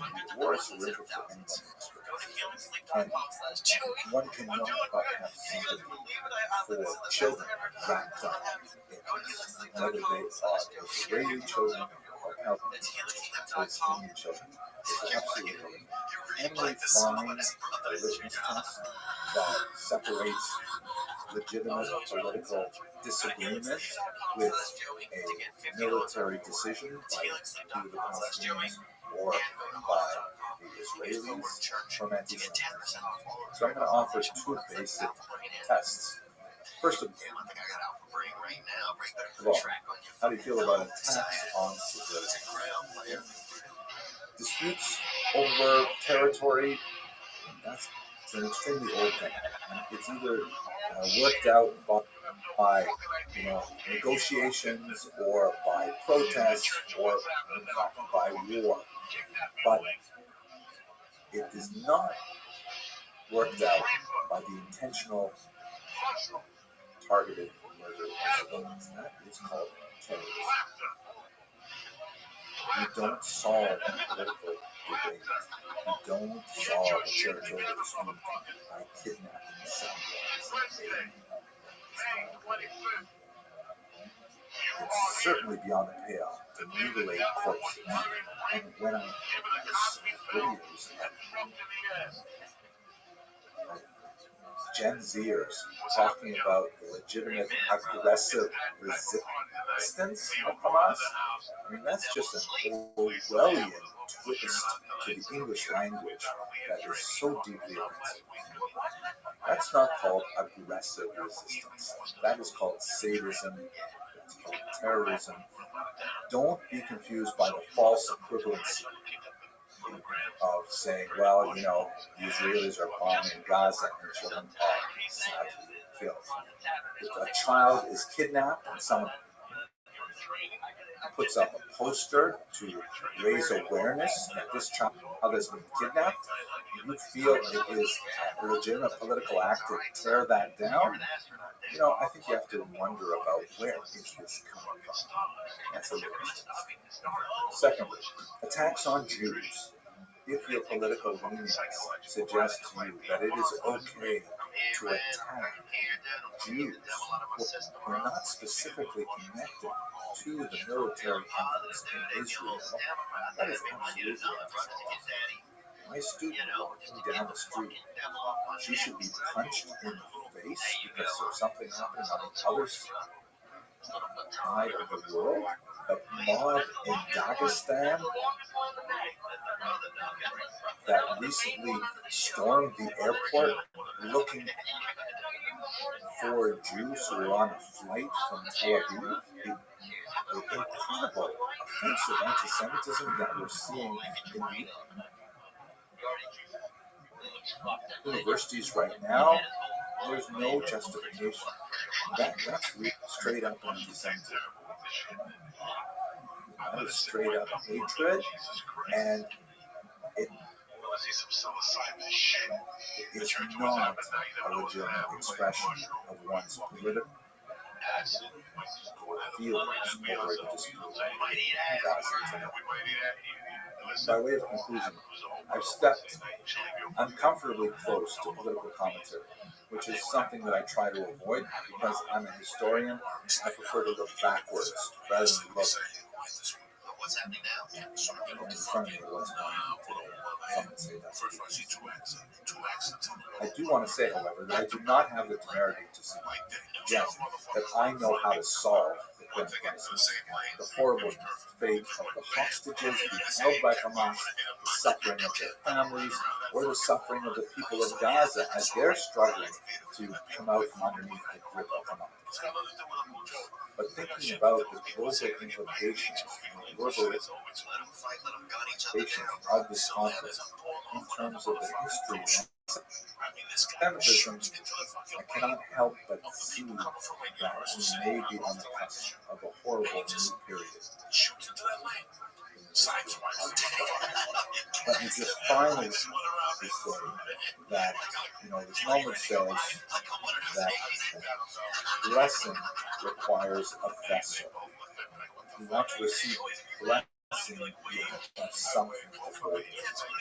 And there is no vessel that is more properly suited to receive blessing than that of shalom. If you don't have peace, it's very hard to receive any peace. Let us hope that the region is so blanketed with peace so that it may prosper. All people will live together in harmony.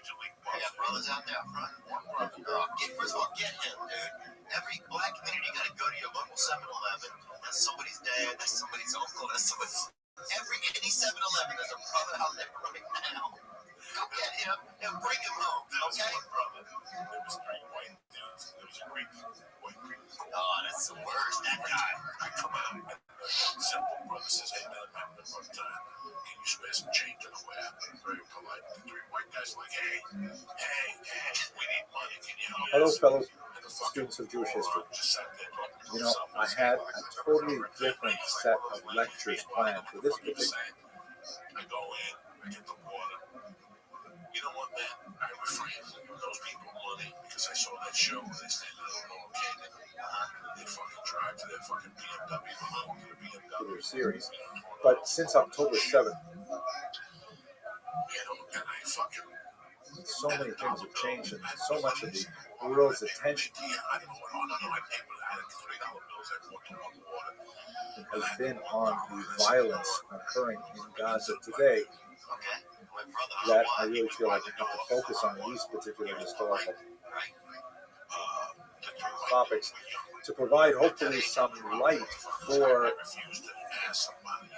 intelligent people of goodwill to discuss the historical facts and hope to come to some sort of peaceful conclusion to these horrible events. To that end, I'd like to begin with the discussion of the Jews of Palestine before the Muslim invasion of 638. And I want to mention here that I know that that word Palestine in this context will trigger a lot of people, and I'm doing it on purpose because the period of history that I'd like to study today is actually the period of time when the region was in fact called Palestine. And let me explain what that means. But before I do so, let's just go back for a second to a very important book written by Rashid Khalidi, who's a scholar and Colombian, and he wrote this book, The 100 Years War on Palestine, a history of settler colonialism and resistance, 1917 2017. Now, I disagree very much with Dr. Khalidi's conclusions and his analysis in many places, but this is one of the most sober accounts of the Palestinian view of this history, and it's very much worth reading if people want to get a full understanding of how to approach difficulty. And I want to focus in on something that he says right here the title, A History of Settler Colonialism, where in reality, when you look at actually the most successful anti-settler, speaking about a movement that brings back people to their ancestral homeland 2,000 years. Amazing thing to really think about. So what I'd like to do today is to look specifically at the period before Islam comes to the region in the 7th century. Now, Dr. Khalidi, a citation of a correspondence that one of his ancestors had with Theodor Herzl, the founder of Zionism, modern political Zionism. The ancestor is Yusuf al-Din Pasha al-Khalidi, and he's a very important individual, very distinguished, very much involved in Palestinian politics of the era, which of course was part of the Ottoman Empire at the time. And he wrote this remarkable letter to Sadoq Khan, who was the chief rabbi of France, and this was in 1899. Rabbi Khan later showed it to Theodor Herzl, who forwarded a response. And here's the key phrase for our purpose. He writes, the idea of Zionism, right? This is al-Khalidi writing. The idea of Zionism is totally natural, beautiful, and just. Who can contest the rights of the Jews to Palestine? My God, historically, it's certainly your country. You know, this is the money statement here. Mon Dieu, historiquement, c'est bien votre pays. So that's an amazing statement. And he goes on to say, and what a wonderful sight it would be if the Jews are able to reconstitute themselves as a nation, independent, respected, and happy, able to render impoverished humanity its services in the region as now, Mr. Al-Khalidi is not going to defend Zionism. In fact, the point of the letter is primarily to protest against the large-scale immigration of Jews to the region. But nevertheless, he offers a very salient historical point. For his part, Herzl writes back also a very polite reply. I wish politicians, hard to imagine politicians region in the Middle East would communicate with each other with such deference, but he writes back to him and addresses him as Excellency, and he writes, you see another difficulty, Excellency, regarding the existence of a non-Jewish population in Palestine. But who would think to remove them, right? This is Herzl. It is their own well-being, their own individual wealth that we will improve by bringing our own. Do you think that an Arab who owns land or a house in Palestine with a value of 3,000 or 4,000 francs would be very angry, and to see it increase 5 or 10 times in value perhaps in a few months? That will certainly happen with the arrival of the Jews. Now, they're speaking beyond each other. Al-Khalidi's objections are not financial in nature. It's not about material gain. And Theodor Herzl thinks that material improvement, prosperity, will solve all the problems. In my humble opinion, I think, for the next 10 decades, this would be one of the major problems that Israelis and Zionists would have with Palestinians, is that they're not speaking directly to each other's concerns. But nevertheless, this is the exchange that I want to share, and in particular, the recognition of Al-Khalidi that, in fact, this is traditionally Jewish. So where does the term Palestine come from after all? Let's just do some very quick history. Obviously, the land of Israel was the national homeland of the Jews as described in the Bible. There are biblical references, of course, that go way back to like the 18th century before the Common Era, the Bronze Age, but extra biblical references date from the 13th century, the Merneptah, Staley, and others that speak about some entity called Israel living in the region. The presence of the Jews in this region is very, very well documented for the next millennium. By the time you get to the first century of the Common Era, that's when, of course, you have these major Roman-Jewish wars. The first one, which lasts from about 66 to about the year 74, results in the destruction of the temple in Jerusalem, and much of the dispersal of many of the Jews, the rebels at this point, to Italy, slaves, and elsewhere throughout the region. However, contrary to popular misconceptions, this was not the complete exile of all the Jews in the land, not at all. There definitely was a diaspora that pre-existed this destruction in the year 70, but there were lots of Jews who were simply displaced within the land of Israel. I'm going to speak about that. In the next 60 years, Jews rebelled two more times. First, in the so-called Titus rebellion, and then much more significantly in the year 132 under a leader named Bar Kokhba, who actually had, over about 3 years, significant success. They even minted coins like this, which portrayed the temple on the left with a star at the top representing Bar Kokhba, and text on the right that talks about freedom for Jerusalem and so on. But that rebellion was crushed mercilessly by Emperor Hadrian, who really had to put a tremendous amount of effort, bring in soldiers from far away as England to put down the Jewish rebellion. And at that point, Hadrian had enough. He renamed the region Judea, which was a province of Rome at the time. He renamed it a version of Palestine. This is a map that shows what the Roman Empire looked like in roughly the year 210. And you can see that the region of what would be today the state of Israel is called Syria Palestina. It was part of the Syria province as a whole. It was not a distinct and separate unit. Three pieces. Prima, which is like the central area, which would be essentially Judea, a little bit of Samaria, and then to the south, Palestina Tertia, the third Palestine, which is basically the Negev, and to the north, Palestina Secunda, which is where most of the Jews were actually living at this time. Lots of Jews in the lower Galilee region. Now, why did he choose the term Palestine? Well, this term had been used about 500 years earlier by the great Greek historian Herodotus, who refers to the Phoenicians who lived on the coastline. The region where the Phoenicians lived was called Palestine. Now, where did Herodotus get that name? Most likely he got it from the Akkadian name that was used to describe the Philistines. The Philistines, this term was entered into the English language as well, they occupied what was called a pentapolis, 5 specific cities listed here. Ironically, Gaza was one of them. Also, Ashkelon, Ashdod, Ekron, and Gath.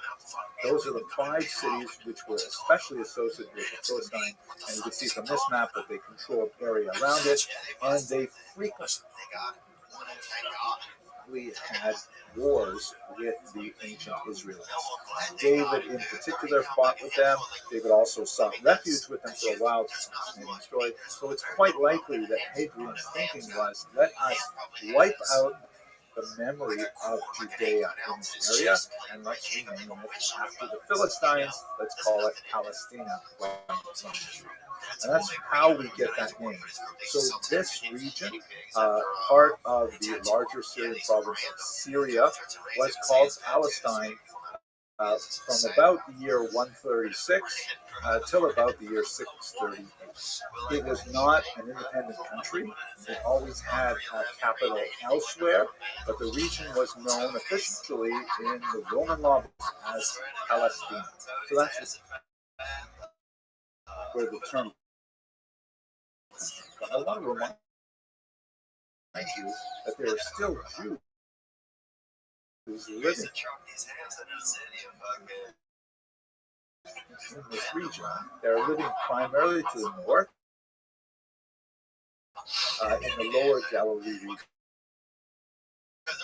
There they have successfully transplanted the core of what would be the future religious leadership in particular, with the body known as the Sanhedrin, which was their great court of 70 judges, they had a leader called the Nasi, or the patriarch. One of the most famous of them is Rabbi Yehuda HaNasi, in the city of Tiberias, which was founded in the year 19, would cement the future of the Jewish people after having gone through Egypt and so on. They came up with several really crucial. The Mishnah, which is essentially a large corpus of Jewish law, stated in a very unusual way that sort of invites debate, and then following that up with a document called the Talmud. There are actually two Talmuds. They are both commentaries on the Mishnah. The earlier one was written in the land of Israel in the 4th century, and it's called the Jerusalem Talmud. That's a bit of a misnomer. It's also known, ironically, as the Palestinian Talmud, but it is really written primarily in Tiberias and also a little bit on the coast. Jerusalem was actually off limits to Jews for quite a bit of the early period after the Emperor of Egypt. So really, that's what's going on for the next few centuries. The patriarch is very busy. He has a lot of rabbis surrounding him. They're trying to figure out how can we make Judaism survive this post-temple, post-disastrous age, and ultimately they succeeded. Jews did survive, albeit increasingly in the diaspora. Here's a look at the Jewish diaspora around this time. Boundaries of the Roman Empire are shown with a kind of purplish line, and you can see that the concentration of Jews is still quite significant in the land of Israel, but you've got lots of Jews along the coast of North Africa, in what would be Egypt, Libya, also in Morocco and Algeria, and you have Jews beginning to make way into the Iberian Peninsula, certainly the Italian Peninsula, which is a major center, the Balkan, which was a major concentration of Jews. Moving to the east, you have the fantastically large and important communities in Mesopotamia, which would later write the Babylonian Talmud. But nevertheless, Jerusalem remains the sort of spiritual center of the Jews in this far-flung diaspora existence. These kind of stars, by the way, I'm not sure I would have designed the map exactly like this, but they represent major Christian communities, and I think the starburst is kind of like alluding to the evangelizing effect. But anyway, you get a sense of where Jews are living during this period of time. Things changed dramatically in the early 4th century as the Roman Empire becomes Christian. That changes things dramatically for the Jews all over the Roman Empire, and particularly in business empire. We'll speak about that another way. Another thing that tells us about Jewish civilization in Israel before the Muslim invasion is that they're building synagogues. We have some fantastic examples of synagogues from late antiquity. One of the things that's for sure true about these synagogues is, like today, they have plaques. If you've ever been in a synagogue today, you know that plaques are a big phenomenon. You always have to thank the donors. This is one of the oldest, which is actually from Jerusalem. You've got these amazing, decorated floors like this mosaic at Hamat Tiberia. Tiberia is Tiberias, right? This hot springs just outside that town. They have these gorgeous, mosaics, descriptions about 300 years after the destruction of the temple. So they're still looking back to the golden age of that temple. They frequently have a lot of zodiac acts, like here, for example, is the Hamat Tiberia zodiac, and another one at the Beit Alpha. And one of my favorites here is this remarkable depiction in a Beit Alpha synagogue of the binding of Isaac. You can see that there's Sarah there on the left, and and there's the ram, and there's Abraham with the knife, and Isaac, who's portrayed here as a little boy, and the names are represented in Hebrew letters, and there's this kind of a primitive-looking piece of art, but it's quite fascinating. Jewish civilization is still thriving, albeit in a far reduced state by the time you get to the 7th century with the spread of Islam. Islam spreads dramatically from the Arabian Peninsula through the entire eastern Mediterranean, coming to Jerusalem in the year 638, and then spreading across North Africa into the Iberian Peninsula, way out to the east as well, as far as Pakistan. And that really begins a totally new chapter in the history of the Jews in the land of Israel. But the point that I really want to make is that Jews are always living in the land of Israel in a small number as a minority, but continuously since their biblical placement in the land. And I want to add one last appendix. I learn a lot from a lot of the comments I receive on my YouTube videos, and I really appreciate those of you who say nice things, and I'm especially grateful for those of you who offer useful correctives. I'm not so enthusiastic about the people who say nasty things about me or my religion or my people and so on, but it's worth it for the positive comments. And one of the things that I've noticed in some of the comments is that people want to go back to the genetic history of the people in the land of Israel. Like, who exactly is entitled to live there on a genetic basis? So the short answer to this is, it's really the wrong question, because nowhere else in the world do we determine citizenship on the basis of a DNA test. But since you're asking, we can point to the fact that, amazingly, after 2,000 years, even the Jews of Europe are connected back to the land of Israel. Analysis of the DNA of Ashkenazim from Eastern Europe, where a good portion of the early 20th century Zionists came from, clearly indicates that they have a strong component of Middle Eastern DNA, clearly heavily intermixed with Italian DNA in particular. We can make a lot of jokes about choice in cuisine at this point, but nevertheless, they are genetically linked to the people who originally lived in the land of Israel. And that's only talking about the Zionists who came from Europe, which are actually a minority of the Jews who live in the land of Israel today. Besides the 20% of Israelis who are of Arab background, either Muslims or Christians, there are more than half of the Israelis in the land today come from Arab countries. They come from the North African and Middle Eastern countries, many of whom were the descendants of those who were expelled after Israel was established in 1948. So the whole question of who has the right to live there genetically, it's the wrong question, but if you like, we have the right answer. Okay, I hope this helped clarify some basic historical details about the presence of Jews in the land of Israel, which was called Palestine, between the Bar Kokhba revolt and the Muslim invasion. Thank you very much for that.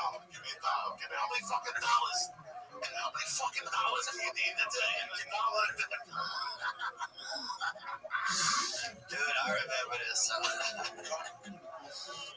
feel bad about we did to that bigger girl, bro. But we didn't do it because she was big. We just did it. She just got fucked up and she couldn't get out the room, Like, I got fucked. One of my best friends got fucked up one time. We started talking about Asian people. We never even seen any Asians in our life. And he started knowing, I guess, maybe like in a past life, he might have known some Asians, And so we started bringing up their names, bro, and knowing them and knowing. Hello, fellow students of Jewish history. I'm so excited to be speaking with you again. And this time about a topic that's very dear to my heart. Specifically, we're going to look at the history of the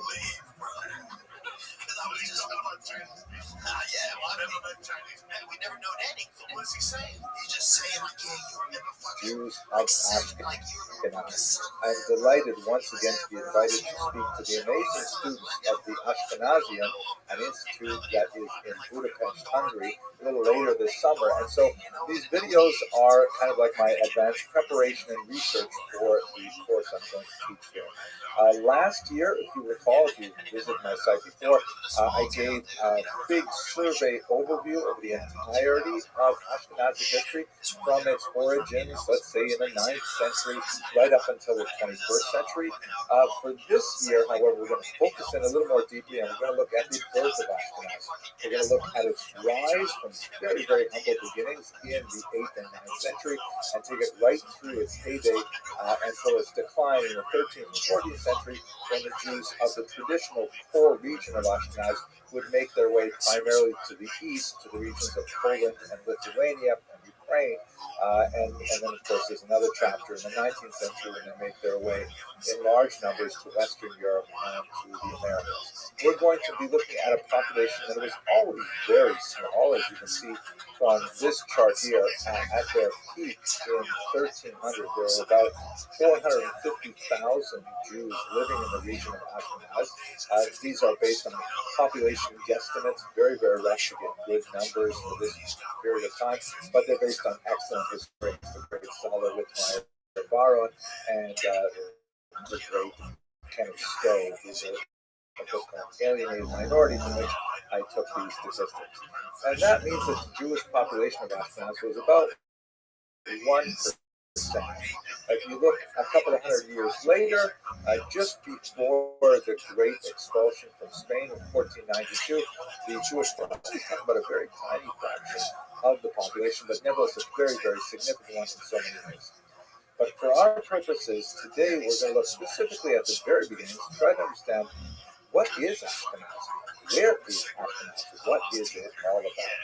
So first of all, let's try to understand, where does the name Ashkenaz even come from? So if we look at period sources from around the year 1000, we see that the term Ashkenaz is bandied about. For example, the Tshuvot of the Gaonim, this is a collection of responsa written by the great Babylonian rabbis associated with the latest period of the Talmud of that era, basically answering questions that come to them from really around the known world. Rav Hai Gaon, one of the greatest of the Gaonim leaders of the yeshivas, this one in particular is from the Dita, not too far from Baghdad. He has a phrase, one of his teshuvot, his responses, that reads, from all the lands, from Yemen and the east, and from the north, and from the land of Ethiopia, or Kush, and Ashkenaz. Doesn't define exactly what Ashkenaz is, and then France and Spain. Now, the position of the word Ashkenaz gives you the sense that it's somewhere between Ethiopia, which is like in Eastern Africa, and France, which is in Western Europe. So that's not especially helpful at giving us a sense of where Ashkenaz might actually lie. Rashi, the great commentator, is somewhat more helpful. For example, if you look here on his commentary on Deuteronomy chapter 3, let's have yourself, verse 9, the verses are something differently. There's a passage there which refers to Mount Hermon, which is in the north of the land of Israel. It's the only place where you can get any skiing in Israel, but it is amazing that that tiny country in the Middle East does make it possible for people to ski. So anyways, this Mount Hermon, which the Amorites call Senir or Shenir. So what does that term Shenir mean? Rashi helpfully says, Hu Sheleg. That word Senir means actually snow, and in fact, in German, the word Schnee, which sounds a little bit like Senir or Shenir, is in fact the word for snow. He also mentions Uvoshon Canaan, and in the language of the Canaanites, and this is obviously not referring to the Canaanites of the Bible, but the land in Europe that medieval Jews used to call Canaan, which is basically Bohemia, Moravia, Blonde region, or the Slavic language, they call the word for snow sneak. So in other words, Rashi is specifically locating Ashkenaz in a region which seems to be German speaking. Okay, that is much more helpful and gives you a sense of where Ashkenaz is. Now the term Ashkenaz, however, just before we get to the geography specifically, the term Ashkenaz really goes all the way back to the earliest parts of the Bible. You see, for example, in Genesis 10, Noah has a grandson named Gomer, who then has three sons. One is named Ashkenaz, the other two are Rifas and Togarma, but Ashkenaz here is specifically mentioned as a descendant of Gomer.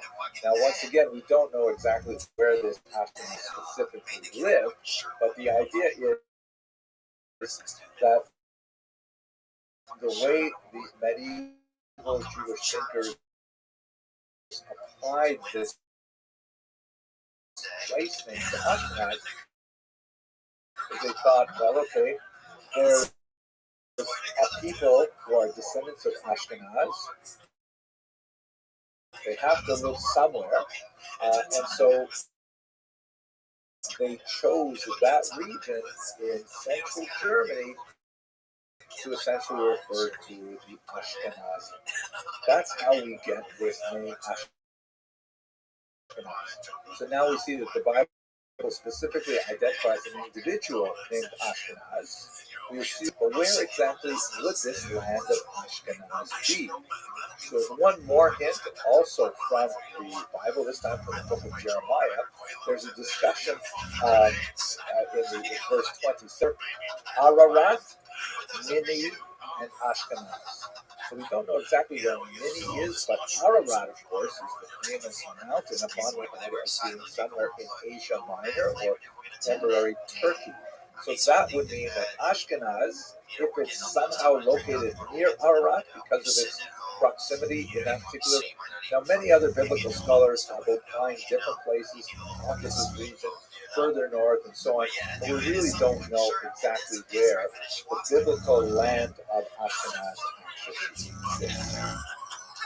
However, what we can say is what Jews later defined as the land of Ashkenaz, not necessarily connecting it to those specific people. Ashkenaz refers specifically to the central German region of the Rhineland in particular.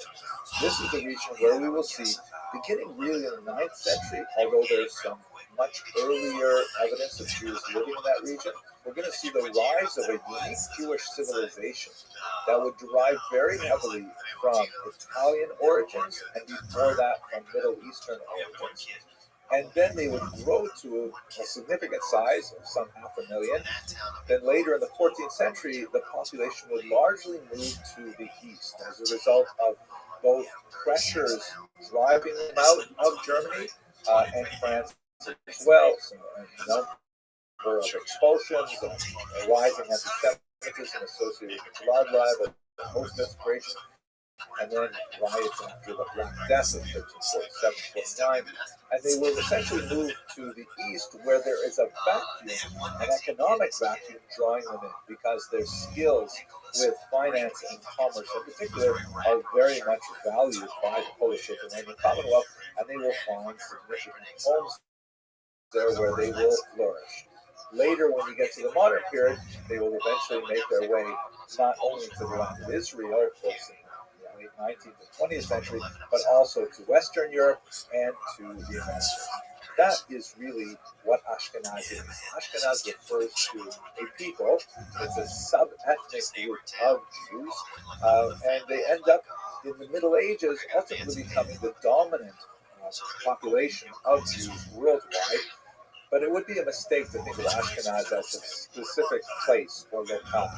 Ashkenaz really is a way of living. It is an imagined country to which millions of Jews have belonged over the centuries. And it's going to be my privilege over the course of several videos and then to a live audience in Budapest later this year, God willing, to discuss the birth of this unique and fascinating community and to tell their story. Thank you very much for I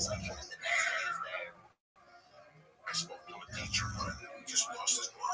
64. 3 days is my mom died because I can't imagine how you did. My hands being like bulletproof at that age. That was going on that catches up to you. All that shit catches up and I caught up with 5 years later. Really? Yeah. So you're young, you're involved in activities. You have so much going on that it never really sets in. It sets in like level 4. And then through the years, you still have to pay for that. You still have to do that work. You have to talk to somebody. For me, it was just fucking going in. Let us continue our discussion with a quick look at the population status of Jews in the Mediterranean basin before the birth of Ashkenaz. So have a look at this map here. This is basically what the basin looked like at the fall of the Roman Empire at the end of the 5th century. Right? You've got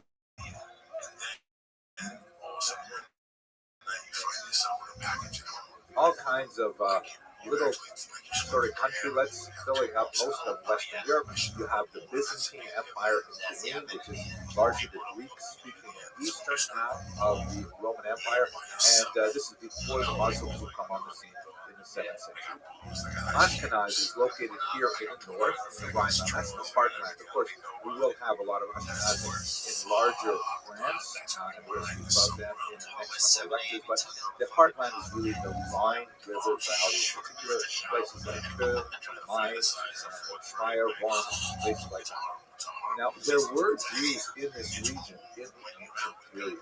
Amazingly, for example, there were apparently Jews from the region of Iturea, which is the northern part of Israel, reaching into Lebanon and Syria, today's map. The Iturean soldiers were sent with Roman legions out to this part of the world, and 3 distinct gravestones have been found that seem to have belonged to people who belonged to Israel and therefore were most likely Jews. I've got a longer discussion of these amazing tombstones in another video, but we have a sense of a very, very tiny population in the northern part of Germany, a little bit larger population perhaps in the south in Provence than we get to, but there's no way to tell if there was any sense of continuity between these tiny, isolated populations which may not have constituted communities. They were probably attached to Roman settlements, and we simply don't know if there's continuity between the Jews living in the region in the 1st, 2nd, 4th centuries up until we get to the rise of really the 8th century. So, and it's really important to note that Ashkenaz was like Yehudatville, to use the Shalom Aleichem term. It's so far away from everything. The great centers of Jewish population were primarily way off in the east, in what was Persia, the Mesopotamian region between the Tigris and Euphrates rivers, places like Baghdad, the great yeshivas of Sura and Posadita. That's really where most of this happened. There's also a small Jewish population in the land of Israel, and of course there are a lot of Jews in the Greek-speaking part of the Roman Empire, the Byzantine Empire. And there are Jews who are living in the Italian peninsula since the 2nd century before the Common Era. So that's really where we've got lots of larger sections of Jews living, and then we have this trickle of Jewish migration that goes across the coast of North Africa, setting up in many places, of course, in Egypt, but also in Libya, in what would be today's Tunisia, and then all the way up into Spain. We don't know a lot about the size of the Jews' population because the Jews left very, very few records of their presence there in the world, particularly in Spain. If we were to judge, however, from church records, Jews were like everywhere. We'll talk about that in another lecture. One really important place, however, deserves more of our attention. That is the region of Provence. You can see that Provence is located here at the south of France. It's where the Rhone River meets the Mediterranean. And it's right at the border in the 5th century of the Visigoth kingdom and the Visigoths. I have another whole lecture dedicated to them, and we will have to return to them on another occasion. But these are people who were originally Arian Christians, A-R-I-A, and they eventually converted to Catholicism in the late 6th century. And with that conversion came a ridiculous number of anti-Semitic decrees. For about 120 odd years, the Jews in the Orthodox Doctrine were incredibly persecuted, were chased from town to town, suffered all kinds of forced conversions, which was going on with tremendous frequency in the region. And there's quite a good likelihood that many of them, although we don't have any Jewish records themselves, but it's quite a good likelihood that many of them made their way over the Pyrenees and into Burgundy, into the Frankish region, and into Ashkenaz as well. We know in particular one fascinating mention that is actually repeated in several sources, so it certainly may have some basis to it, that a Jewish king rose in the city of Narbonne, largely because of his instrumental role in holding back the Muslims later on in his period. There are many scholars who feel that the entire episode is legendary, but nevertheless, even if it's a legend, we do get some sense of the complexity of the situation, particularly when the Muslims have become involved and there will be a conflict between Christians and Muslims. So anyways, this is where Jews live, basically, by the time we get to the birth of Ashkenaz, and that's what we're going to look at in the next video. Where do these Ashkenazi Jews actually come? Thank you very much for that. Yeah, it's for that. It's a painting. When I first layer in Colorado, I gotta use this paint because it's cold. It was cold at the time. The first 18 inches. So yeah, it's a little thicker. But this shit comes in glue. It doesn't. What the fuck am I doing? I mean, but there's about 30 chicks out there that have woke up on us fucking physically, and you know who you are. You know what I'm saying? No more biscuit on them. No more. That's fucking crazy. At this point, we should really ask the question, where did these Ashkenazi Jews actually come from? So first of all, we have a literary tradition that basically dates from the 12th century, so several centuries after these communities were founded, that the earliest Ashkenazi Jewish communities were made up essentially of Jews from northern Italy. The Rokeach, which is a very important rabbi who lived in the 12th century, who will return to him and his work when we talk about the Hasidic Ashkenaz. He describes his family history, which appears to be supported by other sources, as having originated with the Colonimus family leaving northern Italy and coming to the region of Ashkenaz. There are all kinds of additional legends about an invitation from King Charlemagne and so on. Those may perhaps be discounted, but we will return to a discussion of the founding of those communities in a later video. But what's especially fascinating now is how modern genetic studies have contributed to our understanding of this literary account in a manner which means that it's really quite credible that that's exactly how it happened. I'm going to look at two studies with you very quickly. This article describes a rather disturbing discovery that was made during the construction of this shopping center in Norwich. While working on the foundations, they came across this medieval well, and piled into the well were human corpses. They were exhumed and studied. Why were so many people thrown down in the well at the same time? Clearly was not a normal burial. There's some evidence that some of them may have been killed before being thrown into the well. Scholars suspect that these may be the victims of a riot associated with the Crusades in the 12th century. In fact, that turned out to be the case because with modern genetic analysis, these bones were shown to actually belong to Ashkenazi Jews. In fact, with this DNA evidence, they were able to reconstruct what some of these people must have looked like, including the children who were thrown in the well as well. Some of the DNA also pointed to hair and eye color, some of them red hair, blue eyes, for example. But they were all very closely related to contemporary, modern-day Ashkenazi Jews. So this means that, at least in England, in the 12th century, we have some dated remains that clearly indicate the presence of Ashkenazi Jews. But it doesn't tell us too much yet about the actual origins of those Jews, that was left for a much more complex study related to cemetery in Erfurt.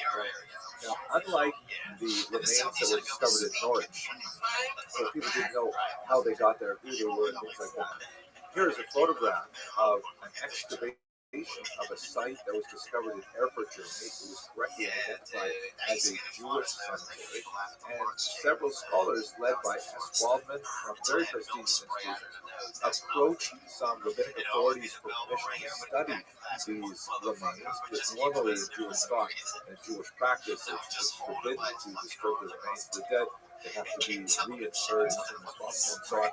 But they were able to get permission, for example, to look at the teeth, which were already detached from the body, which did not have the same status in Jewish law.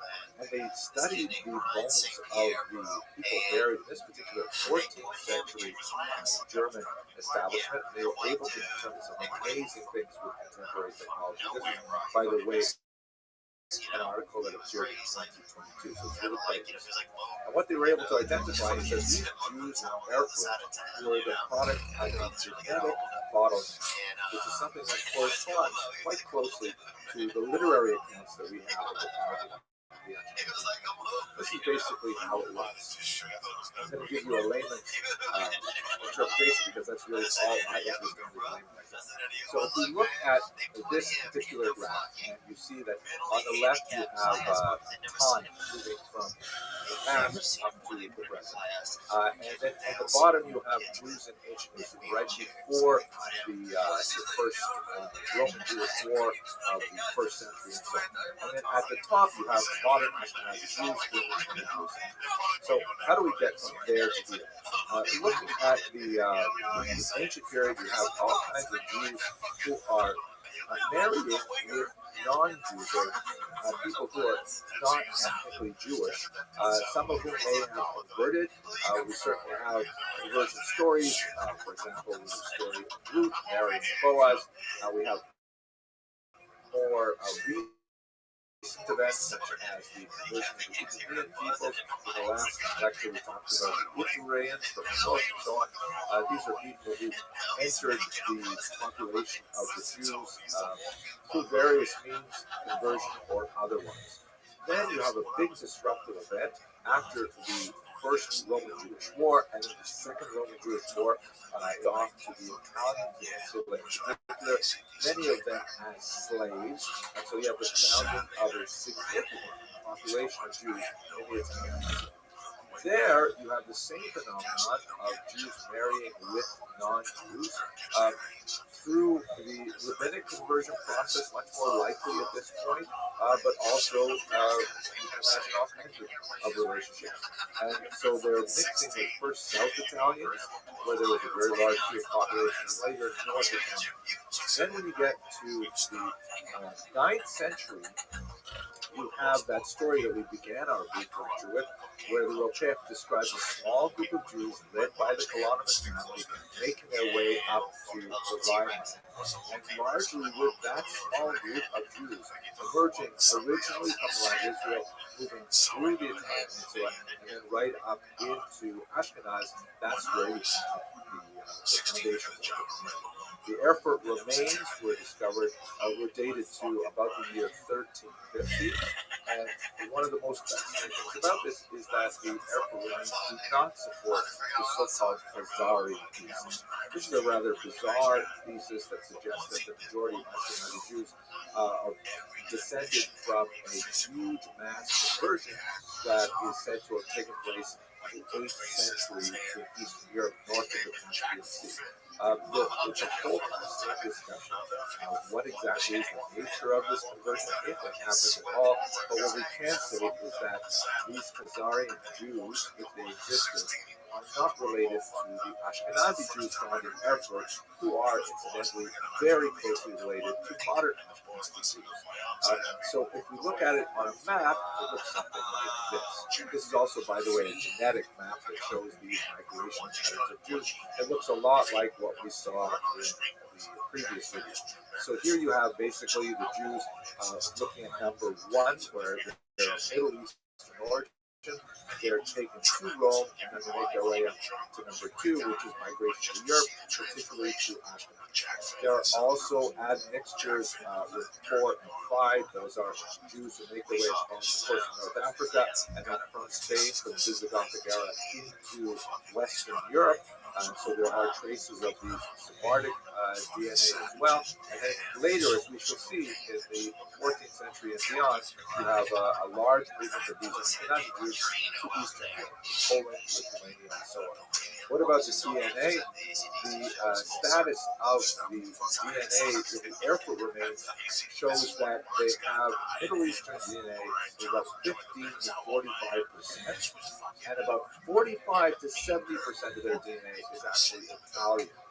That is both the South and the North, suggesting that the reason for the physical appearance of Ashkenazi Jews being somewhat distinct from North African or other Sephardic Mizrahi Jews is likely because of the mixture of Italian.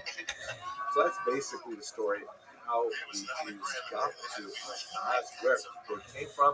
We're going to continue with some more discussions of their status, legally, their economy, and so on. Thank you very much for watching. What's the temperature? 95 degrees. New York City. I'll never forget I had the lead jeans on, white t-shirt and sneakers. And that's the first time ever that even after the fact that I got home, it tells you my name. No, my pants were drenched, and my socks were drenched with my sweat. Like I had sweat so much in this concert that I jumped up and down so much. You think I'm feeling? Hello, fellow students of Jewish history. Let us continue our discussion of Jews and Ashkenazis by looking at something called Jewry law. Now, what exactly is Jewry law? This is a term that I believe was coined by Rudolf Fuchs. We'll look at a short lecture to distinguish it from Jewish law. Jewish law is a term that's used to refer to, the greatness of Jewish thought around Jewish truths. So, what's recorded in the Bible, in the Mishnah, in the Talmud, in the Shulchan Aruch, in the Maimonides, and so on. That's Jewish law. And, typically Jewish students spend a lot of time studying Jewish law. Jewry law, on the other hand, is the study of laws which regulate Jewish behavior, so to speak, from the outside. This is an entire body of law that has, some ancient antecedents, like the Theodosian Code and things like that. But it really begins to develop in Germany and Ashkenaz during the period that we're discussing. So we're going to spend the next few lectures looking at Jewry law and trying to understand exactly how this works. Let us take a little bit of time to break ourselves out of our 21st century mindset, which is especially prevalent for those of us who live in democratic societies, which are, generally speaking, what we call a Rechtsstaat, or a society which is governed by law. We have this sort of mindset, which I grew up with, and sure many people grew up with, that the law is kind of like this body of thought that's written down, and it applies to everybody. The idea is, if you live in a particular place, there are laws that you and everyone else must obey. This is enshrined in this statement, which actually has, if you look through, the phrase, the law of the land is the law. In Aramaic, Dina Damatis Din, which occurs in the Talmud, in trying to figure out exactly how Jews are supposed to behave in Persian culture, and the argument made by the Rabbi Shmuel is the law of the land is the law. Jews have to conform to the dictates of the local society. We also have this phrase, no one is above the law, right? Which means to say, and again, it's a very modern democratic language to say, that when the law is written, whatever exactly it means, however it gets written, it applies to everybody. Now, all of this is not at all true for most of the medieval period. How so? Medieval law is based not so much on territory as it is on person. That is, the law applies equally depending on your status as a human being. Where do you live in the ecosystem of human society? Are you a nobleman? Are you a slave? Are you a churchman? Are you a Jew? All kinds of different things will have implications for which set of laws apply to you. And we have several overlapping sets of laws that are called to bear. For example, there's still the vestigial Roman law, even though the Roman Empire has been destroyed in the West, right? The Roman Empire, the Western Roman Empire falls in the 5th century. The Eastern Roman Empire, Byzantium, continues on, but Ashkenaz is part of the leftover territory of Gaul, which is under Rome.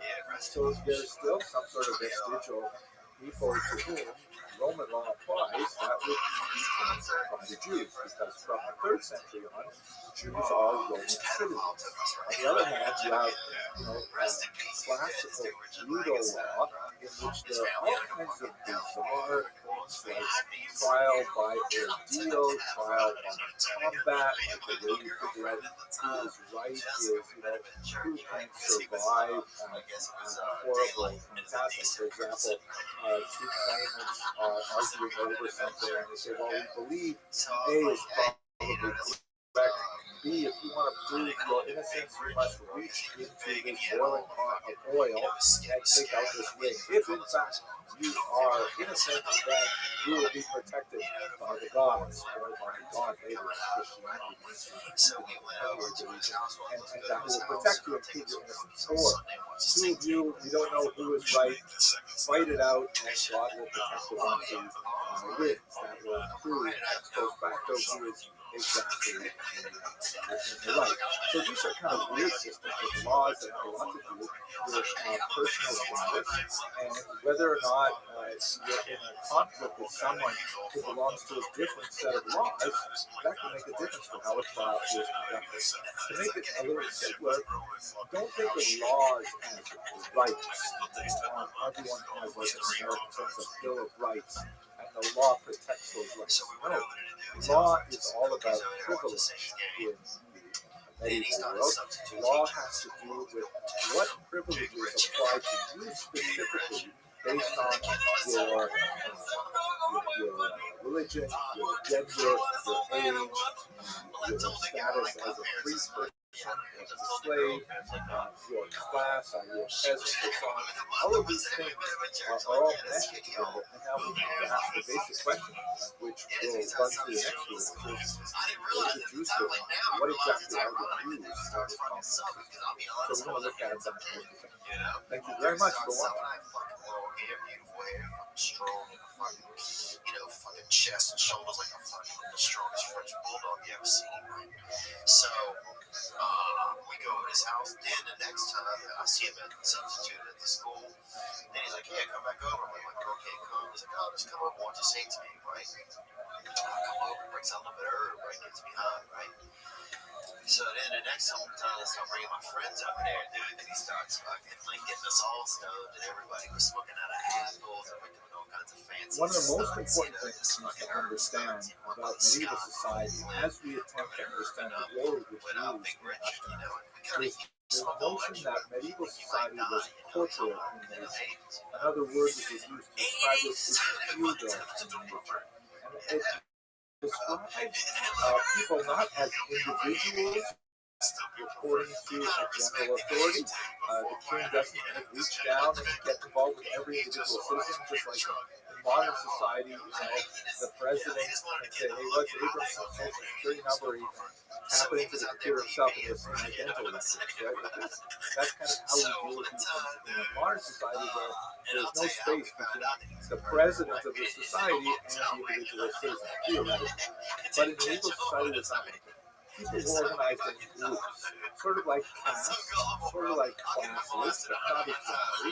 And they had mutual relationships with each other, mutual responsibilities, and privileges vis-a-vis each other. So let's look at a very rough sort of primitive schematic map of how feudalism is. So to begin with, you'll see that you have, at the top of the society, you have the king, right? And then below that king, you have a series of nobles, like dukes and counts, who knows what else. And then at the very bottom of the society, you have the peasants, or the serfs. Note, by the way, that I made all these boxes the same size, but it would be more accurate to portray them as a really flat triangle, which had a massive amount of peasants at the bottom and a much smaller class of nobles.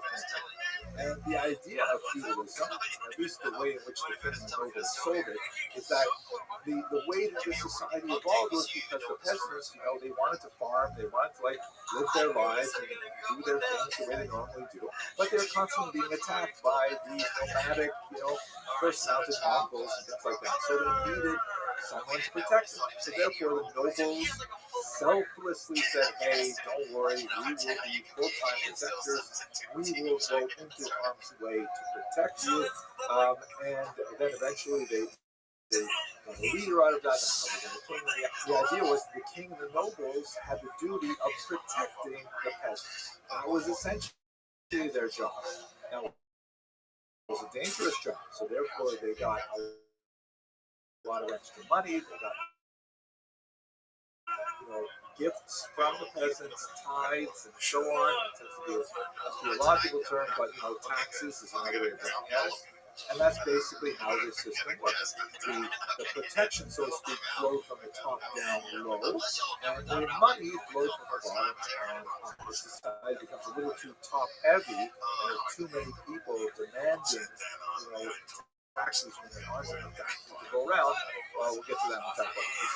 But that's basically the idea, mirrored somewhat in the organization of the church, which has, at this point, we're talking about the Catholic Church, of course, well before the Reformation.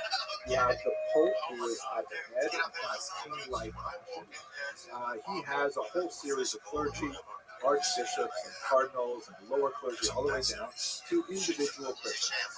And the Pope and the clergy act in a way in which they provide, acts of salvation, confession, and communion, and things like that. And in return, Christians provide tithes, Christians provide tax money, sometimes in the form of labor or wage, but it's the same kind of feudal structure. If you're paying attention, you may wonder, wait a second, who is actually in charge of the whole thing? This was a really important question for the medieval period, and the kings and the popes argued about it. This was especially the case when it came to the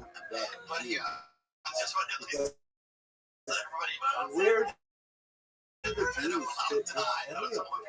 The Jews are certainly not kings of popes, although there was one family that actually produced one of these anti-popes. But they're not nobles or Christian clergy, and the Jews are also urbanized, very much involved in commerce, which I'm going to talk about later. They're not peasants, and they're not regular Christians, so they're exactly who the Jews fit in this strange system. That's part of what we're going to discover over the next couple of years. Thank you very much for watching. That's what the dude said.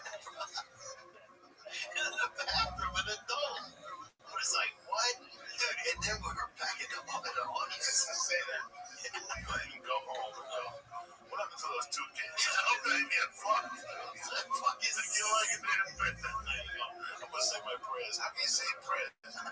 Don't you say what happened to those 2 kids? They might be getting fucked right now. Don't intervene. As far as we can tell, if we discount the kind of legendary information, the vast majority of Jews who made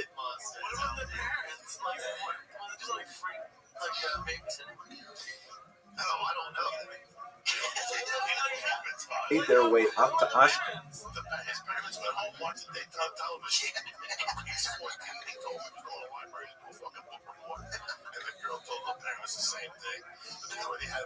Ashkenaz in the 7th, 8th, and 9th centuries were basically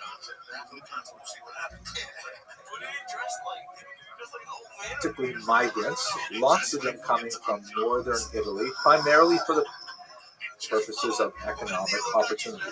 the Jews had a unique set of skills, although they were still quite involved in agriculture, and we'll speak about their agricultural efforts in another class. They're very skilled in trade because they are literate, they are numerate, they have lots of contacts with Jewish communities all over the known world. So a lot of reasons why they have a lot to do with being sort of the yeast of trade. They can start trade going, they have lots of thoughts on collections and so on, and with their literacy and the numeracy doctrine, which we will also explore later, they're able to engage in finance and to extend credit.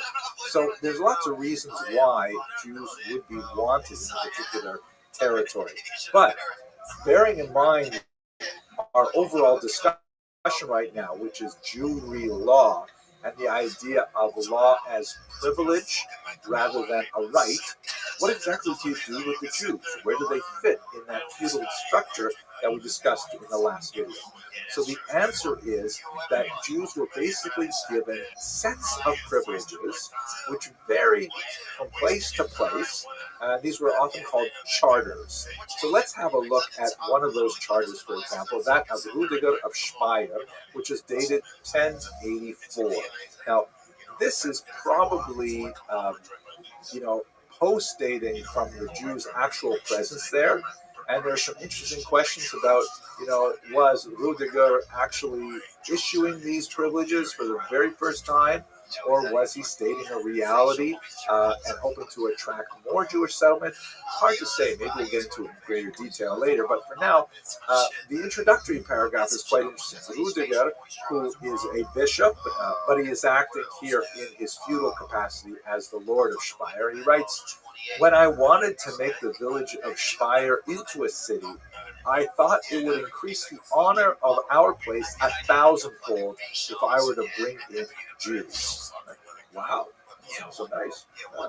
Flattered, right? And then the charter goes through a whole series of things that Rudiger will do for the Jews if only they move in there. Again, it's quite possible that they lived there before, and this was kind of like designed to firm up the relationship and intentionally backdated, but let's read what it says. First of all, Rudiger says the Jews have the right to have a separate walled neighborhood. He explicitly refers to the wall around their community, kind of like those gated communities in Boca Raton, is designed specifically to protect the inhabitants.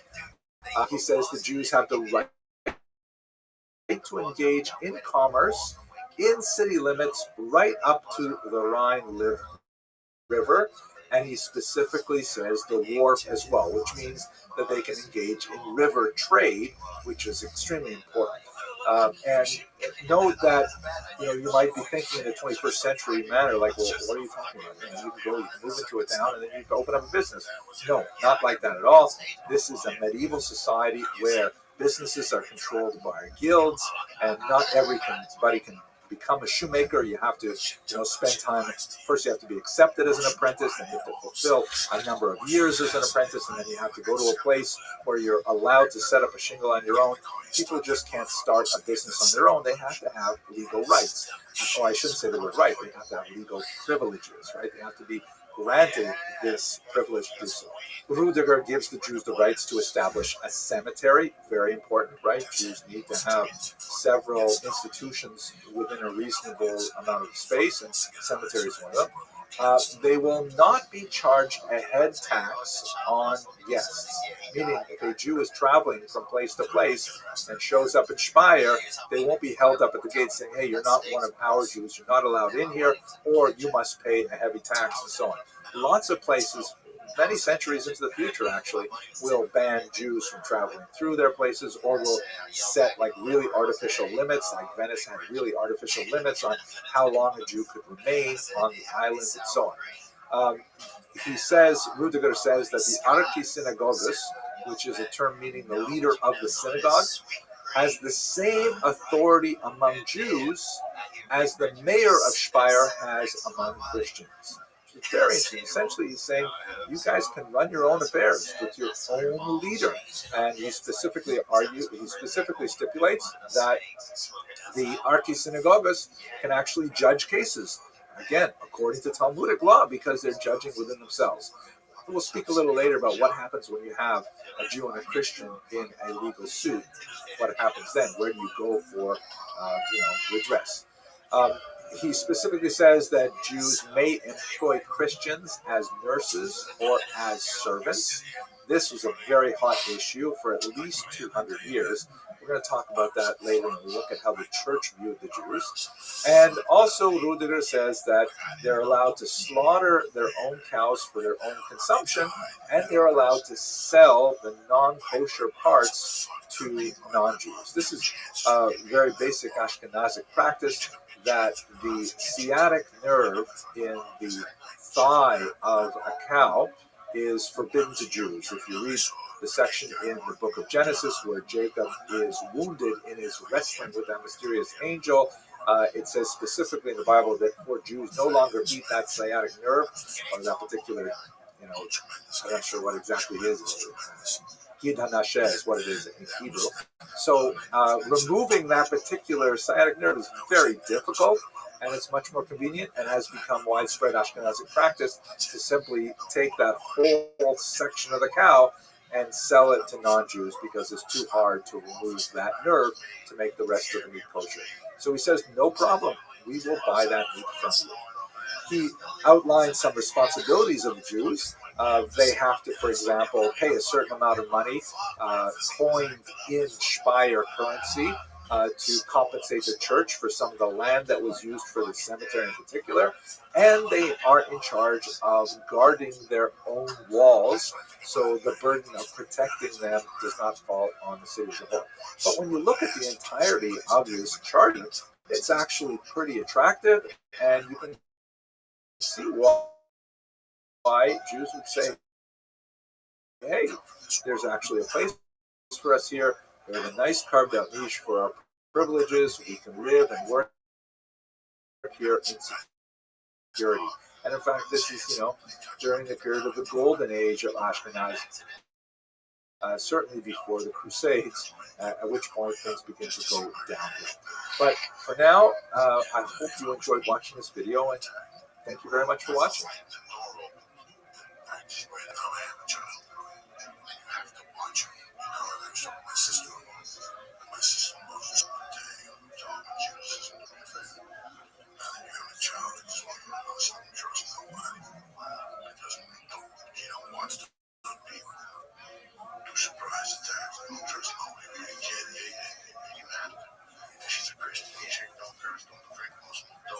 One of the most important people who did research on Jewry law, in fact, I believe he coined the term Jewry law, is the great historian Guido Kish.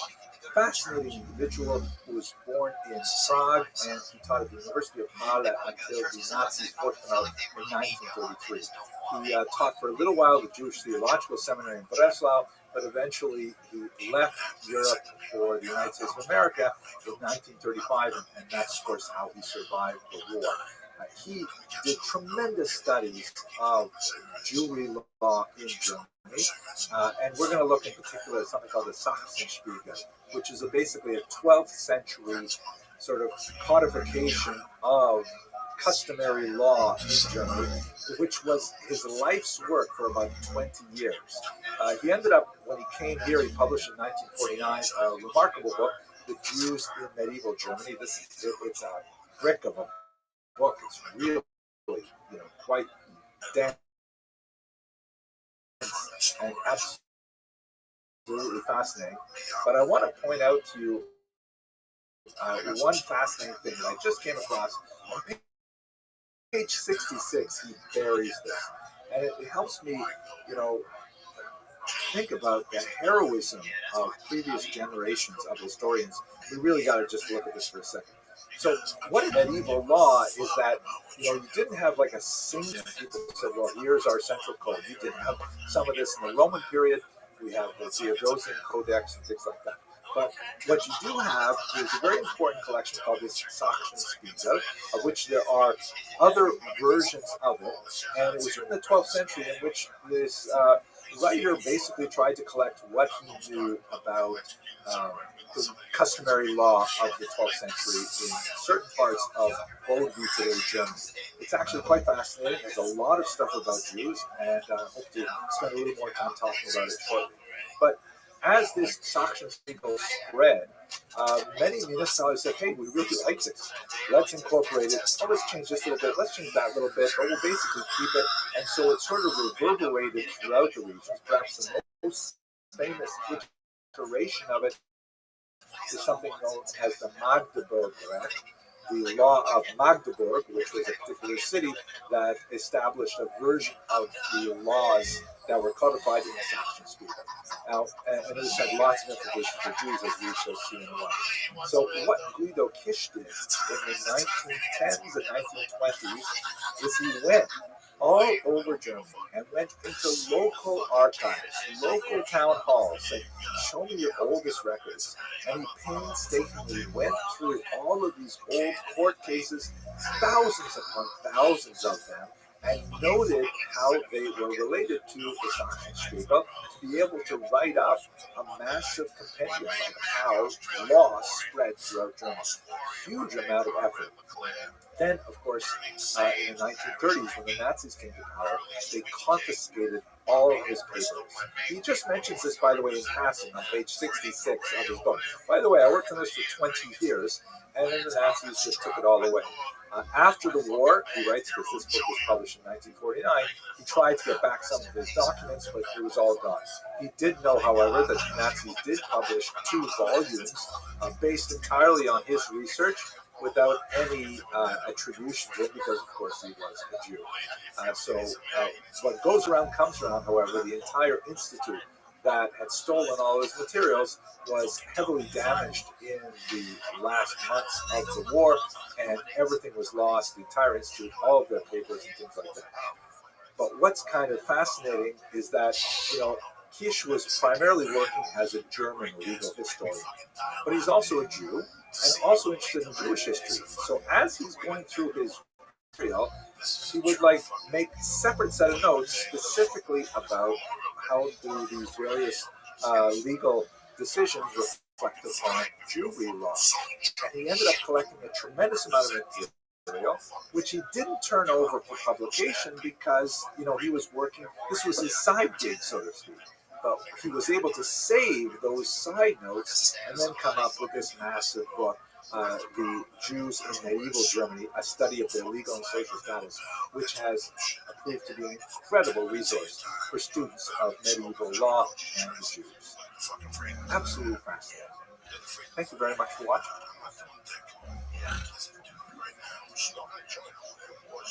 Because for the last 16 hours, he's been getting hit with fucking shrapnel, body parts, and smelling fucking people getting lit on fire.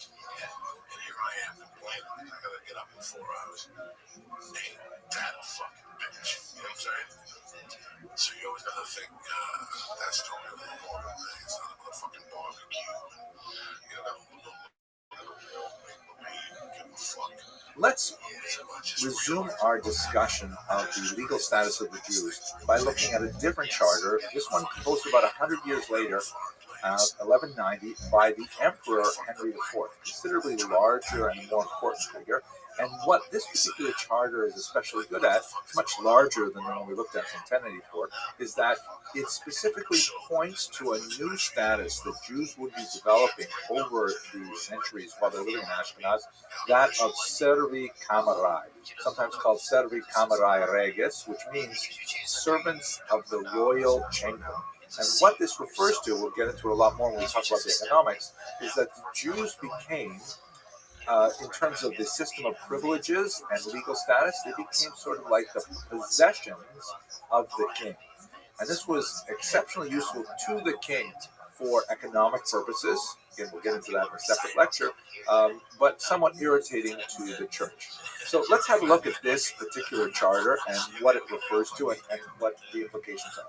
First of all, there's a really interesting preamble in which Henry IV says that he was approached by certain Jews, led by Judah ben Kalonymus. This is the famous Ashkenazi civilization, and later the important leadership positions in Ashkenaz. They come to the emperor at Speyer and they ask for his protection. Right? We talked about feudalism and the idea that the higher classes, nobility, and especially the king, protect the lower classes. And the Jews, not serving in an extensive serf-like capacity, and therefore producing tithes of their produce or taxes from their produce, and not serving like knights and physically defending the territory. Like, what exactly do they have to return to the king? Well, it turns out they actually have a lot. We'll get to that when we get to the economics. So at any rate, the king graciously says, yes, I will provide this protection. And once again, this may be sort of like a confirmation of a much earlier kind of status that organically evolved in the relationship between the Ashkenazi Jews and the state. Or it's not impossible, but it could even be a de novo. I think that's unlikely. Most of these things you see, elements of it earlier. But anyway, what does the charter actually say? So first of all, Emperor Henry IV says, no one, neither small nor great, neither free man nor serf, will presume to attack or assail the Jews, right? They live under his protection. You mess with the Jews, you're going to mess with the king. And so noblemen and local peasants, if they want to get mixed up with the Jews in a way that's detrimental, the emperor will protect their status. The charter goes on to say that no one will be allowed to seize Jewish property illegally, including their land. This, by the way, speaks to the widespread misapprehension that Jews were not allowed to own land in the medieval period. And in fact, while there's Jewish history, Jews were allowed to own real estate. It just turns out that it may not have been a very wise investment in the Middle Ages, particularly because there's a lot of expulsions. We're going to see that the Jews were expelled from France 3 times in 1 century. I mean, that's ridiculous. Right? So, therefore, real estate turned out to be not necessarily the best investment. But at any rate, the charter goes on to say that no one can seize their property, neither chattel nor real estate. And what happens if someone tries to do that? Well, first of all, they'll have to pay what the Bible would call a kofar payment. That is a double payment. So if a man were to steal $100 worth of Jewish property, he would have to pay the Jew back $200 after being caught. And secondly, he would have to pay £1 in gold to the treasury. So in other words, it was definitely in the interest of the state to enforce this, because then the king would get that £1 of gold for every theft from the Jew. The charter goes on to say the Jews have the right of free trade. They were not to be charged any tolls. So in other words, if Jews are traveling from region to region, which is something which is really important for the growth of trade, they used their easy pass to get through all of the turnstiles, and they never had to pay any tolls. The local authorities would never be allowed to billet soldiers or other people in Jewish homes. This was, interestingly enough, one of the reasons that the American Revolution happened, because local New Englanders were very upset that the British were constantly billeting, meaning like housing their soldiers in private homes. Now, there's a really interesting section here about what happens if a Jew is caught with stolen goods. So this can happen in one of 2 ways, I think. First of all, it's possible that the Jew was involved in illicit activity, as the colloquials say, John steals, household pots from Peter, and then John sells them to a Jew, and the Jew puts them in his store to sell to, let's say, Leon. But before Leon comes to buy them, Peter comes and says, hey, these are my pots. They were stolen from my own. Right? So that's definitely not a good thing. You would think that the Jew should exercise some due diligence to make sure that the pots are not in fact stolen. But maybe we'll get into that when we talk a little bit more of the economics of it. At any rate, if he bought it in good faith, meaning John said, these are in fact my pots, I did not steal them from anyone, to take back his pots. But here the Jew, I should give the Jew a name, right? Let's call him Abraham. Abraham paid for those pots. So what happened? It's interesting to note that this phenomenon must have been significantly common, that it merited being included in the chart. Abraham, the Jew, who bought these goods in good faith, has the right to be paid for the value that he expended for them. And furthermore, the Jew would be able to take a regular oath to say that, yes, I paid for them based on good faith that John had said they were not stolen. So it's interesting that the Jew's oath is accepted here. There's a lot more discussion later about specific oaths that were required of Jews to take because they were not trusted. But this particular charter of 1190 seems to give the Jews quite a bit of credit. The charter goes on to a different direction to say there will be no forced baptisms of children. And again, like the last case, the idea that this would be sufficiently common that it would be raised as a concern by Colonimus and others before the emperor is suggestive of the kind of challenges that Jews had. And we'll talk about that a little more when we discuss the church. But what if it happens? So what if a child is taken from the Jews, kidnapped, and then baptized? So as we shall see, the church regarded those baptized children as in fact Christians. The church, especially the upper levels, like the Pope, Gregory the Great, and others, specifically said it's not permitted for Christians to forcibly baptize anyone. But if it happens, they're kind of stuck. They are, in fact, Christians. So what the charter specifically says is it reiterates the papal discussion, the ban on forced baptisms, but it says that if it happens, then the person who performed the forced baptism has to pay £12 to the treasury. There's no word on the status of this baptized child, which presumes that the state did not want to take a stand in this particular issue, and perhaps would just hope that the problem would go away. What happens if a Jew came forward and went for willing baptism, which was, of course, a phenomenon in the medieval ages, as it is today? So basically, there was a 3-day quarantine where the new Christian would be required to be separated from everyone in order to make sure that he really was doing it of his own free will. It's a fascinating kind of discussion here because, well, hopefully we'll get into it. There's also a fascinating discussion with regards to the baptism of slaves belonging to Jews, which is going to be incredibly important to Agobard, the bishop in Lyon. We'll talk about that next lecture. But Jews are not allowed to buy any slaves who are currently Christian. If they buy slaves, don't forget there are lots of pagans around at this point. They're captured primarily from the east and sold in the slave market in Prague. And slaves are a major part of the workforce, and Jews employ them just like anyone else employs slaves. So they would be originally pagans. If they were to convert to Christianity, then there's a whole discussion we'll get to shortly. The charter says that the slaves would remain in the employ of the Jewish owner, and the person who converted them to Christianity would be forced to pay a fine to the treasury. Okay, we're going to continue by looking a little bit closer at this in the next video. What did the church have to say about it? Thank you very much for watching.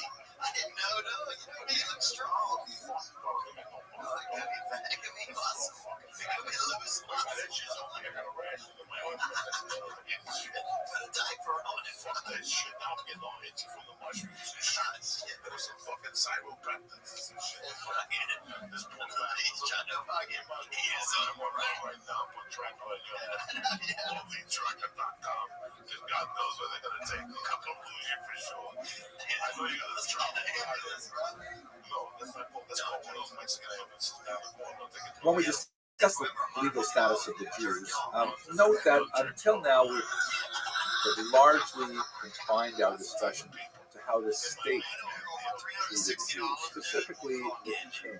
We talked about the 360. There you go.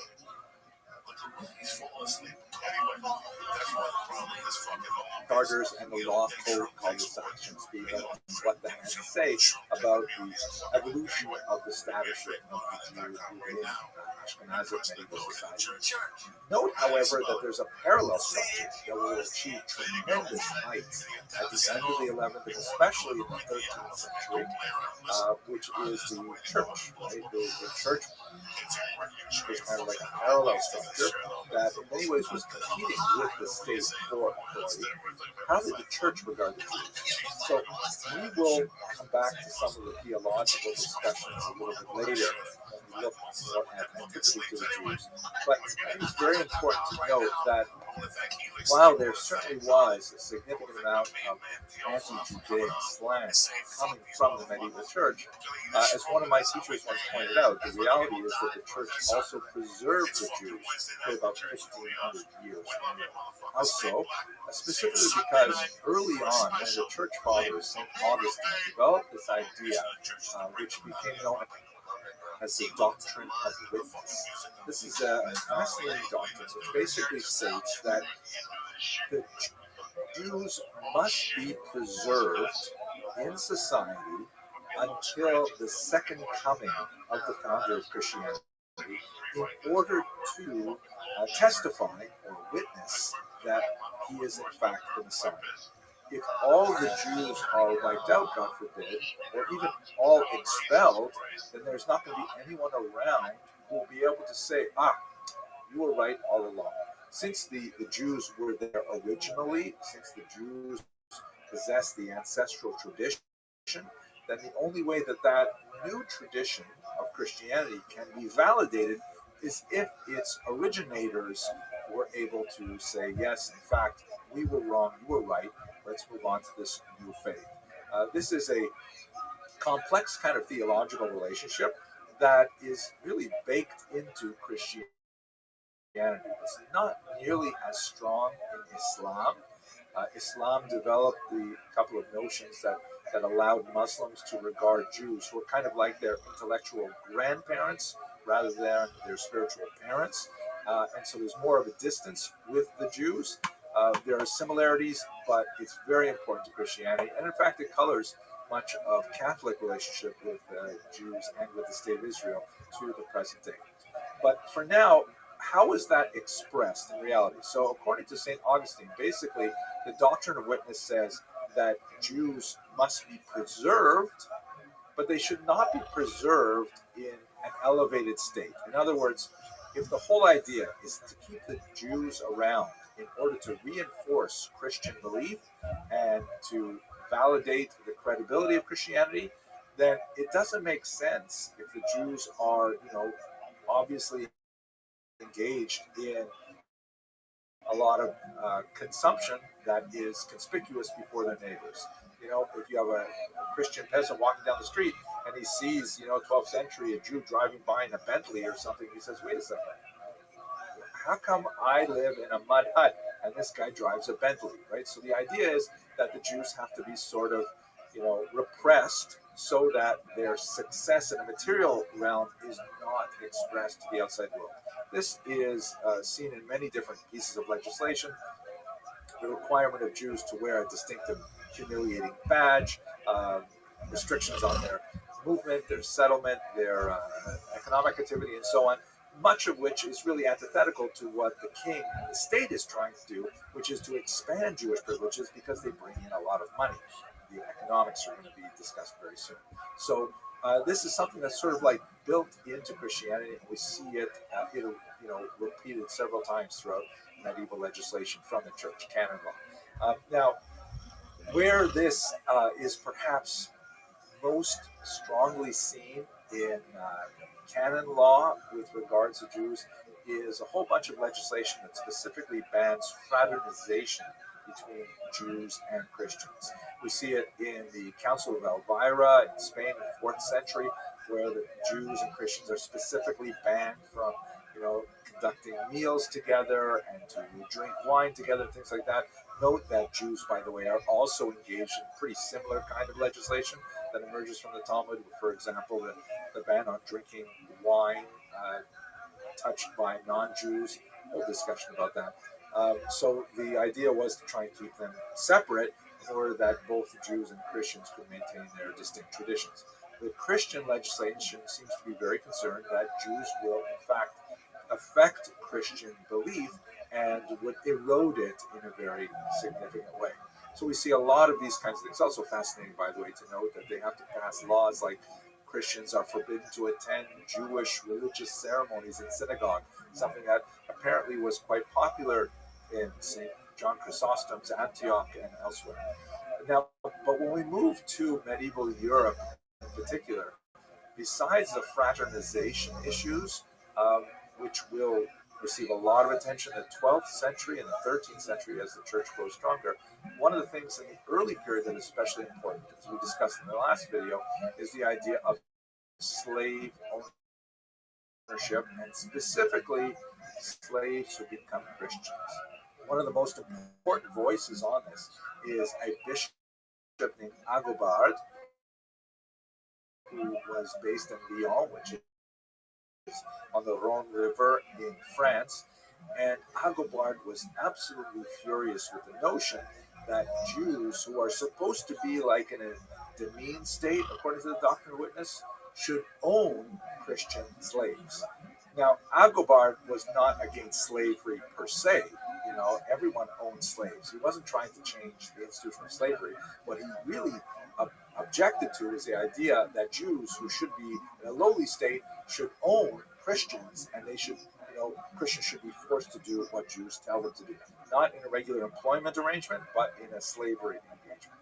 So he offered, for example, to compensate Jews for any Christian slaves that they might own, which this charter specifically forbade this because slaves could say, hey, I'm just going to get myself baptized.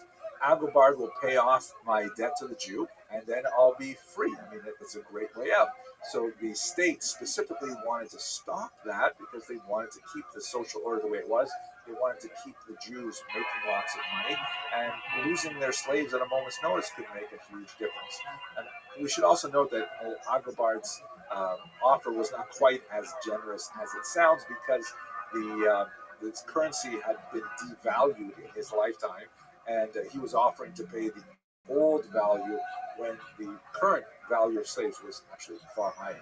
So at any rate, Agobard wrote a lot of things. His disciples wrote even more things, which tended to be increasingly anti-Semitic, and slavery was one of the main issues that they treated. But it's also important to note that there's another phenomenon going on that is especially expressed in the strange story of a church deacon named Bodo. I'd like to talk about him a little bit because it's just so fascinating. His story is he was educated from his childhood in a monastery, and then he showed some talent, so he was moved to the imperial court. Very scholarly, groomed for high office, and then something weird happened. He asked for permission to go on a pilgrimage to Rome. He was given that particular privilege, but on his way he changed his journey. He went instead to Spain, converted to Judaism, grew a beard, married a Jewish wife, the whole thing. It's absolutely fantastic. And this was like a shanda, to use the English term. This was like a scandal. And what was even worse is that while he was in Spain, in the Muslim-controlled part of Spain, where Jews had a lot more freedom at this time, he engaged in debate with a Jew who had converted to Christianity. And a lot of that correspondence has in fact been preserved. So the whole discussion of his conversion is absolutely fascinating. And it points to, kind of an insecurity on the part of the church that what would happen if, Jews were, what would happen if Judaism expands to a great degree and Christians are attracted by it? This is especially true because at this time the church was especially interested in discovering the Hebraica Veritas. They had been working with a Latin translation of the Bible for a very long time. It's called the Vulgate. But as scholarship developed, we began to say, can we really rely on this Latin translation? Wouldn't it be nice to know what the actual Hebrew original said? And of course, if you want to know the Hebrew original, you've got to go to Jewish experts. And all this contact of churchmen and scholarly Jews posed a risk to Christian faith. This is likely what happened with Bodo, who, by the way, took the name Eliezer afterwards. So, at any rate, he engages in this, extensive debate with this individual named Alvaro, who is apparently a Jewish convert to Christianity, and this was an explosive debate that had a tremendous amount of impact on the society as well. So much more to say about it, but I think this is illustrative of the tensions that erupted between Jews and the church in the 9th century in particular, and we're going to have to see how this relationship will unfold over the Middle Ages. Thank you very much for watching.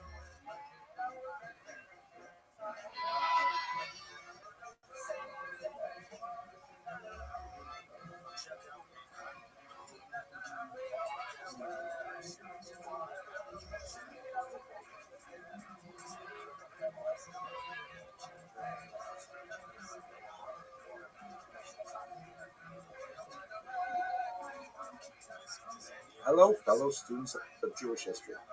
So one of the most important aspects of the development of early Ashkenaz is the remarkable attention that was devoted by these migrants to northern Germany to the construction of the social order of the Kehillah. The word Kehillah comes from the Hebrew root kahal, which means to gather together, to congregate, but it was a term that was used, synonymous with the term kahal, to refer to the social structure of the Jewish community in Ashkenaz and then beyond. And since they were basically like pioneers in this region to their far north of anywhere where Jews ever settled before, they basically had to make these things up as they went along. Certainly they relied on earlier precedents that was set, for example, in the diaspora in Babylonia and elsewhere, but they didn't have, these large, moderating, centralized institutions to rise the development of the Babylonian community. So they basically had to figure out, how is something that really got them through the next 1,000 years of diaspora in a very profound way and continue to affect the way that Jews organize themselves in the modern period. But before we approach the medieval understanding and the function of the Kehillah, we have to realize where we stand today in the 21st century. We now are, 250 years out from the French Revolution, which marked a dramatic change in the structure of the Jewish community and the relationship of individual Jews not only to their communal organization, but to the society beyond it. Let's just have a quick moment to look at France and understand what that change was, so we can go back and try to understand what the Ashkenazic Kehillah really was like. So in 1789, one of the major changes of the French Revolution was, a way of looking at these Jews who lived in France as actual French citizens, rather than sort of like temporary residents, people who were passing through for hundreds of years, living in exile from Israel. How were they to be dealt with in this modern nation state? So it didn't happen right away. The revolution occurred in 1789, but the founding principles of that revolution basically argued for the equality of all citizens of France, at least all men, at least all white men. But that begged the question, were we going to consider French women as citizens? They said initially no. Were we to consider French Jews as citizens? And that took a little bit more debate. So basically in 1790, the French extended full emancipation to the Jews of Bordeaux and Bayonne, the Sephardic Jews who were living closer to the Spanish border. And that's largely because they were far more adapted to French culture. They were much more likely to be French speaking, to live in less tightly concentrated units, to have a broader demographic profile, especially an economic profile, and so on. But the Jews of Alsace-Lorraine on the eastern border with Germany, they were a much harder case because they spoke Yiddish, they tended to dress very differently, they were Ashkenazic and so on. But after a year, in 1791, they were also admitted. This resulted in a certain level of outcry from the non-Jewish populations of that region because all of the anti-Semitic regulations, which had restrained Jewish economic activity in particular, were lifted, and suddenly there was a rush of Jews into all parts of the economy that many other non-Jews felt threatened by. So they appealed to Napoleon. Napoleon, in his characteristic way, said, well, why don't we ask the Jews themselves what their intentions are here? What's the major deliberative body of the Jews? There must be some kind of like Pope, or must be some sort of Vatican for the Jews. And his advisor said, well, there isn't, at least not in the last 1,800 years since the Sanhedrin met. The Sanhedrin, of course, is the great court of the Jews that was destroyed with the Roman Jewish wars. Napoleon, in his characteristic way, said, that doesn't matter anything to me. I'm Napoleon. Let us resurrect the Sanhedrin, and we'll have a representative body of the Jews of Europe, and they'll tell us how they really feel about citizenship. Are they going to be loyal to the state or not? This is a whole story we've spoken about in other videos, so I won't go back to it now. But it was an amazing situation. Of course, the Sanhedrin, first called the Assembly of Jewish Notables, they knew exactly what Napoleon wanted to hear, and they gave him the answers to 12 questions that he posed, and he said, okay, after hearing these answers, I'm going to validate the situation of the Jews as citizens in France. More to say about the story, but if you have a look at this image, you get a sense of how Napoleon must have viewed it. Here he is, in typically humble fashion, holding on to these tablets that say Roi on them, and he's lifting up the fallen maiden who represents Judaism. There is a positively biblical kind of background. It looks like somehow a temple, and in the distance, the Judean desert and the menorah, things like that. The caption reads that Napoleon the Great rehabilitates the Jewish religion on the 30th of May, 1806. The Jews, for their part, although there were certain pockets of resistance who felt like this was very, very dangerous, and it would in fact be quite dangerous to the structure of the Kehillah, they basically welcomed this affirmation of emancipation, and they printed things like this remarkable medallion that celebrates Napoleon's gift of emancipation to the Jews. On the left, you see Napoleon's profile, and on the right, you see Napoleon, once again, not someone to fall for false humility. He's portrayed as God himself, presenting the two tablets of the law to a genuflected Moses. Just incredible. At any rate, that's a major change. And what that means for Kehillah is that ever since that moment, when Napoleon affirmed the decision of emancipation, basically Jews in modern states, it took about 100 years for the rest of Europe to come around, but Jews in modern states are equal citizens of everybody else, which means that the government deals with Jews as individuals, not as communities. It's not like the medieval period where the king didn't deal with people as individuals, he dealt with corporations, he dealt with the peasants as a whole, the nobility as a whole, the church as a whole, and it's a big change because now Jews have only a voluntary relationship. Abandon the community and assimilate or simply choose not to affiliate without assimilating into the general body politic. Everything now becomes quite voluntary, as opposed to the medieval pre-modern period where the Kehillah had actual coercive power, where it was an arm of the state where the king had vested in the Kehillah, in the Jewish community, some authority to force Jews to actually behave according to their dictates. So that's kind of like the dark side of Kehillah. On the one hand, it's quite coercive, and Jews were forced to essentially behave according to its dictates. this was a very salutary element of the Kehillah because it meant it was very hard to assimilate. The only way to assimilate to the general population was to switch religions, to actually become Christian. That's actually a very high bar, and so very few Jews were simply willing to leap over it. Only with modernity do we have large-scale assimilation because it's possible to simply not affiliate with the community and float into a secular identity without necessarily converting. The Kehillah also had tremendous powers of taxation, and they could use the funds that they generated from the Kehillah to provide for a very extensive self-government social safety network that was really unparalleled in the region. It was not strong on the participation of women, as we shall see, but there were ample roles for women to exercise power, particularly at the grassroots level, and especially in kind of disruptive activities, as we shall see. Let's look at how this structure looked. So, first of all, the Kehillah usually coalesced around a group of leaders called the Tuvei Ha'ir, literally translated as the good people of the city. This number was typically 7, and was invariably only men, and typically wealthy men, who formed this cadre. They were put there by a quasi-democratic election where all Jews would vote for the Tuvei Ha'ir.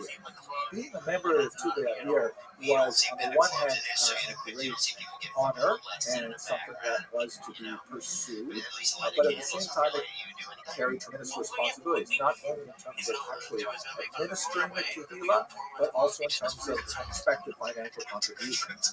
It's a lot like the structure of modern synagogues today. It follows very similar patterns. If you're elected to the board of directors, that is a position of great honor and you should be proud of yourself, but at the same time, there are expectations that you will support the synagogue with your wealth, not only with your energy. The Tuvei Ha'ir would appoint a Parnas, who is literally the president. The word Parnas means a provider, and that might be the one who was perhaps the wealthiest among them, but he had the executive powers. And I can say here, a rabbi, and the rabbi would be in charge of a beit din or a court. Now, this is one of the interesting factors of the Kehillah that is replicated again in synagogue formalities. The rabbi is, on the one hand, an employee of the Tuvei Ha'ir, and he can be dismissed. But on the other hand, he represents rabbinic authority that undergirds all of this system. And so sometimes the Tuvei Ha'ir and the rabbi are locked in a kind of a dynamic where the rabbi will exercise a check on the Tuvei Ha'ir, and the Tuvei Ha'ir is balancing against the rabbi as well. The rabbi tends to be the most charismatic and populist individual in Jewish leadership, but he is nevertheless dependent upon the Tuvei Ha'ir for his financial well-being, and so the two groups tend to have a kind of a dynamic relationship between the two, which is not always cordial, but nevertheless stable. So under these groups, you have the Parnas and the rabbi both control Gabayim. This term Gabbai, that's a singular, is used in modern synagogues today, and it's sort of like what's sometimes translated as a bido, which sounds like a funny word. Basically, a synagogue functionary who chooses who is given what synagogue honors in the daily services and things like that. In modern parlance, the Gabbai seems to be a fairly low-level person, but in the Kehillah, Gabbai literally means a collector or an enforcer. And both the Tuvei Ha'ir through the Parnas and the rabbi through the beit din could enforce their regulations. For example, if a person, disagreed with his tax assessment, too bad, the Gabayim would come and they would collect it. If a person insisted on refusing to appear before the beit din, so the Gabayim would come out there and they would arrest him. They could actually impose corporal punishment to the beit din. So they actually had real muscle. And this muscle was backed up by the king because the fleet had to be able to hand over reliably the tax revenues that they generated by the various economic activities that the king had authorized us. We discussed in previous classes. So they had real power. It was a coercive organization. But here's the upside of Chevra. Chevra basically means an association, a group of friends. Chaver means friend or colleague or comrade in Hebrew. And the Chevra were essentially, social service agencies that could serve a wide variety of purposes for the Kiyah. This is the amazing thing, that the Jews essentially set up their own localized municipal social service networks that represented a huge level of self-help that allowed the Jews, especially the poorer Jews, to rely on their community for support through difficult times.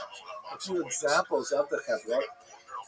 Every community would have a Chevra Kadisha, literally the holy society. This was the most important of the Chevras. So this dealt with Jewish burial, the preparation of the dead, for burial, the wrapping of shrouds, and so on. This particular Chevra was considered the most elevated of all of them, and along with the Chevra Kadisha with corpses to prepare for burial, but it was considered something that was reserved for people of high dignity and authority, and was considered very important. Below that, you would have, for example, a Chevra Shas, which would be a committee dedicated to education, or the Chevra Biko Kolin, that would deal with health and visiting the sick and so on. The Chevra Tomchei Shabbos, which would be a food bank. Sometimes these names would change from community to community, but all of them exist in well-organized Orthodox communities, to be sure, even to this day. The committee for Ozer Dalin, poor relief, for Akasas Kala, the preparation of weddings for poor brides, Dinat Sedek for people who are traveling through, hospitality, Chevra Tehillim for purely religious purposes, like reading Psalms and so on. And all of these Chevras, of course, they would vary from community to community. The density of the Chevras, unlike the higher levels of peer leadership, these tend to be dominated by women. Women tend to perform a high degree of volunteeristic tasks associated with the supporting the community, and they would receive funds from the taxation that was executed by the Surveyor in order to make sure that their functions continue to progress. And with this remarkable social safety net, the Kehillah was able to survive. Now, it is important to note that there were a few options for appeal to the coercive nature of the Beit Din and the Surveyor, that include, for example, sanctioned disruption of prayers, which was kind of built in, and was something that could be used by women as well. That, for example, during the daily prayers, if a woman felt that her claim had not been adequately addressed by the Tuveir or by the Beit Din, she could go show up in shul, walk into the men's section, stand on the bima, and was used to allow the services to continue until she received assurances that she would be heard. This, of course, was subject to a certain degree of abuse. It was a fairly extreme form of sanctioned disruption, but nevertheless did allow many elements of society that did not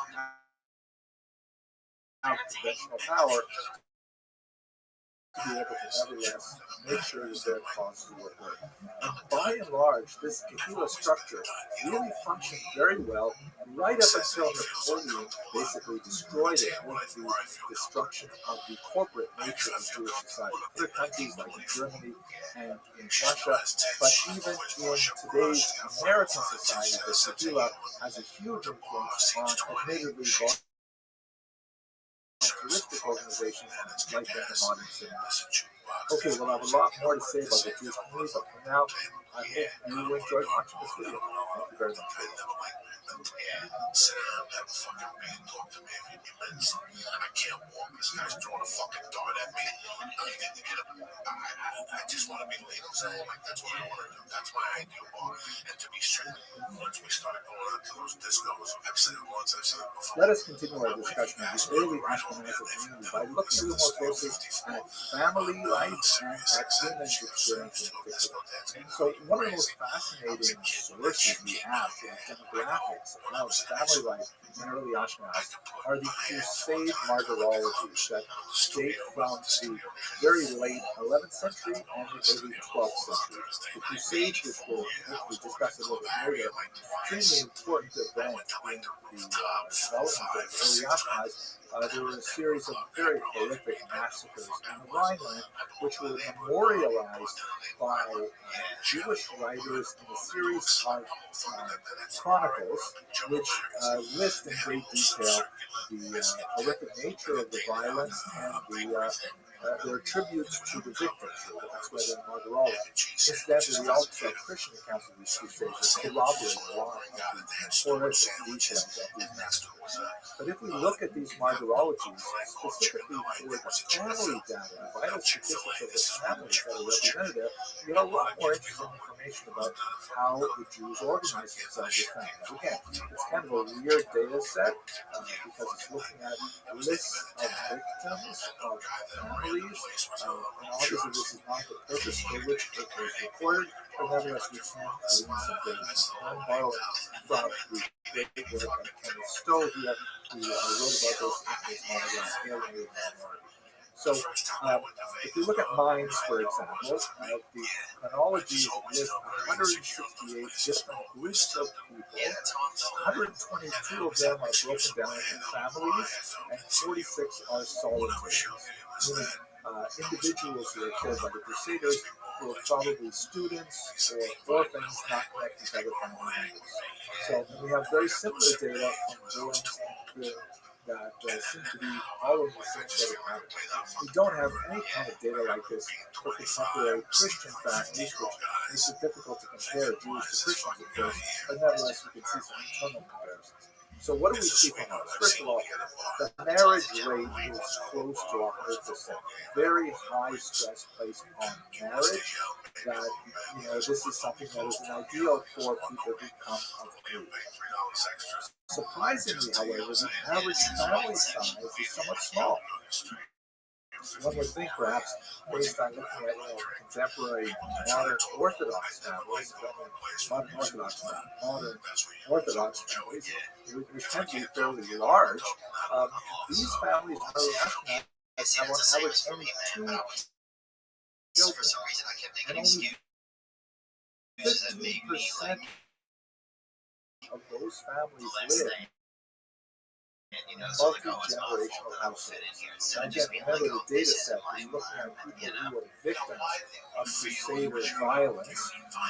Maybe there was some special reason why certain groups were able to avoid that violence and are not listed in the martyrologies. But if we assume that it had nothing to do with the size of the family or the generational quality of the family, it's not just those who were killed by the Crusaders. It might have a lot to do with urbanization and with the economics of family size in urban environments. Whenever Jews become urbanized, like all people, when they become urbanized, they tend to have smaller numbers of children, as opposed to rural economies, which are based on having more hands out in the field, and having larger families is much more of an economic benefit. And it also probably relates to the use of birth control, which is discussed among the scholars at the time, specifically something called a MOF, which Tosfos will discuss. We'll talk about the Tosfos. The size was actually surprisingly small, average of 3 children, and that these households were not If you look a little bit at the lives of women during the medieval period, there's so much to say here. I'm going to try and compress it into a very short space of time. There's one really important thing that really comes from the nature of how Judaism traditionally regards the activity of women. And this requires kind of a chart to explain. I think an easy way to understand how men and women experience Judaism from a very different perspective, a gender perspective, a sex perspective. The easiest way to look at it is to consider how the commandments are considered from the perspective of man versus woman. They are viewed differently. Basically, we can divide all of the commandments in the Torah and the rabbinic tradition, which there are 613 according to the Jewish Bible. You can divide them into positive commandments and negative commandments. That is, those commandments which are thou shalt do, go out and do something, and those which are thou shalt not, refrain from doing. We can also divide those on a horizontal axis as those which are defined by time. Go do this at a particular time, or do not do this at this particular time, and other commandments which are not defined by time, meaning that you must always do these commandments anytime, and you must never do these commandments during these particular times. Examples: a positive commandment which is defined by time would be the commandment to sit in a sukkah, right, which is an outdoor dwelling that is only for the holiday of Sukkot. A negative commandment defined by time would be do not eat bread on the holiday of Passover. You can eat bread the rest of the year, but on Passover, do not eat bread. Right? So it's positive and negative defined by time. Now, not defined by time would be like honor father and mother. That is positive, it has no time limits. There are some other limits, use of terms, things like that, not for our discussion today. But the commandment to honor your father and mother is always relevant, regardless of time. And similarly, do not murder, once again, self-defense, war, things like that. But there might be exceptions, but do not murder is not defined by time. There's never a time when murder is acceptable. Again, I'm discussing in broad strokes, just to give you an example. How does this relate to women? The distinction for women is that women are exempt from one category of commandments in traditional Judaism, those which are positive and defined by time, which means that a whole host of activities, such as, for example, going to synagogue to pray with a minion, is something which is positive and defined by time, because it's the morning prayer, the afternoon prayer, the evening prayer. Women are exempt. Women still have the obligation to pray, but they don't have to be locked into a communal time structure. This obviously has huge advantages for putting women in charge of domestic tasks, such as child rearing, which do not admit to schedule, as someone who is a man of multiple children. There is definitely no time commitment that is exclusive for child rearing. And so this would really emphasize the distinction between being active in the public sphere and being active in the private sphere.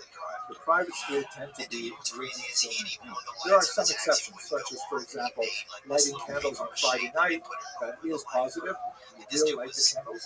It is defined by time on Friday night, and it is nevertheless associated with women, drinking 4 cups of wine on Passover and things like that. But in general, that is the overwhelming distinction for women and men when it comes to the commandments. And it led to a very different kind of experience of Judaism for women overall. I don't want to go deeper into this, but we should understand this in order to understand the distinctions of men and women in the private and public sphere.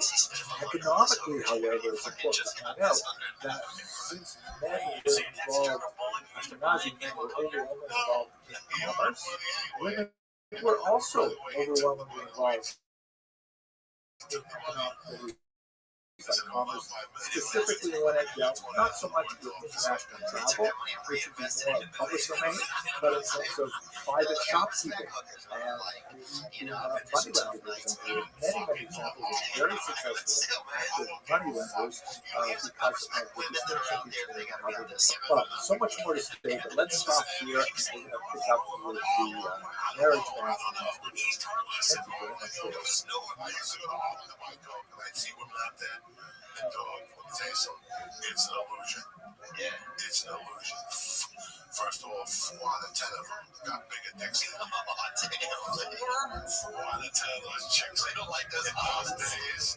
It was, you gotta remember, in Harlem in those days, the Bronx, it was open fucking corral. In the 90s, the Russians came. Oh, yeah. Let us continue our discussion of the early Ashkenazi family and women by looking at the activity of Rabbi Gershom Meor HaGola, our Rabbi Gershom, the life of the exile, who had some very important things to say about marriage that affected the next 1,000 years of Ashkenazi. So, Jewish women were, of course, married somewhat younger than they are today. It was not at all uncommon to have childhood betrothals, even in the single digits, although actual marriage tended to be limited to the age of 12 and up. I know that's shocking by modern standards, but by medieval standards, there will be a tremendous amount of emphasis placed on observing the so-called laws of family purity, which involves the visitation of a ritual bath once a month in order to maintain regular family relations. And then marriage, as we saw in the demographic results of the martyrology and crusades, was considered a highly cherished state of being and was pursued by the vast majority of Ashkenazis. Now, we see just some examples of this, by the way. Some of the most amazing artwork comes from the Erfurt Horde that we looked at a few weeks ago. This is one of the marriage lists that was, it's hard to imagine exactly how this ring would have been used. Hard to imagine a single person on the phone. It looks like maybe it was used for communal marriages and shared, I don't know, absolutely fantastic piece of art. Dating from 14th century Germany, dating through the underside, looking at the hands and clasp and wow, absolutely gorgeous. Really, I think it puts to shame modern people in some of these designs that quietly see the set of At any rate, what did Rabbeinu Gershom have to contribute to this discussion? So he came originally from Metz, later he established an important yeshiva in Mainz, and his influence on early Ashkenazis was huge. He educated a whole generation of teachers, and that generation taught another great student, Rashi himself, Rabbi Shlomo Yitzchaki, who famously gave Rabbeinu Gershom the term Meor HaGola. As in this quote, Rabbeinu Gershom made a memory of Elijah holy be for a blessing, who enlightened the eyes of the exile. This is about referring to Rabbeinu Gershom and his huge influence on Ashkenazi culture. He made lots of halachic decisions, but there are even more decisions that are recorded in his name because later authorities would sometimes want to tack on his authority to decisions he may never have actually been involved with because he had such a phenomenal reputation. He had a sad personal life in many ways. His son Eliezer was forcibly converted and later possibly killed in the context of the 10-12 persecutions. We know that he himself was married twice, and his ketubah for his second wife was actually excellent. Now, the most important thing that Rabbeinu Gershom contributed was he issued one of the many takanot. We discussed this very briefly a few weeks ago. Takanot literally means enactments or fixes, and these are kind of like rules that the early Ashkenazi community created for themselves to organize their community. As an influential rabbi, he placed an extremely important takana on the Ashkenazi communities, banning polygamy. Polygamy, marrying more than one wife, is something which, of course, is recorded in the Bible. Abraham and Jacob both have multiple wives, but it is something that does not seem to be extremely prominent among Ashkenazi Jews anyways, so we're not sure whether Rabbeinu Gershom actually made a dramatic change in Ashkenazi society or he kind of cemented current practice. but he definitely was motivated to enact all kinds of rulings which were definitely favorable to women's rights and represent a significant advancement over the prevailing custom. He enacted, for example, a ban on divorcing a woman against her will, which is one of the problems that's inherent in the way that Jewish law is structured, at least as we've received today within our social constraints, that according to the Bible itself, man has complete control over the dissolution of his marriage, which means that he could simply, if he followed simply the biblical precedent, he could simply say, I want to divorce my wife, no fault divorce, whatever reason it is, and send her away. The ancient rabbis instituted a marriage contract as mandatory and binding, and said that if a man wanted to divorce his wife, he would have to pay her a settlement. That in itself represented a huge leap forward. That doctrine is called the Tuba, but there was nothing in place to prevent a man from precipitously simply saying, well, I'm going to pay the ketubah and I'm going to divorce my wife without any grounds for it. So there was a block put in place that a woman had to consent to receive the divorce before the divorce. Not to say, by the way, about the modern situation of divorce, which is far beyond the scope of our discussion here, but it is a significant problem. Rabbinic Gershom also enacted, by the way, a couple other really important bans. One of them is the Keren HaYishuv, which literally is a ban on separations. And to, for example, ban people from coming in and setting up competing industries, ban Jews from coming in and setting up competing Jewish industries. Like too many shoemakers and things like this, which was somewhat controversial, but nevertheless at least allowed some reading other people's correspondence. So letters that were exchanged at the time, if you weren't the addressees, you were not allowed to read that correspondence. And that had, obviously significant ramifications, especially in the contemporary period where we have electronic correspondence. But nevertheless, Rabbeinu Gershom made these bans on polygamy that had a huge impact, as well as many other techniques that were related to it. I want to say there's so much more to say about women in general. You some of the earlier lectures I've given on this topic if you like, but I would like to just focus on one last, specifically Ashkenazi aspect of the treatment of women, and that would be the very unusual zoomorphic representations of women that we have in some of the things that come out of the Hasidic Ashkenazi culture. We're going to talk more about the Hasidic Ashkenazi in a future lecture, so I don't want to jump too far ahead of myself. But basically, this is a movement very prominent in Ashkenazi in the 12th and 13th centuries. It seems to have been something of a reaction to the massacres of the Crusades that we briefly alluded to earlier. And they also, kind of be a social mirror of what was going on in the Christian world, with Franciscan monks who were also developing this kind of inward-looking Hasidic community at the same time. But specifically looking at women, we see some of the treatment of women, and there's a lot more to say about this looking at the literature of the Hasidic Ashkenazi movement.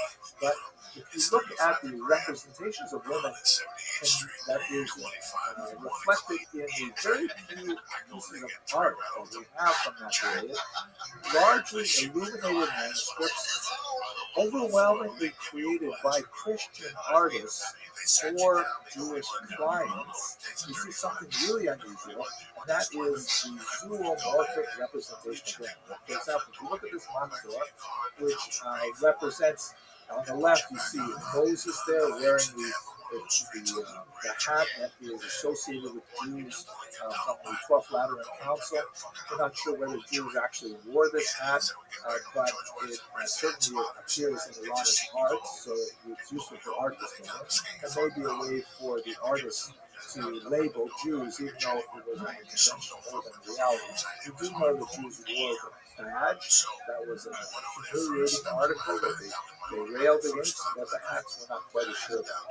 So on the left is Moses receiving the Ten Commandments, On the right, you have his brother Aaron, who is wearing a distinctly Catholic-looking popish hat, but that's of course because he is a high priest. Then they are followed by a group of male Jews. You see once again the youth with the Jewish hat. And then look at this. In the back, you have Jewish women, but they have these distinctly animal-like heads. It's important to note that the animals are not ugly or repulsive. They are sort of cute, puppy-like. They have eyes which are disproportionately large for the size of the head, which is associated with cute animals and things like that. So it's not meant to be repulsive, but there's a distinct hesitation to represent women's faces in this Hasidic Ashkenaz artwork. It is something that we'll see in other pieces with men as well. The Hasidic Ashkenaz seem to be hesitant to portray men, humans in general, but the women in particular. So here's another example from the period. You can see on the left, there's a female figure, second one on the left. This is the figure of Solomon on his throne, his demons and things like that. But notice all of the men are also represented, except for Solomon himself, who is represented without a face, which is also something of a disfigurement or a hesitancy to portray a human figure. There's another example, however, where Gemini, the twins, both males, are portrayed with animal heads. And on the left, you have what appears to be Solomon again, this time with a face. So it's really very confusing. Here's perhaps the most famous example from the period of Hasidic Ashkenaz. You have the bird's head. Have got almost all, but not all, of the figures are represented with bird's heads. These appear to, this is a scene at a bakery where on the left is a Jewish man, in the center appears to be a Jewish woman who is kneading and preparing the matzahs. On the right appears to be a Jewish boy who is poking holes in the matzahs so they bake properly. On the left, the figure holding up the matzah, I always think of him as saying something like, "What? $50 a pound? You've got to be kidding me." But at any rate, this is another example of the Hasidic Ashkenaz and their hesitancy to portray the human form. Okay, so much to say, but I've got to move on. I want to thank you all very much for watching this video. Towards 2006, dog, after the longest shot, I got more fucking weird. Yeah. And then one day, I get this audition directly from Hello, fellow students of Jewish history. So we've had a chance to look at the community structure of the early Ashkenazi community, and then we looked a little bit about the his mom supports him. He can't get a job, has a shame, and they were looking for anyway. Yeah. All right. Family structure and gender in Ashkenazi society. Let's now look at the intellectual, spiritual, religious life of Jews and Ashkenazis in the time of the age. So in order to do that, let's first place it into a larger context. One of the most basic ideas of Jewish intellectual history, traditionally speaking, is this notion of the decline of the generations. Theologically, there is this concept that there was a high moment of sensitivity and closeness to God at the revelation of Sinai, and then every subsequent generation represents kind of like a step down as we move through time away from that late covenant. And for the purposes of scholarship, rabbis have tended to divide these generations into kind of big chunks that corresponds more or less with the major works that they engaged in during their lifetimes and the major kind of activities that they did. So let's look at it, for example. You have a very important generation called the Tanaim, who date basically from about the year 200 before the Common Era to about 200 of the Common Era, and their principal product is the Mishnah, really important compilation of oral law that is based on oral traditions go back much further, but is a really important foundation for the Talmud. Then you have, of course, the scholars of the Talmud itself, the so-called Amoraim. The word Tana means like teacher, Amora means like sayer or speaker. And they're active primarily between the years, and they're kind of like ballpark numbers, 200 and 500, not only in the land of Israel, but also in Babylonia. You have a couple of other generations afterwards, the Rabbi and the when I say generation, of course, I mean groups of generations. And these are basically people who are building on the Talmud as it has been codified. And then you get to our period in Ashkenaz, that's the period of the Rishonim. This term Rishonim means the first ones, and their years are basically from about the year 1000 to about the year 1500. Really important at the end point is when printing becomes a very important technology information transfer, and there's a lot of fascinating things to say about how that changed, but not for today's lecture. We're going to focus on the earlier part before printing, while we're still manuscript culture. So there's the first ones that are followed, by the way, by the Acharonim, the later ones, and they're basically up until 1900. I'm not exactly sure what we call people after 1900, post-Acharonim, maybe late Acharonim. But anyway, let's focus on the Rishonim. What primarily were these Rishonim who were very heavily invested not only in Ashkenaz but also in Spain and Italy? What exactly were they doing? So there's three basic categories of activity that correspond to the activity of the Rishonim. First, there were those who were commented in the 11th century, and he is a commentator par excellence who basically goes to the text of the Bible. He also wrote a massive commentary on the Talmud, things that he does. First is he explains difficult passages in a very beautiful, pithy prose, very, very compact, and it's studied by children, not just commentary, because it is fairly accessible. And secondly, especially in his commentary on the Torah, integrates the oral Torah with the written Torah, brings in the drasha, kind of like an astrologizer sort of function. Very, very important. You really can't go anywhere without Rashi.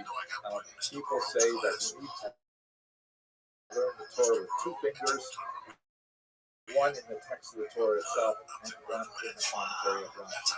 That's why he's so important. But there are many other commentators besides Rashi, although he was famous for Pares, the first among people of that time. The so-called counters. Hebrew, Bonei HaMitzvot, the counters of the commandments. That's because there is this passage in the Talmud that specifically states that there are 613 commandments encoded in the Torah. And so that number was kind of like, was taken for granted for a long time until the Rishonim came along and started saying, well, hey, we've got a number, let's make a list. Let's go back and let's count them. And so you have many commentators. One of my favorites is the Fino from Spain, who essentially wrote a very beautiful counting of the mitzvot, which not only describes what the commandment is, a very brief discussion of how one does it, and then finally, very why we have this commandment. Because many of the Rishonim shy away from that discussion, because why is not a relevant question. When God says jump, we say how high, right? We don't say why. Right? But that's another discussion. It's more theology and history. Anyway, the Chinuch is one of them. Maimonides is a very important one. The Smag counters.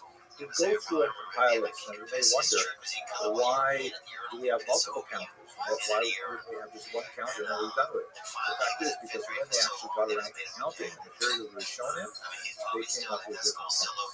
Some commentators or some counters said, here's our list, and another counter would say, wait a second, you skipped over 6 that I was including, and you have several that I don't even think are mitzvot, they're not even commandments.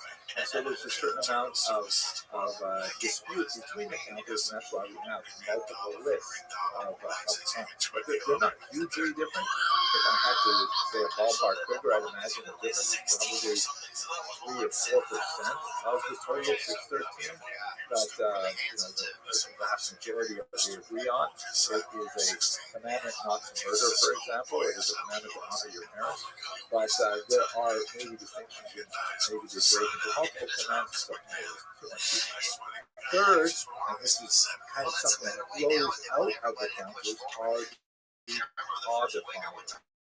because up until this point, Jewish law was basically scattered throughout the Talmud, and then later decisions called responsa that are compiled by later rabbis. And if you wanted to know the answer to a question in Jewish law, you basically had to know the entire thing, to know all of the Talmud, which is 2,711 folios. That's two sides of one page, so we're talking well over 5,000 pages of text. Very difficult, totally analytical text. And you had to know what people had written after that as well. So to know anything to do with law, you really had to have a massive training in Aramaic and in the Talmud and in the responses to know all of the Rishonim. Shortly after the counters began their work, some of the counters actually became codifiers. They said, okay, let's organize all this material. We're going to put it into books, we're going to put it into chapters, we're going to put it into numbered paragraphs, and we are going to make a law code out of the instructions that are embedded in the Talmud and elsewhere. It's an extremely important activity. Rabbi Yaakov ben Asher was the author of one of the most important early codes. We have others like Maimonides, who we'll talk about later, and they culminate in the great Shulchan Aruch, the prepared table of Rabbi Yosef Karo at the very end of this period of Rishonim. So these are the three basic areas in which many of the Rishonim were quite active. Specifically in Ashkenaz, we should also add one more really important thing, which I think if we had to put it into those three categories, I'd include them in commentators, but it was an especially important group of commentators because it was so pervasive throughout Ashkenaz and beyond, and it had such a massive impact. This is referring to the commentary school called Tosafot, which means basically additions. And these are specifically commentators on the Talmud who take a very different approach than Rashi and his and similar commentaries. Have a look at this page here. See, I've sort of broken down a color-coded page of the Talmud. This is actually the first page of the Talmud, and it deals with the laws of reciting a particular prayer at what time may it be recited in the morning. You see in the pink, you have the Mishnah. You recall that's associated with the Tannaim, the earliest generation. And then below it, in sort of goldenrod, you have the Talmud itself, also known as the Gemara, and it is a commentary on the Mishnah. So the Mishnah is set to writing sometime around the year 200. The Talmud takes another 300 odd years, and it is a commentary on the Mishnah. Basically, you turn the page, and you'll always have in the center either a bit of Mishnah or more likely a long discussion of that Mishnah that is the Talmud. Now, on the inside of the page, towards the binder on the right of this page, you have the Rashi's commentary, and you can see, if you look carefully, that there are some bolded letters behind the bolder fonts. Those are the opening words quoting from either the Mishnah or the Talmud, and then in the lighter font, that's Rashi sort of helping you through the text. This is what this means, this is what this means, and so on. That's kind of like the basic commentary. Tosafot, on the other hand, they're in the green big column on the left, and this is a huge school of several hundred rabbis active throughout Europe, all the way from England to Kiev in Ukraine, that are doing a very different thing with the Talmud. Rather than just helping you through the text line by line, they're basically taking an analytical approach. By the way, this includes Rashi's grandchildren, who are some of the most prominent Tosafot, and they're not afraid to disagree with Zaidi either. They will say, we think Zaidi, we don't understand what Zaidi was saying here, because it appears to be quite the opposite.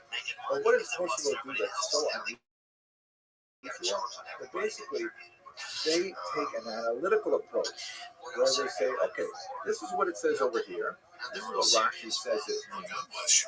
But if you go 600 pages later in the Talmud, you have a contradictory passage in the Talmud. And so they will endeavor to try and reconcile them. Basically, they take a very holistic, analytical, critical approach that was exceptionally important in advancing the intellectual life of Ashkenazi Jews, because it took the Talmud from basically a kind of a text that you would read and slowly absorb it to something which was really subject to searing investigation and effort, and I think it had a major impact on the Ashkenazi mind in Jewish.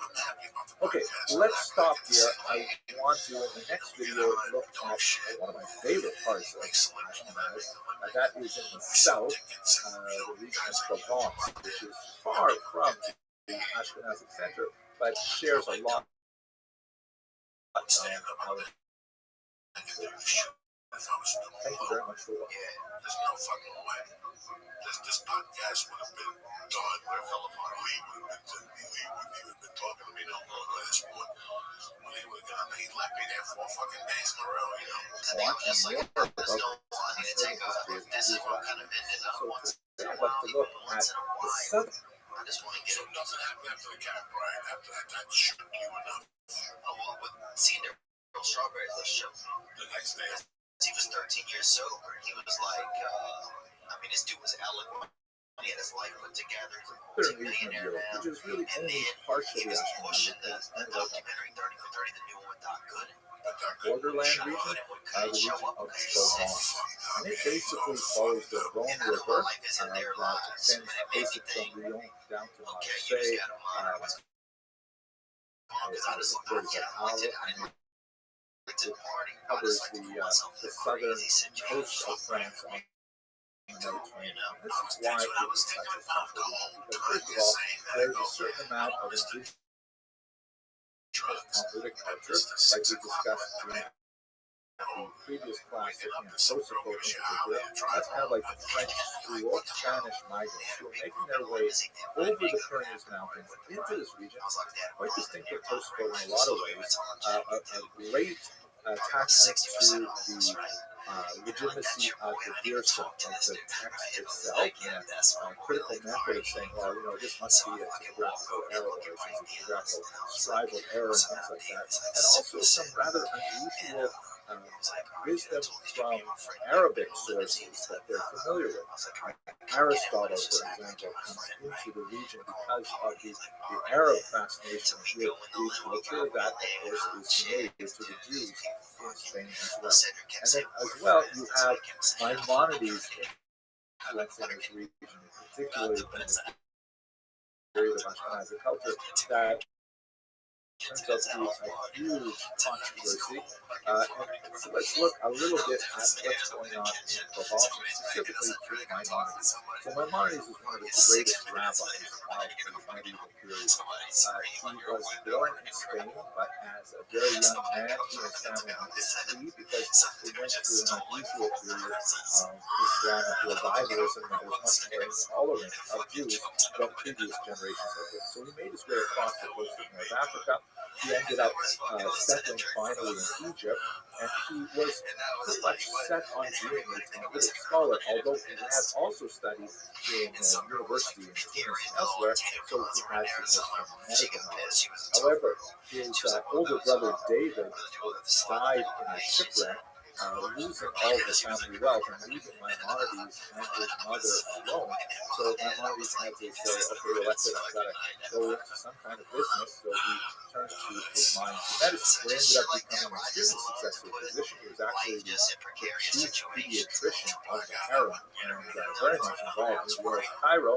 He lived in nearby Fustat, and he's a fascinating individual. He's paradigmatic in the sense that he represents one of the greatest figures of Spanish Jewish culture, being both fantastic as a scholar in Judaism and being very active in his chosen field of activity, in this case medicine. That's something that happens quite a bit with the Spanish Jewish figures.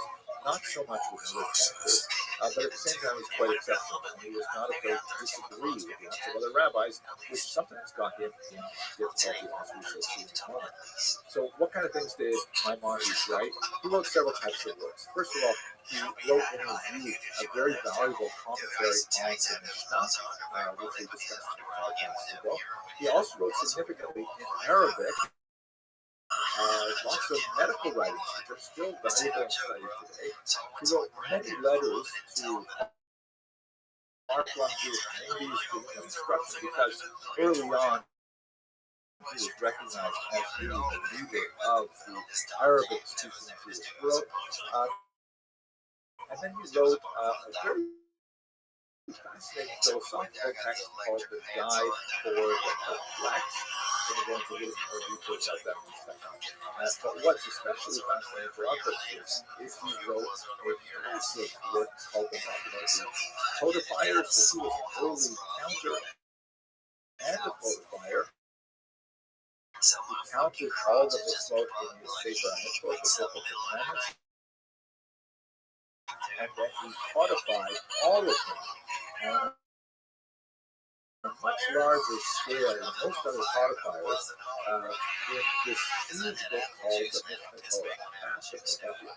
And this became a huge hit. He wrote it in Hebrew, a fairly accessible Hebrew, unlike his Guide for the Perplexed, which is written in very Arabic and very philosophical in nature. The Mishnah Torah is really written at about middle school level. The controversy that erupted around him comes out of Provence. Once the Ibn family settled in Provence, they start translating lots of Judeo-Arabic literature into Hebrew and making it available to French Jewish scholars, because the French Jewish scholars are not able to write the great Muscle work, the great ethical work, Phobos and Rabbi Sanskrit. And they also translate Maimonides' Guide for the Perplexed. That gets them in a lot of trouble, because there are a lot of French scholars who look at this and they say, oh my gosh, what is this tremendous respect he has for Aristotle? Aristotle is not even Jewish. How can we rely on his pagan Greek author and so on? And they criticize Maimonides for being overly reliant on Jewish wisdom. Secondly, they're really quite upset because he wrote this huge book and it has no footnotes. So in other words, there are all these controversies in Talmud. This rabbi says this rabbi says the opposite, and Maimonides simply rules who he thinks is correct and to the discussion. So people up in Provence accuse Maimonides of being arrogant, whereas Maimonides' defense was he wanted to make this as accessible and as transparent as possible for regular readers who don't necessarily want to die for them. And he was certainly not expressing arrogance, although he did have a very grand scheme for the Mishnah Torah. So what ended up happening in 1232 is that somehow the Dominican friars got a hold of Maimonides' books. It's quite possible that they were denounced to the Christian group by Jews in Provence, and they were burned by the incredible thing was burning the books of Maimonides. 10 years later, of course, the church would find that burning Jewish books was actually a positive thing, and there would be a much larger, high-impact burning of wagon loads of Talmud, precious manuscript version of Talmud, in the year 1242. But this was all around Maimonides' works, which were now beginning to circulate in Provence at the time. And the controversy kept going for a while. Was it okay to study Maimonides? Was it not okay to study Maimonides? And eventually the rabbis came to a compromise where they placed a ban on studying philosophy until a person reaches the age of 25. That was considered the minimum level of maturity before a person would study these things like Aristotle or Plato without being turned aside from traditional Jewish. So that's basically the controversy that swirled around Maimonides in Provence. Thank you very much for watching. Told me that late. I was like, I can't have it. This is a horror show. This is so that my buddy better be with me for. picture goes to romantic getaway. It's just it's a weird. It was just weird. It was just this person's apartment. And like her stuff was there. Hello, fellow Just her bed, like students of Jewish spread history. sheets. Let us conclude our discussion of It was just the inner a lot mind of of roaching on the sheets. Ashkenazi community by looking at a very unusual Like, no, this indigenous is what movement they do. called They make the money doing this. Hasidei Oh, yeah. Ashkenaz. They are a movement of thinkers in the 12th and 13th centuries who were especially associated with a kind of reaction to the Crusades. They tend to be far more strict and ascetic than many other groups, but they left a lasting impact on the Ashkenazi community, even though the movement itself tended to peter out, especially with the expulsions that occurred in the 14th century. So basically, we have to look at the Crusades to understand the Hasidei Ashkenaz. The Crusades were a movement that was initiated by Pope Urban II, you see the image here, that said that we have to come to the assistance of our Byzantine church neighbors and allow Christian pilgrims to gain access to the holy sites which were controlled by the Muslims. The patriarchs had complained that this was not happening, and so Pope Urban II took advantage really of a unique economic moment in Northern Europe to proclaim these great sort of like military parades to Jerusalem, called the Crusades after the word cross, and they turned out to be a massive initial success. You see on this map here, there were several crusades that went along several different routes, and in fact they were at least initially successful in driving out the Muslims from Jerusalem, and they established some footholds in Israel. Although they were later ejected by Muslim reaction, there was nevertheless a lot of archaeological remains of both those countries in Israel. Now, why that is especially important for us in terms of Ashkenaz is because a lot of the Crusaders were not regular soldiers. They were like, ragtag bands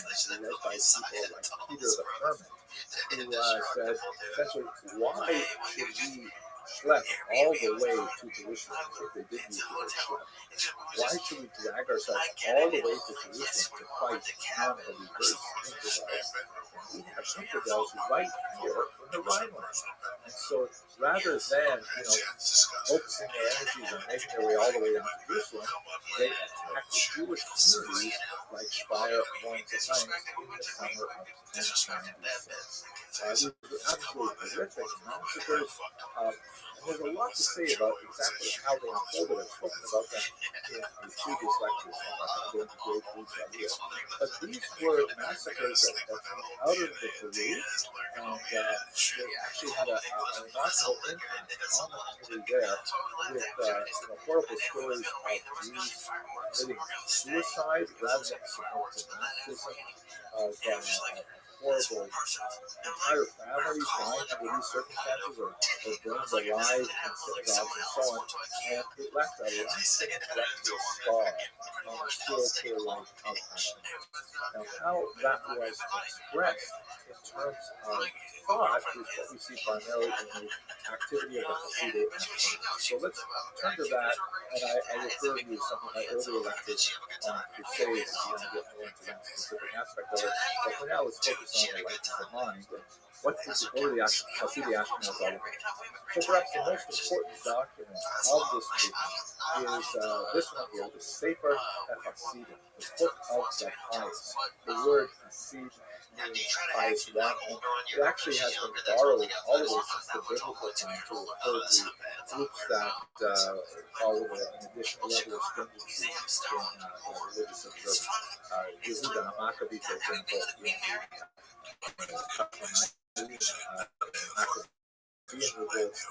his followers were called Hasidim. So this unusual book, Hasidei Ashkenaz, is attributed primarily to Yehuda the Chassid, who lived between 1150 and 1217. It's a fascinating book, and it would be great to go into much greater detail because it has that have a lot of reality in them about the life of Jews in Ashkenaz, relationships with non-Jews, some really surprising things about what Jews did and what kind of trouble Jews got into sometimes and so on. The major themes in this book of freedom include self-denial, martyrdom. It really was part of the zeitgeist of that era, the spirit of the time, where a lot of Christians were also thinking in this way about the need to self-flagellate, the need to achieve atonement for sins and so on. And the Hasidic Ashkenaz would practice some unusual things, like, for example, atonement rituals after death, before burial. The person would say in his will, I would like for my coffin to be dragged through the street so that the humiliation atones for my sins in this world, and I can be buried and spend less time in the It's very much associated with this period of time. And its movement was short-lived, but nevertheless the ideas endure. We did look up in a previous lecture on women at some of the iconographic representations of the sacred Hasidim, and we get a little bit of a sense of what's going on. Okay, with that I think we'll conclude. We're going to move on to another topic in the next lecture, but thank you very much for listening. Putting cocaine in each other's butts. What? I read about that. That's a Colorado thing. What do they do? They put cocaine butt and they blow it in there. That's called movement. I did that 25 fucking years ago. I invented that one. See attached to that dollar bill and shit. Hello, fellow students of Ashkenaz. By looking at the impact of the church, particularly in the crucial 13th century. This is the period when the church was ascending in its conflict with temporal powers and their jockeying for power. The church begins to really get a major leg up in the 13th century. The Crusades were a major step forward for the church's authority and power and its ability to unite all over Europe under a single cause. Of course, that's all of Christian Europe, which is basically all of Europe. The Jews were not necessarily so thrilled with the Crusades, and then there were the other issues as well. But for the most part, the notion that the church should have authority over kings was something that really showed its peak in the 13th century. How does that relate to Jews? Well, let's just have a look at a couple of pieces of art to illustrate this, and then we're going to look at liberal theology and specifically look at the reign of Innocent III, a somewhat ironically named pope of the Old Testament. This is a classic representation of what's called the Ecclesia et Synagoga depiction, the church and synagogue. This is an example from the Notre Dame Cathedral before it was burned down, and I wonder what it looks like. But basically, this is a piece of monumental architecture, which was essentially a kind of visual text for illiterate peasants who would be able to come to the cathedral and would be able to understand something about the nature of the church and its relationship to Jews and Judaism. This was in many ways a kind of a visual expression of something called the doctrine of witness that we discussed in previous classes, but let's go into a little bit more today. So you have two female figures, symbolically representing on the left the church and on the right the synagogue. The reason why the church is always on the left, which is normally the weaker side in Western thought, is because these images are often placed in the context of a view of the crucifixion, the passion scene. So the crucifixion happens in the center, and the church, which is on our left, is actually on the right of Jesus, and the synagogue would be on the left. So that's why the left representing weaker and so on. So here you can see on the left the church, and there's a few key features. She has, for example, her crown is on her head, properly spelled. She's holding on to the chalice. She's got a staff that represents authority and power. And contrast this with the synagogue, who is typically without a crown or a crown falling off her head. She is typically blindfolded, meaning she's unable to see the truth of Christianity. In this image, she is dramatically blindfolded by a serpent that covers her eyes. Obviously, harkening back to the original sin in the book of Genesis, her staff is broken, indicating that powers are failing, and she is holding the commandments. It looks like there's actually quite a few more than 10 here. I see 4 tablets, which makes me think there's like 20 commandments. We have enough, I think. But she's holding them in a very weak way, indicating that she's not even holding onto her own religion, well, it's going to fall out of her hands. And there are literally hundreds of examples of this ecclesia and synagogue in medieval art. You see a lot of it in the 13th century onward, when the church is especially strong and is broadcasting this message to say, in general, that the church is favored. The Jews, who you might have heard of them as the chosen people, forget that stuff. They are no longer chosen. It is the church that is ascending and demanding your loyalty. Here's another example, a powerful one from Spain. Here's one that shows a very beautiful, clear-eyed, visionary woman on the left representing the church, and on the right, haggard old crone, once again blindfolded with claw-like hands holding onto the tablet. It's meant to be one of appeal for the church and disdain for the synagogue. Here is one that is from Strasbourg, that is one of the most famous. Sometimes these are called the Strasbourg sisters. And it's interesting because the church is shown here kind of like looking daggers at her sister. I think it's a rather unappealing kind of image. Like, you don't like it. She's very judgy, so to speak. And synagogue is a much more graceful kind of form, but she is in an attitude and a posture of decline. She's literally fallen off decline. And all these things, I think, give a very consistent message. Here's one that's just shocking in nature. This is a stained glass window from Verben, Germany. Here you can see the full crucifixion scene. And on our left, you see the church sitting on a tetramorph, four-headed animal, which is kind of like the book of Ezekiel, and a hand descends from riding a donkey or mule, a sterile animal, holding onto a ram's horn, which is on the one hand, reference to the binding of Isaac, but in this context, it's viewed as a sign of the carnal nature of the Jews being trapped in a whole cycle of sacrifices of blood and things like that. It's meant as a criticism. And the usual symbols like the blindfold and the broken staff is there. Whereas the church gets a hand descending from heaven and placing a crown on the head of the church. The synagogue gets a sword driven through the top of the skull, which is pretty nasty and hard to mistake the intention. So these images are really a medieval expression of doctrines that were developed hundreds of years earlier, starting perhaps with Justin Martyr, shown in this image as Justin the philosopher, who lived in the 2nd century, and he has some dialogues with a rabbi named Trifle. Not the Tarfon that is mentioned in the Avos. And there you see some of the basic themes of a carnal Israel, Christians as the true Israel, as the Jews are not the Jews, the Christians are now the Jews. Why don't the Jews convert to Christianity? Well, they're obdurate, they refuse, they're stubborn, and so on.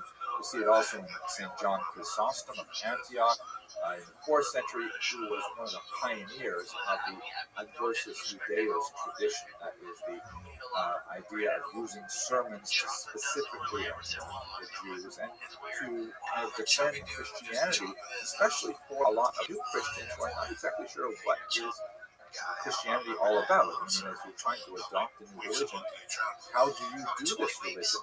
And if there's any awareness of the connection between Christianity and Judaism, so people say, well, you know what, the Jews rest on Sabbath. I kind of like the way they do it. I'm going to do that too. And Chrysostom in particular railed against. You get a sense of what must have been happening in Antioch in the 4th century, that apparently Christians were going to Jewish synagogues. They were participating in Jewish Yom Tov. They were even engaging in prayer with them. They were eating, the holiday foods and things like that. And this was like, Chrysostom really wanted to sort of stop to it and separate. But what I think is most important to understand is, we can talk about the conflict between the church and the synagogue. What's really crucial is that St. Augustine of Hippo, who was a rough contemporary with St. John Chrysostom, had a very different kind of view of the place of Jews in an increasingly Christianized Europe. Specifically, he viewed the fact that God had a relationship with the Jews as a sort of like foundation for Christianity. You refer to Judaism as the desk of Christianity, right? You put your papers and you write upon the desk. So Judaism is sort of like the foundation. And in fact, he validated the continuing observance of the Torah by the Jews as a positive sign, indicating their faithfulness. So, now, he did certainly believe that they were wrong in not adopting Christianity, but he said that it would be very wrong for Christians to somehow, not that they kill the Jews. Not only is this a clear violation of thou shalt not murder, among other things, but it also represents a stumbling block before the ultimate justification of the truth of Christianity. That's the idea of what he called Jews must be kept alive until the second coming of Jesus, so that the Jews who were the original Jews, the original people to whom Jesus preached, would be able to somehow confirm that, yes, this is the Messiah that we have been waiting a long time for. Now, if there were no Jews around to do that, Christians would never, ever really know for sure that that was true. I've talked about this in many other classes, so I don't want to go into more detail here. But it's kind of like, if you think of it like here, I'm an iPhone user. I like my iPhone a lot, and I use it all the time. I've been an iPhone user for many, many years. If someone were to give me a Samsung, and I would say, wow, this is so much better than my iPhone and never going back, that would be a huge win for Samsung. But if on the other hand, I was already a Samsung user, and then you gave me a new Samsung, I would say, okay, yeah, this is definitely an improvement. The only way I know is if I was originally an iPhone user and then I switched, then I could validate the Samsung code. So that's essentially how St. Augustine envisioned this doctrine of witness.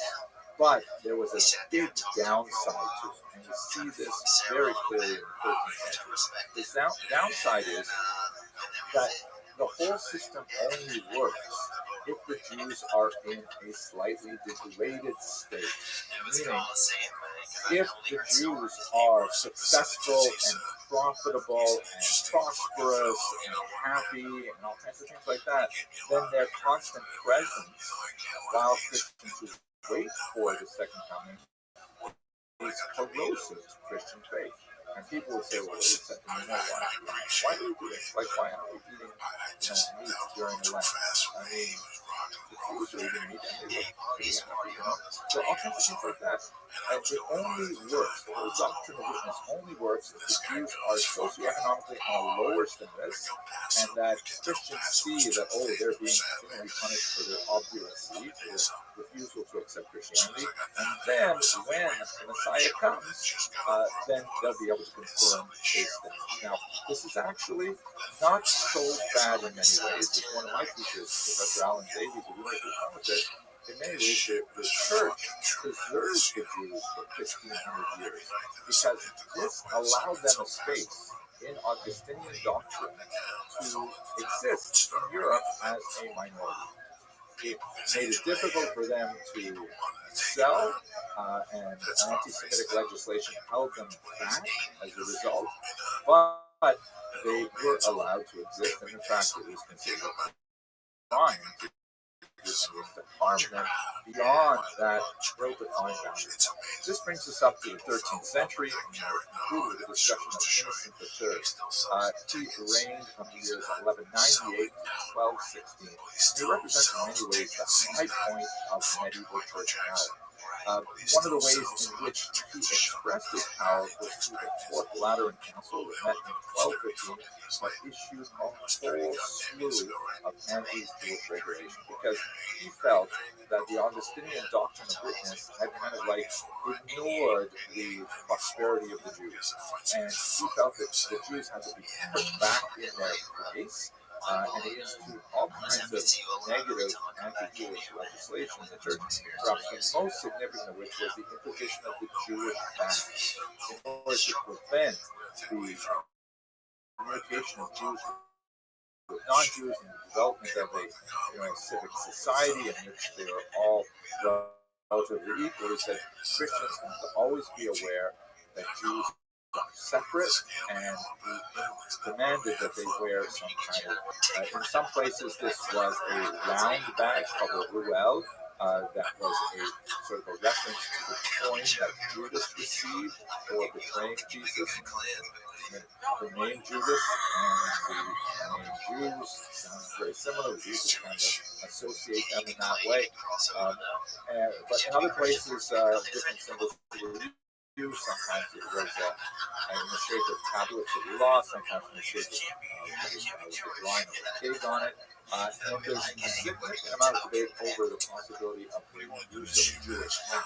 We know for sure that the Jews in medieval art were depicted with these strange sort of triangular hats, but it's not clear if this was simply a convention of art and artists as a way of labeling people as Jewish, or whether it was actually something that Jews were required to wear.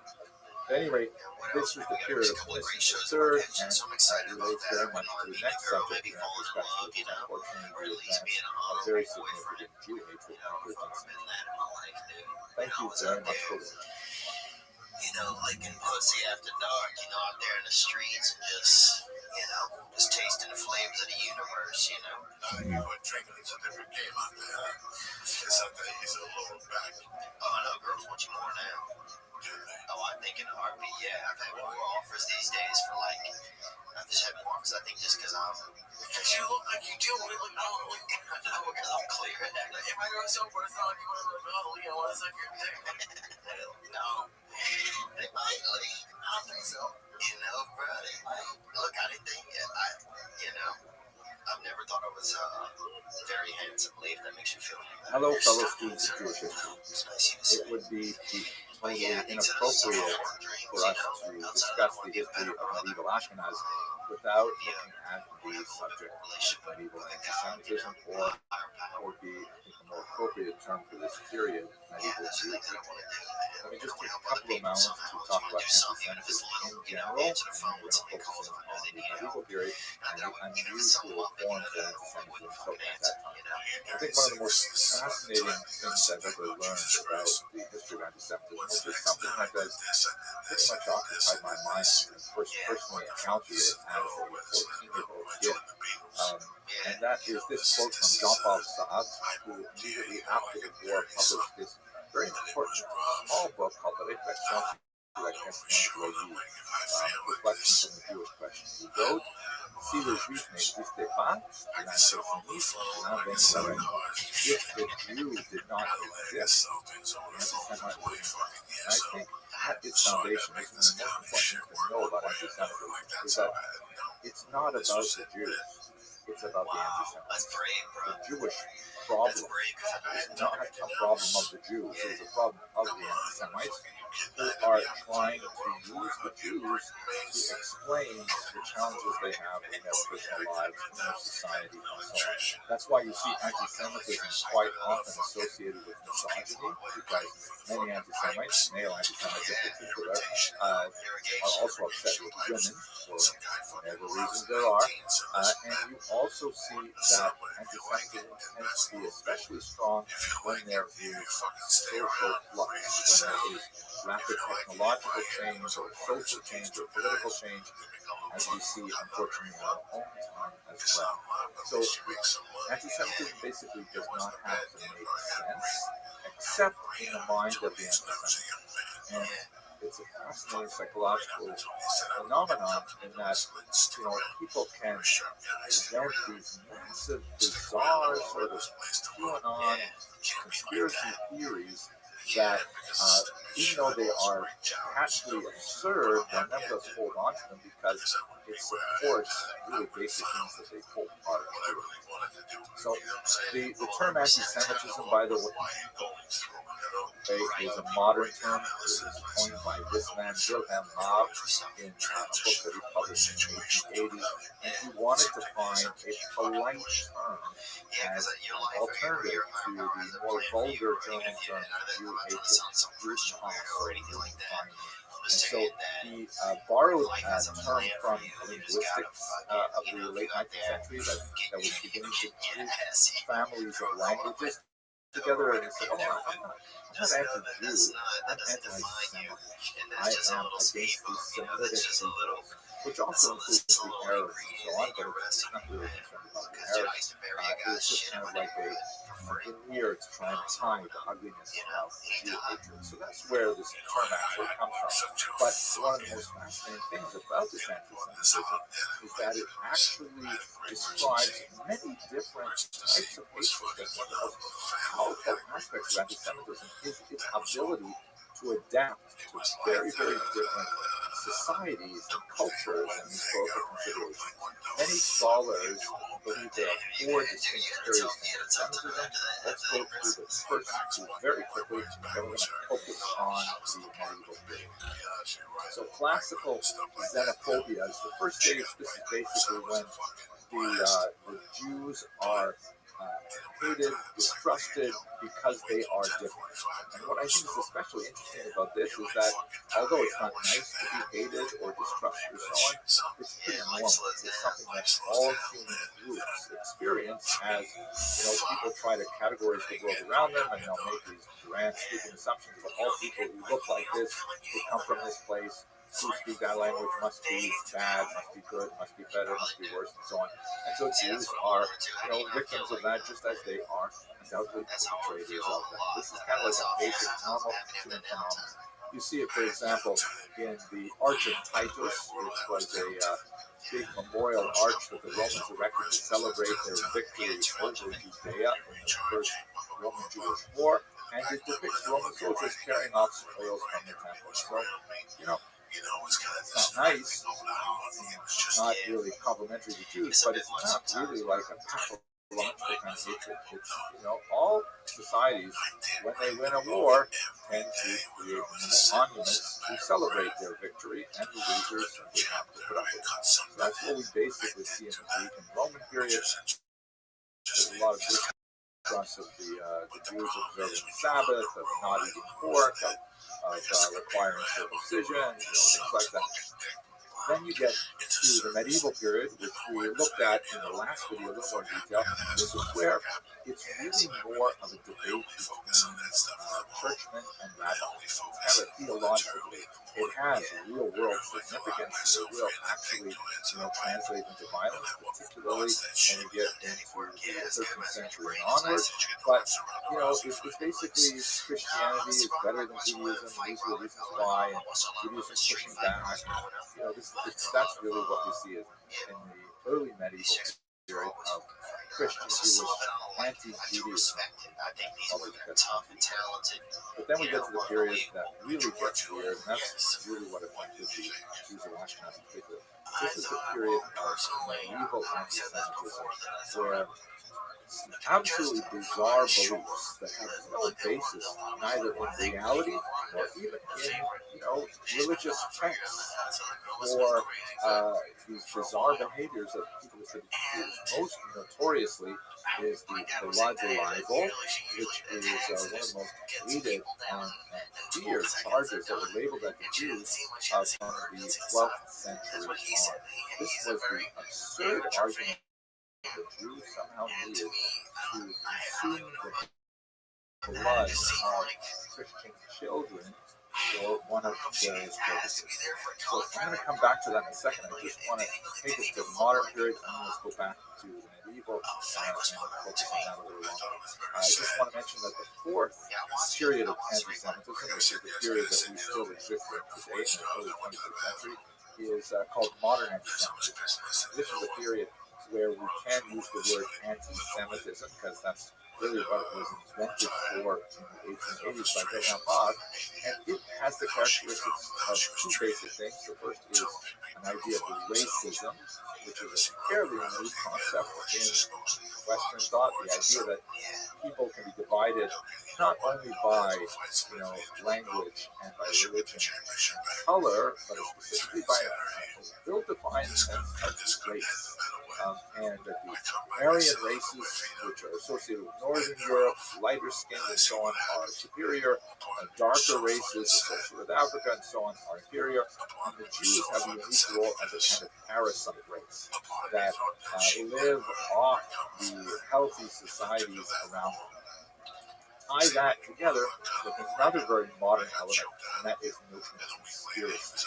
That the Jews are locked in a world conspiracy to somehow dominate the globe, and it's definitely a sinister conspiracy. And you can see that, for example, in some Nazi propaganda, and you see it also in modern propaganda with things like, Jews are accused of making 9/11 or making the COVID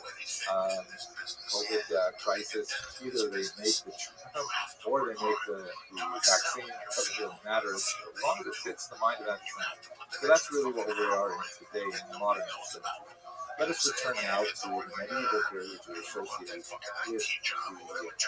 period of Antichrists. And the two really crucial aspects of it. The first is the notion of the blood libel. This originates first in Norwich in the 11th century, 1144. And like many of these blood libels, there's typically, it begins with the discovery of a body of a man that is, sadly, horribly murdered. Now, this is something that occurs in our times as well. This is something that happens in all societies. Unfortunately, there are some people who are predators who attack children, and justifiably upset and enraged, and they look for a victim. And quite often, in the medieval period, beginning in 1144, there was this charge that, the Jews must have done it. And typically what happens next is there will be like a popular anger against the Jews, and maybe a pogrom trial that results in the punishment of Jews without evidence and so on. And in fact, in some cases, like in Blois in the 12th century, sometimes there's not even a body, but nevertheless this rumor goes around and people get this idea in their head and they brought in the Jews. But it proves to be an extremely sticky concept to modern marketing term. It was a term that people latched onto. People really thought about the blood libel and believed it. You can see in this remarkable map from the Encyclopedia Judaica the remarkable spread of this strange notion, which maybe we call like an urban legend.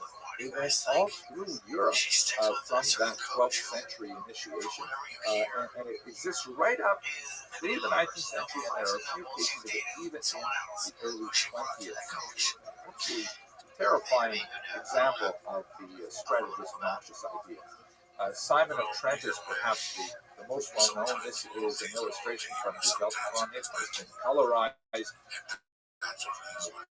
Bizarre, but you can see that the child is a 15th century example. The child is held in a cruciform position, and he's undergoing some symbolic wounding that's meant to kind of mock the crucifixion of Jesus. He's being circumcised because, after all, Jesus was circumcised, and the blood is being collected there by Jews. They're all labeled with the Ruel, the round badge, and what are they going to do with the blood? This had a particular stench called the Koito Judaeus, and they needed to bathe in blood to get rid of it.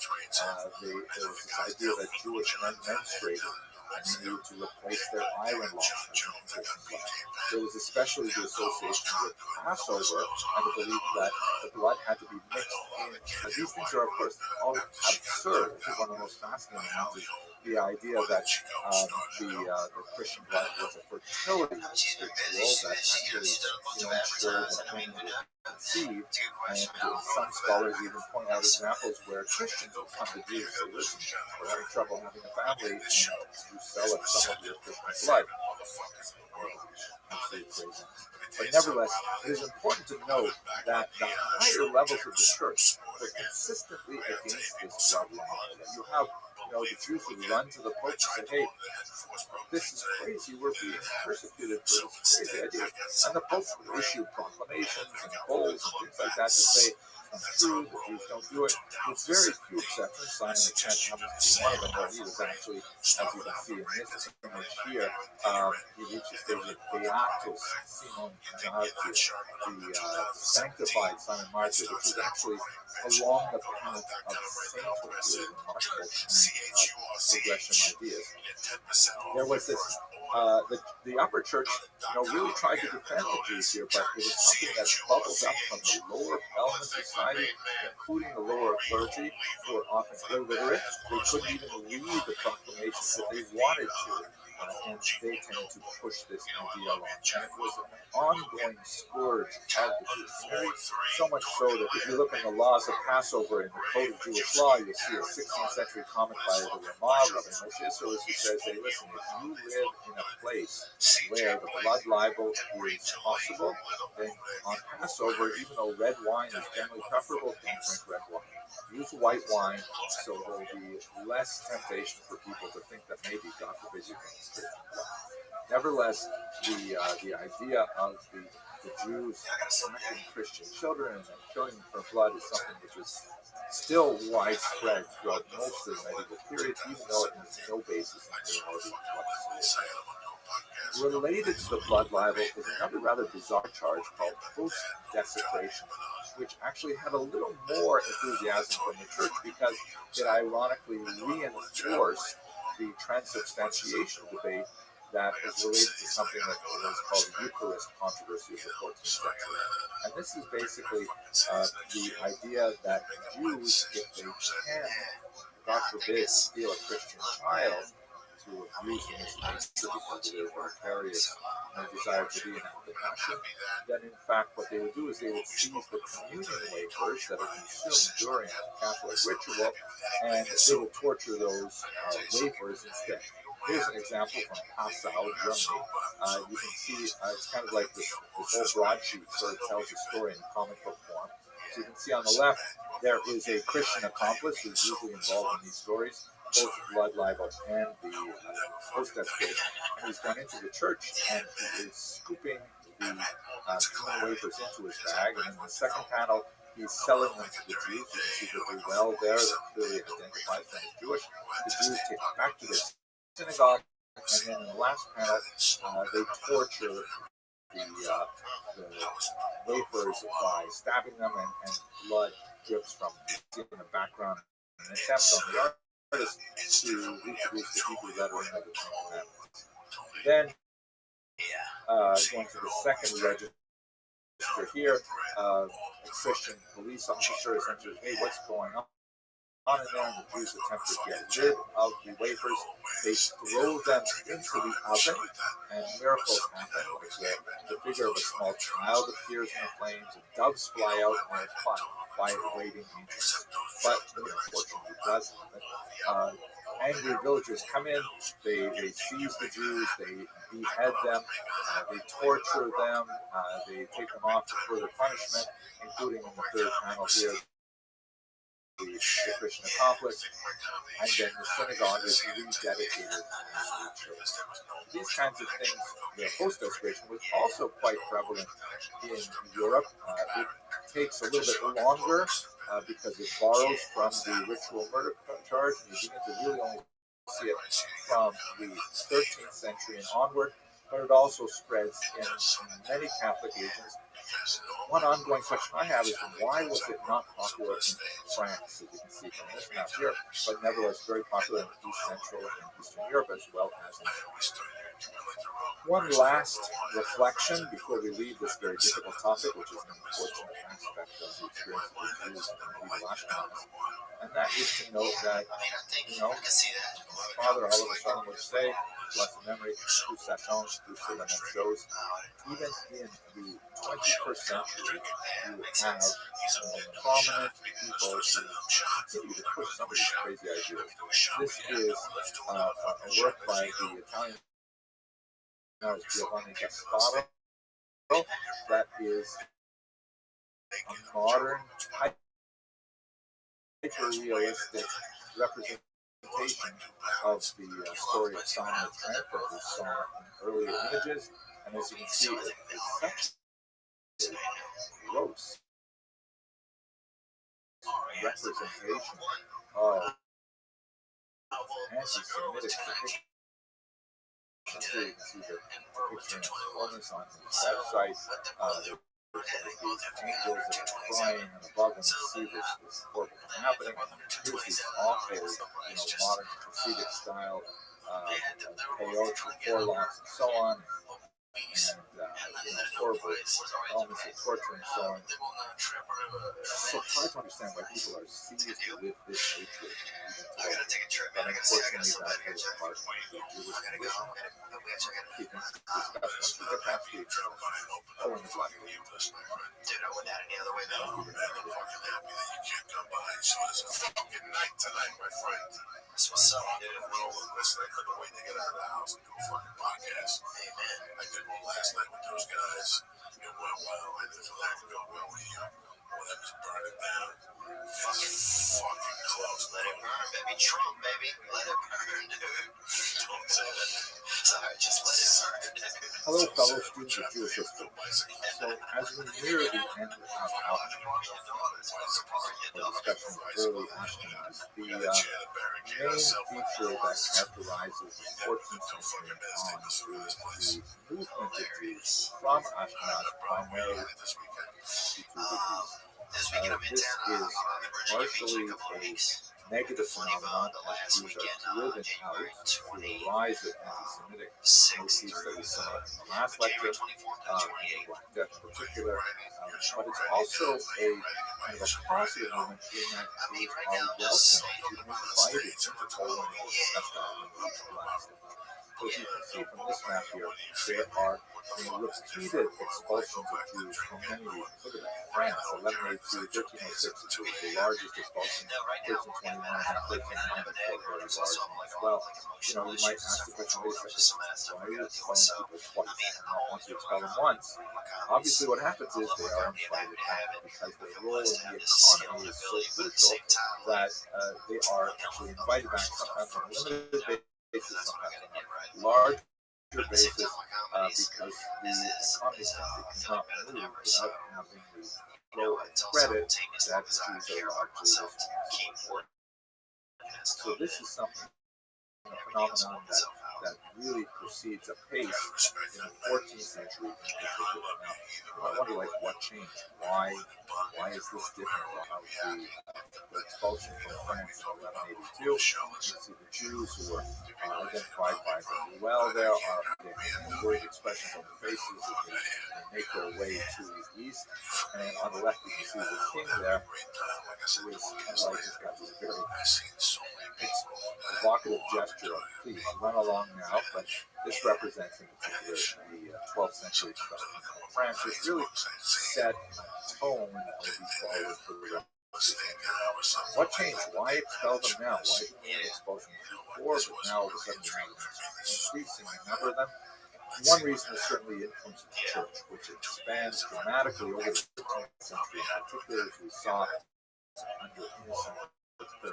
Secondly, one of the ways of dealing with the debt load, particularly if with the nobles who are borrowing money from the Jews, is simply to get rid of those whom they earned in order to. We see this happening, for example, in England with Muslim Jews and so on. It represents a one-time payout because all of a sudden that debt is discharged. But on the other hand, you have no more income as a result of taxes generated by the Jews who are involved in money lending in the lower parts of society. And third, you have the product blood libel and healthcare station. So these kinds of things are coming together and increasing the pressure and the attractiveness to nobles who are indebted to Jews to simply get rid of them. We also see a kind of a larger phenomenon that's especially clear in the major expulsion of Jews from Spain in the 15th century, of this kind of like drive for purity, this drive for, to use the phrase used in Spain, the purity of the blood. We should have a homogeneous society. We should not tolerate pockets of minorities of people who believe differently than we do. It's a very frightening idea that will not only affect Jews, but will affect dissident Christians as well. The idea that Europe has to occupy a monolithic piece of having no other faith other than this one particular faith. Something we see building and now, this is accelerated, this phenomenon is accelerated by the Black Death, which was a horrific plague of the bubonic plague that ravaged Europe in the middle of the 14th century. It took decades before it abated. You see it here, for example, in this terrifying retrospective by Peter Bucer the Elder that's titled The Triumph of Death. And, what a horrific kind of image. If you zoom in here a little bit, you see that there are like, skeletons that are carting away corpses and finding individuals who are still alive here and there, picking them up, cleaning them up, they're dying in all kinds of horrible ways. Here's this terrifying image. It's always very modern that there's this coffin that's open on one end, and this army of skeletons, army of death, are herding people into the coffin. Whereas you can see on either side of the coffin, there are other armies of the dead that are preventing people from escaping. Horrific kind of the terror that must have been experienced by Europeans, as like in some places a third to almost half of their population is killed. And we see this also expressed in more anti-Semitism in the sense that people were looking for, who do you blame for this thing? You have all kinds of interesting Christian movements, self-flagellants, for example, who are walking around literally whipping themselves, thinking that God wanted their atonement through pain, and that would take away the Black Death and so on. But of course, it's always very easy to blame the Jews. So here's an interesting example of one of the legends that was very prominent at the time. This is from also a 16th century representation, and it's in English, so it's especially valuable for us. This is a depiction on the left of a Jew, and this is printed around the time of Shakespeare. There have been no Jews in England since they were expelled in 1290, so doesn't even know what a Jew would dress like, but so he's sort of giving him this kind of turban-like outfit, which is not historically accurate at all. And what he's done is, as this particular English depiction will describe, he's made a pact with lepers to collect some of their disease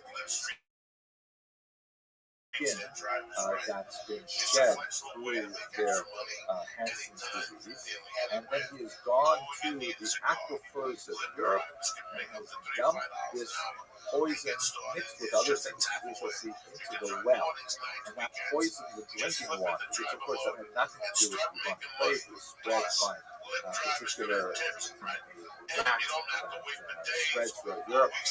But at any rate, as he dumps it into the water, then spitting up out of the well comes this demon that urinates back into the water and that creates the poison. And of course, part of the basis of the concoction to create this poison is the blood of a Christian child. As you can see on the cross, there is a Christian child. Let's look at the next page here where we actually read some of this here.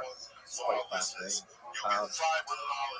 If you look at the top line, we can read it together here. And you can see the shoulder note says a great infection throughout all Europe by reason the water in their wells was poisoned.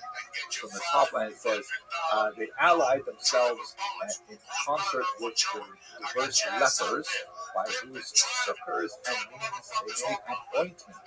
Kind of strange spelling, but the 16th century.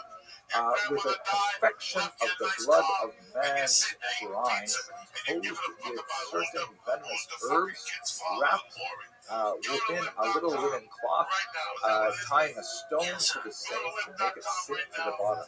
They nightly cast in the said infection into all the fountains and wells of the Christians, whereupon this corruption engendered such contagious diseases in all Europe that there died well nigh the third person throughout the same. Roughly 1/3 of the population dying. So this is, you can imagine if you're living in the middle of the 14th century and this horrible deaths are happening all around you and you look for someone to blame and you hear a legend like this, in the medieval mind, there's a certain amount of credibility that is associated with such an absurd statement, especially if you build it on top of the blood libel and the host legislation. And in fact, what we see frequently throughout the period are collections of Jews, as in this one in Strasbourg, for example, and the public burning seeking vengeance for this horrible, horrible period. This is when you have an accelerated movement of Jews away from Western Europe and toward Eastern Europe. That will be the final chapter of this particular series on early Ashkenaz. It's actually a positive chapter, but for now I want to say thank you very much. Like Facebook, and all with a single click. Find candidates in any city or any street nationwide. Just post once and watch you qualified candidates grow with the ZipRecruiter's easy to use interface. No jungle email, but calls to your office. Quickly screen candidates, rate them, and hire the right person. Quickly. Hello, fellow students of Jewish history. So we come to the end of this particular series of classes on early Ashkenaz. The last couple of classes are really looking at blood libel, post-desecration, Black Death, expulsion rights. But thankfully, it comes on an upward because although Jews are being driven from Western Europe, Eastern Europe is turning out to be a haven for Jews. In fact, Poland, which is later united with Lithuania in Axis Commonwealth, that's directed from the Baltic to the Black Sea, will actually be like this beautiful new home for Jews for several hundred years. And Jews will sort of riff on the term Poland, which is Universal, you guys. I'm going to be in all these are American, all American days from trouble living out the countryside. And this is because whereas the Western Europe, January 26th through 29th, I'll be in Virginia Beach. there was a recognition of the value of Jews as to initiate the economy, so they were actively attracted into territories and offered the possibility of settlement there to engage in various economic projects. We see this, for example, here's a beautiful example of a Jew, kind of like a Jewish family, really coming to Poland and seeking the refuge there, and the king who is up on the stairs is magnanimously saying, well, why don't we let them in? I mean, they seem like nice people, right? So this is especially noted in the various charters extended to Jews, like the statute of Paris, which is shown here, 13th century statute. This is actually a remarkable representation of it by the late 20th century Polish Jewish artist, Arthur VI, who was saying, like, look how amazing it is that the Polish king actually viewed the Jews positively and would invite them to the region. Jews were heavily involved in the economy, and some of the earliest coins that come out of Poland actually have Hebrew lettering on them, like this one here, which says Meshko Karo, or King Meshko, written right on the coin, because the Jews were the early mentors as well as engaging in all kinds of other economic activities. And So by the time you get to the 18th century, you see in this map here, large populations of Jews throughout Poland, and it would constitute really the bulk of Ashkenazic Jewry going into the modern period. Although Jews in Poland would still retain the definition of themselves as Ashkenazic, which harkens back to Germany, they would nevertheless be overwhelmingly concentrated in the East, far more than they would be in Western Europe. And at the pinnacle of their activity there, which goes beyond the time frame that I've really set for this news course up until about the year 1400, they would create something absolutely fantastic called the Council of Lands, sometimes called the Council of Forelands. And this was basically a uniting of all of the communities, the municipalities of Jews throughout the post-Sicilian Commonwealth in a single coordinating body, which in many ways allowed the Jews to function on a meta level, almost on a state within a state level, making sure that they regulated their internal behavior according to Talmudic law that was particularly occupied with things like commercial law and marriage law, and ensured that men who did not give their wives a get were still under the authority of the overarching Council of Lands. This is a page of minutes from the Council of Lands. And according to many historians following the thought of Shimon Dukno, shown here, a great historian from Eastern Europe, this represented really a high point in Jewish